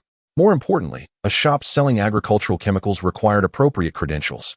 Navigating the reapplication process would be quite cumbersome. He might as well run until his legs gave out. Given the effort involved, why not reap the rewards instead? As Zhou Xiaozhi contemplated how to respond, Peng Bing discerned the underlying intentions. So, it appeared this benefactor was interested in the pesticide business. Why not facilitate his endeavor? After all, the shop did not belong to him. Xiaozhi, my brother, if you speak a word, I shall entrust this matter to you. What do you say? Zhou Xiaozhi silently clicked his tongue. Peng Bing was indeed astute. With just a few words, he could discern the innermost thoughts of a person. No wonder he had built such an expansive business at such a tender age. Upon hearing Peng Bing finally relent, Xiao Weidong felt as if he had grasped a lifeline, tightening his grip around Zhou Xiaozhi's leg. Xiaozhi, please just say the word. I shall remember your great kindness for a lifetime. From now on, I will heed your every command. Whatever you ask, I shall comply. Zhou Xiaozhi, feeling somewhat bashful, nodded slightly. I can assist you this time, but what about next time? There will be no next time, I swear. I shall never dare again. Pang Bing slowly released his grip and exchanged glances with the two burly men. Relieved to be free, Xiao Weidong felt a wave of gratitude wash over him. Just moments ago, he had nearly soiled himself. Xiaozhi, I leave this matter in your capable hands. I must first take my father for a health check. Remember, should you encounter any difficulties, do not hesitate to speak. This promise is valid for a lifetime. After Pang Bing and Pang Dihai departed, Niu Dali excitedly embraced Zhou Xiaoxiao, his eyes brimming with admiration. Brother, you are truly remarkable. I am incredibly fortunate to have a brother like you. Niu Dali cast a reluctant glance at Xiao Weidong and remarked, that wealthy boss owes you a tremendous favor. It is unworthy to expend it on this fool. Fearing that Zhou Xiaozhi might retract his assistance, Xiao Weidong hurriedly ingratiated himself. Brother Xiaozhi, Brother Xiaozhi. Let me take you to see my shop. The location of my shop is absolutely prime. Hurry, lead the way. As Zhou Xiaozhi prepared to leave, a woman in a cheongsam seized his arm, her eyes filled with allure, her voice dripping with sweetness. Young brother, today you have certainly done me a great service. How would you like to be rewarded? I am willing to oblige in any manner you desire. As she spoke, the woman swayed enticingly. Beside them, Niu Dali's eyes followed her movements, rhythmically bouncing in unison. One must admit, brother is quite fortunate. However, the next moment, Niu Dali was completely dumbfounded. No. Zhou Xiaozhi outright declined. Huh? What is happening, brother? Are you refusing the fruit that is ripe for the picking? Are you turning down the seafood delicacies? Have you lost your mind? Niu Dali grew anxious. Brother, you are truly something. If you are busy, allow me to graciously accept this token of gratitude on your behalf. He gazed at Zhou Xiaozhi with earnest pleading, not forgetting to cast a lecherous glance at the woman in the cheongsam. Heaven knows this old virgin was on the brink of madness. Each morning, it was not a rooster that roused him, but rather his own yearning. Zhou Xiaozhi seized Niu Dali by the ear. You wish to squander your first experience in such a place? You shall find it impossible to locate a good wife afterward. A good wife? The image of Zhang Mambua's enchanting figure immediately flashed through Niu Dali's mind. Instantly, he became clear-headed. Yes. This older woman cannot possibly compare to Zhang Manbua. How could I possibly let that woman take advantage of me? The three of them headed towards the town center. Along the way, Xiao Weidong kept his silence, refraining from any mischievous thoughts. He wished to transfer the shop to Zhou Xiaozhi immediately, solidifying this matter. Holding on to a thread of hope for the future served as his talisman for survival. Chapter 61, the pesticide shop specializing in disobedience at the town center. Brother Xiaozhi, we have arrived. Zhou Xiaozhi lifted his gaze. The pesticide shop specializing in disobedience, remarkably. Xiao Weidong indeed had a flair for the intriguing. Just judging by such a distinctive name, one could tell there was a spark of ingenuity within him. Perhaps it would be best not to change the name at all. Zhou Xiaozhi entered the shop for inspection. The counter displayed an array of pesticide bottles, many of which bore signs of prior use, suggesting they had been tampered with by Xiao Weidong. In the corner of the counter, a handful of potency pills lay in wait. I apologize for the mess. I will write the contract right away. Xiao Weidong hurriedly stashed the pills and retrieved paper and pen. Before long, the transfer contract was completed. Brother Xiaozhi, please sign here. Once you do, this shop will be entirely yours. It would be disingenuous to say he felt no pain. Xiao Weidong's heart was bleeding. This shop, aside from its other merits, boasted an enviable location. If sold, it could fetch 5,000 to 6,000 yuan. What's wrong? You seem rather reluctant. Niu Dali shot a furious glare at Xiao Weidong. No, it's just that this shop was passed down from my father. He always advised me to run an honest business and not to be deceitful. Yet, here I am, having made a mess of things. Xiao Weidong slapped his own face 3 times, a clear sign of genuine remorse. Zhou Xiaozhi glanced over the contract, and Xiao Weidong promptly presented the pen with both hands. But in the next moment, Xiao Weidong was left astounded. Instead of accepting the pen, Zhou Xiaozhi tore the contract in half. Huh? Brother Xiaozhi, what does this mean? Xiao Weidong began to speculate. Could it be that he was having second thoughts? Or perhaps he did not fancy the shop. The thought of Peng Bing's fierce demeanor made his legs tremble. Since this is a shop that your father entrusted to you, it is a part of your family. Therefore, I have no intention of taking it. This statement left Xiao Weidong utterly dumbfounded. No, Brother Xiaozhi, you saved old Master Peng's life, which is akin to granting me a rebirth. You must accept it. I do not wish to claim ownership of your shop, but I require a 10-year lease. We will establish an agreement. If you conduct yourself honorably during this decade, the shop will remain yours. If you continue to act deceitfully, then after 10 years, the shop will belong to me. How does that sound? Xiao Weidong's mind was momentarily overwhelmed. Repaying kindness with kindness? Indeed, Zhou Xiaozhi was certainly no scoundrel. Anyone who dared to label him as such would face his wrath. He was a man of great virtue, a benefactor in his own right. Thud. Xiao Weidong knelt down and said, Brother Xiaozhi, thank you. Don't mention a 10-year usage right. I would agree to 20, 30, or even 50 years. You, of all people, usually so aloof. Zhou Xiaozhi helped Xiao Weidong to his feet, saying, I wish for my brother and sister-in-law to partner with you in opening a new pharmacy. My brother and sister-in-law will handle drug production, while you will take charge of sales. Of course, I can only offer you a 20 stake. Stake. Xiao Weidong was familiar with the term. Entering the 1980s, the economic system of Longhua underwent fundamental changes. People embraced the notion that it mattered not whether a cat was black or white, as long as it caught mice. Encouraged by this open-minded philosophy, countless entrepreneurs emerged, and commercial activity flourished, with shops, companies, and trading houses proliferating. Thus, the concept of shares was not foreign to Xiao Weidong, who had always been in business. Wasn't he this akin to receiving dividends? Zhou Xiaozhi was exceedingly generous. He not only refrained from reclaiming his shop, but was also offering a share of the profits. Where could one find such an opportunity? With a thud, Xiao Weidong knelt again. Zhou Xiaozhi exclaimed, What on earth are you doing? You fool! Why are you kneeling again? Niodali kicked Xiao Weidong and turned to Zhou Xiaozhi, saying, Third brother, this fellow is not to be trusted. If we partner with him, our honest brother and sister-in-law will inevitably suffer losses. However, Zhou Xiaozhi had his own considerations. Firstly, leaving ownership of the shop with Xiao Weidong and establishing an agreement would undoubtedly serve as an incentive. He would think twice before jeopardizing his own interests. Secondly, it must be acknowledged that Xiao Weidong was indeed a skilled salesman. The fragrance of fine wine fears not the depth of the alley. Sales are crucial. Thirdly, Xiao Weidong had spent many years in the pesticide industry, cultivating connections and resources, while his brother and sister-in-law were just starting out, newcomers in the field who needed guidance from experienced individuals. Here was an established veteran, and he wouldn't even have to pay a salary. Such a person was hard to come by. It was akin to finding a free teacher and salesperson for his brother and sister-in-law. Brother Xiaozhi, whatever you say goes. I will absolutely follow your lead. No, not just yours. I will also heed my brother and sister-in-law. Xiao Weidong hastily rearranged the contract and signed without hesitation.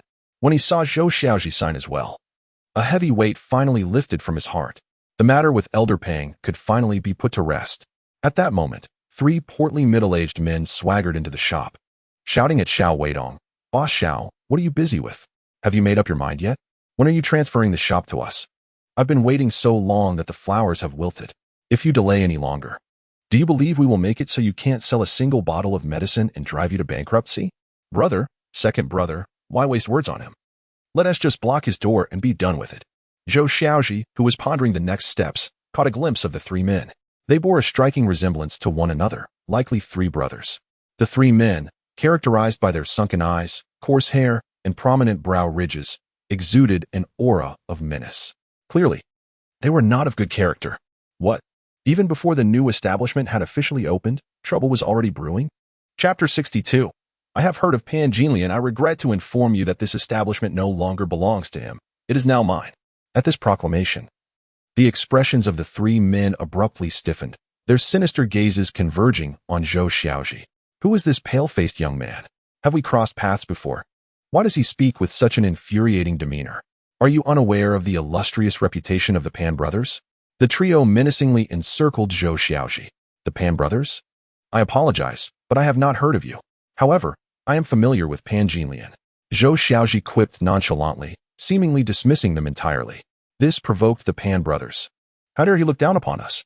Just as they prepared to confront Zhou Xiaozhi, Niodali and Xiao Weidong, who were tidying up the shelves, brandished a shovel before him. especially Nyodali, who, in a fit of anger, declared, "What is this? Are you looking for a fight?" Though the three appeared robust, they were of a stocky build, significantly shorter than Nyodali, particularly in the early summer, with only a military green tank top adorning his frame. Nyodali's bulging muscles glistened with sweat, evoking an instinctive sense of trepidation. This man is formidable. The trio instinctively took a few steps back. Recognizing the futility of a physical confrontation, they resorted to verbal barbs instead.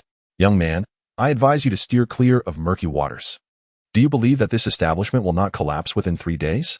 I possess 100 ways to ruin you."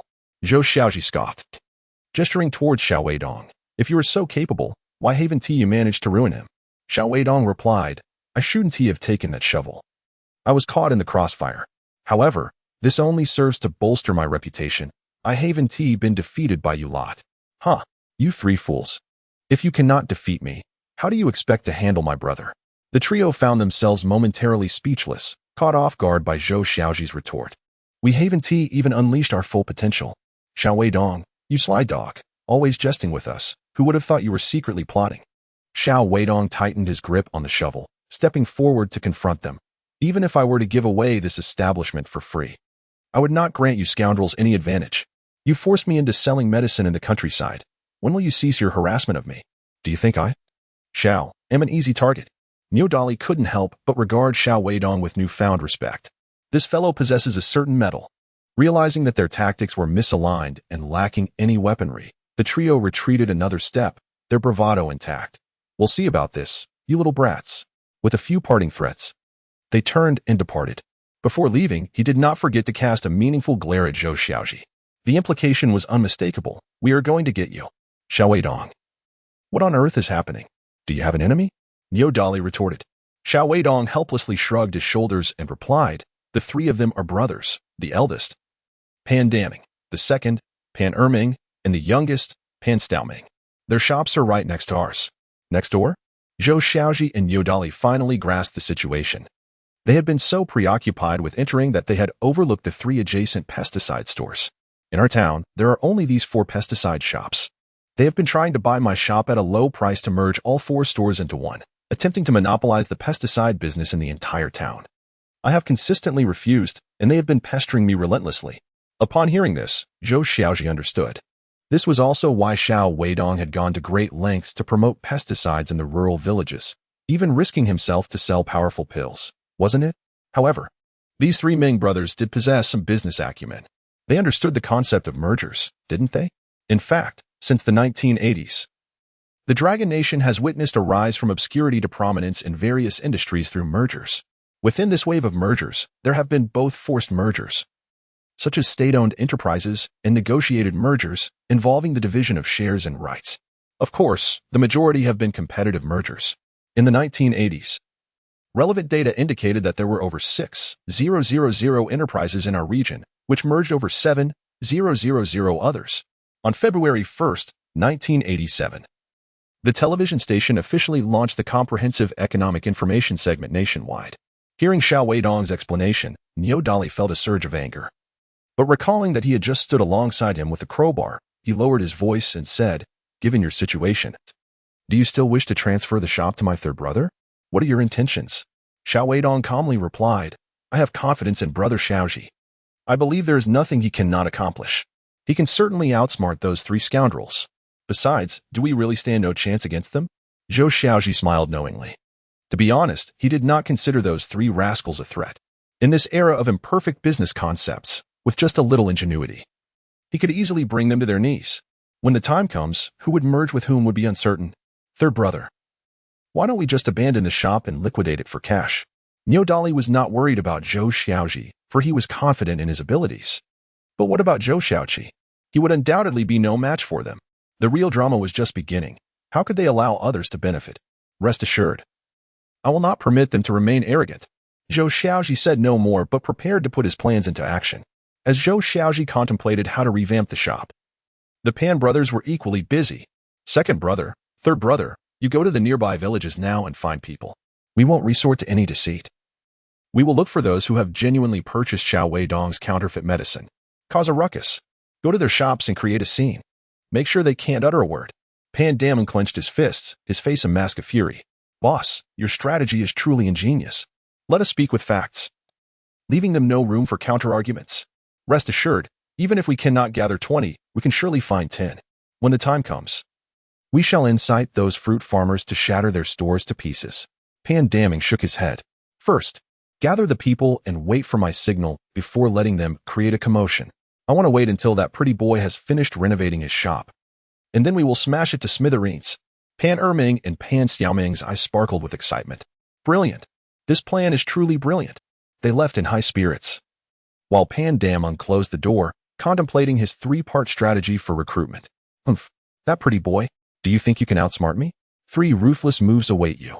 If tomorrow's disturbance yields no results, I shall seek out my elder brother Zhou Xiaozhi. He is a formidable character in town. No one has dared to cause trouble at his mahjong parlor for years. Oh wait, I feel like I've seen that pretty boy somewhere before. Mahjong parlor? Suddenly, Pan Dan recalled. Though he could not remember the man's name, he was certain he had been to the mahjong parlor. A gambler. This person is a gambler. He must owe Zhou Xiaozhi quite a bit of money. With this thought, Pan Damming's confidence soared even higher. Chapter 63. Your name is Zhou Xiaozhi? In the following 3 days, Zhou Xiaozhi was exceedingly busy. The first task he undertook was to apply for the production rights of pesticide. The application for production rights must meet several conditions. First, it must align with the national industrial policy, which poses no issue, as all beneficial endeavors for the country and its people are currently welcomed.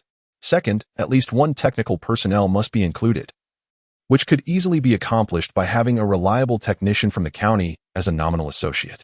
Third, a reasonably laid-out factory or a makeshift production space is required.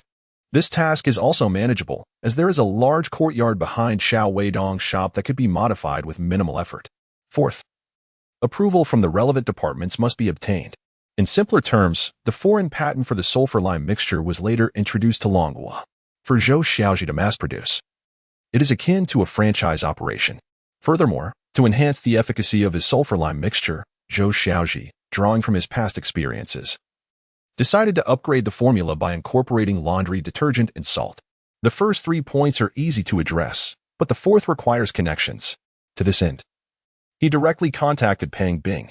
Having someone to assist is always advantageous. Peng Bing was quite efficient, managing to finalize everything for Zhou Xiaozhi in less than 2 days. Additionally, he learned of Zhou Xiaozhi's intention to produce pesticides and proactively helped him secure 10,260 glass bottles and packaging paper. This was simply a leap to success. Zhou Xiaozhi felt a wave of gratitude. Indeed, in future profitable ventures, he could involve him. If Peng Bing were to know Zhou Xiaozhi's current thoughts, he would likely chuckle. Brother, I'm the one pulling you in. How could it be the other way around? Yet, he would soon realize that he had misjudged the situation. Zhou Xiaozhi's second endeavor involved a meticulous assessment of his financial resources. The initial sale of fish yielded a mere 18 yuan, which had already been expended. The second transaction brought in over 60 yuan. From this amount, he dispensed 20 yuan to Lei Jun and 10 yuan to Grandmolly, subsequently purchasing a few daily necessities, leaving him with 30 yuan. The third sale generated 68 yuan, which was swiftly diminished after acquiring 20 jin of peanut oil and some fabric and milk powder. The fourth sale amounted to 90 yuan, from which he reimbursed the corner store 24 yuan for telephone expenses, and after accounting for other purchases, he retained 50 yuan. The fifth transaction resulted in a staggering 1,226 yuan. After settling 702 yuan owed to the villagers and distributing 20% each to Niu Dali and Zhang Chunlai, he ended up with 526 yuan.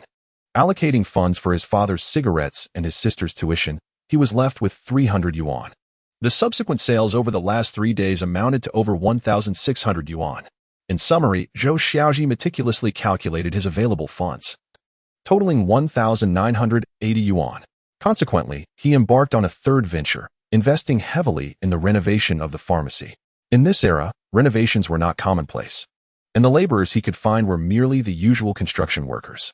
Boss, are we to completely dismantle this store?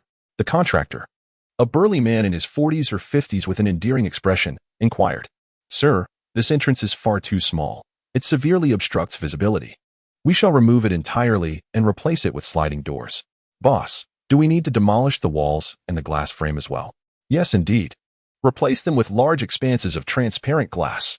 The contractor, Somewhat embarrassed by Zhou Xiaozhi's repeated address of sir, finally spoke up, "Boss, could you refrain from calling me sir?"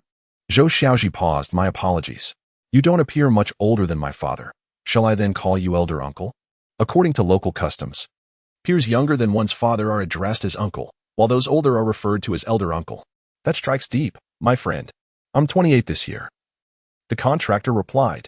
Zhou Xiaozhi's countenance fell. 28? Wasn't he that nearly the same age as his older brother? This was unexpected. He had initially thought his brother looked somewhat haggard, but it seemed this fellow appeared even more so. My apologies, young man. It seems I misjudged. No worries. I'm used to it. My name is Zhou Xiaozhi.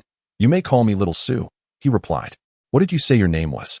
Zhou Xiaozhi, he repeated, looking bewildered as Zhou Xiaozhi gazed at him with keen interest. Could it be possible? Zhou Xiaozhi felt a chill run down his spine. Zhou Xiaozhi withdrew his penetrating gaze and inquired, "Were you formerly an employee at the steel mill? How did you know?" Other workers chimed in.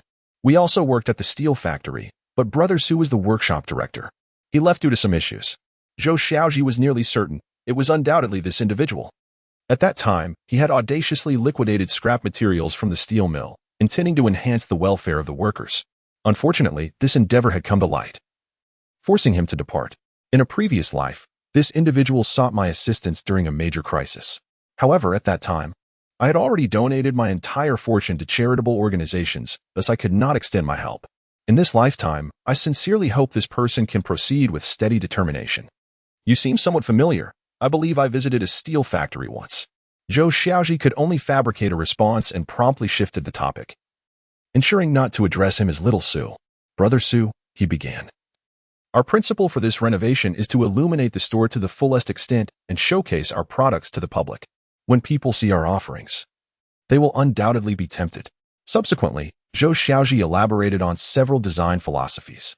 For instance, beside each product, there should be a small sign clearly detailing the name of the medicine, its efficacy against certain ailments, the price of a single bottle, the price for 2 bottles, and the discounted price for a bulk purchase of 100 bottles. Additionally, he insisted on avoiding ordinary light bulbs, opting instead for the smaller bulbs available in the county to be placed in the aperture. Zhou Xiaozhi's series of unconventional operations and guidance not only left Niu Dali and Xiao Weidong in awe, but also provided the young workers present with a profound ideological awakening. The young man named Zhou Xiaozhi seemed to have an epiphany. Previously, the concept of renovation was merely a vague notion to him, akin to building houses in the countryside. Now, he had tangibly grasped it. It turned out that renovation is an art form. It need not be trivialized. It can be magnificent. Who would dare to look down upon renovation workers in the future? For we are all artists. After Zhou Xiaozhi concluded his instructions, Zhou Xiaozhi led the workers enthusiastically into action. He had always been diligent, but this time he exerted even more effort. He was eager to witness the style of the store that would emerge from such a philosophy. Perhaps his true journey in the realm of renovation commenced here. You all carry on. If anything arises, just call this number. Zhou Xiaozhi left the phone number of the village shop and instructed Xiao Weidong to ensure they were well-fed and well-watered before swiftly heading to the supply and marketing cooperative to procure a substantial amount of food and drink. However, this time he did not encounter Wang Qiaoli, but rather a different young lady. He had no time to inquire further and hurriedly pedaled Xiao Weidong's bicycle home. He had established a personal rule. No matter how late it was, he must return home. Only at home could he find peace of mind. Remarkably, Xiao Weidong's Phoenix bicycle was quite commendable. Its comfort rivaled that of a luxury car from my previous life.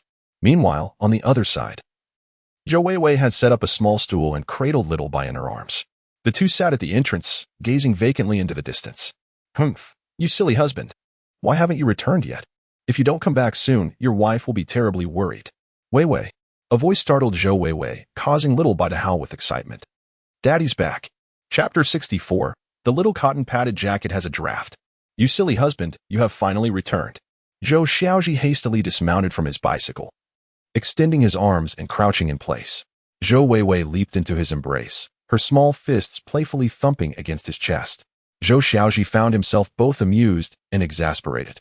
It is no wonder that some say a daughter is a father's little lover from a past life. This sentiment rings true. Why did you ride a bicycle?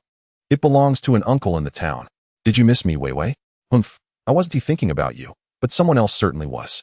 Suddenly, the sound of a vase crashing to the ground echoed from the thatched roof house's windowsill, followed by the sound of a window being closed. Zhou Xiaozhi immediately looked up, a subtle smile gracing his lips. Yulan was hiding behind the window, her heart racing uncontrollably. What was this feeling? Why was she anxious before he returned, yet now felt an overwhelming desire to gaze upon him? Even just moments ago, her heart had fluttered wildly. And that pesky Wei Wei. How could she let slip such a secret? Yulan approached the bedside, gazing tenderly at her sobbing twins. Xiao Tian, Xiao Guang, your silly father is back. The twins seemed to understand, ceasing their cries. Yulan's cheeks flushed slightly. Perhaps this was the allure of a father? Outside, the sounds of Zhou Xiaozhi and Zhou Weiwei conversing reached her ears. Unable to resist, Yulan leaned closer to the window, listening intently. Weiwei, who did you say was thinking of me? Zhou Weiwei realized that her previous slip might have given away too much and decided to take the initiative. Daddy, can Little Bai and I ask you a few questions? Is it you who has questions? What does Little Bai have to do with this? Zhou Xiaozhi affectionately ruffled Little Bai's fur, a smile illuminating his face. Zhou Weiwei set Little Bai down, raising her small face with earnestness. Daddy, why haven't you been fishing these past few days? I've been a bit busy, so I entrusted the fishing to Uncle Chunlai for now. Zhou Weiwei nodded in understanding, then continued her inquiry. What have you been doing these past few days? I've been busy in town, which is why I returned a bit later. Upon hearing the mention of the town, Yulan felt a pang of anxiety. The mahjong parlor in that town had left her with deep scars and shadows. Her man, Zhou Xiaozhi, had once been a gentle and considerate soul. Yet it was there that he had fallen into despair. In Yulan's heart, the mahjong parlor was a hell on earth. One step inside was akin to stepping into oblivion. Zhou Weiwei tilted her head, pondering as if recalling something. What was I going to ask? Oh right, why did you go to town? Were you playing mahjong again? Zhou Xiaozhi was taken aback. Had this little cotton-padded jacket grown up overnight? Her question seemed remarkably astute. Yet upon reflection, it was he who had often vented his frustrations on them after returning home from a mahjong game, so he was not entirely surprised by her inquiry. Subsequently, Zhou Xiaozhi raised his hands in a gesture of surrender, proclaiming, "Report to Leader Weiwei. My trip to the town was for serious matters. I absolutely did not engage in mahjong." Ha ha ha. Father, look at your silly face. Zhou Weiwei erupted in laughter, while Xiao Bai wagged his tail, barking excitedly. Daddy bought you some fruit candies from the town. Hurry and enjoy them. Zhou Xiaozhi pulled a handful of candies from his pocket. He expected Zhou Weiwei to gleefully accept the sweets and find a corner to savor them. To his astonishment, he discovered that Zhou Weiwei clenched her teeth, swallowed hard, and did not take the candies. Instead, she continued to inquire like a little adult. Grandma has been coming to our home to cook these past few days, and she has been cheerful and praising you. She wasn't like this before. She would cry at the mere mention of you. What have you done to make her so happy? A pang of sadness struck Zhou Xiaozhi's heart. His mother had toiled for this family, for him, with great concern. However, everything would be fine now. You silly goose, why are you dawdling? Answer my question. I'm waiting for my candy.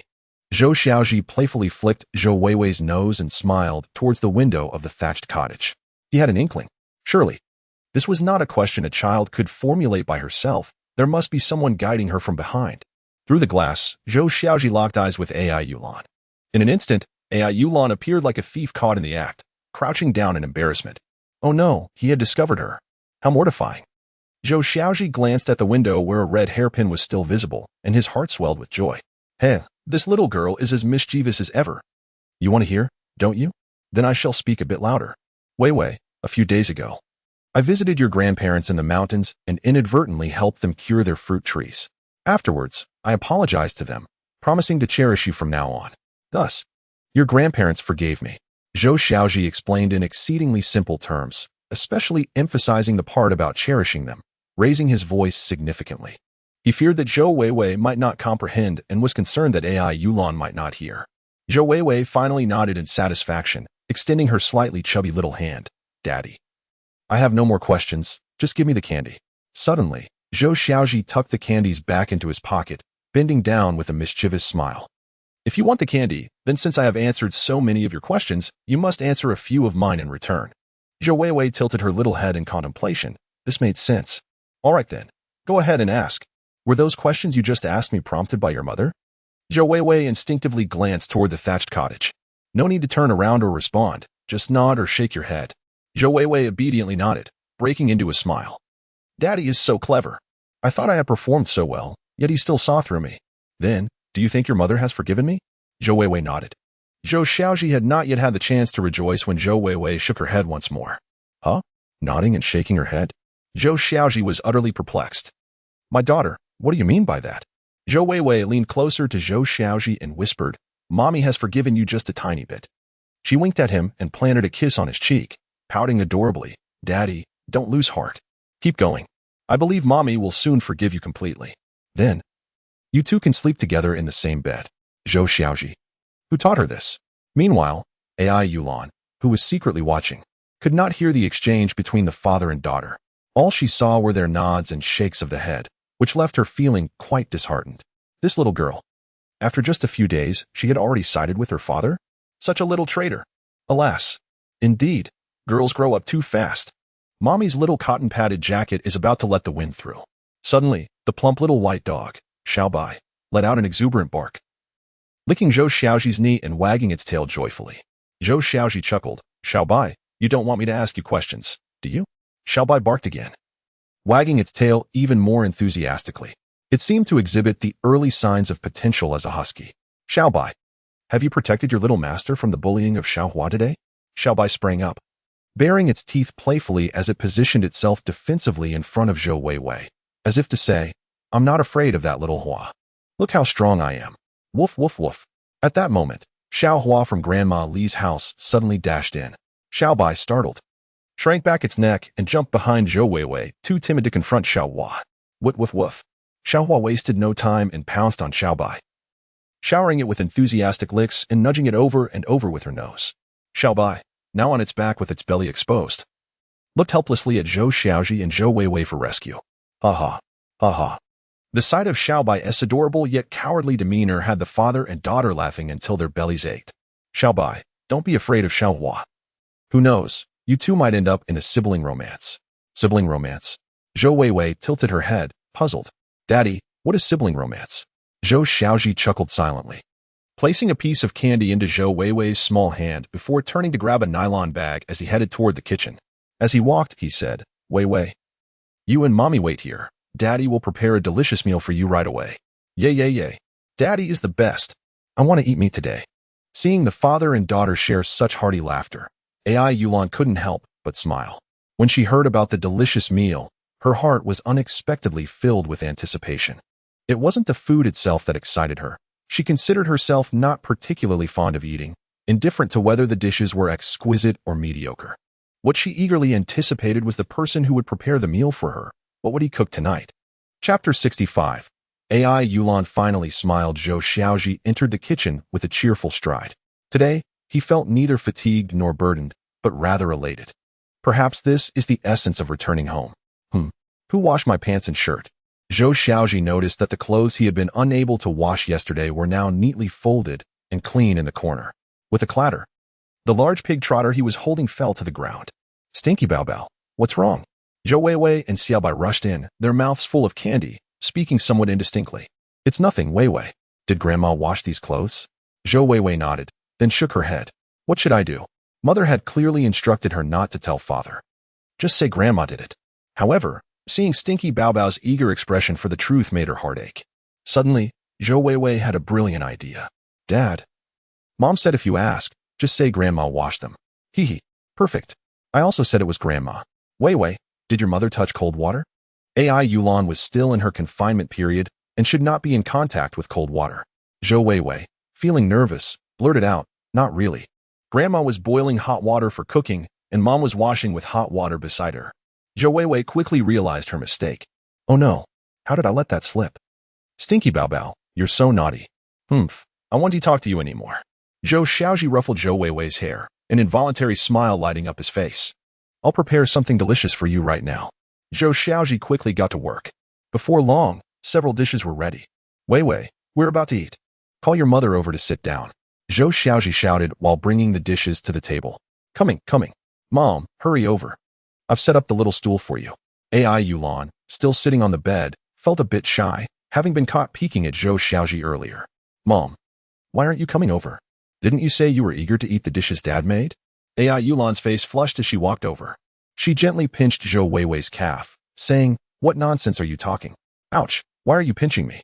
Haven't you been nagging all day to eat Dad's cooking? Zhou Xiaozhi secretly glanced at AI Yulan. With her lustrous black hair, bright eyes, long eyelashes, and a charmingly blushing face, Zhou Xiaozhi found himself momentarily entranced. He wished he could give himself 2 hard slaps. Such a beautiful wife, so gentle and virtuous. Why did he squander such a treasure in his past life? Dad. Stop looking at Mom. Zhou Xiaozhi replied, What dishes are these? Zhou Weiwei, holding Xiaobai, gazed at the food on the table, somewhat entranced. There are no carrots. What a disappointment. This dish is peanuts. You must know that. Zhou Xiaozhi enthusiastically introduced. This dish is pig trotters stewed with yellow beans. And this is black sesame cake. And this is loofah and lean meat soup. 2 dishes, 1 soup, and 1 cake. A well-balanced combination, visually appealing and delicious. Father. Why do I feel that these dishes seem rather peculiar? They appear to be meant for adults. Zhou Weiwei is perplexed, yet AI Yulan comprehends the underlying implications. Peanuts are known to stimulate lactation. The pig trotters stewed with yellow beans also serve a similar purpose. Black sesame seeds are beneficial for nourishing vital essence and blood, promoting intestinal health and fortifying the liver and kidneys, and, of course, they too aid in lactation. Peanuts are rich in calcium and iron, proving advantageous for both expectant mothers and children. Clearly, they are intended to enhance milk production. But isn't she still too young? However, reflecting on her previous state of malnutrition, there is little milk to offer. The 2 little ones could subsist on formula, but it can never compare to the nourishment of breast milk.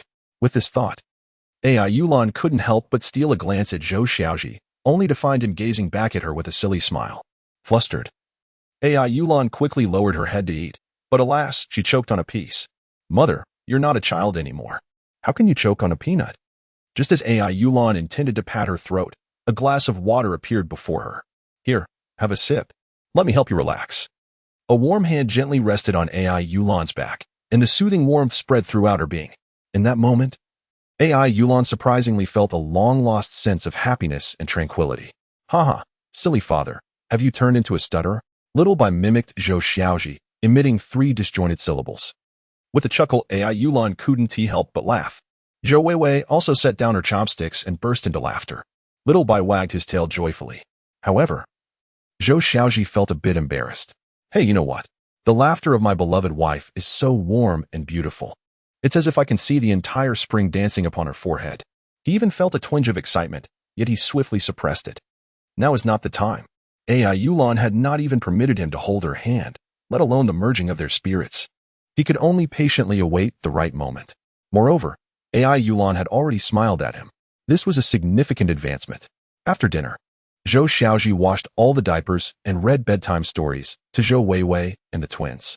Once upon a time, there was a big bad wolf. He worked tirelessly until past 10 o'clock, finally lying down. In his dreams, he embraced AI Yulan, envisioning a family of 5 residing in a villa facing the sea, amidst the warmth of spring blooms. Suddenly, he heard a knocking sound. Is Zhou Xiaozhi home? It's Uncle Li from the village shop. Uncle Li? Zhou Xiaozhi sprang up, rushing to the door. Uncle Li, what is the matter? I just received a call from Yodali. He said there is trouble at the pesticide shop in town. You need to hurry over. Trouble? It must be the Pan brothers. Zhou Xiaozhi hopped on his bicycle but abruptly halted. Uncle Li, here is $1 for your trouble. Please make a trip up the mountain to convey a few matters to my brother. Zhou Xiaozhi hurried back to the convenience store and placed a call to Pang Bing from the county. Subsequently, Zhou Xiaozhi pedaled his bicycle with fervor. Chapter 66. Confronting the adversary in Luku Town, the pesticide store that specializes in remedying grievances was now besieged, teeming with people. There were at least dozens of individuals present. Xiao Weidong, you scoundrel, you've brought me to ruin. What kind of medicine are you selling? My family's fruit trees are all withered. Indeed, after using your pesticide, the leaves of my fruit trees have been falling incessantly, and the newly formed fruits are shriveling up.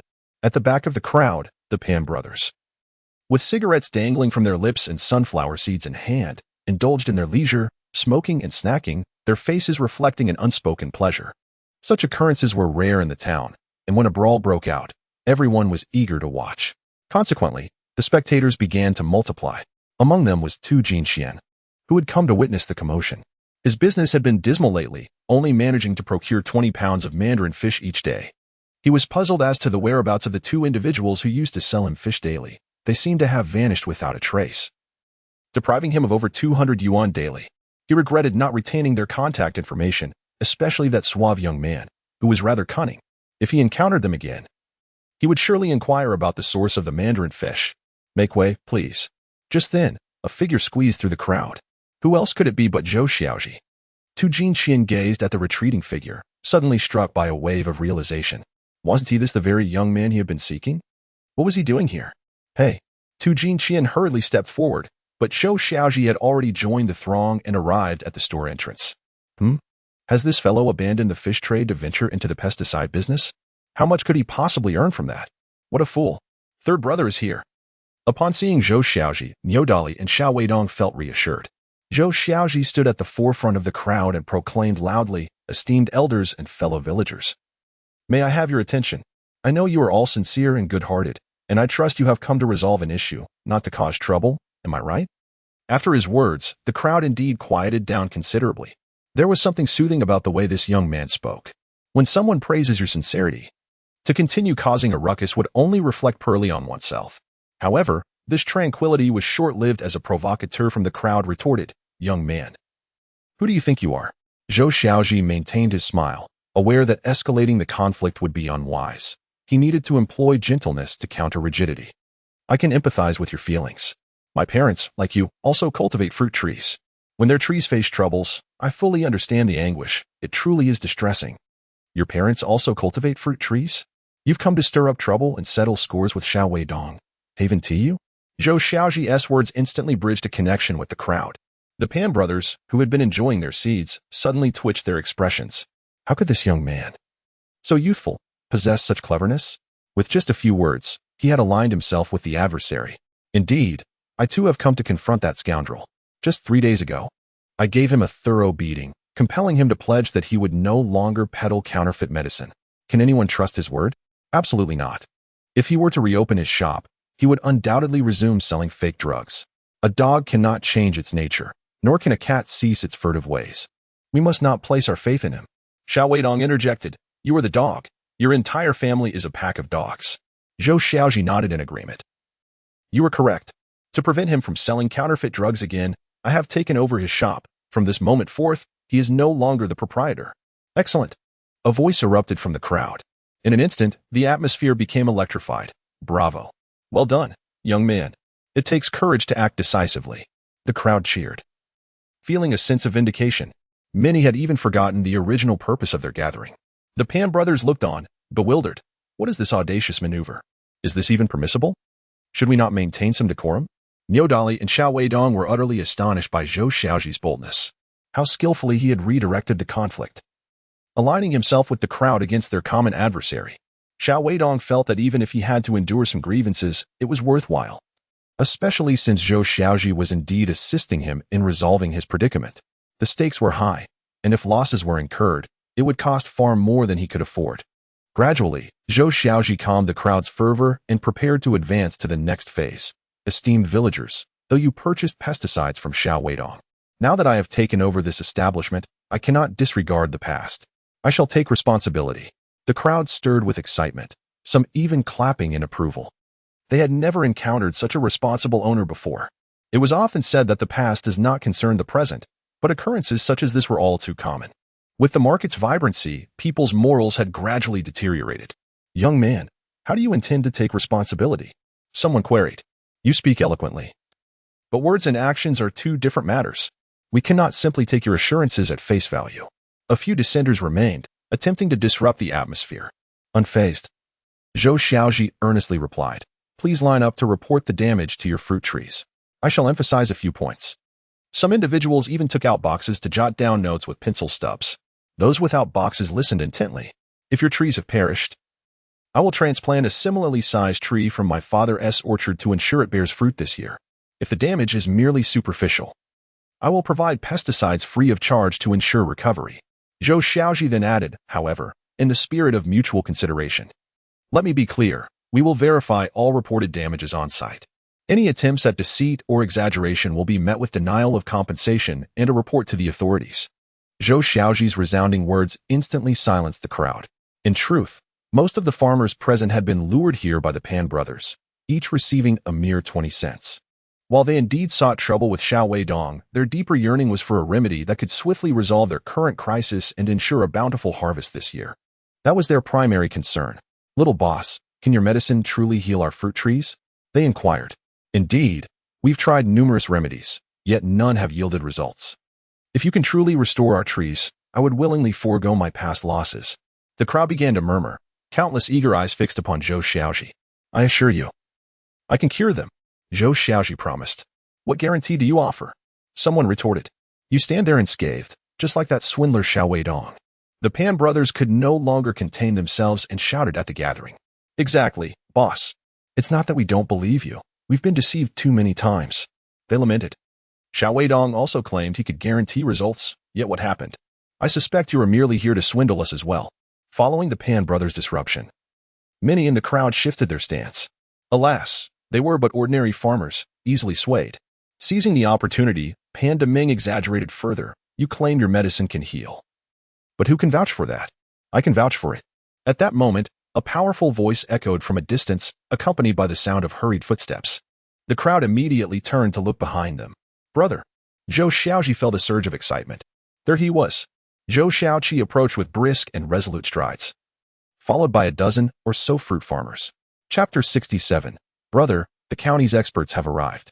"Brother, what brings you here?" Zhou Xiaozhi rushed through the crowd to stand before Zhou Xiaozhi.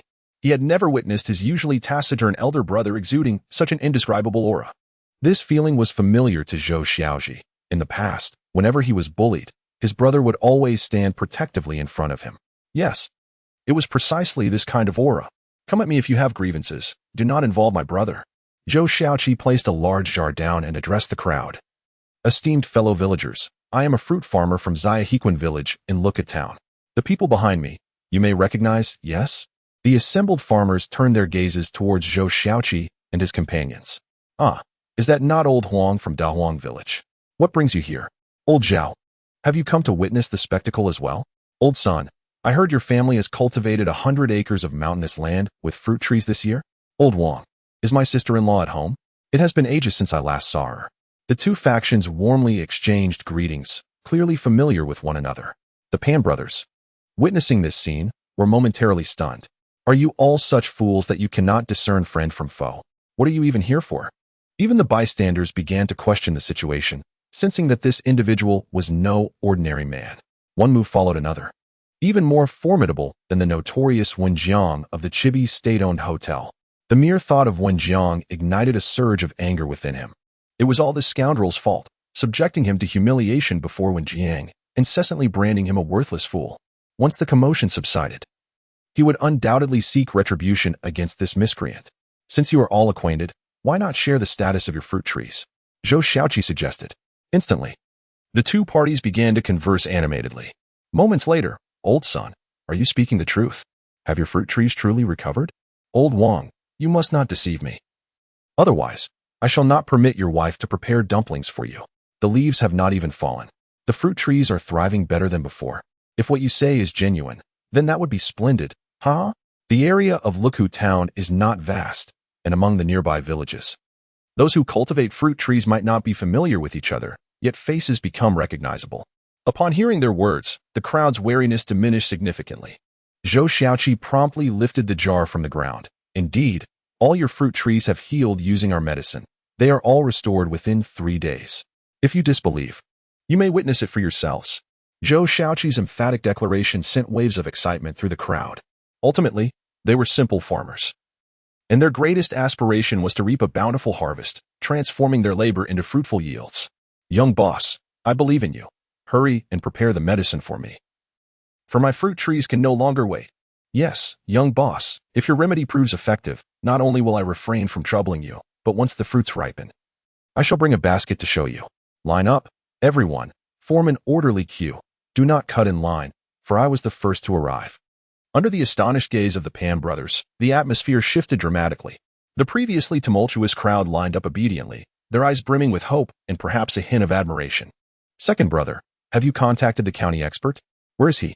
"Eldest brother, he should be arriving shortly. I called him early this morning." Pan Dazhong nodded affirmatively. The first step of the plan had failed. Thus, the second step would commence.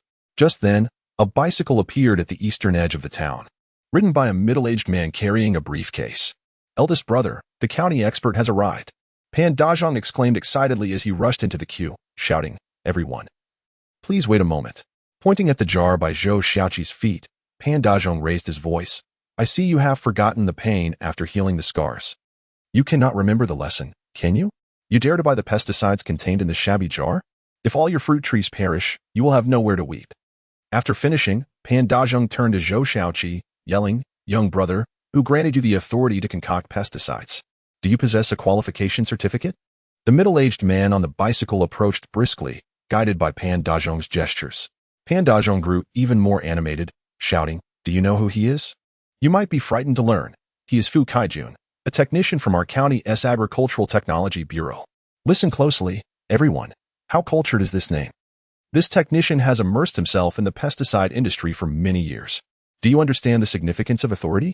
Xuezhong Zhao cast a discerning glance at this individual named Fu Kaijun, who sported gold-rimmed glasses and carried a green briefcase.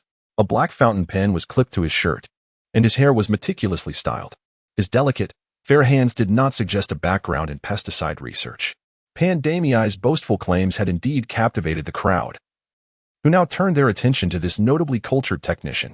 Fu Kaijun adjusted his gold-rimmed glasses and, with a stern tone, inquired, "Are you the owner of this establishment? Are you aware of the consequences of illegally formulating pesticides? Kindly present your qualification certificate, and furthermore, open the jar of pesticide. I wish to inspect its components." Though Nyodali was tempted to throw a punch and shatter this pretentious man's nose, the presence of so many people reminded him that this was not the time for impulsiveness. "Third brother, where are our certificates?" Xuezhong Zhao indeed possessed a certificate, procured with the help of Peng Bing from the county. However, he currently did not have it on hand, as he had not yet retrieved it. Yet, earlier that morning, he had contacted Peng Bing at the convenience store, and he believed Peng Bing would be en route. At this moment, in a Santana 2000 sedan, Peng Bing was conversing with a middle-aged man. "Boss Peng, are we nearly there?" "Director Gua, we are almost there, just ahead." This Xuezhong Zhao is quite intriguing. I must engage with him shortly. The middle-aged man's name was Gua Jincheng, the director of the county's Agricultural Technology Bureau. He was the one who had approved Xuezhong Zhao's pesticide production qualification. His willingness to grant this approval was not due to personal connections with Peng Bing. He was known for his integrity, especially concerning the pesticide domain, where negligence could lead to significant losses for farmers. He had issued the qualification certificate because he had personally formulated a pesticide solution in the lab based on the recipe provided by Xuezhong Zhao. To his surprise, the combination of a certain proportion of salt and laundry detergent with lime sulfur yielded remarkable results. The addition of 0 for salt facilitated the erosion of pathogenic cells and pest exoskeletons, enhancing the efficacy of the lime-sulfur mixture. Meanwhile, the 0.5 laundry detergent improved the solution's adhesion to fruit trees, maximizing its effectiveness. This was truly a superior version of lime-sulfur. Moreover, although lime-sulfur was originally invented abroad, what of it? With a slight modification, we can surpass their results by several folds.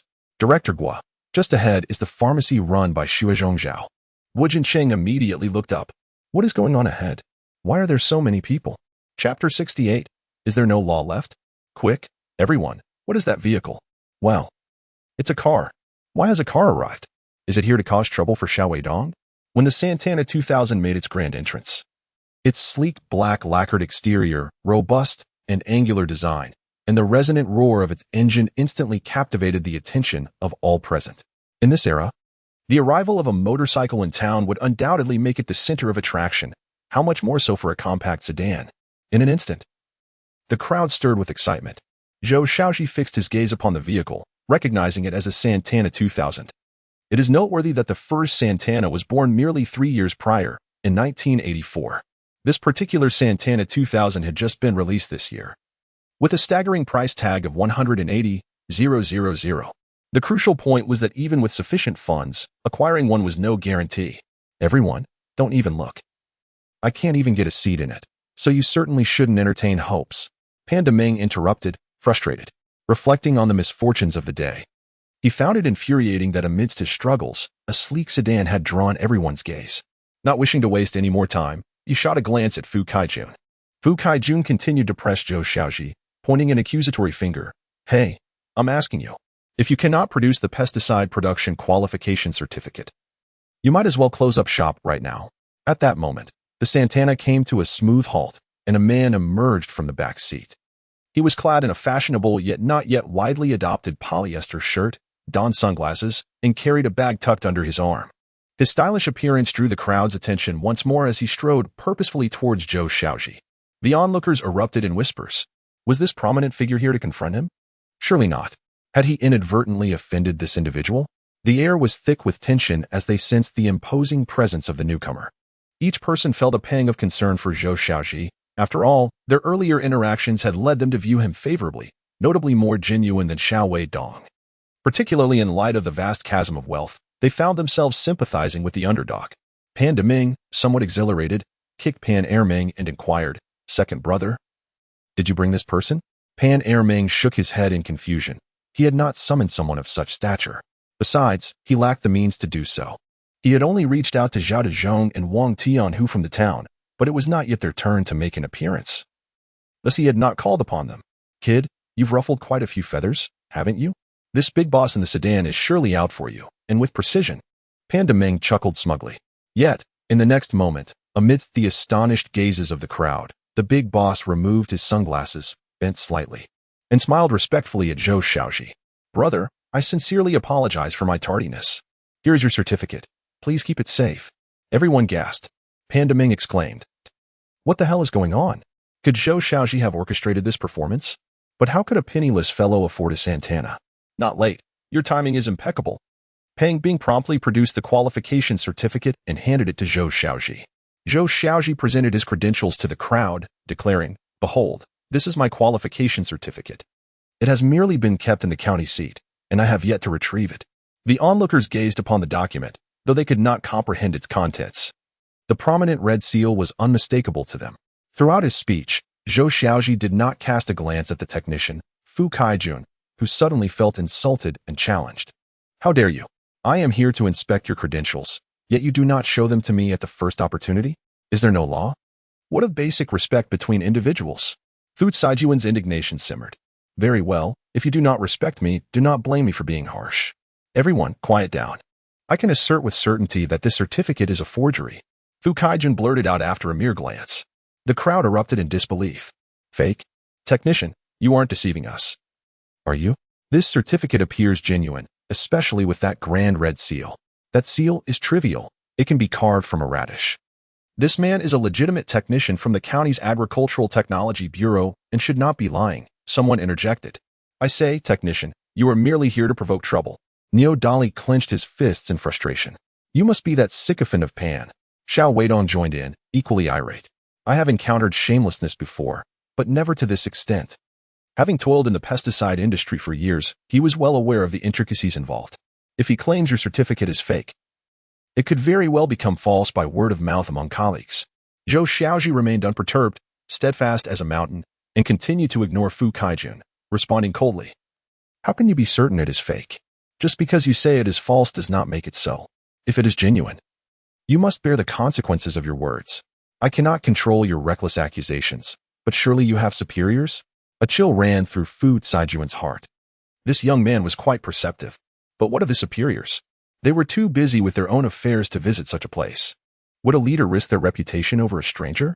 It was unthinkable. After a rapid analysis in his mind, Fu Kaijun's confidence swelled. "Young man, do not be so arrogant. I am from the county's technical bureau. I can approve 10 of your kind in a single day. I am in the bureau daily. Yet I have never seen someone like you. Therefore, I declare this qualification certificate is forged." Zhou Xiaozhi found himself at a loss for words. How could one possess such unwavering confidence? Or was he the sole representative of the bureau? Ignoring him, Zhou Xiaozhi let the atmosphere grow awkward. "Zhou Xiaozhi, cease your prevarication. If the technician claims it is fake, then it is indeed a forgery. Believe me, I can summon the police to arrest you." Panda jumped up, exhilarated. He envisioned the imminent closure of the shop and the fines that would be imposed on Zhou Xiaozhi. "Soon enough, this establishment will be mine." Standing off to the side, smoking incessantly, Pang Bing disdainfully scoffed at Fu Kaijun, tapping his toes in boredom while pointing at him. "Are you with the County Agricultural Technology Bureau? And who might you be?" Fu Kaijun glared back, his face flushed with indignation, as if on the verge of an explosion. How dare he not regard him with due respect? The audacity to point at him. What difference did it make that he drove a shabby car? Pang Bing, still exuding a sense of ennui, replied, "My identity is of little consequence. Look at who he is." At that moment, the door of a Santana swung open, revealing a middle-aged man clad in a Zhongshan suit. Fu Kaijun turned to look. Damn. Chapter 69. You have been dismissed, Fu Kaijun. What a talent you are. You've brought disgrace upon our county agricultural technology bureau. The middle-aged man strode forward with a firm gait, his expression cold as ice. With a clatter, Fu Kaijun's handbag fell to the ground, his face a mask of terror, as though caught in a compromising position. What's wrong, technician? Pan Damming nudged Fu Kaijun's arm, urging him, quickly confiscate his credentials. This establishment ought to be shut down. Shut your mouth. Fu Kaijun shot a fierce glare at Pan Damming. I've truly hit the worst luck of my life, getting acquainted with someone like you. It was all over. He was doomed. In the next moment, amidst the astonished gazes of onlookers, the once arrogant and overbearing Fu Kaijun bent low and scampered nervously to stand before the middle-aged man. The pretentiousness on his face vanished, replaced by a beaming smile as he ingratiatingly said, Director Guo, what brings you here? I just happened to come to guide the work of opening the store. Fu Kaijun hurriedly pulled out a pack of soft Zhonghua cigarettes from his bag, presenting it with both hands to Guo Jincheng. Director Guo, have a smoke. This is a special supply. I went to great lengths to procure it. Fu Kaijun spoke the truth. Zhonghua cigarettes had first emerged in 1951, yet for over 2 decades, they had remained off the market, reserved solely for special occasions and as gifts for foreign dignitaries. Though it was now 1987, they were still considered a special supply, with a box fetching a price of 3 yuan. The crux was that even if one had the money, there was no place to buy them. Fu Kaijun expected Guo Jincheng to accept the cigarette, but to his surprise, Guo's complexion turned even paler. He glared fiercely at Fu Kaijun, seething with rage inside. Did this man possess a deficient intellect? To announce in public that he had acquired special supply cigarettes and to offer them to him? Did he truly believe everyone was a fool? This individual was no longer acceptable. Guo Jincheng ignored Fu Kaijun and directly approached Zhou Xiaozhi, calmly requesting, Young man, may I see your credentials? Of course. In fact, when Fu Kaijun had called out Director Guo, Zhou Xiaozhi had already recognized who he was. His identity had been recorded in the county records of his previous life. Guo Jincheng, director of the County Agricultural Technology Bureau. During his tenure, he dedicated himself earnestly, tirelessly disseminating a wealth of agricultural knowledge throughout the county and nurturing a multitude of agricultural technicians, guiding villagers in practical applications. The county's agriculture flourished rapidly, and this individual played an indispensable role. Zhou Xiaozhi handed the qualification certificate to Guo Jincheng. After a brief examination, Guo cast a cold glance at Fu Kaijun, who was already trembling with anxiety. At over 50 years of age, he was just a few years away from retirement and the joys of family life. Would today mark his downfall? Fu Kaijun, did you just claim that this qualification certificate is counterfeit? Fu Kaijun clung to a flicker of hope. Even if Guo Jincheng sensed something amiss, what did it matter? Would he dare to publicly denounce him? They had been colleagues for many years, surely. He would not be so heartless as to disregard their camaraderie. Thus, Fu resolved to take a gamble. Director Guo, this document is unequivocally fake. I can vouch for it with my integrity. Upon hearing this, Guo Jincheng surprisingly smiled at him. There might be a chance. Zhou Xiaozhi couldn't help but roll his eyes at Fu Kaijun. It was baffling how he could be so oblivious to such an obvious demeanor. Even if he failed to perceive it, after working together for so long, he should have some understanding of his colleague's character, right? Fu Kaijun, a personal guarantee is insufficient. Do you think the common folk are easily deceived? You must assure them with your professional credibility to earn their trust.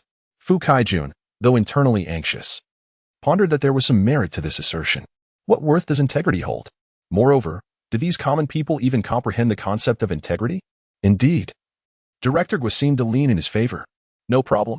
Fu Kaijun stepped forward with conviction. I, Fu Kaijun, guarantee with my professional standing that this certificate is indeed fraudulent. Surely, you all believe me now? Instantly, the crowd of villagers began murmuring amongst themselves. So that's how it is, he has guaranteed it with his work. What more can we say? Little boss, I almost believed you just now. How could you deceive everyone like this? If only what you said were true. We were all filled with hope. The magnitude of their earlier hope was now matched only by their disappointment.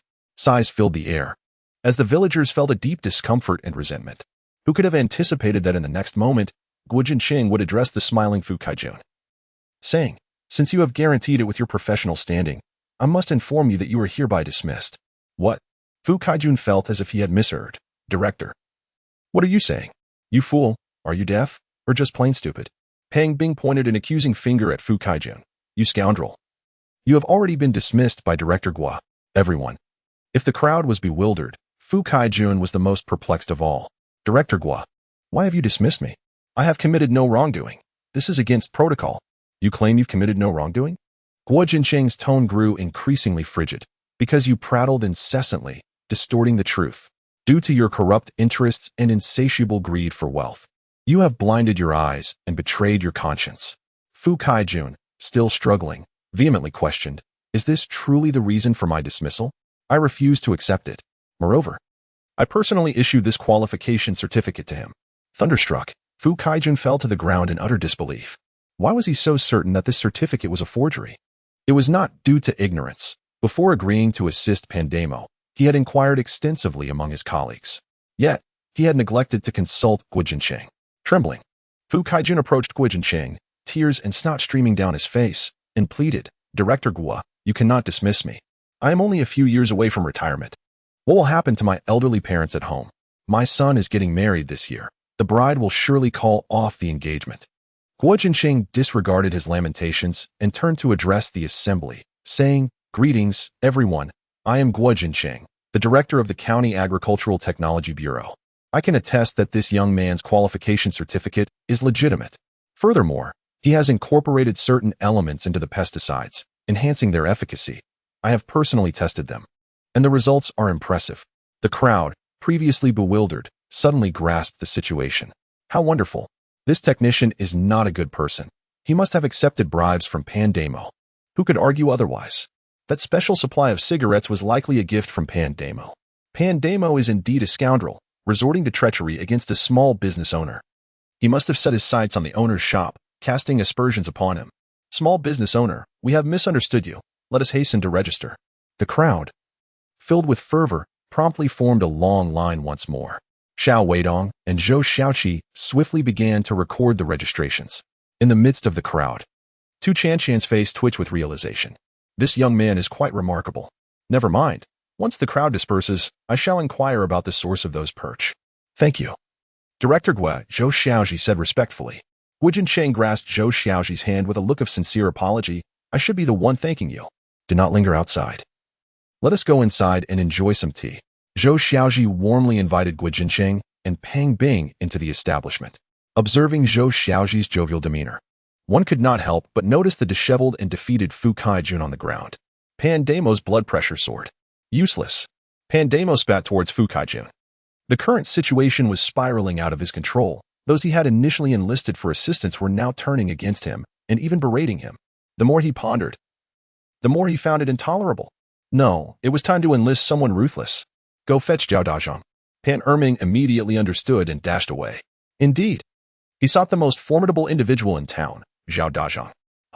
The mighty dragon finds it difficult to suppress the local snake. Let us see if you can withstand the challenge. Chapter 70. Talent. Oh talent, boss Zhou. This decoration is truly remarkable. It was the first time that Guo Jinsheng and Pang Bing had encountered such a unique style, their eyes darting around uncontrollably, as if they had stepped into the Grand View Garden with Lu Laolao. Xiaozhi, my brother, if I could incorporate your style into my business storefront in the county, it would surely be a tremendous success. To be candid, when might you come and offer me some guidance? Zhou Xiaozhi chuckled softly. When the time comes, I shall introduce you to a brother of mine. Just seek him out. Excellent. After the two exchanged compliments in awe, they finally settled down. Boss Zhou, I have a question I hope to ask, though I wonder if it is appropriate regarding the formula. Guo Jinsheng felt a bit shy. He was eager to glean Zhou Xiaozhi's insights, which might illuminate his own future research. Director Gua, please, just call me Xiaozhi. Let us sit and chat. Guo Jinsheng and Pang Bing took their seats, and Zhou Xiaozhi promptly brewed them a cup of tea. This tea is truly exquisite. Is it mountain cloud mist tea? Director Gua, you truly are a connoisseur of tea. To be honest, I hail from Ming Mountain and have a deep fondness for the tea of my hometown.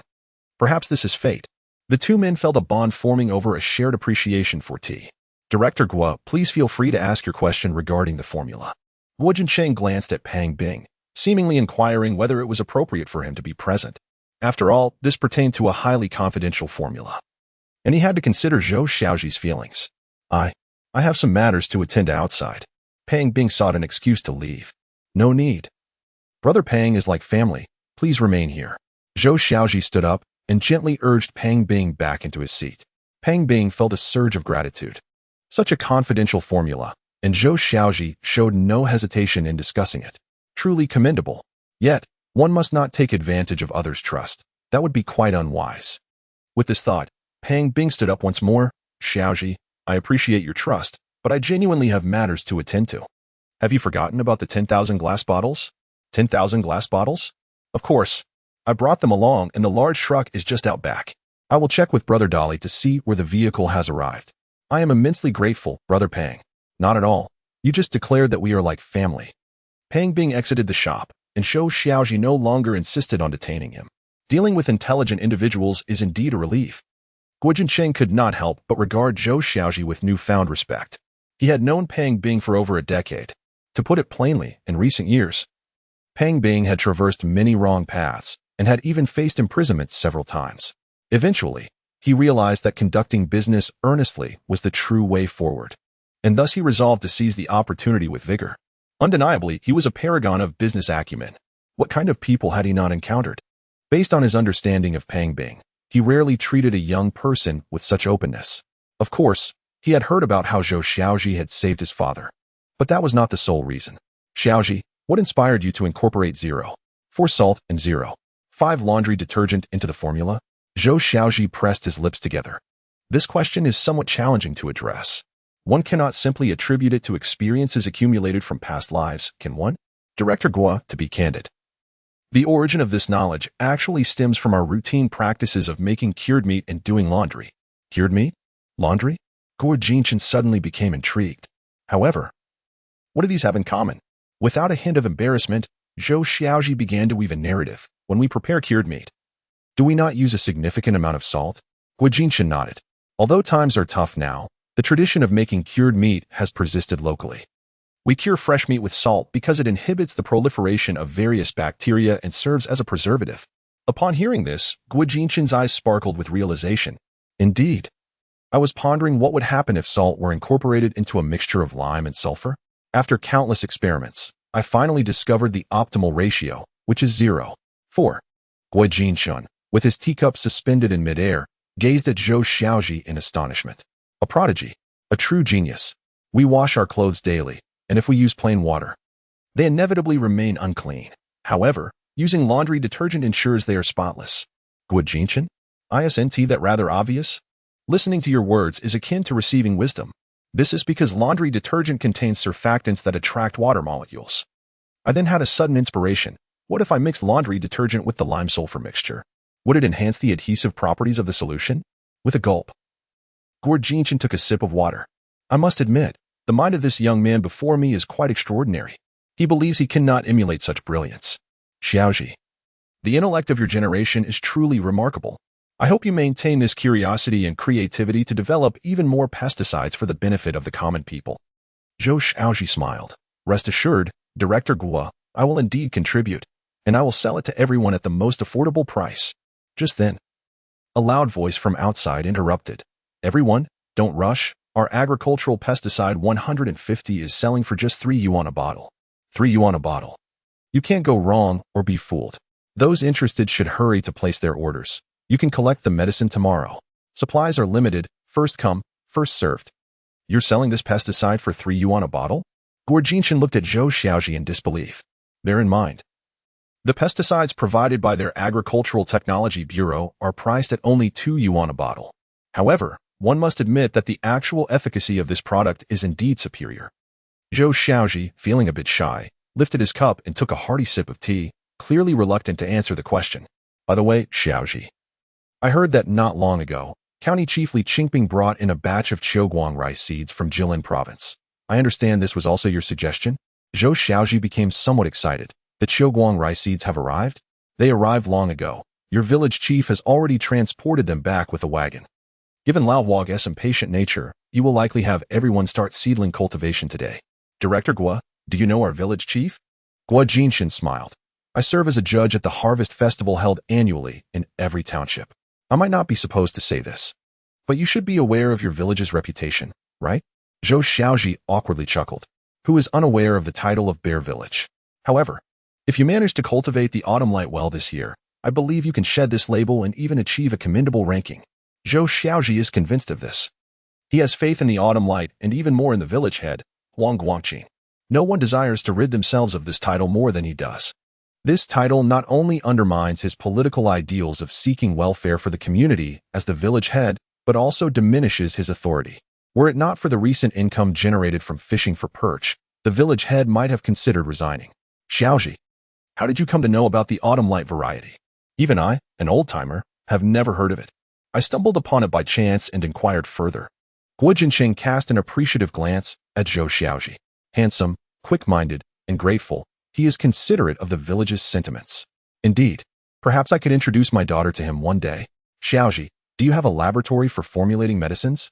I lack the conditions for a laboratory, but there is a courtyard at the back. Very well, then I shall experiment with your formula. As Zhou Xiaozhi and Guo Jinqing engaged in delightful conversation, Pan Erming also caught up with Zhao Dazhong. Are you talking about the pesticide shop owner who has played mahjong in my parlor? Pan Erming replied with utmost certainty. I have definitely seen that person. He often loses miserably. Once, I think I even punched him twice. All right, 100 yuan it is. Pan Erming gritted his teeth. 100 yuan is 100 yuan. After all, this money was extracted from those gamblers, not his own. As long as it could embarrass him publicly, it would be worth it. Just imagine, who would place an order for pesticides with a gambler? Wouldn't that gambler potentially lose all his money in a single night? With this thought, Pan Erming admired his brother even more. Truly, his brother is a modern-day Zhuge Liang. Zhao Dazhong, with a cigarette dangling from his lips, counted the money while cheerfully addressing Wang Tianhu and Ma Buting behind him. Let us go. We shall pay a visit to this young boss. Chapter 71. What a surprise. It's you? You all may not know yet, but this boss is a gambler. Do you dare to pay a deposit to a gambler? Have you lost your minds? Everyone disperse, disperse.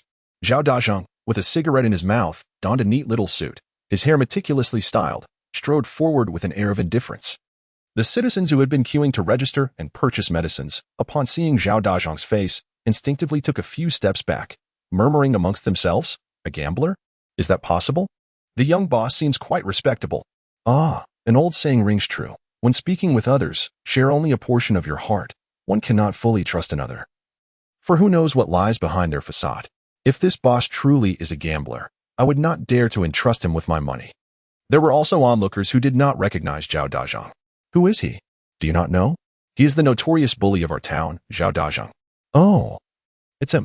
Didn't he? I hear he was imprisoned a few years back. It was long since released. The largest mahjong parlor in town was indeed owned by him. As Xiao Weidong, who was engrossed in registering, caught sight of Zhao Dazhong, the pen in his hand clattered to the ground. What's wrong? Why aren't you writing? Zhou Xiaozhi, who was collecting money, asked in confusion. Wang Tianhu, who stood behind Zhao Dazhong, strode over and immediately spotted the colorful bills inside the cardboard box. A grin spread across his face, accentuating the scar on his cheek. Wang Tianhu reached out and seized the box. What are you doing? Zhou Xiaozhi attempted to snatch it back. There's no less than $100 in there. Wang Tianhu glared fiercely at Zhou Xiaozhi. How dare you? Someone actually dares to rob him of his money? Anger surged within him as he lifted his foot and kicked Zhou Xiaozhi in the stomach. The unexpected blow sent Zhou Xiaozhi crashing to the ground along with the table, creating chaos throughout the scene. Call your boss out. He is a regular at our mahjong parlor. Any regular must owe our leader money. Wang Tianhu's claim was not without merit. To be precise, which gambler did not owe them money? What is going on? Hasn't it been just a few days? Is your skin itching? At that moment, a resonant voice, tinged with an icy demeanor, emanated from the shop. Who dares speak? Who the hell says my skin is itching? Get out here. Wang Tianhu fumed. One must ask, who in this town would dare to speak to him in such a manner? Zhou Xiaozhi strolled out, hands tucked into his pockets. As the sunlight illuminated his face, Wang Tianhu recoiled as if he had seen a ghost. What the hell? It's you. Zhao Dazhong, who had been smoking, was so shocked that he nearly burned his fingers on the cigarette, forgetting to discard it. In that instant, a horrific memory flooded back to him, vividly recalling how this very person had knocked out his two front teeth. So it's you. Pan Damo and Pan Erma were bewildered, mistakenly believing that Zhou Xiaozhi surely owed them a significant sum. Boss Zhao, you indeed know him. Doesn't he owe you a fortune in gambling debts? Beat him. Shut up. Zhao Dazhong suddenly turned, delivering a sharp slap to each of them. Pan Damo. Pan Ermo. Pan Xiaomo. The situation seems dire. Let us make a run for it. The two felt an overwhelming sense of bitterness. What on earth was happening today? Had they not checked the calendar before stepping out? They were truly cursed. It turns out to be Boss Zhou. This is akin to flooding the Dragon King's temple, where family members do not recognize one another. Brothers, let us go. Without a hint of hesitation, Zhao Dazhong turned and left, fearing that lingering too long would prompt Zhou Xiaozhi to recall certain matters. Since you're here, let us have a chat. Zhou Xiaozhi cast a meaningful glance at Zhao Dazhong. I had intended to give you a few days to vacate the mahjong parlor. Yet here you are, coming to me instead? A sudden jolt of apprehension gripped Zhao Dazhong. He had thought that Zhou Xiaozhi had forgotten about the matter entirely. To everyone's surprise, today he took the initiative to remind the other party. Damn it! As this thought crossed his mind, he kicked Pan Erming with great force. It's all your fault. Pan Erming's face turned ashen, devoid of any emotion. Today is undeniably the unluckiest day. Boss Zhou, I acknowledge my mistake and sincerely apologize. Zhao Dazhong immediately cast a knowing glance at Wang Tianhu. Wang Tianhu set the cardboard box he was holding back on the ground. Zhao Dazhong shook his head. Wang Tianhu hurriedly pulled out a dozen large bills and placed them inside, bowing and smiling. Brother Zhou, please do not hold this against us. This money is a token of our respect for you. The scene before them left the common folk waiting in line for registration utterly bewildered. What on earth is happening today? One dramatic turn after another unfolds. Is this not more thrilling than the scenes in Red Sorghum with Jiao and Yu Zhanao amidst the sorghum fields? Zhou Xiaozhi chuckled. You think that by kicking my brother just now and offering over $100, you can simply walk away? Zhou Xiaozhi also sensed something amiss. The other party appeared to be a gang of ruffians. Their brother, it's not worth it. Perhaps we should just let it go. Zhou Xiaozhi was not being cowardly, rather. He wished to avoid making enemies on the very first day of the new store's opening. Better to avoid trouble than to seek it. Zhou Xiaozhi had long seen through his brother's intentions. However, the idea that avoiding trouble would lead to peace is often one-sided. One's tolerance and understanding do not guarantee that the other party will feel remorse. Instead, it may embolden them. Good people are often taken advantage of. Brother. Kick him back. When Zhou Xiaozhi uttered these words, it astonished not only Zhou Xiaozhi, but also the 100 or so onlookers gathered to buy medicine and witness the spectacle. Could this little boss have lost his mind?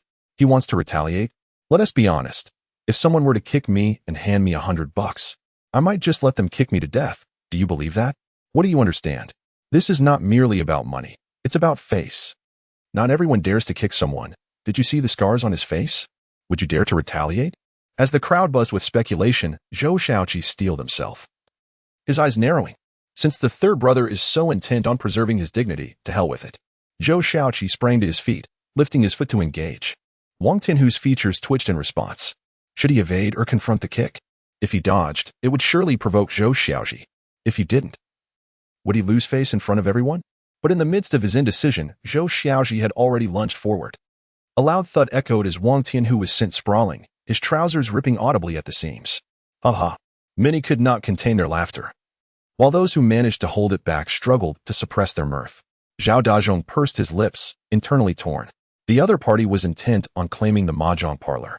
And if that were the case, he could not be blamed for being ruthless. If all else fails, he could always seek out the county's big shot, Pang Bing. He had the fortune to meet this person at a banquet once.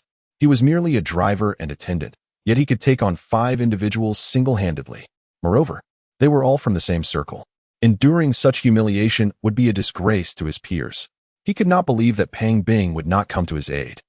Zhao Dazhong turned to Pan Damo and said, "Shall we join forces with your 3 brothers to take him down?" Pan Damo, feeling a surge of determination, thought to himself, "Enough is enough. I have been stifled today. I was just lamenting for an outlet.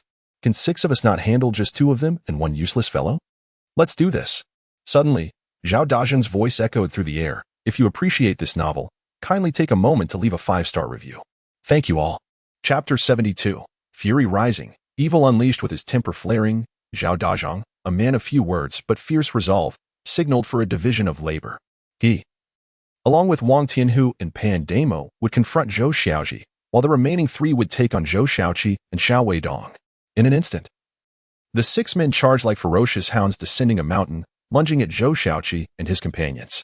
The sudden upheaval sent the farmers waiting in line for medicine scattering in fear, akin to startled birds.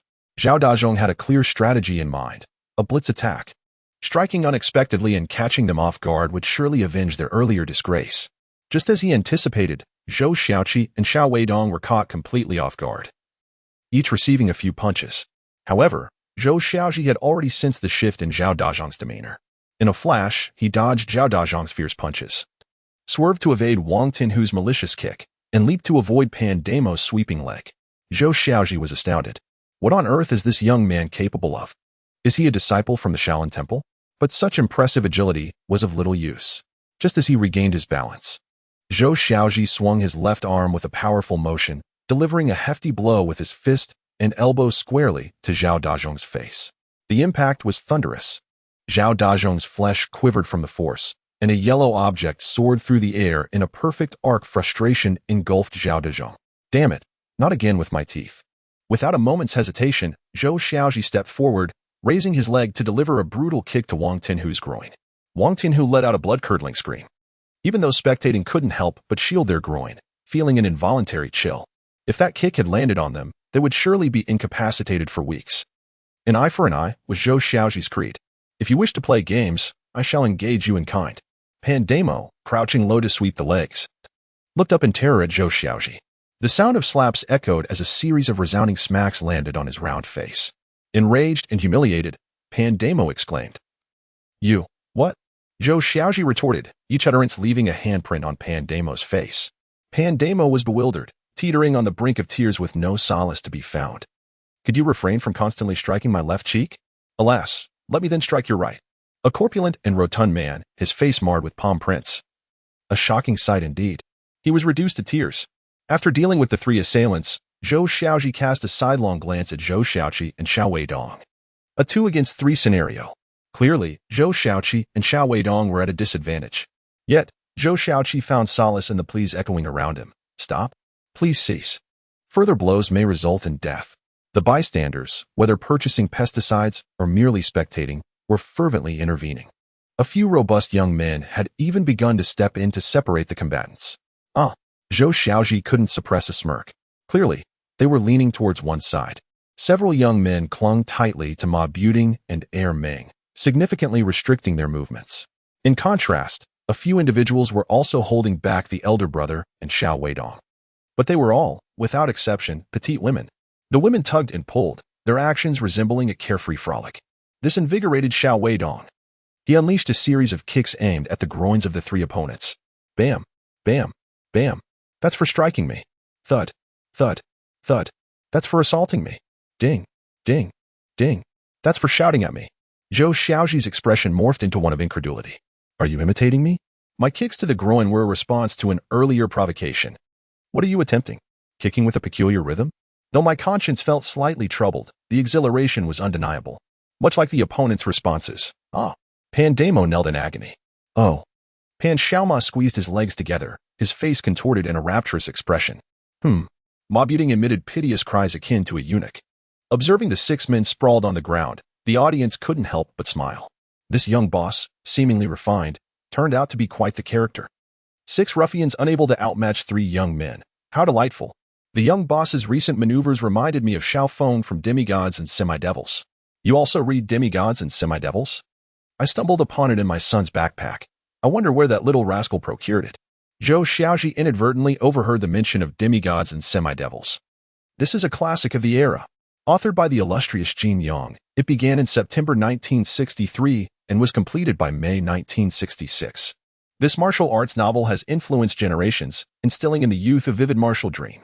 Of course, within this grand martial fantasy lies the caprice of fate, intertwined with the tragic lives of greed, hatred, and ignorance. It brought Zhou Xiaozhi to a state of clarity, revealing the interplay of ambition, love, hatred, and enmity. Akin to Reflections in Water. Perhaps, in the world crafted by Jin Yong, a hero must endure such trials to earn their title. Yet, Zhou Xiaozhi held a different perspective. He did not wish to be Xiao Feng, who lost a Zhu and misled a Zi. He was unwilling to become Duan Yu, a romantic and charming figure like his father, burdened by emotional debts he could not repay.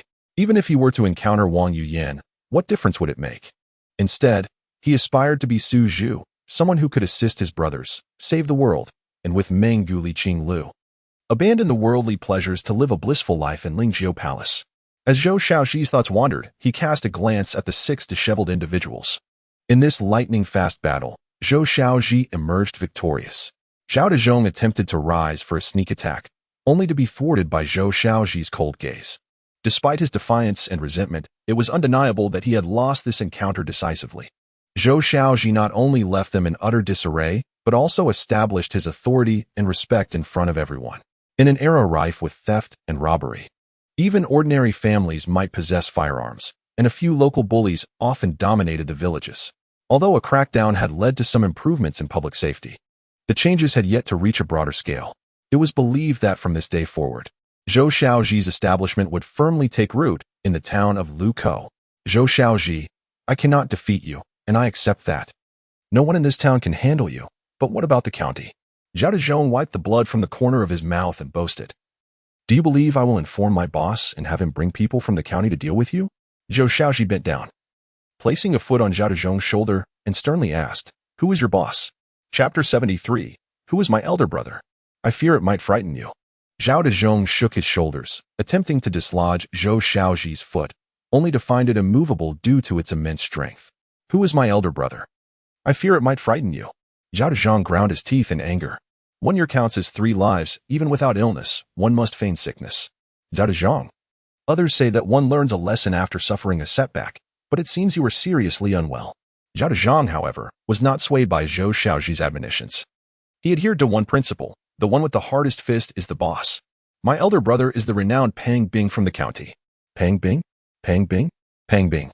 Exclaimed Xiao Weidong, Zhou Xiaoqi, and Zhou Xiaozhi in unison, astonished. What's this? Have you all heard of his illustrious name? Zhao Dazhong's face was alight with pride. You little brats, shocked, are we? Surprised, are we? Who would have thought Pang Bing's name could still wield such power? In 1982, the sensational stabbing case that rocked the county was orchestrated by none other than Pang Bing. Why was it so sensational?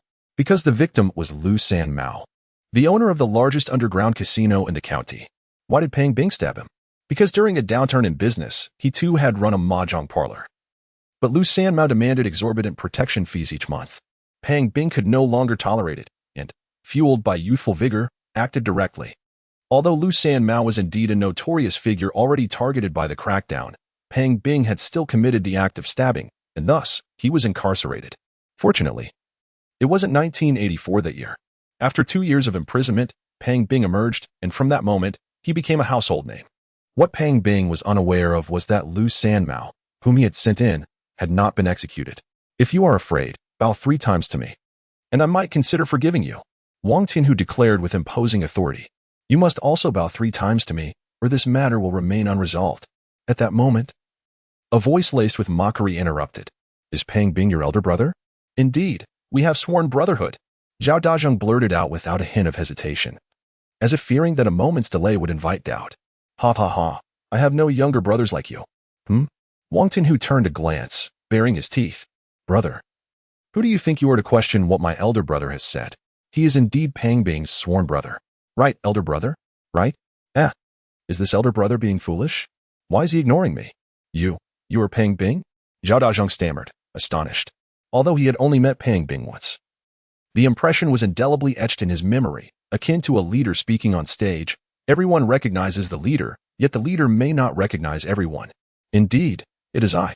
Zhao Dazhong felt as if he had grasped a lifeline, giving a gentle tap on Zhou Xiaozhi's foot. Let me go, my elder brother has arrived. Zhou Xiaozhi stifled a laugh and moved his foot aside. Zhao Dazhong sprang up from the ground, bowing and scraping as he approached Pang Bing. Elder brother Pang, it's me. Zhao Dazhong, do you remember when we had dinner last year? Hold on before you continue. Pang Bing interrupted Zhao Dazhong, striding towards Zhou Xiaozhi. Zhao Dazhong's eyes instantly sparkled. Wow, an elder brother is truly an elder brother. He can see who bullied me so swiftly. Is he going to confront them directly? Indeed. Among those in the same circle, who would not protect their own? Zhao Dazhong clenched his fists in excitement, utterly in awe of Pang Bing. Ha! Zhao Dazhong could not suppress his laughter. This laughter unexpectedly tugged at his injured jaw, prompting him to cover it with his hand. Wang Tianhu and Ma Buting straightened up with excitement, as if to say, look at these fools. Now, they have something to worry about. However, in the next moment, Zhou Xiaozhi exclaimed, the 10,000 glass bottles have arrived. Just as Pang Bing finished speaking, a Yuejin 131 truck rolled in, its cargo bed brimming with glass bottles. Zhou Xiaozhi and Xiao Weidong eagerly rushed forward. With these glass bottles, the medicines could be sorted, meaning they could begin selling by tomorrow morning, especially for Xiao Weidong.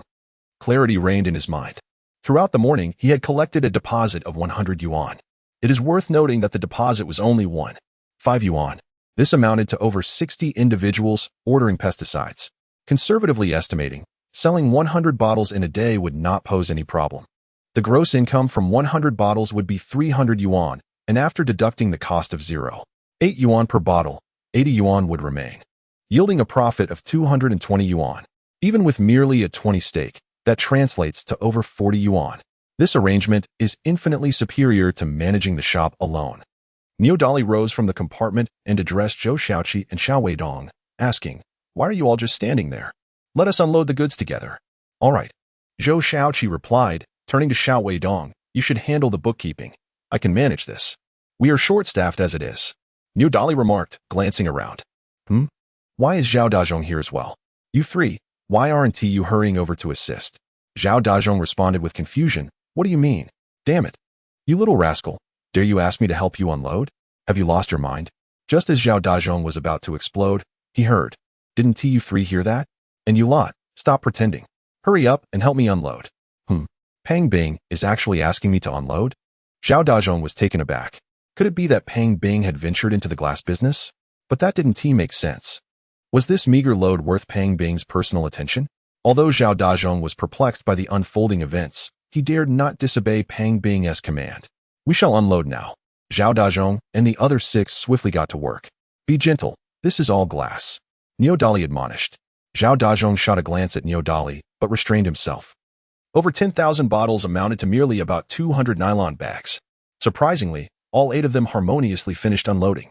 Looking at the mountain-like pile of glass bottles, Zhou Xiaozhi couldn't help but exclaim, Brother Pang, you've really gone to great lengths for this. What are you saying? We are all brothers here.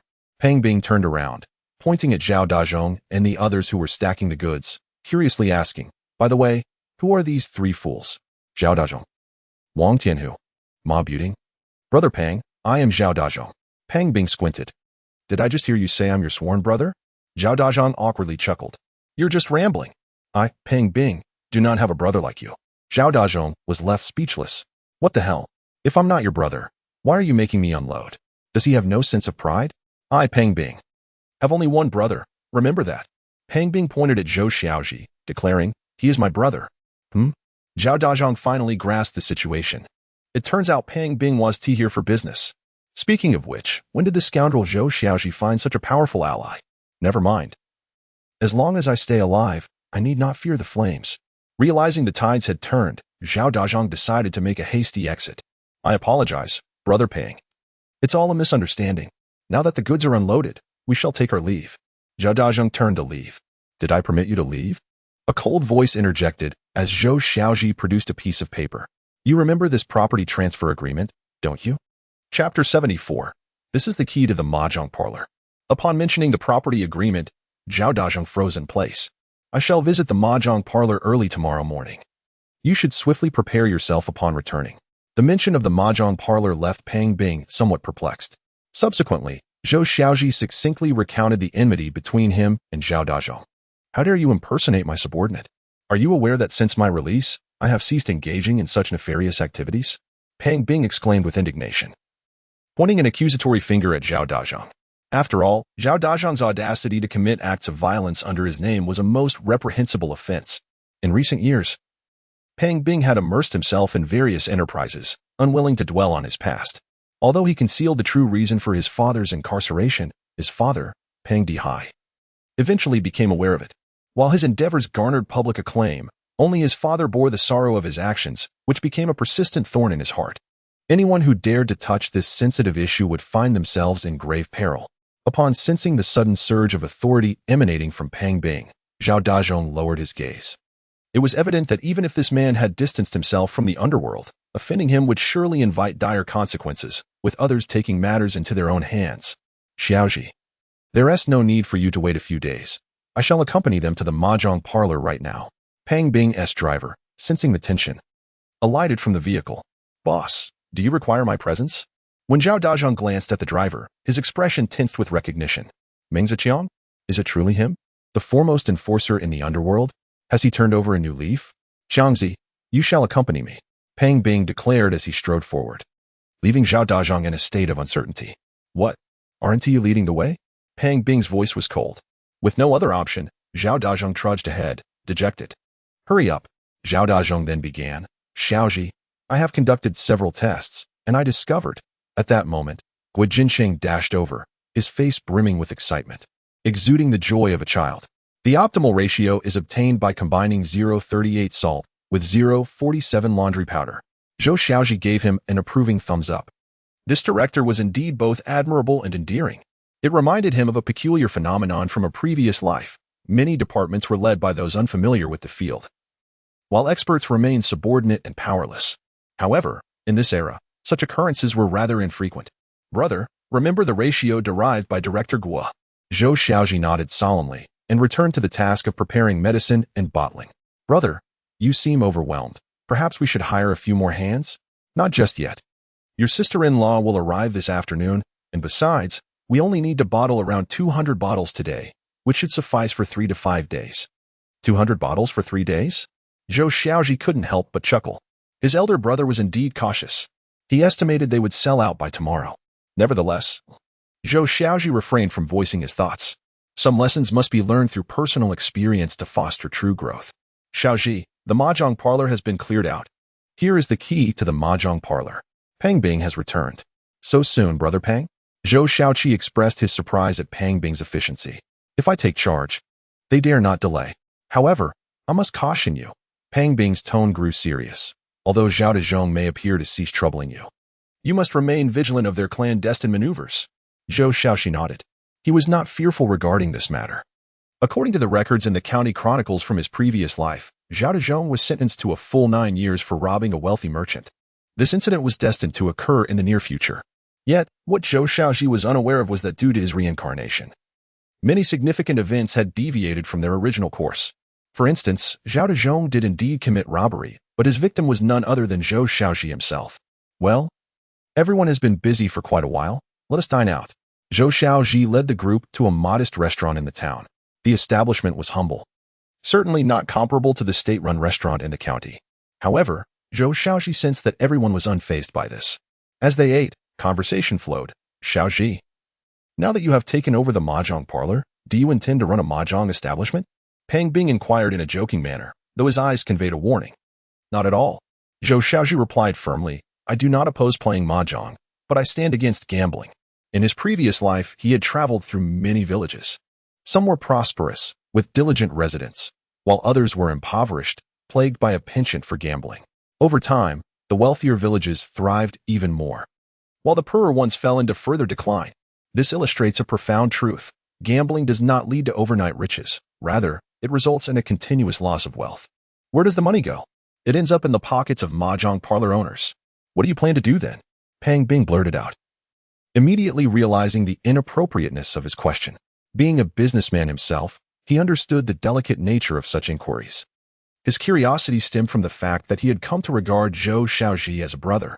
Observing Zhou Xiaozhi's silence, Pang Bing chuckled and swiftly redirected the conversation. Come now, let us eat. What dish is this? I intend to establish a perch procurement center here. Zhou Xiaozhi revealed his aspirations. A perch procurement center? Both Pang Bing and Guo Jinsheng turned to him in surprise. Xiaozhi, I thought you were solely involved in pesticides. I had no idea you were venturing into aquatic business as well. Zhou Xiaozhi smiled at Guo Jinsheng. The next moment, Zhou Xiaozhi's declaration left Guo Jinsheng, who had served as the Agricultural Technology Bureau chief for over a decade, utterly astounded. Chapter 75. A flourishing agriculture, bright prospects for farmers. Director Guo. Procuring perch is merely one facet. I also engage in perch farming. What? Zhou Xiaozhi's seemingly casual remark caused Guo Jinsheng to abruptly set down his chopsticks. You are farming perch? Surely not. Indeed. I am raising them in the pond at my father's orchard. Guo Jinsheng's astonishment only deepened. In a pond? Is it that informal? As the head of the County Agricultural Technology Bureau, he possesses a profound understanding of the habits of the mandarin fish. Presently, certain regions of our country have commenced experimental cultivation of mandarin fish in small water bodies.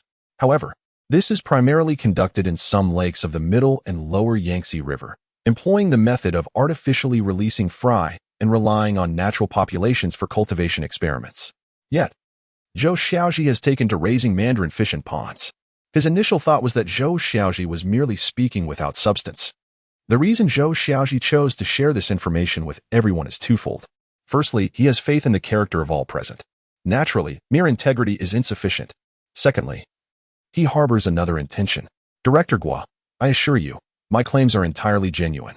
In recent days, the broodstock mandarin fish I released have begun to spawn. According to my plan, by this year's Spring Festival, this batch of fry will reach the marketable size. Thunderous astonishment.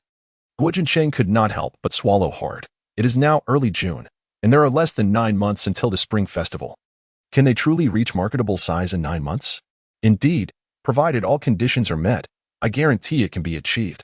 Zhou Xiaozhi's confident assertions piqued Guo Jincheng's immense interest. However, being a clever man, he inquired, are your current conditions sufficient? Zhou Xiaozhi shook his head. We still lack one crucial element. What is it? To my knowledge, there is a factory in our provincial capital that manufactures oxygen pumps. Guo Jincheng promptly grasped the implication. You are in need of an oxygen pump? Zhou Xiaozhi responded with a sly smile. Dealing with an astute individual is indeed a relief. Guo Jincheng hesitated. Xiaozhi, such equipment is exceedingly rare in the market. Even with money, it may not be obtainable.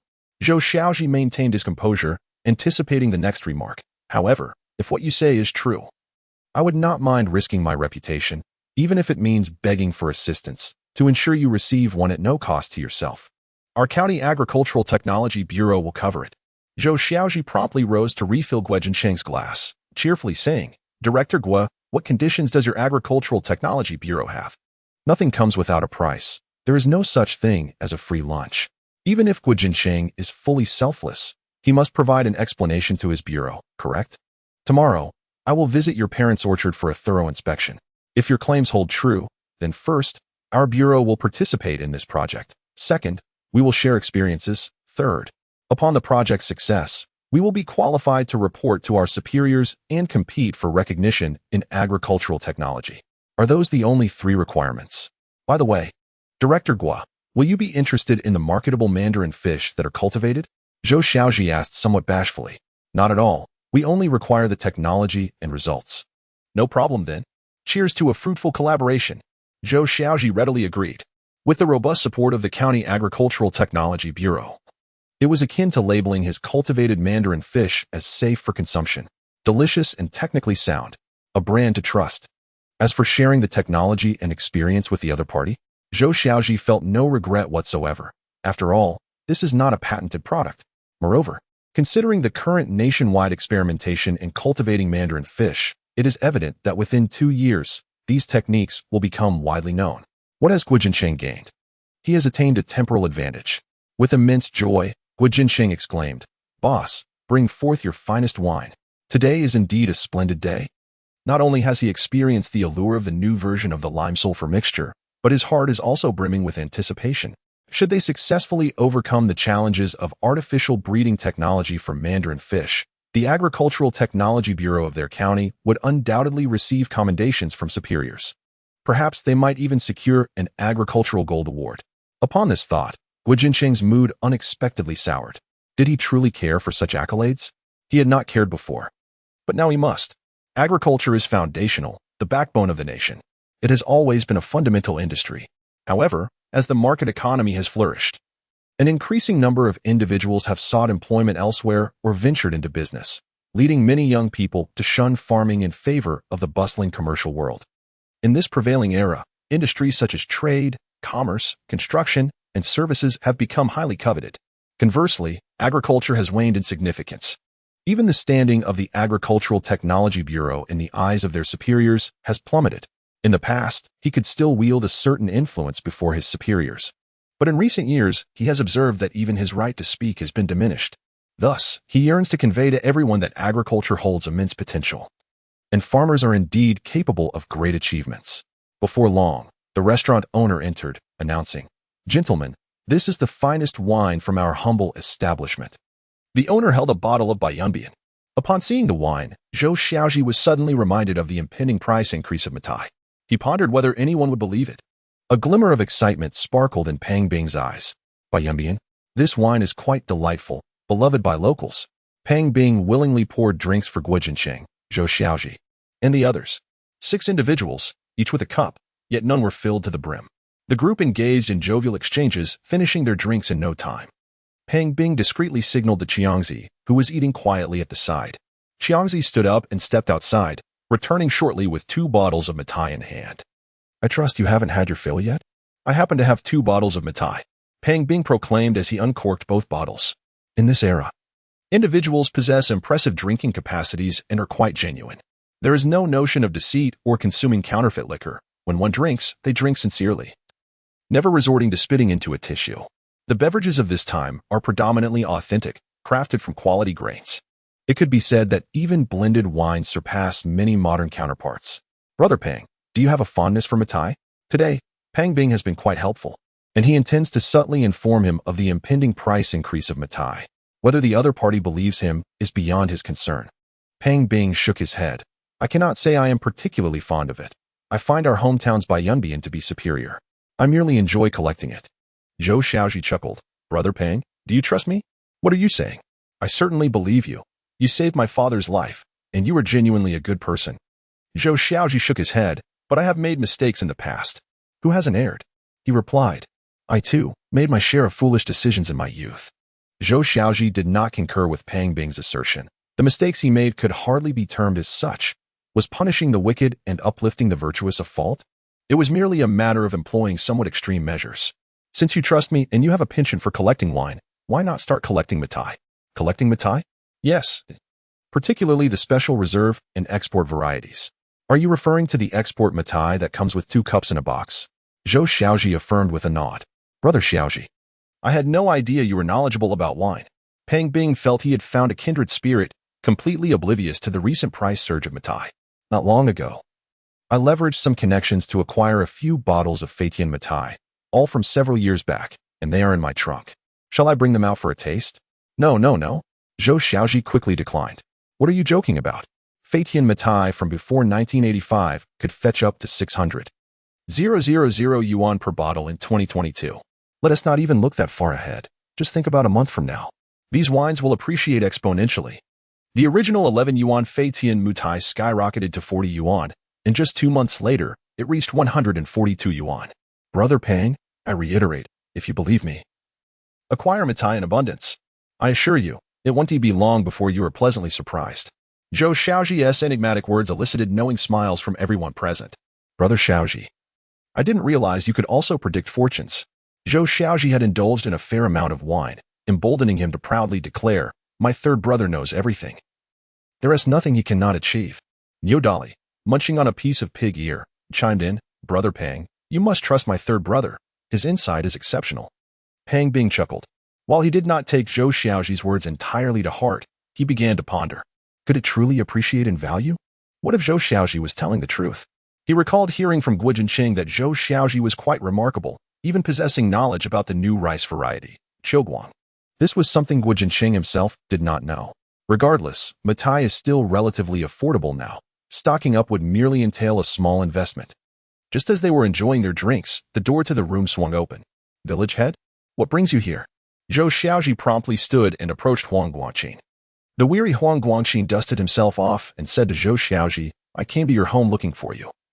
That girl Yulan mentioned you have been busy with the pesticide store in town, so I hurried over."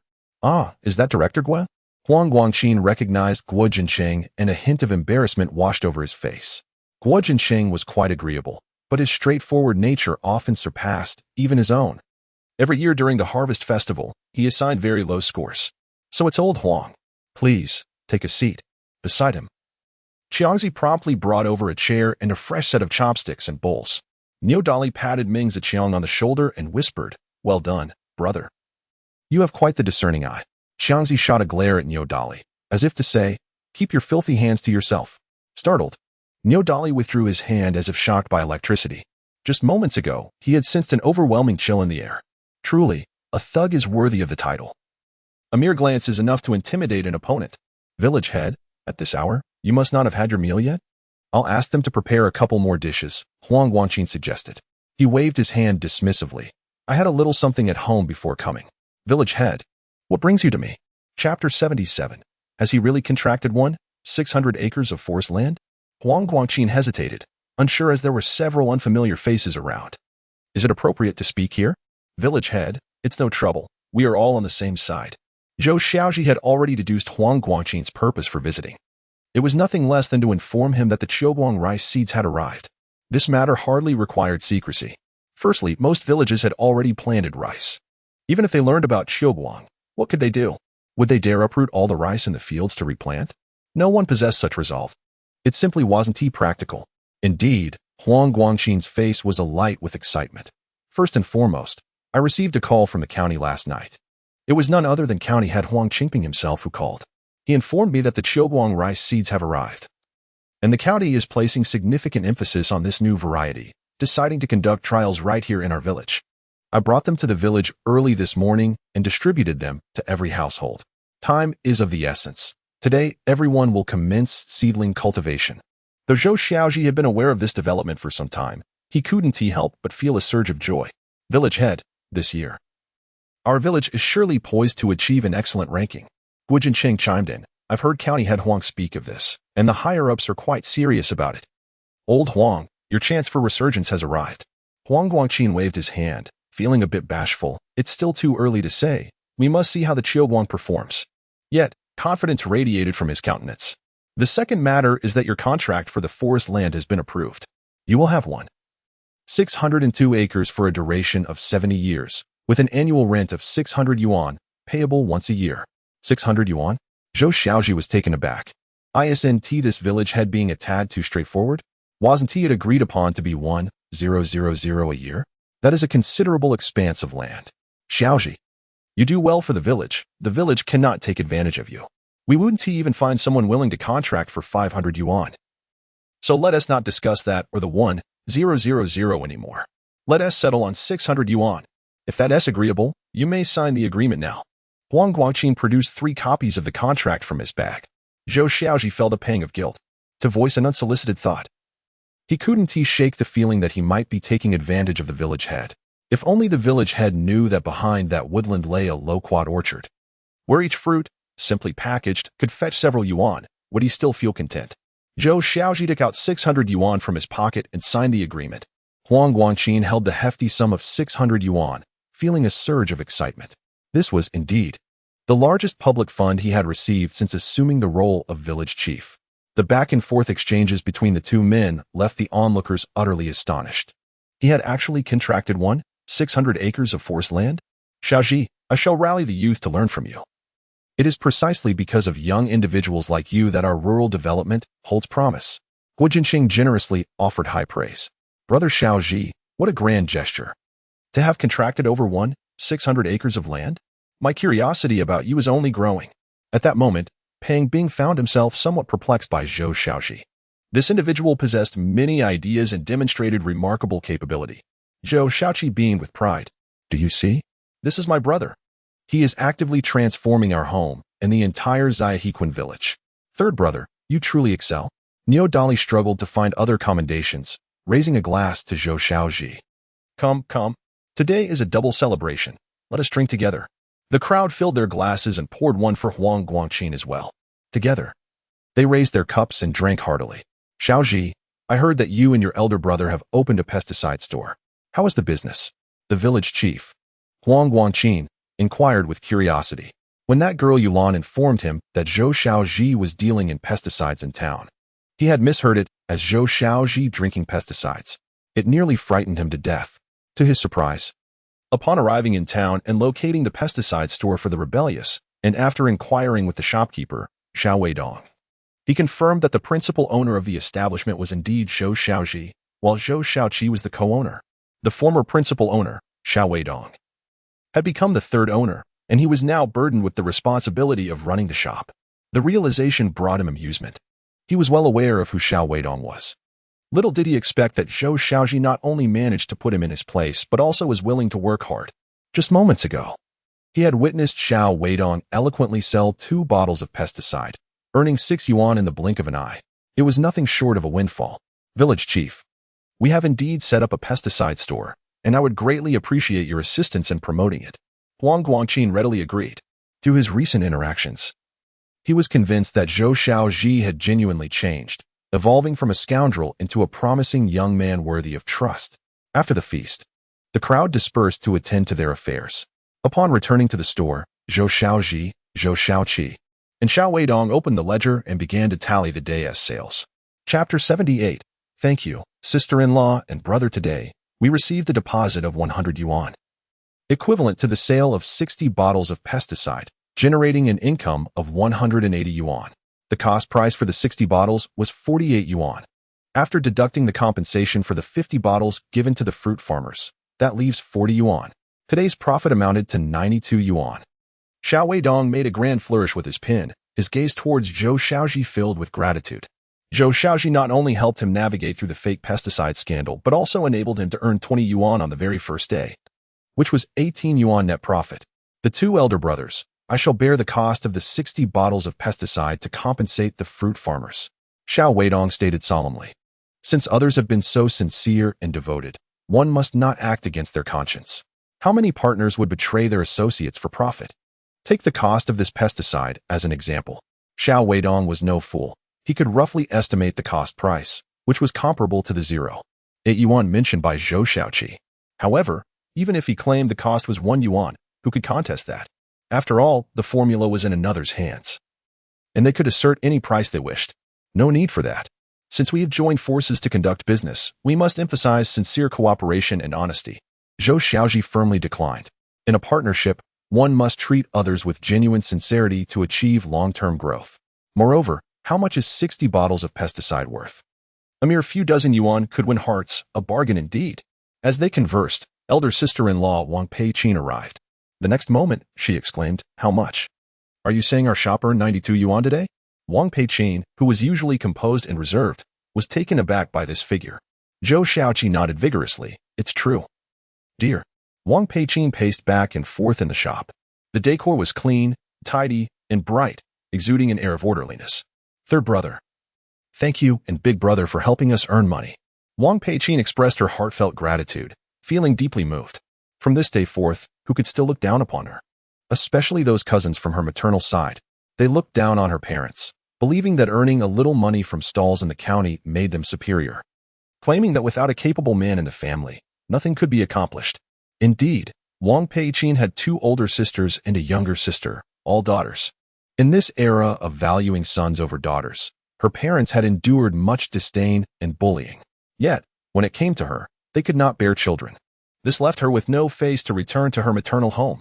"Elder sister-in-law, we are family and should not speak as strangers." Zhou Xiaozhi understood that this elder sister-in-law had genuinely endured hardships for the family. Though she was not yet 30, she appeared to be in her 40s. "You all have worked hard all day. Take a moment to rest. I will go to the backyard to prepare the bottles." Wang Peiqin turned around, happily immersing herself in the preparation of the pesticide. "Third brother, your sister-in-law hasn't been this joyful in a long time. Thank you." Zhou Xiaoqi patted Zhou Xiaozhi on the shoulder, touched. "Elder brother, what are you saying? We are brothers." Zhou Xiaozhi embraced his elder brother Zhou Xiaoqi's shoulders and whispered, "You should earn money quickly, and when you have time, take elder sister-in-law to the provincial city to consult some experienced traditional Chinese doctors for treatment. Perhaps she will conceive." Zhou Xiaoqi's ears suddenly flushed red as he pushed Zhou Xiaozhi playfully, laughing shyly. He had indeed heard that the traditional Chinese doctors in the provincial city possessed remarkable skills. A pulse diagnosis and a few months of herbal medicine would likely lead to pregnancy. With this thought, Zhou Xiaoqi was filled with renewed vigor. He silently resolved to work diligently alongside his third brother, so that their parents could soon hold a grandchild and his wife could proudly return home. "Brother, why not hire a few more people tomorrow? You can comfortably focus on preparing the liquid while they assist you with bottling and sales." "Why, you ask?" Zhou Xiaoqi believes that the current workforce suffices, especially with his wife now present. It won't be long before not just our entire Lukou town, but neighboring townships will come here to procure goods. Zhou Xiaozhi found himself momentarily puzzled as to why neighboring townships would come to purchase from them, given that they also had their own pesticide stores. However, Xiao Weidong's eyes suddenly lit up. Third brother, are you suggesting a consignment sales model? You clever lad. That's exactly what I meant. Zhou Xiaozhi couldn't help but give Xiao Weidong a thumbs up. This fellow truly is a talent. His thoughts are on par with mine. Yet relying solely on him to penetrate the market is far from sufficient. Moreover, in this era, communication channels are not well developed. It primarily depends on legwork. Unlike in previous times, where a mere online promotion could spark a frenzy. As Zhou Xiaozhi pondered, a sudden inspiration struck him. Wang Qiaoli. This young lady had worked at the supply and marketing cooperative for several years. While her sales approach might not have been stellar, she possessed a modicum of sales experience. More importantly, the cooperative is a vast enterprise. Opening a single avenue could lead to comprehensive distribution. Yet, he was uncertain of her recent whereabouts or her willingness to join them, especially since she held a stable job. If Wang Qiaoli were to agree, it would offer the team an invaluable asset. Zhou Xiaozhi was acutely aware that to grow and strengthen an exceptional team was imperative. According to his vision, he would manage the overarching strategy. Zhang Chunlai would handle accounting and daily operations. Xiao Weidong and Wang Qiaoli would oversee sales. The elder brother and sister-in-law would focus on production. Zhang Manbai and Zhang Manbua would provide external support, and Yodali's role was still undecided. If this team were fully assembled, Zhou Xiaozhi would not hesitate to seize a significant opportunity. Just as Zhou Xiaozhi was deep in thought, constructing the framework of his team, the anxious Tu Jinxian found himself approaching the disheartened Zhao Dazhang. He resolved to also embark on a grand venture. Chapter 79. Tu Jinxian envisions a grand scheme once again at the small tavern. Tu, the proprietor, queried, "What brings you to us today? Surely, you're not here merely for the spectacle." Zhao Dazhang, tearing off a leg from a roasted chicken, cast a glance at Tu Jinxian before devouring it with gusto. He was too preoccupied with putting on airs to notice his growing hunger. Although he wasn't well acquainted with Tu Jinxian, how could he refuse a meal offered to him? He had always relished the prospect of free food. Tu Jinxian handed him a cup of wine and spoke candidly. "Let me be straightforward. You harbor resentment toward Zhou Xiaozhi, don't you?" Zhao Dazhang shot a fierce glare at Tu Jinxian. "Even a fool can see that. What is the intent behind your question?" Sensing the displeasure in Zhao Dazhang's eyes, Tu Jinxian hastily added, "In fact, I despise him even more than you do." Zhao Dazhang's anger diminished by half, curiosity peaking as he regarded Tu Jinxian. As the saying goes, "The enemy of my enemy is my friend." He was open to hearing what this cunning individual had to say. Tu Jinxian then recounted his own tale involving Zhou Xiaozhi. Upon hearing this, Zhao Dazhang did not immediately voice his opinion. However, Wang Tianhu and Ma Buting, with their mouths full of greasy food, cast disdainful glances and remarked, "Grappling with perch? Can that yield profits? Not only does it get you dirty, but the cash flow is sluggish." With a loud clatter, Zhao Dazhang slammed his chopsticks onto the table before the two, his tone sharp and commanding. "What do you know? Listen to Boss Tu's instructions." He perceived a business opportunity in Tu Jinxian's brief words. He desired to profit, but more so, he sought to handle Zhou Xiaozhi. This endeavor was a twofold opportunity. Indeed feasible. Patience, my brothers. Tu Jinxian's shifty eyes darted around. Step 1. Ascertain where Zhou Xiaozhi procures his perch. Step 2. Once we uncover that, we shall seize his channel. Step 3. With the channel secured, we will amass wealth. Imagine, if we could earn a profit of 1 yuan per kilogram of perch. While that may seem modest, what if it were 1,000 kilograms? 10,000? Tu Jinxian painted a grand vision for them, his heart swelling with delight. A kilogram of perch could yield more than a mere yuan. Goodness, a profit of 1 yuan per kilogram means 10,000 kilograms equals 10,000 yuan. Wouldn't that mean each of us could pocket 500 yuan a day? Ha ha ha. If that's the case, I'd be rich. Wang Tianhu and Ma Buting quickly calculated the figures, excitement overtaking them as they raised their glasses in a toast. Tu Jinxian, resting his chin on his hand, shot a furtive, menacing glance at the two. "What are you fools thinking? Do you really believe you can share evenly with me? Brothers, you may have misunderstood. I shall only collaborate with Zhao Dazhang, taking 70%. How he divides with you is none of my concern." Bang! Wang Tianhu hurled his glass onto the table before Tu Jinxian, fuming. "What? Given your attitude, it's already generous of me to agree to share." "Exactly. We must share equally, or I'm out." Tu Jinxian glanced at Zhao Dazhang, who remained focused on gnawing at a chicken leg, seemingly oblivious. Clearly, he was testing Tu Jinqian's limits. Tu Jinqian sensed this and coldly stood up, sneering, "If you're unwilling to proceed, I can easily find others. Remember, I possess the sales channels and resources. I can turn perch into profit, but can you?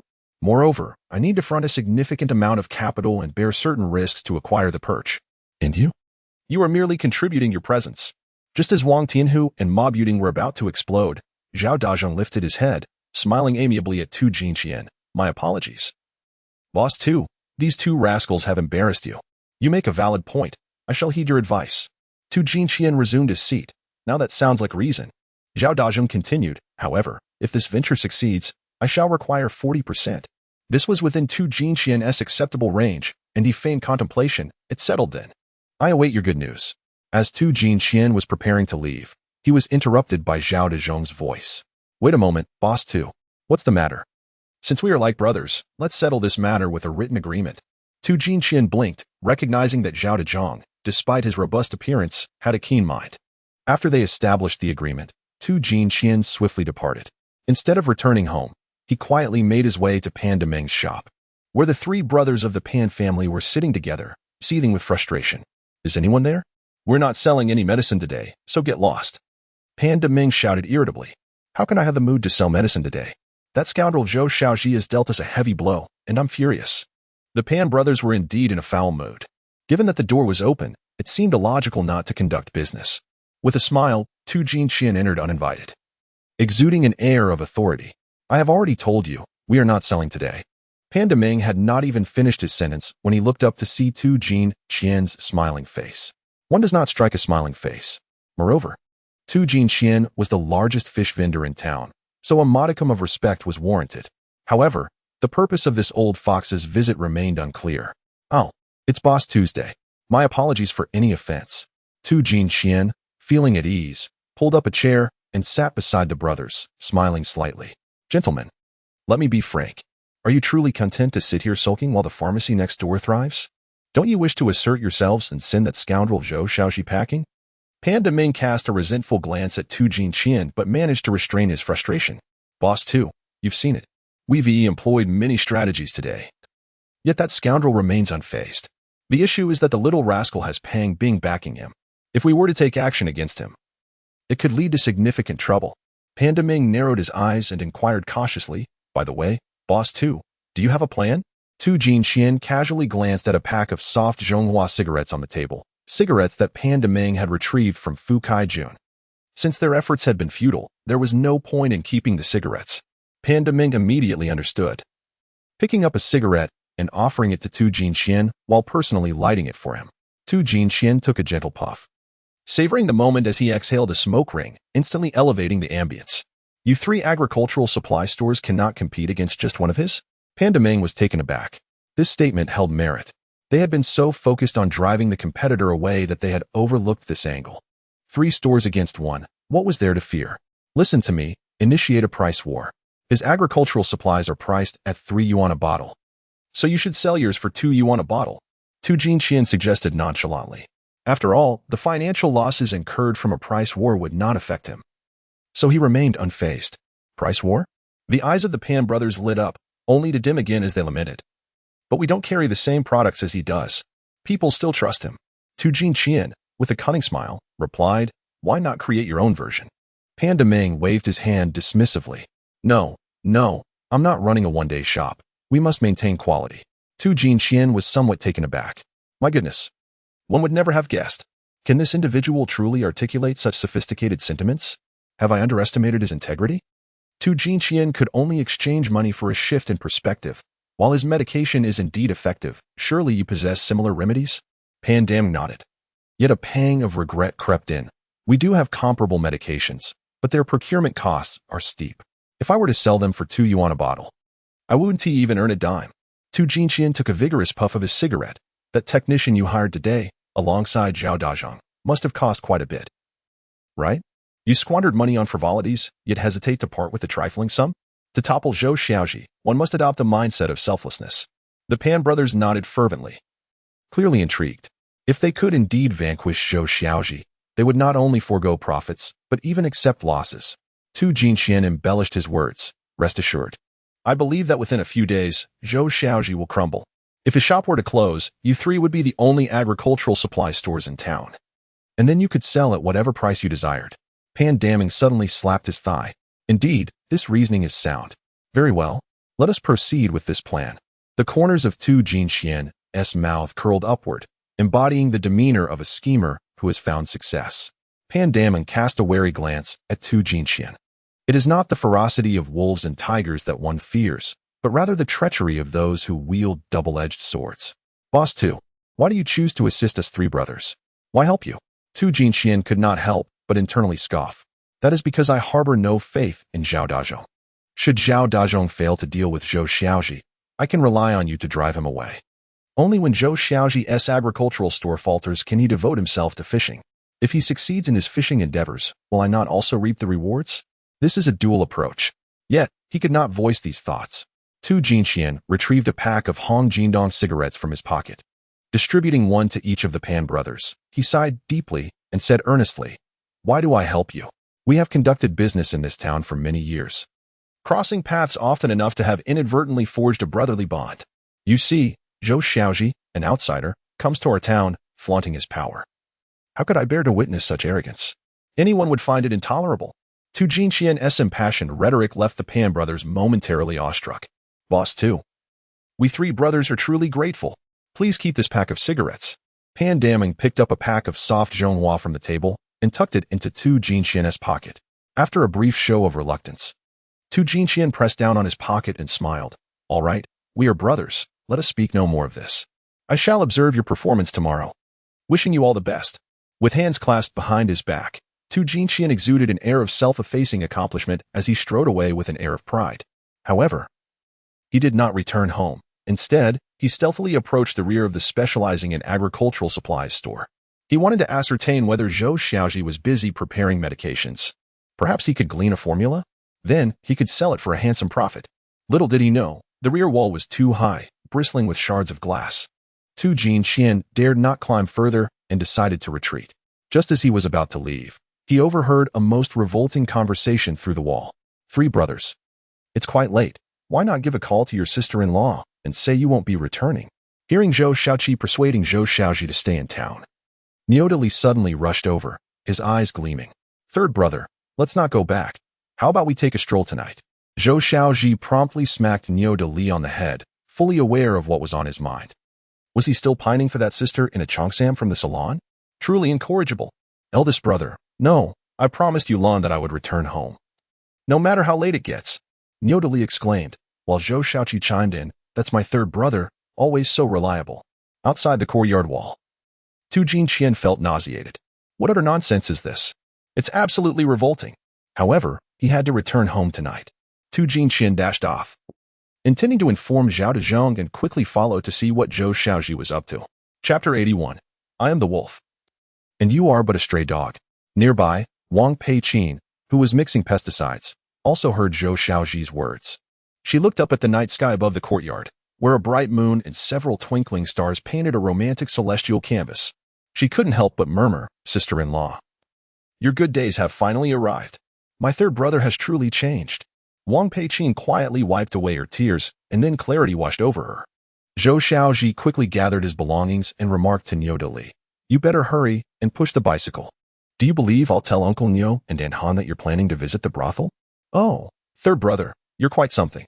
Niodali trudged off, disheartened, to push Xiao Weidong's bicycle. He didn't want his father, Niu Guogua, and mother, Han Emoli, to lose faith in him, thinking he was wasting his time.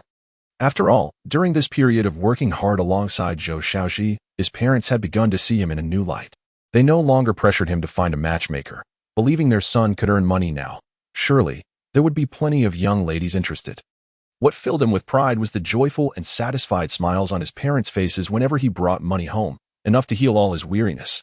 He finally felt that he was becoming somewhat useful as a son. On the way, Niodali asked, third brother, do you feel as though someone is following us? After he spoke, a shiver ran down his spine. The path was enveloped in darkness. Had it not been for the bright moonlight and his familiarity with the terrain, he would never have dared to return to the village. There were constant rustling sounds and faint footsteps trailing behind them. It was utterly terrifying. Zhou Xiaozhi glanced back with his peripheral vision. Beneath a tree by the roadside, he spotted 3 shadowy figures. No matter how well they concealed themselves, Zhou Xiaozhi, relying on his wilderness survival skills from his past life, discerned the truth at a glance. Yodeli, I see now why you were pedaling so fast. It turns out you were scared, ha ha ha. In the distance, there were no people, merely a pack of wild dogs, concealed beneath a tree. Zhao Dazhong and Wang Tianhu glared menacingly at Zhou Xiaozhi. Damn it, I am a wolf. You are but a wild dog. Let us go, Dolly. It's getting late. We should return to the village. Shortly thereafter, the 2 spirited youths arrived in the village. Zhou Xiaozhi glanced back and noticed that the pesky follower had vanished. This was quite understandable. Life in the rural areas of this era resembled a small fortress. Although villagers often quarreled, even resorting to violence over trivial matters, they would unite with remarkable solidarity against any external threat. Just 2 years prior, 3 thieves had infiltrated the village to steal sheep. Someone shouted, and the entire village mobilized men, women, and children armed with shovels and sticks, chasing the thieves for 2 miles. Ultimately, they were all apprehended. When the police arrived, the thieves rushed towards them like they had seen a savior, pleading to be taken away swiftly. A moment's delay could have resulted in their brutal beating. This explains why many criminals prefer to rob at crossroads far from villages rather than dare to intrude upon them. Zhao Dazhong was well aware of this. If he were to be discovered in the village tonight by Zhou Xiaozhi, he would likely be carried out on a stretcher. Moreover, knowing Zhou Xiaozhi's whereabouts was sufficient. He could arrange for a few unfamiliar lackeys to lie in wait tomorrow. Zhou Xiaozhi refrained from exposing Zhao Dazhong on the spot, as he had his own plans. He intended to procure a substantial quantity of mandarin fish to launch an ambitious venture.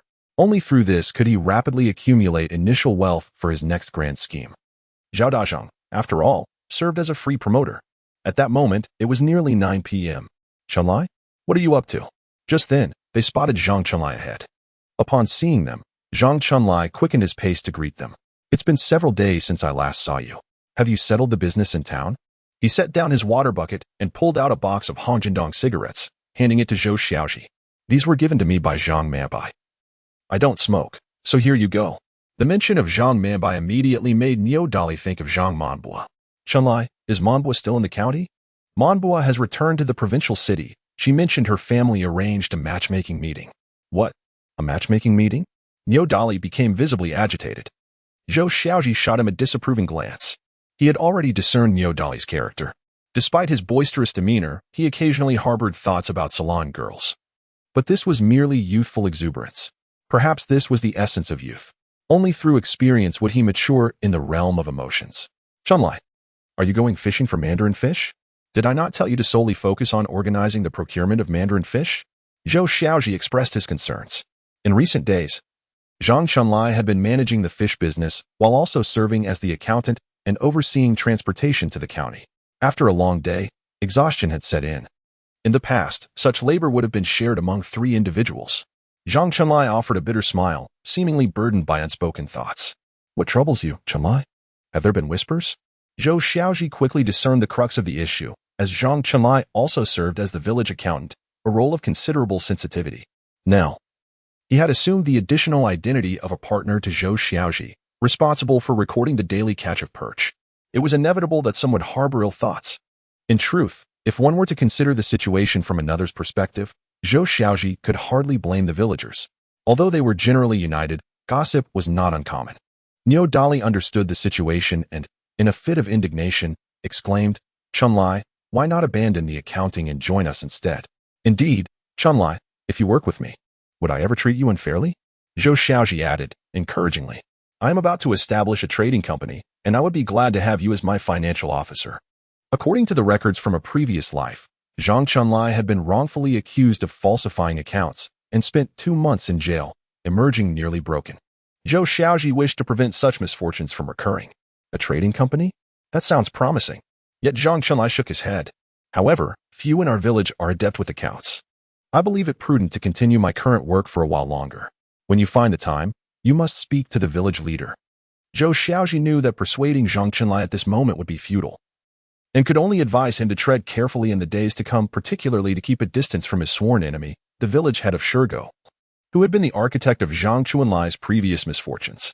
Third brother, I have no pressing matters at home. I shall accompany Chunlai to fish for perch, Niu Dali declared. taking a bucket from Zhang Chunlai's hands as the two made their way towards the riverbank. Under the luminous moonlight, Zhou Xiaozhi hurried back to the thatched cottage. It was nearing 10 o'clock. AI Yulan and Wei Wei should have settled down for the night. Chapter 82. Under the same roof, Zhou Xiaozhi approached the front door stealthily. Just as he was about to push it open, he noticed that it seemed to be locked. It made sense, considering there was no man in the house. Securing the door would surely bring some peace of mind.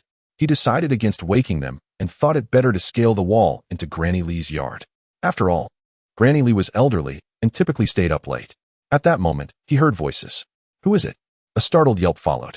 Zhou Weiwei, brandishing a stick, stood behind the door with Little Bai beside her. Remarkably, the growth of the wolf pup had been astonishing. In just a few days, Little Bai resembled a small dog. Zhou Xiaozhi couldn't help but chuckle. Evidently, the little girl and Little Bai had not yet gone to bed.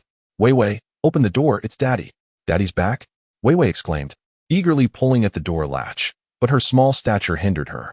Looking down at Little Bai, she thought it too small to step on without causing harm. Thus, Weiwei dashed to the kitchen to fetch a small stool, climbed atop it, and finally managed to unlock the door.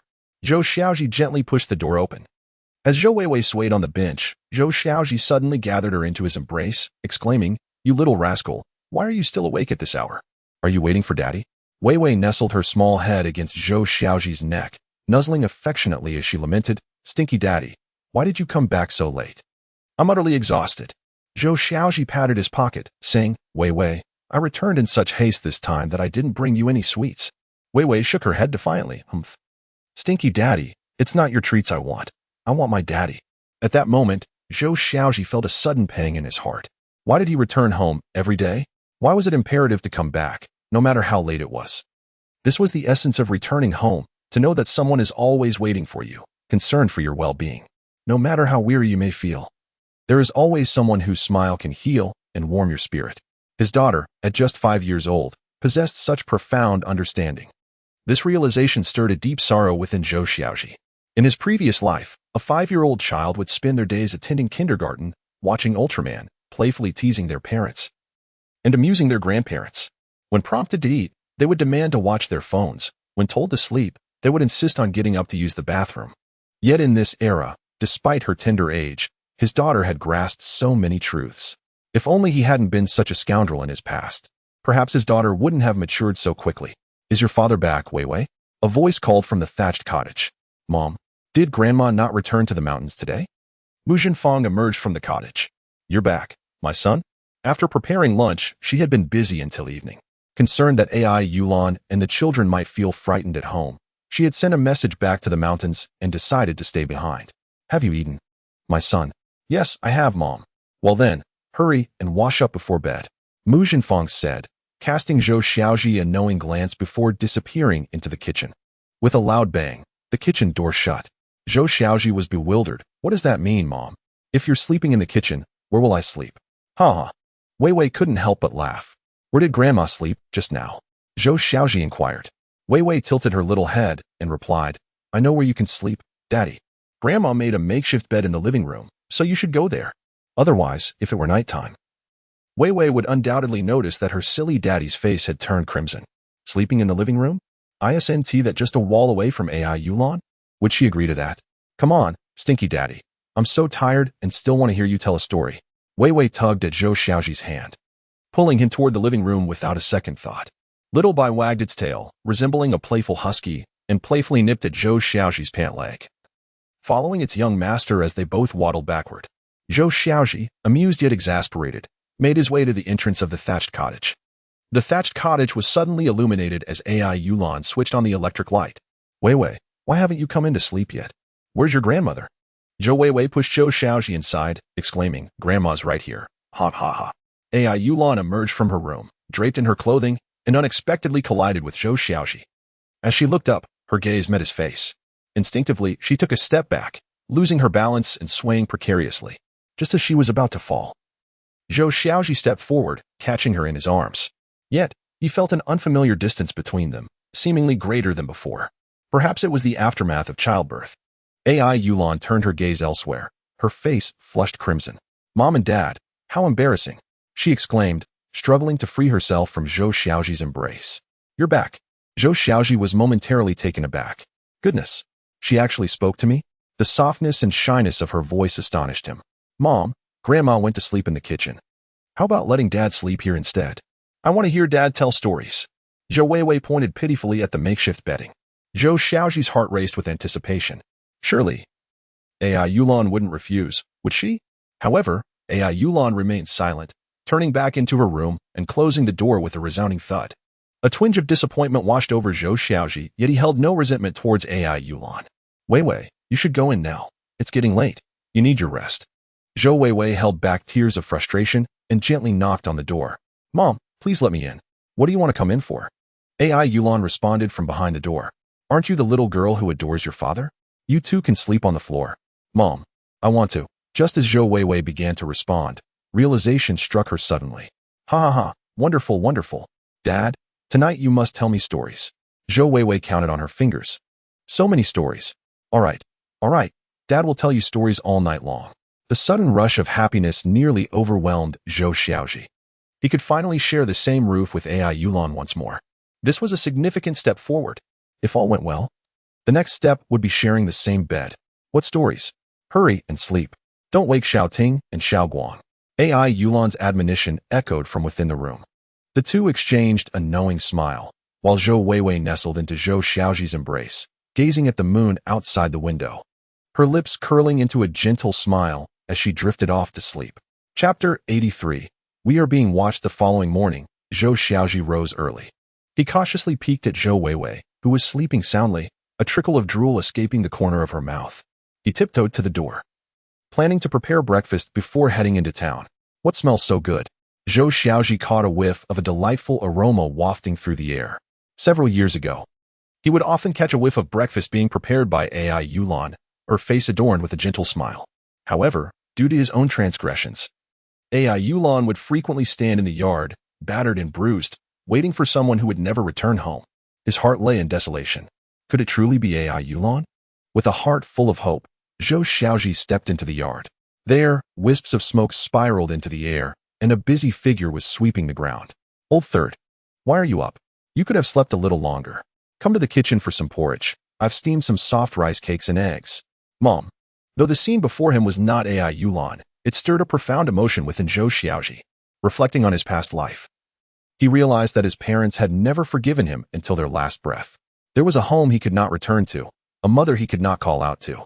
The agony was indescribable. Yet now, an overwhelming sense of fulfillment filled his heart. When the time was right, he would assist his parents in bringing back his second brother, Zhou Xiaozhi. Only then would their family truly feel whole, mending the regrets that lingered in their hearts. As Zhou Xiaozhi inhaled the sweet aroma of rice porridge and the rich scent of soft rice cakes, tears began to well in his eyes. Mom, you've worked hard during this time. Silly child, what are you saying? A wave of warmth surged through Zhou Xiaozhi's heart as he gazed at the dawn's glow, wearing a blissful smile reminiscent of a child. With parents still present, life has a sense of belonging. Once they depart, only the journey home remains. Having parents is a blessing. One will forever remain a child at heart. After breakfast, Zhou Xiaozhi sought out Zhang Chunlai and Yodali, briefly outlining the collection of mandarin fish.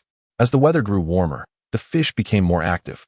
In recent days, the villagers of Zaiwahuakio had reaped a bountiful harvest, yielding an astonishing 2,000 pounds daily. Every household was filled with enthusiasm, bustling with activity. Even the butcher shop in town noticed that a significant portion of their customers were from Zaiwahuakio. The freshly made tofu disappeared the moment it entered the village, leaving the neighboring villagers grumbling in discontent. Recently, matchmakers had even begun to visit the village. In the past, matchmakers from neighboring towns would scoff at Zaiwahuakio. Third brother. In the past 5 days, we sold a total of pounds of mandarin fish.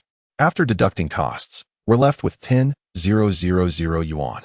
Neodali and I discussed it. Since you need funds to establish a company in town and operate the pesticide shop, you should keep this money for now. As Zhou Xiaozhi watched Zhang Chunlai carefully retrieve a bag from his underwear, he patted Zhang Chunlai's shoulder, feeling moved. What is true camaraderie? This is it. Throughout these days, Zhou Xiaozhi had not participated in the fish procurement, and Zhang Chunlai had taken it upon himself without a single complaint. In the end, he intended to leave all the money for Zhou Xiaozhi. Chunlai, Dolly, brothers should settle accounts clearly. What is rightfully yours, you should take first. Zhou Xiaozhi counted out 2,000 yuan for each of them. They both hesitated to accept. Listen to me. Zhou Xiaozhi once again slipped money into the pockets of the two men, instructing them to tidy up their fish pond with the funds. Once his batch of perch fry successfully hatched, he promised to generously provide each of them with 20,000 fry at no charge. 20,000? Neodali began to calculate on his fingers. Once those 20,000 perch matured, they would yield at least 40,000 to 50,000 Gene. If sold in full, wouldn't that amount to 100,000 yuan? Neodali's breath quickened with excitement. Goodness, he was about to strike it rich. When he presented 100,000 yuan before his parents, would they not swell with pride? And when he laid that sum in front of Zhang Manbo, would she not acquiesce to him? Moreover, there was another matter. Zhou Xiaozhi said in a conspiratorial tone, if a stranger appears in our village today, act as if you haven't seen them. If they inquire about where to find these perch or mention observing by the river, do not intervene. His words left the two men perplexed. A stranger? Could it possibly be from the neighboring Shirgo village? During this time, their entire village had united in secrecy, guarding this matter closely. Not a single outsider had been informed. Even the women who had married into the village remained tight-lipped with their families. They understood the wisdom of quietly amassing wealth. Why did third brother not wish to deter the stranger? Neodali thought. Such a lucrative endeavor should not be exposed to outsiders. How could they conceal the spectacle of hundreds gathering daily along the riverbank to fish for perch? Had it not been for the busy farming season, when everyone was occupied, they would have already been discovered. Zhou Xiaozhi's expression grew serious. In fact, we have long been under surveillance. Neodali felt a shiver run through him, anxiously glancing around. We are being watched? Suddenly, recalling something, he stammered. Third brother. Last night I mentioned that someone was following us. Could that possibly be true? Zhou Xiaozhi suppressed a laugh. Indeed, I suspect those individuals are ghosts. Third brother. Please don't say that. I'm not afraid of people, but I fear ghosts. What is there to fear? They are mere country bumpkins. Zhang Chunlai seemed to grasp Zhou Xiaozhi's true intent. Third brother, are you planning to increase the yield of perch lately? Zhou Xiaozhi regarded Zhang Chunlai with newfound respect. Just listen to Neodali. Zhang Chunlai is no ordinary man. He can discern my intentions immediately. Neodali, still bewildered, queried, Third brother. I still don't understand. Why should we let them benefit from such an easy way to make money? Zhou Xiaozhi smiled knowingly. When heaven intends to bring calamity upon a person, it first bestows upon them minor blessings. When heaven intends to bless a person, it first subjects them to minor misfortunes. Let them savor a taste of sweetness first. Later, we shall settle the score together. After imparting his instructions, Zhou Xiaozhi hopped on his bicycle and sped towards the town. As he approached the specialized pesticide store, he noticed a throng of people gathered at the entrance of the Pan Brothers shop, while the specialized pesticide store stood desolate. Though he could not discern their words, the lively chatter filled the air. However, Zhou Xiaozhi observed the exuberant Pan Brothers, in stark contrast to the despondent elder brother and sister-in-law. What could be amiss? After everyone urged for updates, a request for 5-star reviews was made to encourage the author, who felt a lack of confidence and hope. Chapter 84. Ineffective refunds, igniting sales. Do not miss what has passed by. The original price was 10 yuan, now only 2. It's not merely about the buns but about pride, all for the benefit of the community. The effectiveness is undoubtedly remarkable, the Pan Brothers shouted vigorously. One must admit, their catchy phrases display true talent. Zhou Xiaozhi chuckled. What on earth is this 666? In the 1980s, 666 referred to hexachlorothane, a compound containing 6 carbon, hydrogen, and chlorine atoms. As the name suggests, although this substance is potent, it poses environmental hazards and carries certain toxicity, unlike lime sulfur solution. Some unscrupulous proprietors resort to this pesticide to swiftly eradicate viruses on fruit trees, prioritizing immediate results over safety. However, the common folk remain oblivious to these dangers. Even if informed, they would likely disbelieve it. They only trust one statement. 666 used to sell for 10 yuan. Now it's 2, believing they have saved 8 yuan. Boss Pan, is it truly as remarkable as you claim? Why the price drop? Have you not heard? Boss Pan merely seeks to uphold his pride. Whispers circulated as they occasionally glanced at the neighboring pesticide store. Those who were once confused now understood. The Pan Brothers were resorting to self-sabotage to diminish the rival store's momentum. Without further ado, Pan Daming declared, I can't be bothered to explain. If you don't buy now, it may be gone. He crossed his arms, exuding an air of indifference, which only heightened the customer's desire to purchase. Boss Pan, I'll take a bottle. I'll have 3. I'm off to the neighboring store to refund my deposit. You must save some for me. Give me 10 bottles. I want to resell them to my childhood friends. With the first customer leading the charge, others quickly followed suit. And many even headed to the neighboring store to demand refunds.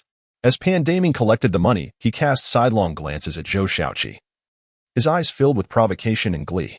How is that? Want to challenge me? Not a single bottle will you sell today. At that moment, a familiar figure caught Pan Daming's eye, causing a sudden twitch at the corner of his eye. He felt a strange sense of dread upon seeing Zhou Xiaozhi. Inexplicably apprehensive. Why was he afraid? Wasn't he just a commoner? Brother, sister-in-law, why are you standing here in a daze? Zhou Xiaozhi approached Zhou Xiaozhi and Wang Peiqin, who were fixated on Pan Daming, seemingly unaware of his presence. Brother, you've arrived. Brother, have you eaten? Zhou Xiaozhi nodded, casting a meaningful glance at the Pan brothers. Just at that moment, the 3 brothers of the Pan family were also gazing at him. In an instant, their eyes met. The brothers wore enigmatic smiles. Humph. Zhou Xiaozhi scoffed disdainfully. Is that all? I could easily make you all look foolish. Third brother, those 3 fellows next door are really going all out today. They are clearly intent on squeezing us out. Xiao Weidong said indignantly. Can you write a big character poster? A big character poster? Although Xiao Weidong was somewhat perplexed, he readily replied, yes, I can write. When I used to persuade everyone to buy medicine, I would always write some big character posters. Zhou Xiaozhi entered the shop, retrieved a cardboard box from the corner, and then stepped outside. Every move he made was under the watchful eye of Pan Daming. What on earth is he doing with that cardboard box? Is he changing careers to collect scrap? Zhou Xiaozhi unfolded the box and shouted at Xiao Weidong. What are you dawdling for? Bring over the brush. Xiao Weidong hurriedly rushed to the entrance. Third brother. What should I write? Zhou Xiaozhi deliberately raised his voice. Special treatment for the uncooperative, money-back guarantee. If it damages the fruit trees, tenfold compensation. Zhou Xiaozhi's loud proclamation stunned the people queuing next door to buy pesticides. A money-back guarantee? Is that really so impressive? No one has ever dared to make such a promise in the pesticide industry. Meanwhile, Pan Daming felt a sudden tremor in his heart. A sense of foreboding washed over him. Indeed, when Xiao Weidong finished writing the big character poster, Zhou Xiaozhi held the box above his head and proclaimed loudly at the entrance. Surely, everyone buys pesticides to cure their fruit trees, right? The farmers purchasing pesticides nodded. Isn't that obvious? Yet his next statement plunged them into deep contemplation. Everyone must discern the characteristics of pesticides. Some not only kill the pathogens, but also harm the fruit trees. More critically, they may leave toxic residues on the fruit. As conscientious farmers, would you dare sell such fruit? What if it were to harm someone? Could you bear the responsibility? Boom. Everyone exchanged glances, taken aback by Zhou Xiaozhi's words. Pan Daming silently cursed. It seemed this fellow had done his homework on pesticides. As he noticed some farmers unconsciously shifting their feet, preparing to leave, he grew anxious. Don't listen to the nonsense of certain individuals. If you have the ability, sell your bottles for $2 too. Zhou Xiaozhi ignored Pan Daming and instead looked up to the air, declaring, listen well, our promises can be inscribed in black and white. But can certain individuals dare to make such a pledge? As soon as Zhou Xiaozhi's words fell, everyone turned their gaze towards Pan Daming, seemingly seeking his assurance. What could he do? Pan Erming stepped forward, but before he could utter a word, Pan Daming abruptly tugged at his sleeve. You must not say that. If you do, it's all over. Everyone understands the adage. All medicine has its side effects, right? Can certain individuals guarantee that their pesticides will cause no harm to the fruit trees? In a moment of desperation, Pan Daming managed to articulate a familiar proverb. Some individuals seem to lack the ability to comprehend. What does it mean to have a written agreement in black and white? Certain individuals, notably Pan Daming, muttered under his breath, rendered speechless by Zhou Xiaozhi's sharp retort. At this moment, clarity dawned upon everyone. Pan Daming harbored a guilty conscience. This medicine might indeed possess side effects, just as the young proprietor suggested. The crowd began to stir restlessly. An animated Xiao Weidong bellowed, Nongkong 150, entirely green and pollution-free, use it with confidence. Those wishing to purchase should act quickly. Only 50 bottles available today. Zhou Xiaozhi initially thought Xiao Weidong had made a mistake. He yearned to inform him that he and his wife had toiled through the night, preparing over 300 bottles. Yet, Xiao Weidong merely winked at him. Suddenly, Zhou Xiaozhi broke into a smile.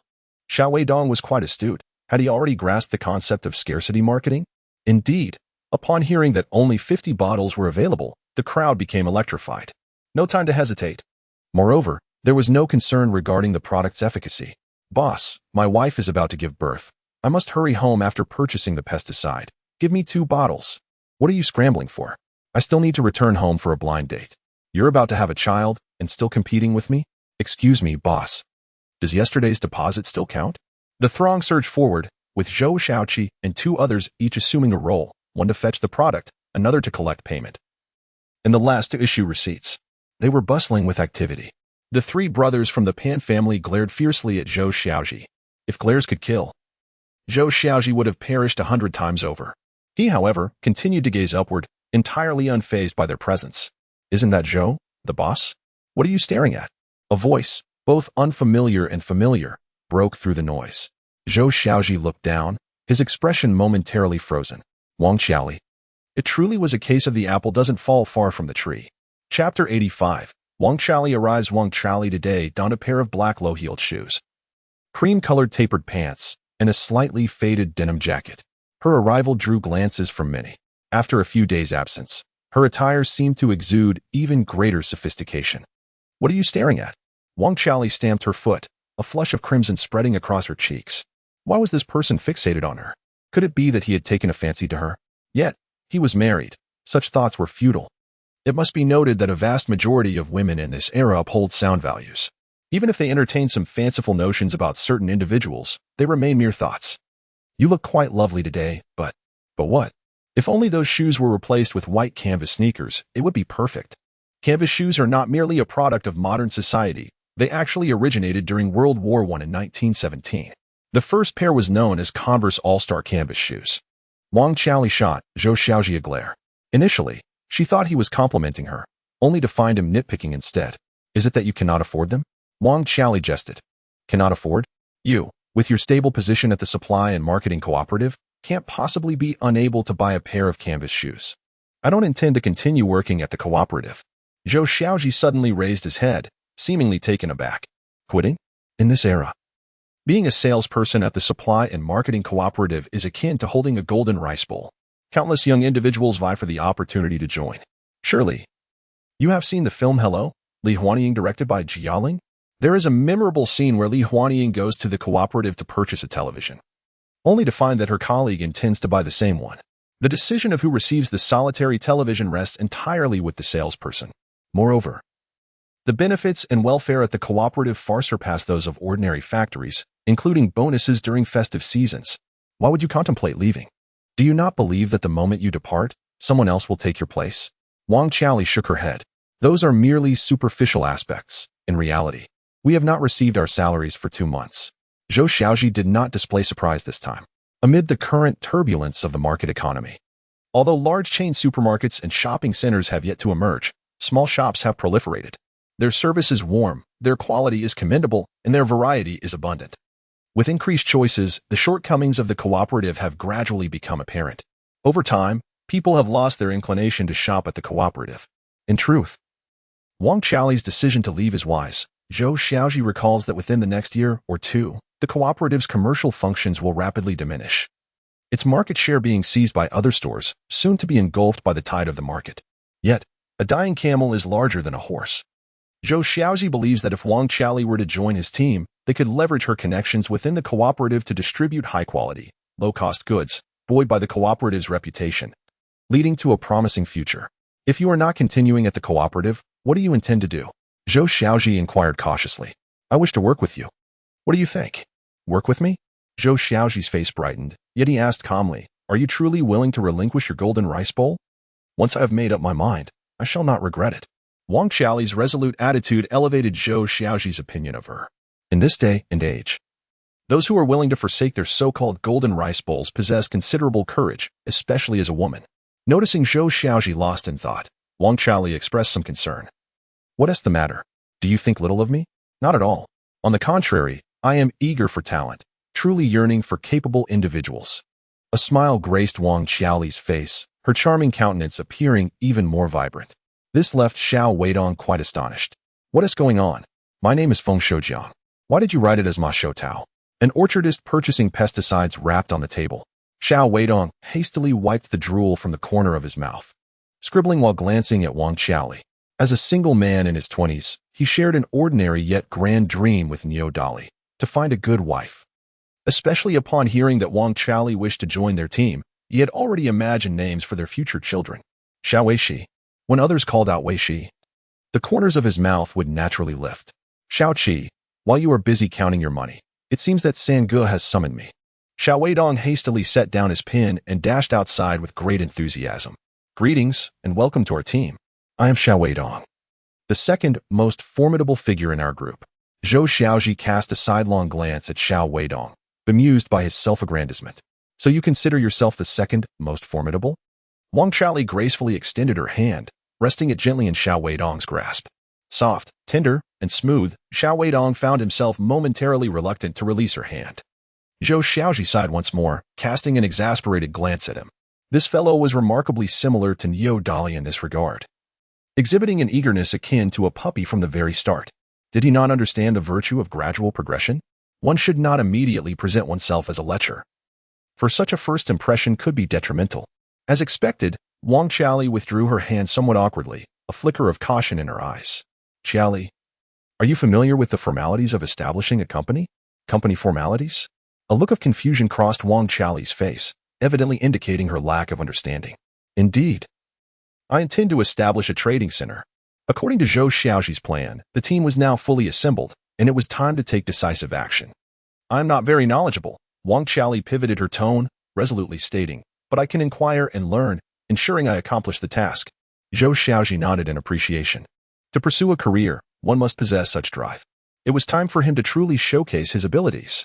Meanwhile, in a section of the Changhe River in Xiaowakwan village, two unfamiliar young men appeared, their eyes darting about until they spotted Niu Dali, who was fervently fishing. One of them, appearing somewhat simple-minded, suggested, "Why don't we go ask him?" Chapter 86. Being toyed with by a simpleton. Hey, brother, care for a cigarette?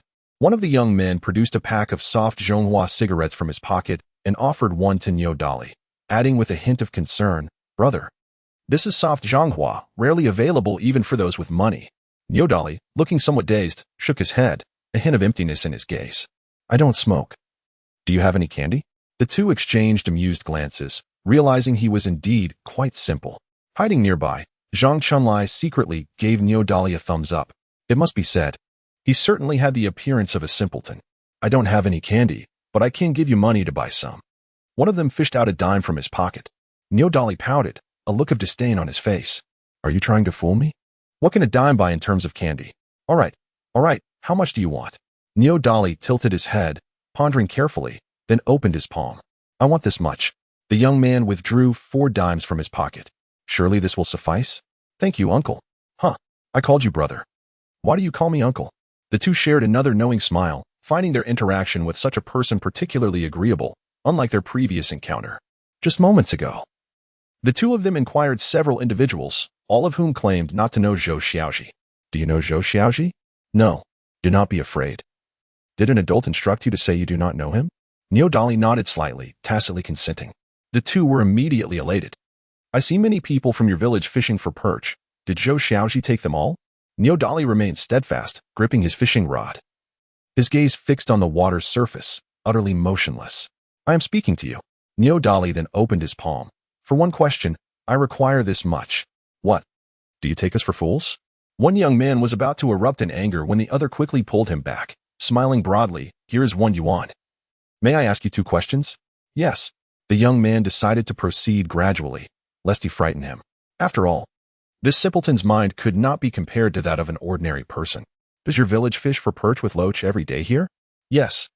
The young man felt a surge of joy, casting a smug glance at his companion. The progress was going smoothly. "Are the perch you could sold to Zhou Xiaozhi?" The young man continued his inquiry, still brimming with cheerfulness, so much so that an unknowing observer might mistake him for Niu Dali's father.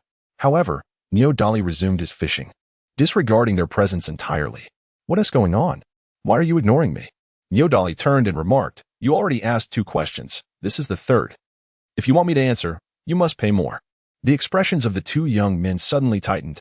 Damn it, who is the real fool here? Today, we got played by a simpleton. The young man reluctantly extracted 50 cents, meticulously organizing his words. After you sell the fish to Zhou Xiaozhi, where does he send them in the county?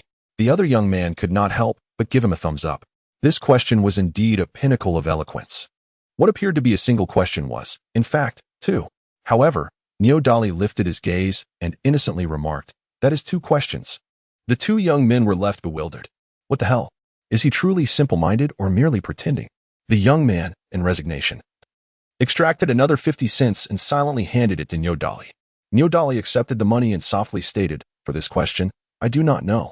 The next moment, a splash echoed as one young man leapt into the flowing river from the bank. What are you doing? The other young man exclaimed anxiously. Although the river was shallow, it was still 2 to 3 meters deep. Moreover, it was flowing rapidly. Damn it, I don't want to die. I can't hit him or curse him. I've been outplayed by a fool. Neodali suddenly raised his fishing rod and swung it towards the young man in the water, angrily declaring, You are the fool. Your entire family are fools. The young man flailed in the water, his body swept downstream by the current. Come back. Suddenly, it seemed the young man in the water had snagged on something, coming to a halt. Your clothes are caught on my hook. Zhang Chunlai on the shore firmly gripped his bamboo rod as he spoke. Though the young man in the water was capable of swimming, a hint of trepidation lingered within him. The current was indeed swift. Brother, please pull me up.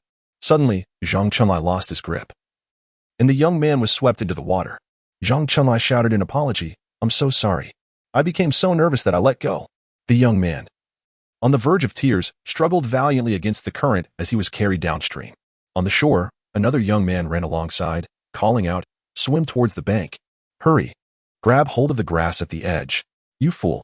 The scene was comical, and Zhang Chunlai and Neodali burst into laughter. Downstream lay Shirgo village, where the water was shallower, posing no immediate threat to life. However, the thrill of the moment was undeniable, as they had anticipated. The young man finally came to a halt at the expansive section of the river near Shirgo village. The 2, now quite disheveled, limped back home. After nearly 3 to 4 hours of walking, they finally reached the town. Have you figured it out? Zhao Dazhang, unconcerned with their ragged appearance, inquired eagerly. Boss, we've mostly pieced it together. In the small river village where Zhou Xiaozhi is, everyone is fishing for mandarin fish in the long river. They use loaches bait on single hooks, with each person setting up 3 or 4 bamboo poles along the bank. When a pole bends, it signifies a catch. Zhao Dazhong's eyes lit up. So, they're using loach to fish for mandarin fish. What an ingenious method. How much do they catch in a day? The 2 young men estimated. We reckon there are about 100 people fishing along the long river today, each catching 3 or 4 fish, with each fish weighing 2 to 3 kilograms. That's nearly 1,000 kilograms. What? Zhao Dazhang was taken aback. 1,000 kilograms? What does that even mean? At restaurants, this dish costs between 5 to 8 yuan. In upscale state-run restaurants, it can go as high as 15 yuan a plate. Zhao Dazhang paced back and forth, his mind racing with ideas. He envisioned dozens of villages along the long river employing this method to fish for mandarin fish, then buying them at a low price and selling them at a high price to the county's state-run restaurants. In the face of such immense profit, he completely forgot his agreement with Tu Jinqian. However, another idea struck him. He could collaborate with Tu Jinqian initially, and once he grasped the sales avenues, he could sever ties with him later. Although a contract had been signed, he could have Wang Tianhu handle the matter when the time came. After solidifying his resolve, Zhao Dazhong summoned Wang Tianhu and Ma Buting, gather more followers. We need to mobilize every village along the long river and inform them of the method to fish for mandarin fish. I'll have Tu Jinqian hire a few trucks to collect the fish on site. A few trucks? Wang Tianhu and Ma Buting's eyes gleamed with greed.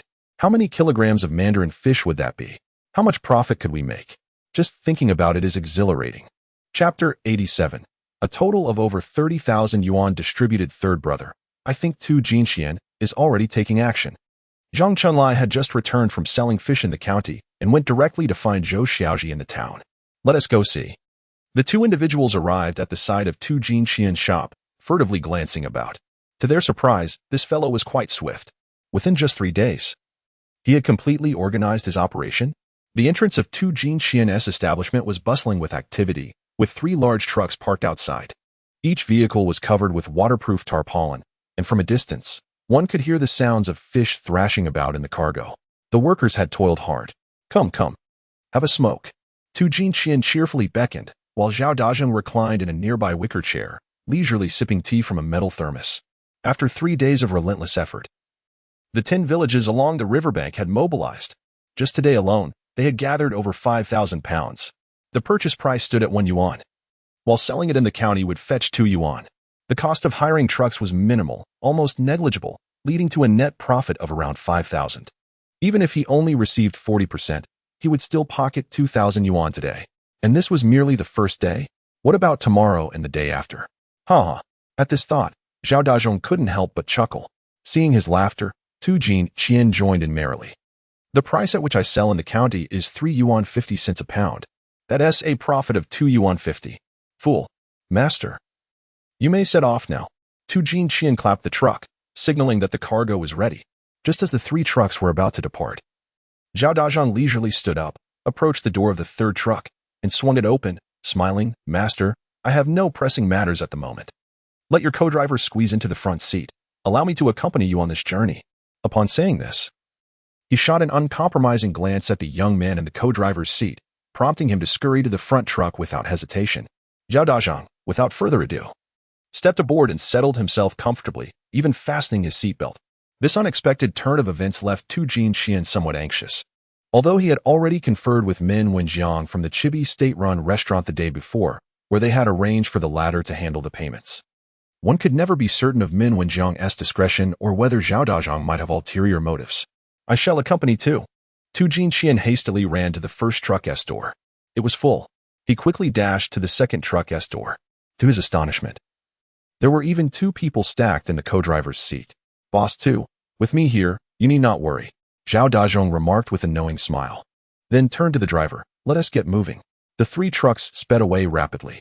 Tu Jin Qian, in a state of disarray, squatted at the entrance, feeling somewhat apprehensive. Witnessing this scene, Zhou Xiaozhi and Zhang Chunlai exchanged knowing smiles. The partnership between these 2 was evidently frail. It was apparent to any discerning observer. Third brother. I still don't understand why we should let them make this money. Zhang Chunlai, of course, did not believe that Zhou Xiaozhi would show mercy to their adversaries. Chunlai. Just wait. It won't be long before you understand. In the ensuing fortnight, every household in Zhaiqian village busily engaged in 2 primary tasks, planting rice seedlings and harvesting autumn rice. In truth, the germination of rice seeds typically requires a month. However, Wang Guangqin, in a rush, opted to transplant the seedlings directly. To enhance yield, Zhou Xiaozhi specifically instructed to plant sparsely rather than densely. He emphasized the importance of preventing various diseases, particularly the damping off disease in the seedling stage and the rice blast disease later on. In the past fortnight, the villagers of Zhaiqian, leveraging their extensive experience, have wholeheartedly engaged in catching perch, averaging over 3,000 pounds daily. This has incited envy among the residents of Shirgo village downstream, where the shallow waters yield little fish. Consequently, the village chief, Zhao Haigang, resolved to stealthily fish in Zhaiqian at night. Over the past month, the profits from selling fish have exceeded 50,000 yuan, with Zhou Xiaozhi holding a 60 stake, yielding him over 30,000 yuan. Under his leadership, Zhang Chunlai and Niu Dali transformed their family ponds into specialized breeding grounds for perch. Guo Jincheng also honored his promise by providing Zhou Xiaozhi with an oxygen pump. As they gazed at the splashes in the pond's center and admired the densely packed fry in every corner, Zhou Liufu and Mu Zhenfang were elated. This represented a substantial influx of money, especially Zhou Liufu, who spent a night in the mountains with Gui Jincheng, the 2 sharing a jar of rice wine. Zhou Liufu became increasingly diligent, making 2 trips to the village each day, not for any particular task, but merely to stroll about. He would boast to anyone he met. Do you know my son Xiaozhi? He is the one who started this perch business. He would also inquire if they were aware of his daughter-in-law Xiaoqi, who ran the town's most popular pesticide store alongside him. Speaking of the pesticide store, although the Pan brothers still frequently caused trouble, Zhou Xiaoqi and Xiao Weidong managed to handle it with ease. Since learning that Zhou Xiaozhi's elder brother had opened a pesticide store, Peng Dihai had been coming by every few days to lend a hand, taking on some simple sanitation and logistical tasks. Despite his age, he worked diligently, showcasing a commendable level of commitment. Peng being visited twice and, upon witnessing the satisfied smile of the elder, promptly went to the Pan brothers' shop to provide stern guidance, seriously warning them that if the elder were to become unhappy one day, it would be their doing. The Yulan Trading Center has also been officially registered. and Wang Chaoli has recently been busy organizing renovations for the store. In her spare time, she made multiple trips to the provincial capital, Jiangcheng, finalizing her first order of 1,000 exquisite loquat fruit gift boxes, each containing 8 pieces, with a total order worth 10,000 yuan. It must be said, Wang Chaoli is quite the formidable individual. This pricing brought tears to the capitalists and shame to the slave owners. Although investment in the Yulan Trading Center is necessary, Zhou Xiaozhi would not commit all his available funds. Business must be conducted, and life must be enjoyed. Therefore, he placed 20,000 yuan into a black bag and excitedly headed towards the thatched cottage, eager to discuss a matter with AI Yulan. If all goes smoothly, perhaps this evening, AI Yulan will find herself in a moment of unutterable delight, a sensation that transcends words. Chapter 88. Why are you closing the door? She felt the respect emanating from him. Stinky little brat, you're back, Zhou Weiwei exclaimed, bouncing towards Zhou Xiaozhi alongside her little companion, Xiaobai. Zhou Xiaozhi approached them as well, retrieving a bag of creamy white rabbit candies from his pocket. A purchase made at the behest of Zhang Chun in the county town. He had also entrusted Zhang Chun with 10 yuan for his younger sister, Zhou Xiaogua, who was in high school, and for late June. Once he had settled his current affairs, he intended to visit them at school. Wow, so many candies, Zhou Weiwei exclaimed, cradling the sweets in her arms, her joy palpable. Xiaobai, too, barked eagerly, wagging his tail as if to say, what about me? Where's mine? Zhou Xiaozhi patted Xiaobai's head and produced a wooden disc that resembled a flying saucer. This is a flying disc made by Dad. It can soar through the air, he declared, grasping it and gently tossing it into the distance. He had intended to teach Xiaobai how to retrieve it, but to his surprise, Xiaobai instinctively dashed after the disc. With a triumphant bite, Xiaobai returned, his chubby form and fluffy white fur making him utterly adorable. Ha ha ha, Xiaobai is incredible. The exuberance of childhood overtook Zhou Weiwei, who promptly retrieved the disc to play with Xiaobai. By the way, Weiwei, what is your mother doing? Zhou Xiaozhi inquired, feeling a bit awkward. It was rather amusing that a grown man relied on his daughter to glean information about his wife. Mom just came out to tidy the yard and change the diapers for my little brother and sister. Now she's in the room. Weiwei, let us go inside together. I need to discuss something with both of you. Meanwhile, AI Yulan, who had been eavesdropping from the room, felt a twinge of grievance. Am I really that frightening? Why are you afraid of me? How come I never noticed this before? Zhou Weiwei laughed heartily. Ha ha ha, Dad is such a coward. Dad is scared of Mom. After their laughter subsided, Zhou Weiwei marched ahead with her short legs, adopting a commanding demeanor. Come on, Dad. As the father and daughter entered the thatched cottage, Zhou Weiwei called out, Mom, come out quickly. Dad wants to talk to you. You little rascal. Why are you shouting so loudly? You'll wake your brother and sister. AI Yulan retorted. Humph, Mom, you don't love me anymore. Ever since the little ones came along, you're always scolding me. Zhou Weiwei clenched her tiny fist, expressing her discontent. Immediately, AI Yulan rushed from the room to the main hall, enveloping Zhou Weiwei in her embrace with a smile. Feeling wronged? You are my precious darling. Who else would I love?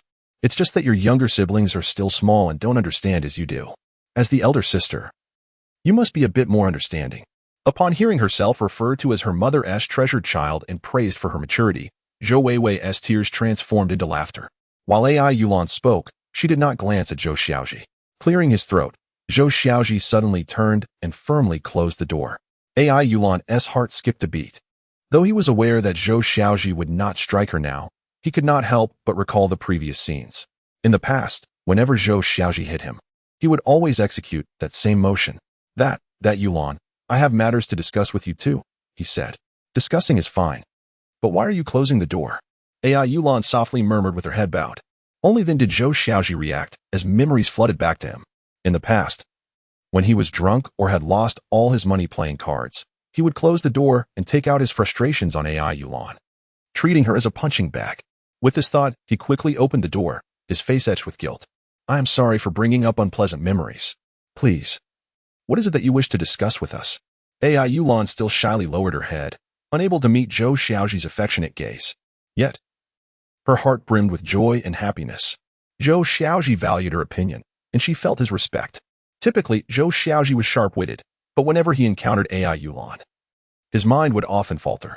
He swiftly placed a black bag on the table. Dad, what's inside? Asked Zhou Weiwei curiously. While AI Yulan stared at the black bag in bewilderment, Zhou Xiaozhi promptly opened it. Chapter 89. Wow, so much cash. In an instant. For neat bundles of 50 yuan notes filled the side of the mother and daughter. Yulan immediately turned around and, with a loud bang, closed the door even faster than Zhou Xiaozhi had just moments before. This left Zhou Xiaozhi utterly bewildered. What does this mean? Didn't you dislike closing the door? Wow, so much cash. I can't even carry it all. How many candies can this buy? Zhou Weiwei exclaimed excitedly, clutching the money to her chest. Yulan was even more astonished than Zhou Weiwei. Not only had she never seen so much money, but neither had anyone in their entire village or town. It was clear that this sum far exceeded 10,000 yuan. Did you earn all this from selling perch? Zhou Xiaozhi felt a surge of joy. Usually, Yulan would pose such questions. Did you go gambling again? But this time, she had changed. Zhou Xiaozhi solemnly nodded. This is the money I earned in half a month. Half a month? Yulan finally lifted her head to look at Zhou Xiaozhi. Is it truly possible to earn this much in such a short time? This is 20,000 yuan. And it's not all. I took out 5,000 yuan to renovate a company in town and another 5,000 yuan to help a young man named Su Jian. Yulan was even more shocked. In just half a month, he had earned 30,000 yuan? Could it be that his previous promise of making 100,000 yuan in a month was genuine? You still haven't told me what you want to discuss, Yulan asked with a hint of anticipation. Zhou Xiaozhi glanced around, looked up at the ceiling, and then returned his gaze to Yulan. I wish to discuss building a foundation in the village, or perhaps leveling our current house to construct a new one. Building a house? A big house? Yulan and Zhou Weiwei echoed in unison. Daddy, are we going to live in a big house soon? Just like Nonyo's house in our village with the red roof? Zhou Weiwei seemed to reminisce about her visits to Nonyo's home. Their house was refreshingly cool in spring and tightly sealed in winter, but most importantly, the red tiles were truly beautiful. She dreamed of playing in such a house. Yulan's bright eyes shimmered with tears. Building a tiled house had been his dream 5 years ago, but it had since faded into the passage of time. Now, could those ashes of despair ignite hope once more? Yulan, you haven't answered me. Zhou Xiaozhi observed the inner happiness and contentment radiating from Yulan. Such a significant matter. Thank you for discussing it with me. As for how to build the house, we will follow your lead. After Yulan spoke, she turned and exited the thatched cottage. Saying as she walked, I asked others, and 20 days of confinement is sufficient. You two can play inside for a while. I will go prepare dinner. The sudden arrival of happiness left Zhou Xiaozhi feeling a wave of dizziness. Was she really cooking for herself? Haha. It had been ages since she had tasted her mother's cooking. Zhou Weiwei jumped with joy. Daddy, will you play house with me? From now on, I am the mother. And you are the son. Zhou Xiaozhi? Do all children enjoy playing house? Before long. Yulan had prepared dinner, 2 dishes. One was seasonal potatoes given by Grandmolly that morning, and the other was steamed perch that Zhou Xiaozhi had brought back the day before. And then, there was nothing more. Humph, Mommy is so stingy. Not even a bit of meat. Zhou Weiwei pouted in protest. Did you not see the fish here? Isn't fish meat? Yulan shot an exasperated glance at Zhou Weiwei. Zhou Weiwei picked up her chopsticks and took a bite. Humph, it's not as tasty as what Daddy makes. I don't want to eat it. Zhou Xiaozhi instinctively smiled. But Yulan's sidelong glance silenced him. Zhou Xiaozhi exaggeratedly took a bite of the fish. Did Yulan forget to add salt? Fish without salt tends to be fishy. Nevertheless, he maintained a cheerful demeanor. Weiwei, Mommy's fish is delicious too. Yulan smiled knowingly and pushed the entire plate of fish toward Zhou Xiaozhi. You've worked hard today. You should eat this whole plate. Just as the family of 3 was enjoying their dinner with laughter, a knock echoed from outside the door. Yulan, it's Mambai. Zhou Xiaozhi felt perplexed. It was already past 7 in the evening. What could she want? Yulan rose to open the door. Moments later, Zhang Mambai, dressed in professional attire, walked in, carrying a gift bag. Aunt Mambai, you're here. Zhou Weiwei eagerly ran up to Zhang Mambai. Weiwei, here are some snacks I bought for you. Take them. Haha, Aunt Mambai's the best. Zhou Xiaozhi quickly pulled up a small stool. Manager Zhang, please sit. I went to town earlier and noticed you weren't at the company, so I followed you here. Seeing Zhang Mambai, who was out of breath, Yulan hurriedly said, You haven't eaten yet, have you? Please sit down and try the fish I've prepared. In Yulan's heart, Zhang Mambai was undoubtedly her closest friend. Throughout countless days filled with despair, she would always make time to confide in her. During the many days of hunger, Yulan devoted herself wholeheartedly to supporting the two of them. Upon hearing the mention of a meal, Zhang Manbai's stomach let out a rumble. She smiled awkwardly. It was one thing to mention food, but once it was brought up, she truly realized how hungry she was. From Zhang Manbai's expression, it was evident that she had something urgent to discuss with Zhou Xiaozhi. However, at that moment, she felt no urgency. Now that she was here, she might as well fill her stomach first. Zhang Manbai took a piece of the perch and savored it slowly. In the next moment, her expression suddenly froze. And with a mouthful of fish, she mumbled, "Who made this fish? I made it. Today marks exactly 20 days, so I can cook now." The words of reprimand that Zhang Manbai had intended to say were swallowed down. "Yulan, 20 days is hardly enough. Let's not worry about the fish or the rice. You should focus on taking care of yourself first." Zhou Xiaozhi, sensing the underlying concern, quickly pushed the perch in front of Zhang Manbai. "Manager Zhang, this is made with care by Yulan. You surely haven't eaten yet, so please have some more." Yes, eat more," Zhang Manbai replied. "Zhou Xiaozhi, let me express my gratitude to you. Thank you, and your family." But Zhang Manbai was quite clever. Such trivial matters were easily navigable. Since she didn't wish to eat the fish, she decided to engage in conversation. "Yulan, did you know that Zhou Xiaozhi has established a trading center in town?"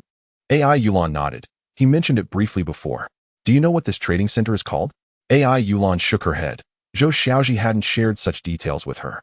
She only knew there was a company. "It shares your name, the Yulan Trading Center." "Yulan?" Yulan exclaimed, unable to believe it. Zhou Xiaozhi actually named the company after her? "Haha, we are all mothers of 3 children now. Why are you still shy?" Zhang Manbai playfully patted Yulan's hand. Since someone was making an effort to do good, she felt compelled to respond. Zhou Xiaozhi then placed the plate of perch back in the center of the table and pushed the spicy sour shredded potatoes forward, adding, "Don't just eat the fish. This potato dish is also made by her. Do give it a try." Zhang Manbai cast a grateful glance. "Quick, eat up. What is it you wanted to discuss?" Zhou Xiaozhi asked as he noticed Zhang Manbai had nearly finished her meal, directly getting to the point. "You two continue chatting. I'll go boil some water." Yulan rose to leave. "Yulan, there's hot water here. No need to boil any." Zhou Xiaozhi suddenly grasped Yulan's arm, marking the first time he had done so. He believed he was clear in his intentions. Previously, he had hesitated to reach out, but now with someone else present, Yulan would surely not reject him. Yulan indeed showed no signs of struggle, merely a hint of perplexity. "Come, sit down, as the lady of the house. You must also partake in the business I conduct." "Me? I am to partake?" Yulan could scarcely believe her ears. In truth, her educational background was commendable. She had already entered her first year of high school when she married Zhou Xiaozhi. Once, she harbored dreams of stepping onto a university campus. But the trials and tribulations of life had long since dulled her aspirations, leaving only bitterness in their wake. "Madam, please take a seat." Zhang Manbai gently urged Yulan to sit as well. A wave of disbelief washed over Yulan. Had she truly ascended to the status of a proprietress? "Zhou, the situation is as follows," Zhang Manbai began, her tone shifting dramatically. After more than half a month of frequent procurement, she revealed that she was now unable to absorb Zhou Xiaozhi's perch due to the competition from numerous state-run restaurants and small taverns that had been usurped by Men Wenjiang, who had captured a significant share of the market. Upon concluding her report, Zhou Xiaozhi remained unfazed, not even posing a single inquiry. "Zhou, do you not have any questions? Are you not concerned about your perch?" Yulan cast a worried glance towards Zhou Xiaozhi. She was keenly aware that he had finally secured a profitable venture, and she wished for nothing more than his success. To her surprise, Zhou Xiaozhi murmured to himself. "What?" "Nothing," he replied, rising to pour a glass of water for both Zhang Manbai and Yulan, his demeanor calm as he stated, "In truth, I had already anticipated this." "You anticipated it?" Zhang Manbai's expression brightened. "Do you have a solution?" Chapter 91. The two ladies stunned in place. Zhou Xiaozhi remained as composed as ever, his tone steady as he replied. 10 days ago, I arranged with Peng Bing to lease a 1,000 square meter cold storage facility for preserving the perch. 1,000 square meters? The two ladies were struck dumb with astonishment. How vast is that? How many perch can it hold? They had a rough idea of the area, but were utterly clueless regarding its capacity. The effective volume of a 1,000 square meter cold storage is approximately 60%, as we must allow for passageways for loading and unloading. Moreover, to prevent mishaps during handling, goods cannot be stacked to the ceiling. As far as I know, This cold storage facility is over 5 meters high. Let us calculate based on 5 meters, Zhou Xiaozhi explained in a calm manner, causing the two ladies' hearts to race with anxiety. Had there not been others present, AI Yulan would have been tempted to bite him in frustration. Come on. Just tell us. AI Yulan playfully twisted Zhou Xiaozhi's arm. All right.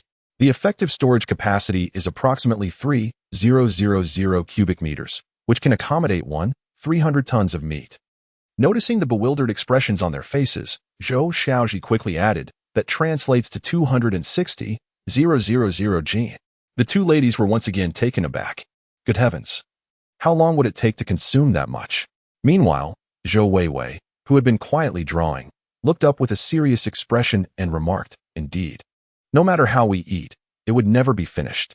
Zhou, you are truly remarkable. You even know Pang Bing. To my knowledge, he has leased you the largest cold storage, hasn't he? Zhou Xiaozhi remained non-committal, while Pang Bing also demonstrated considerable support, merely communicating via phone and reserving the arrangement without the need for a contract. In terms of rent, although the other party consistently insisted on no payment, Zhou Xiaozhi was quite clear in his thoughts. For a long-term collaboration, it was imperative to pay rent, and it must be sufficient. Lost in contemplation, AI Yulan softly inquired. I just heard Manbai mention that the mandarin fish is likely unsold. What is the significance of renting a cold storage facility now? Moreover, the cold storage seems rather large, which is quite wasteful. Zhang Manbai patted AI Yulan's delicate shoulder, her eyes sparkling with admiration. Well done, Yulan. You grasped the essence of the matter from our brief exchanges? No wonder you possess the qualifications to be a boss's wife. AI Yulan felt a bit shy from the compliment, while Zhou Xiaozhi appeared quite satisfied. Renting cold storage to stockpile mandarin fish was a strategy for future endeavors. As for the spacious cold storage, it was impossible for him to solely rely on his efforts to collect the fish. The key lay with Min Wenjiang. Zhang Manbai, somewhat puzzled, struggled to comprehend Zhou Xiaozhi's intentions, as she too was entangled in this situation. Yet AI Yulan seemed to have an inkling, her lips pressed together in silence. Since Zhou Xiaozhi, this mischievous character, feigned profundity, she decided to let him indulge in his pretense. Manager Zhang, upon your return, please assist me with a task. Collaborate with the managers of several stores to approach Min Wenjiang for orders, and ensure to present a FAA of being in dire need of stock. Remember, it's about placing orders, not receiving goods. We'll breach the contract at that point. Zhang Manbai shook her head vehemently, expressing her strong aversion. I refuse to approach that insufferable fat man. I sought him out last time. She recalled the repulsive scenes from yesterday vividly. Emboldened, she had paid him a visit, requesting him to allocate some supply rights from several restaurants in the county. To her dismay, he had attempted to make inappropriate advances. The meeting had ended in discomfort, leaving her seething with anger. Zhou Xiaozhi seemed to perceive something, his tone laden with significance. Manbai, I shall no longer refer to you as manager. As a close friend of my wife Yulan, do you truly think I would deceive you? That certainly isn't the case, Zhang Manbai conceded, trusting Zhou Xiaozhi in this regard. By the way, aren't you familiar with Director Wu Qingdan from the Commercial Bureau? Could you perhaps introduce me? Wu Qingdan. Are you aiming to utilize her connections for distribution? Zhou Xiaozhi did not deny this. Currently, the Commercial Bureau oversees a multitude of industries, with nearly 1,000 enterprises alone. Although the market has become more vibrant, fostering frequent interactions among enterprises, there are even businesses from outside the province visiting for inspections and potential collaborations. To accommodate employees, the vast majority of enterprises have established their own cafeterias. Additionally, to facilitate receptions, they have set up private rooms on the second floor of the cafeterias. The meals served in these private rooms are undoubtedly different. If mandarin fish could be introduced into these corporate cafeterias, even if each enterprise consumed 5 pounds per day, with 1,000 enterprises that would amount to 5,000 pounds daily, totaling 150,000 pounds monthly and 1.8 million pounds annually. This is merely within one county. What if neighboring counties are included? Zhang Manbai shook her head once more, remarking, I could make an introduction, but this female director is quite unyielding. Zhou Xiaozhi, analyzing the situation through the lens of his past experiences, mused that there exists no one in this world who is entirely unyielding unless they have sworn off oil and salt for life. Is there such a being? A savage, perhaps. No matter, just make the introduction. The rest shall be left to me. After a brief exchange, as the clock approached 9, Zhang Manbai rose to depart. You're not seriously considering returning to the county at this hour, are you? AI Yulan inquired. Zhou Xiaozhi glanced at the makeshift bed in the corner of the hall and then at Zhang Manbai. How am I supposed to sleep? My own dog bed in the kitchen has long been discarded by my mother. No worries, I'm not afraid. The hotel has sent a vehicle. It's waiting at the village entrance. Zhang Manbai shot a glance at Zhou Xiaozhi and then at AI Yulan. Teasingly remarked, I refuse to play the third wheel. Ha ha ha. AI Yulan's cheeks flushed crimson. Auntie, isn't the third wheel up there? How did you become one? Zhou Weiwei tilted her head, pointing at the light bulb. Ha ha ha. Indeed, Weiwei, since we have a light bulb here, let us refrain from being third wheels. As Zhang Manbai departed, Zhou Weiwei remained engrossed in her drawing. Zhou Xiaozhi and AI Yulan sat on a bench, the air thick with a tranquil yet ambiguous tension. Both of them spoke simultaneously, then lowered their heads in unison. I will wash the dishes, said Zhou Xiaozhi. Let me handle it. AI Yulan hurriedly reached for the dishes, and Zhou Xiaozhi extended his hand as well. Whether intentional or not, Zhou Xiaozhi's hand rested upon the back of AI Yulan's hand. In an instant, AI Yulan reflexively attempted to withdraw her hand, but Zhou Xiaozhi subtly applied pressure. Their movements trembled slightly, causing Zhou Weiwei, who was painting nearby, to fret. Mom and Dad, are you two experiencing an electric shock? I heard that electric shocks can be fatal. Zhou Weiwei rushed over, placing herself between them, nudging their clasped hands apart. You'll be fine if you separate. AI Yulan? Zhou Xiaozhi? You truly are a wonderful daughter. The night passed in silence. The following morning, Zhou Xiaozhi summoned Niu Dali and Zhang Chunlai, resolving to raise the purchase price for the mandarin fish. A surprise attack. Third brother, why the price increase? Niu Dali asked in confusion, with Zhang Chunlai equally perplexed. Just as Zhou Xiaozhi was about to explain, the villagers suddenly surged onto the road, shouting, Where are those scoundrels? Watch me take them down. How dare they fish in our village? Do they no longer wish to live? Typically, they come stealthily at night. We let it slide. But now they have the audacity to disregard us? Niu Dali quickly intercepted someone, inquiring, What's going on? What happened?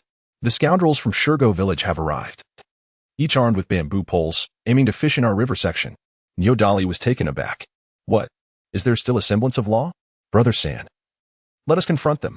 After Niu Dali spoke, he turned and joined the main group, casually picking up a brick from the roadside, intending to give the opposition a few blows. Everyone, remain calm.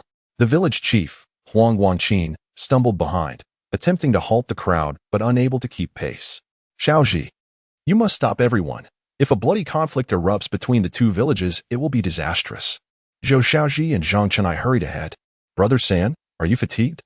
Why are you slowing down? Zhou Xiaozhi unexpectedly halted, smiling at Zhang Chunlai. Worry not, they won't come to blows. It's merely a display of bravado. Zhang Chunlai contemplated this and likewise reduced his pace. A few years prior, the two villages had often confronted each other over the vacant land between them, each wielding hoes and sickles. The sight was terrifying, yet not once did it escalate to violence. All was mere thunder with little rain. Resolved through mediation from the town and county, with both sides taking a step back. However, at the end of last year, the old party secretary of Shurgo village stepped down. The new secretary, Zhao Haigang, reputedly a former soldier, was considered relatively upright. Yet, the deputy director was the son of the old village chief, who had aspired to inherit his father's position, only to be usurped by Zhao Haigang, which left him seething with discontent. The most critical issue was that the villagers favored him, not Zhao Haigang. When Zhou Xiaozhi and Zhang Chunlai arrived at the scene, both sides had been brandishing hoes and exchanging insults for over 10 minutes. Come over here. Why don't you come? Do you believe I could strike you down with a single blow? Do you see my great sickle? Move again, and I shall castrate you. Look at your bare face. It resembles a shoe rake. They volleyed insults back and forth with great enthusiasm. Yet, as Zhou Xiaozhi had predicted, not a single person laid a hand on another. Just then, village chief Huang Guangqin arrived, followed by Zhao Haigang from Shurgo village. Everyone, return. Both village chiefs exclaimed in unison. They feared an incident might occur. The two exchanged glances, a silent understanding passing between them. Yet, no one heeded their words, particularly Li Shiqing, the deputy director of Shurgo village. One glance at his name implies he is far superior, even beyond the blue. His father was named Li Chongqing. I ask you, villagers of Ziahequan, is the Changha River the property of your village or the state? Li Shiqing escalated the argument, drawing cheers from the villagers of Shurgo. The Changha River, of course, belongs to the state. but the section that pertains to our village is collectively owned as stipulated by national law. The villagers of Xiaohiquan were not to be outdone and quickly retaliated. Haha, Bear Village is truly Bear Village. Do you think you can take advantage of this? Li Shiqing resorted to trickery, revealing old wounds. Indeed, his words ignited public outrage. Li Ergu, your village ranks second to last. We are evenly matched. So what do you have to say? I've not seen your village to be particularly impressive, so what is there to boast about? Li Ergu, have you come to our village to scavenge for bones? The village chiefs finally squeezed in between, signaling for both parties to create distance. Everyone, please refrain from arguing. Our visit to this village to fish for perch is already a favor owed to them. Zhao Haigang was the first to speak. This new village secretary is quite impressive. Zhao Haigang's words greatly increased Huang Guangqin's admiration. This was the only genuine sentiment expressed amidst their numerous conflicts with Shurgo village. Having served in the military, his character and perspective are undoubtedly different. Indeed, the villagers of Zaiwa Wakio ceased their bickering, not out of sentimentality, but sheer astonishment. Could they actually hear such words from the mouth of the other village's leader? How peculiar. However, the villagers of Shurgo village were not convinced, particularly Li Shiqing, who responded with sarcasm.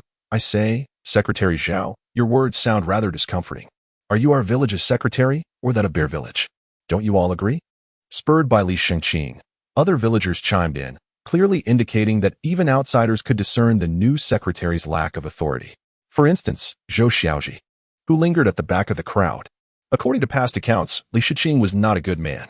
He had previously framed Zhang Chenlai and later slandered Zhao Haigang. Such a person should not go unpunished. You must be Li Shiqing.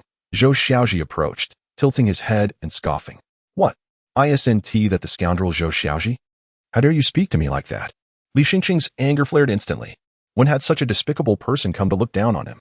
Ignoring Li Shiqing, Zhou Xiaozhi addressed the villagers of Zaiwa Wakio. I am here to announce something. From today onwards, the price of perch you catch will increase by 50 cents per pound, making it $1.50. What? Is that true, Xiaozhi? Really? Why has the price suddenly increased? You fool, isn't this a good thing? The conflict swiftly shifted as discussions erupted among the crowd. The reason for the price increase is that the purchasing price in the county has also risen. Upon finishing his statement, all the villagers of Shurgo village turned their gaze towards Li Shiqing. What are you looking at me for? Is there money on my face? Li Shiqing replied impatiently. Yet deep down, he knew these villagers merely desired a price hike. But was that feasible? If prices rose, would he have to go hungry? The villagers of Shurgo village were not willing to accept this. Directorly, you must respond. They raised their prices. Will you raise yours too? No price increase. Li Shiqing glared fiercely at Zhou Xiaozhi. Very well, you little rascal. Killing without shedding blood? After hearing Li Shiqing's response, the villagers of Shurgo village erupted in chaos. A price increase of 50 cents per pound on the opposite side. What does that imply? Their profits had doubled. After a brief awkwardness, some bolder villagers shyly approached Zhou Xiaozhi. Zhou boss, if I sell perch to you, can I sell it for $1.50? Instantly, everyone turned their gaze towards Zhou Xiaozhi, while Li Shiqing's eyes bulged with fury. His glare suggested that if Zhou Xiaozhi agreed, he might just commit murder on the spot.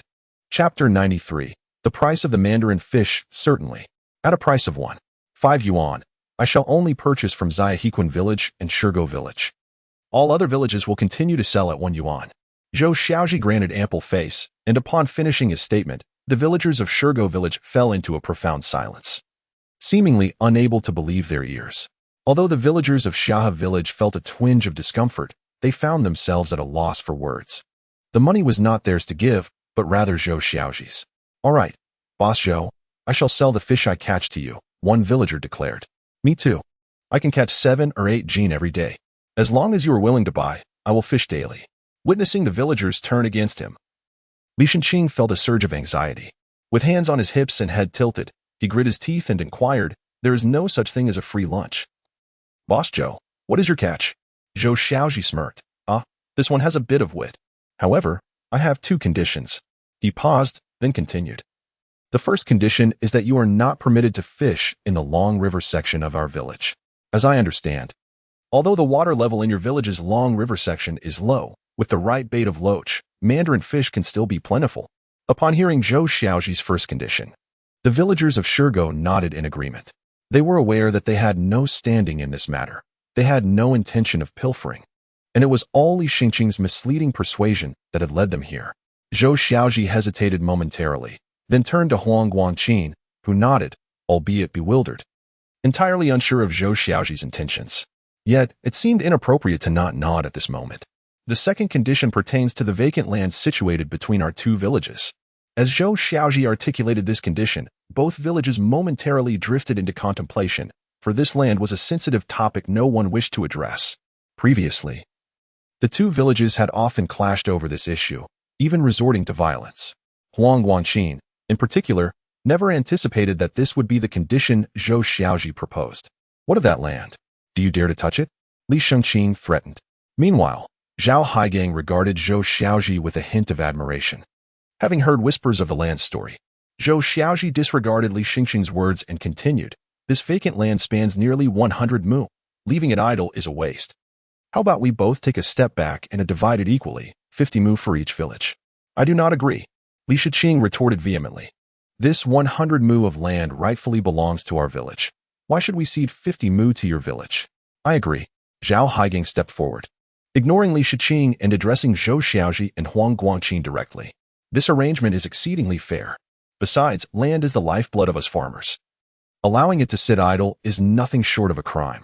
Seizing the opportunity, Zhao Haigang turned to the villagers of Shurgo, declaring, "Gentlemen, if our village acquires this 50 mu of land, we could install greenhouses and cultivate off-season vegetables.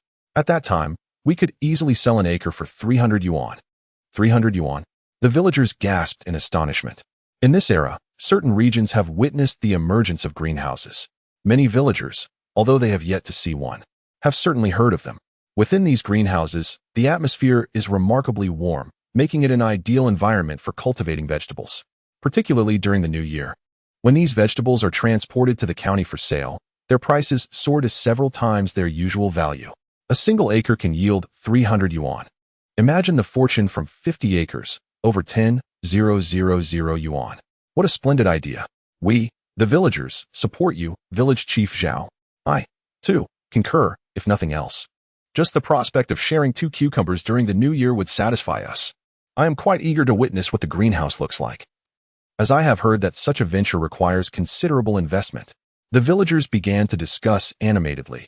Even those from Xiaowaquan village were filled with curiosity. Zhou Xiaozhi nodded at Zhao Haigang, the newly appointed village chief, who seemed to possess a wealth of knowledge. Remarkably, he did not conceal his plans, but rather openly spoke of greenhouse cultivation as a pathway to prosperity. "Zhao Haigang, your agreement is inconsequential." "I disagree," Li Xingqing retorted, shaking his head with a sarcastic tone. "Even as village chief, you have no authority to decide." The more Zhao Haigang observed Li Xingqing, the more incensed he became. Did he think of himself as weak? Did he mistake a tiger for a sickly cat? "I certainly lack the authority to decide. But I wish to inquire, do the villagers of our community possess any say in this matter? Let me ask everyone, do you agree?" Upon the conclusion of Zhao Haigang's statement, an unexpected silence enveloped the villagers of Shurgo village, all eyes discreetly darting towards Li Xingqing. In an instant, Li Xingqing swelled with pride. "See, this is what authority looks like. My family has been part of this village for decades, and you, a newcomer, what prowess do you possess? Your parents are merely common villagers of Shurgo. Regardless of your military service and the trust placed in you to assume the role of village chief, what does it matter? A powerful dragon cannot overpower a local snake." Yet, in the following moment, the villagers responded in unison, "We agree. Indeed, that land is lying idle. It would be better utilized. Village Chief Zhao, let us convene a villagers' meeting upon your return. I wholeheartedly support this." The two villages were set to clash over the land, and to be honest, I had completely forgotten the initial cause of the dispute. Why? Because some individuals were calculating their gains, disregarding their dignity for the sake of pride. Li Xingqing's face turned a mottled hue as he glared fiercely at everyone. "Are you all rebelling? How dare you speak to me in such a manner? Do you believe I want to summon my father?" In the crowd, Nyodali, who had remained silent, suddenly glimmered with excitement. "Li Ergu, you are quite impressive. Unable to contend, you resort to calling for your father? Are you informing him that someone is bullying you?" Laughter erupted among the onlookers. Li Xingqing's words not only failed to showcase his abilities but revealed his ineptitude. Faced with the mocking laughter, Li Xingqing could no longer maintain his composure and turned to flee, shouting as he ran, "You all wait. I am going home to find my father. Just watch how he will deal with you." Laughter echoed from the crowd behind Li Shiqing, a buoyant sound that resonated amidst the gathering of village leaders. The second-to-last village and the last village exchanged knowing smiles, pondering the futility of their rivalry. If they were to compete, it would be prudent to aspire towards the affluent villages instead. Constantly measuring their shortcomings would only lead to further decline. Thus, the two villages reached an accord. Third brother, why has the price of the mandarin fish surged? Niu Dali inquired, puzzled. As he gazed at the receding figure of Li Shiqing, Zhou Xiaozhi murmured to himself, "It is time to cast the net." Indeed, Li Shiqing did not return to the village. Instead, he headed directly to the town to confront Tu Jinqian. If others were raising prices, he too must negotiate a higher rate with Boss 2. Otherwise, how could he expect to profit? What? They find 1 yuan insufficient? Tu Jinqian retorted. A flicker of panic crossed Li Shiqing's eyes, which did not escape Tu Jinqian's notice. Are you not collecting at 1 yuan? Tu Jinqian's irritation began to surface. I have even calculated an additional 5 cents commission for you, in USD. Greed knows no bounds. Li Shiqing, feeling a twinge of guilt, attempted to divert the conversation. It is not I who wishes to raise prices. It is Zhou Xiaozhi, who has increased the purchase price to 1 yuan and 50 cents. By the time I arrived, this news had already spread to the surrounding villages, and everyone is flocking to him with their mandarin fish. Upon hearing this, Tu Jinqian appeared visibly unsettled, momentarily overlooking Li Shiqing's avarice. Is what you say true? You are not attempting to profit from this situation, are you? Li Shiqing quickly shook his head. How could there be any falsehood in this? Step outside and inquire for yourself. Li Shiqing was no naive fool. He understood that if Zhou Xiaozhi could elevate prices, then Tu Jinqian could surely do the same. The intricacies of this matter were profound. I must confer with Zhao Dazhang about this. After all, this business belongs to both of us. Ha, Boss 2, do we truly need to deliberate? Zhao Dazhang, swaying slightly as he entered, appeared to have indulged in a fair amount of drink. Tu Jinqian hastily procured a stool for him and offered a glass of water. Zhao Dazhang, with a lopsided grin and legs crossed, spoke in a teasing tone, Boss 2. You can decide the pricing all on your own without needing to consult with a simpleton like me. A sense of foreboding gripped Tu Jinqian as he sensed trouble brewing. Had Wenjiang from the Chibi Grand Hotel inadvertently revealed something? Sure enough, Zhao Dazhong stumbled forward, leaning in to lightly pat Tu Jinqian's face, exclaiming, Boss 2. You are impressive. You claim to earn just 1 yuan per kilogram of crucian carp. Yet it seems you were selling mandarin fish for 3 yuan and 50 cents per kilogram. Involuntarily, Tu Jinqian corrected him. It is mandarin fish, not crucian carp. Ah, indeed. Boss 2 is correct. It is mandarin fish. A twitch of irritation crossed Tu Jinqian's face, realizing this man was being deliberately obtuse. What? Selling at 3 yuan and 50 cents? Li Shiqing exclaimed, astonished. Boss 2, you are quite the shrewd one. You profit 2 yuan and 50 cents per kilogram of mandarin fish, yet you only grant me a mere 5 cents commission. Faced with pressure from both sides, Tu Jinqian did not feel particularly elated. Rather, he found himself cornered. On one hand, it was impossible to acquire without raising prices. Otherwise, all supplies would be seized by Zhou Xiaozhi. Min Wenjiang repeatedly emphasized the substantial efforts he had invested in establishing connections with other state-owned restaurants. Next, he intended to penetrate corporate cafeterias and various boutique hotels through Wuqingdian from the Commercial Bureau. He had even secured partnerships with several cold storage facilities in Huanggang County, having already paid the deposit.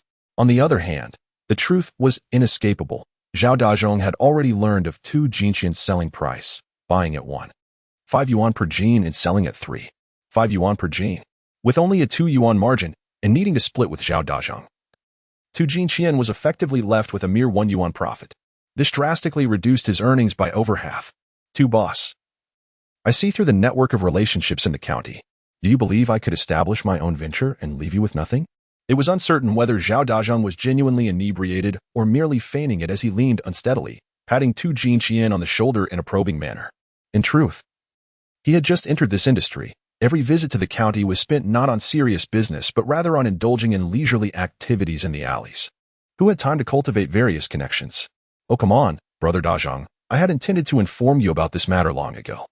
My plan was to place the surplus funds into a pool for future operations. Since you are already aware, I shall distribute the money to you for now. Tu Jinqian was indeed taken aback. Given Zhao Dazhong's temperament, he could very well act on his threats. The crux of the matter was that he was entrenched in the underworld, and everyone would afford him a measure of respect.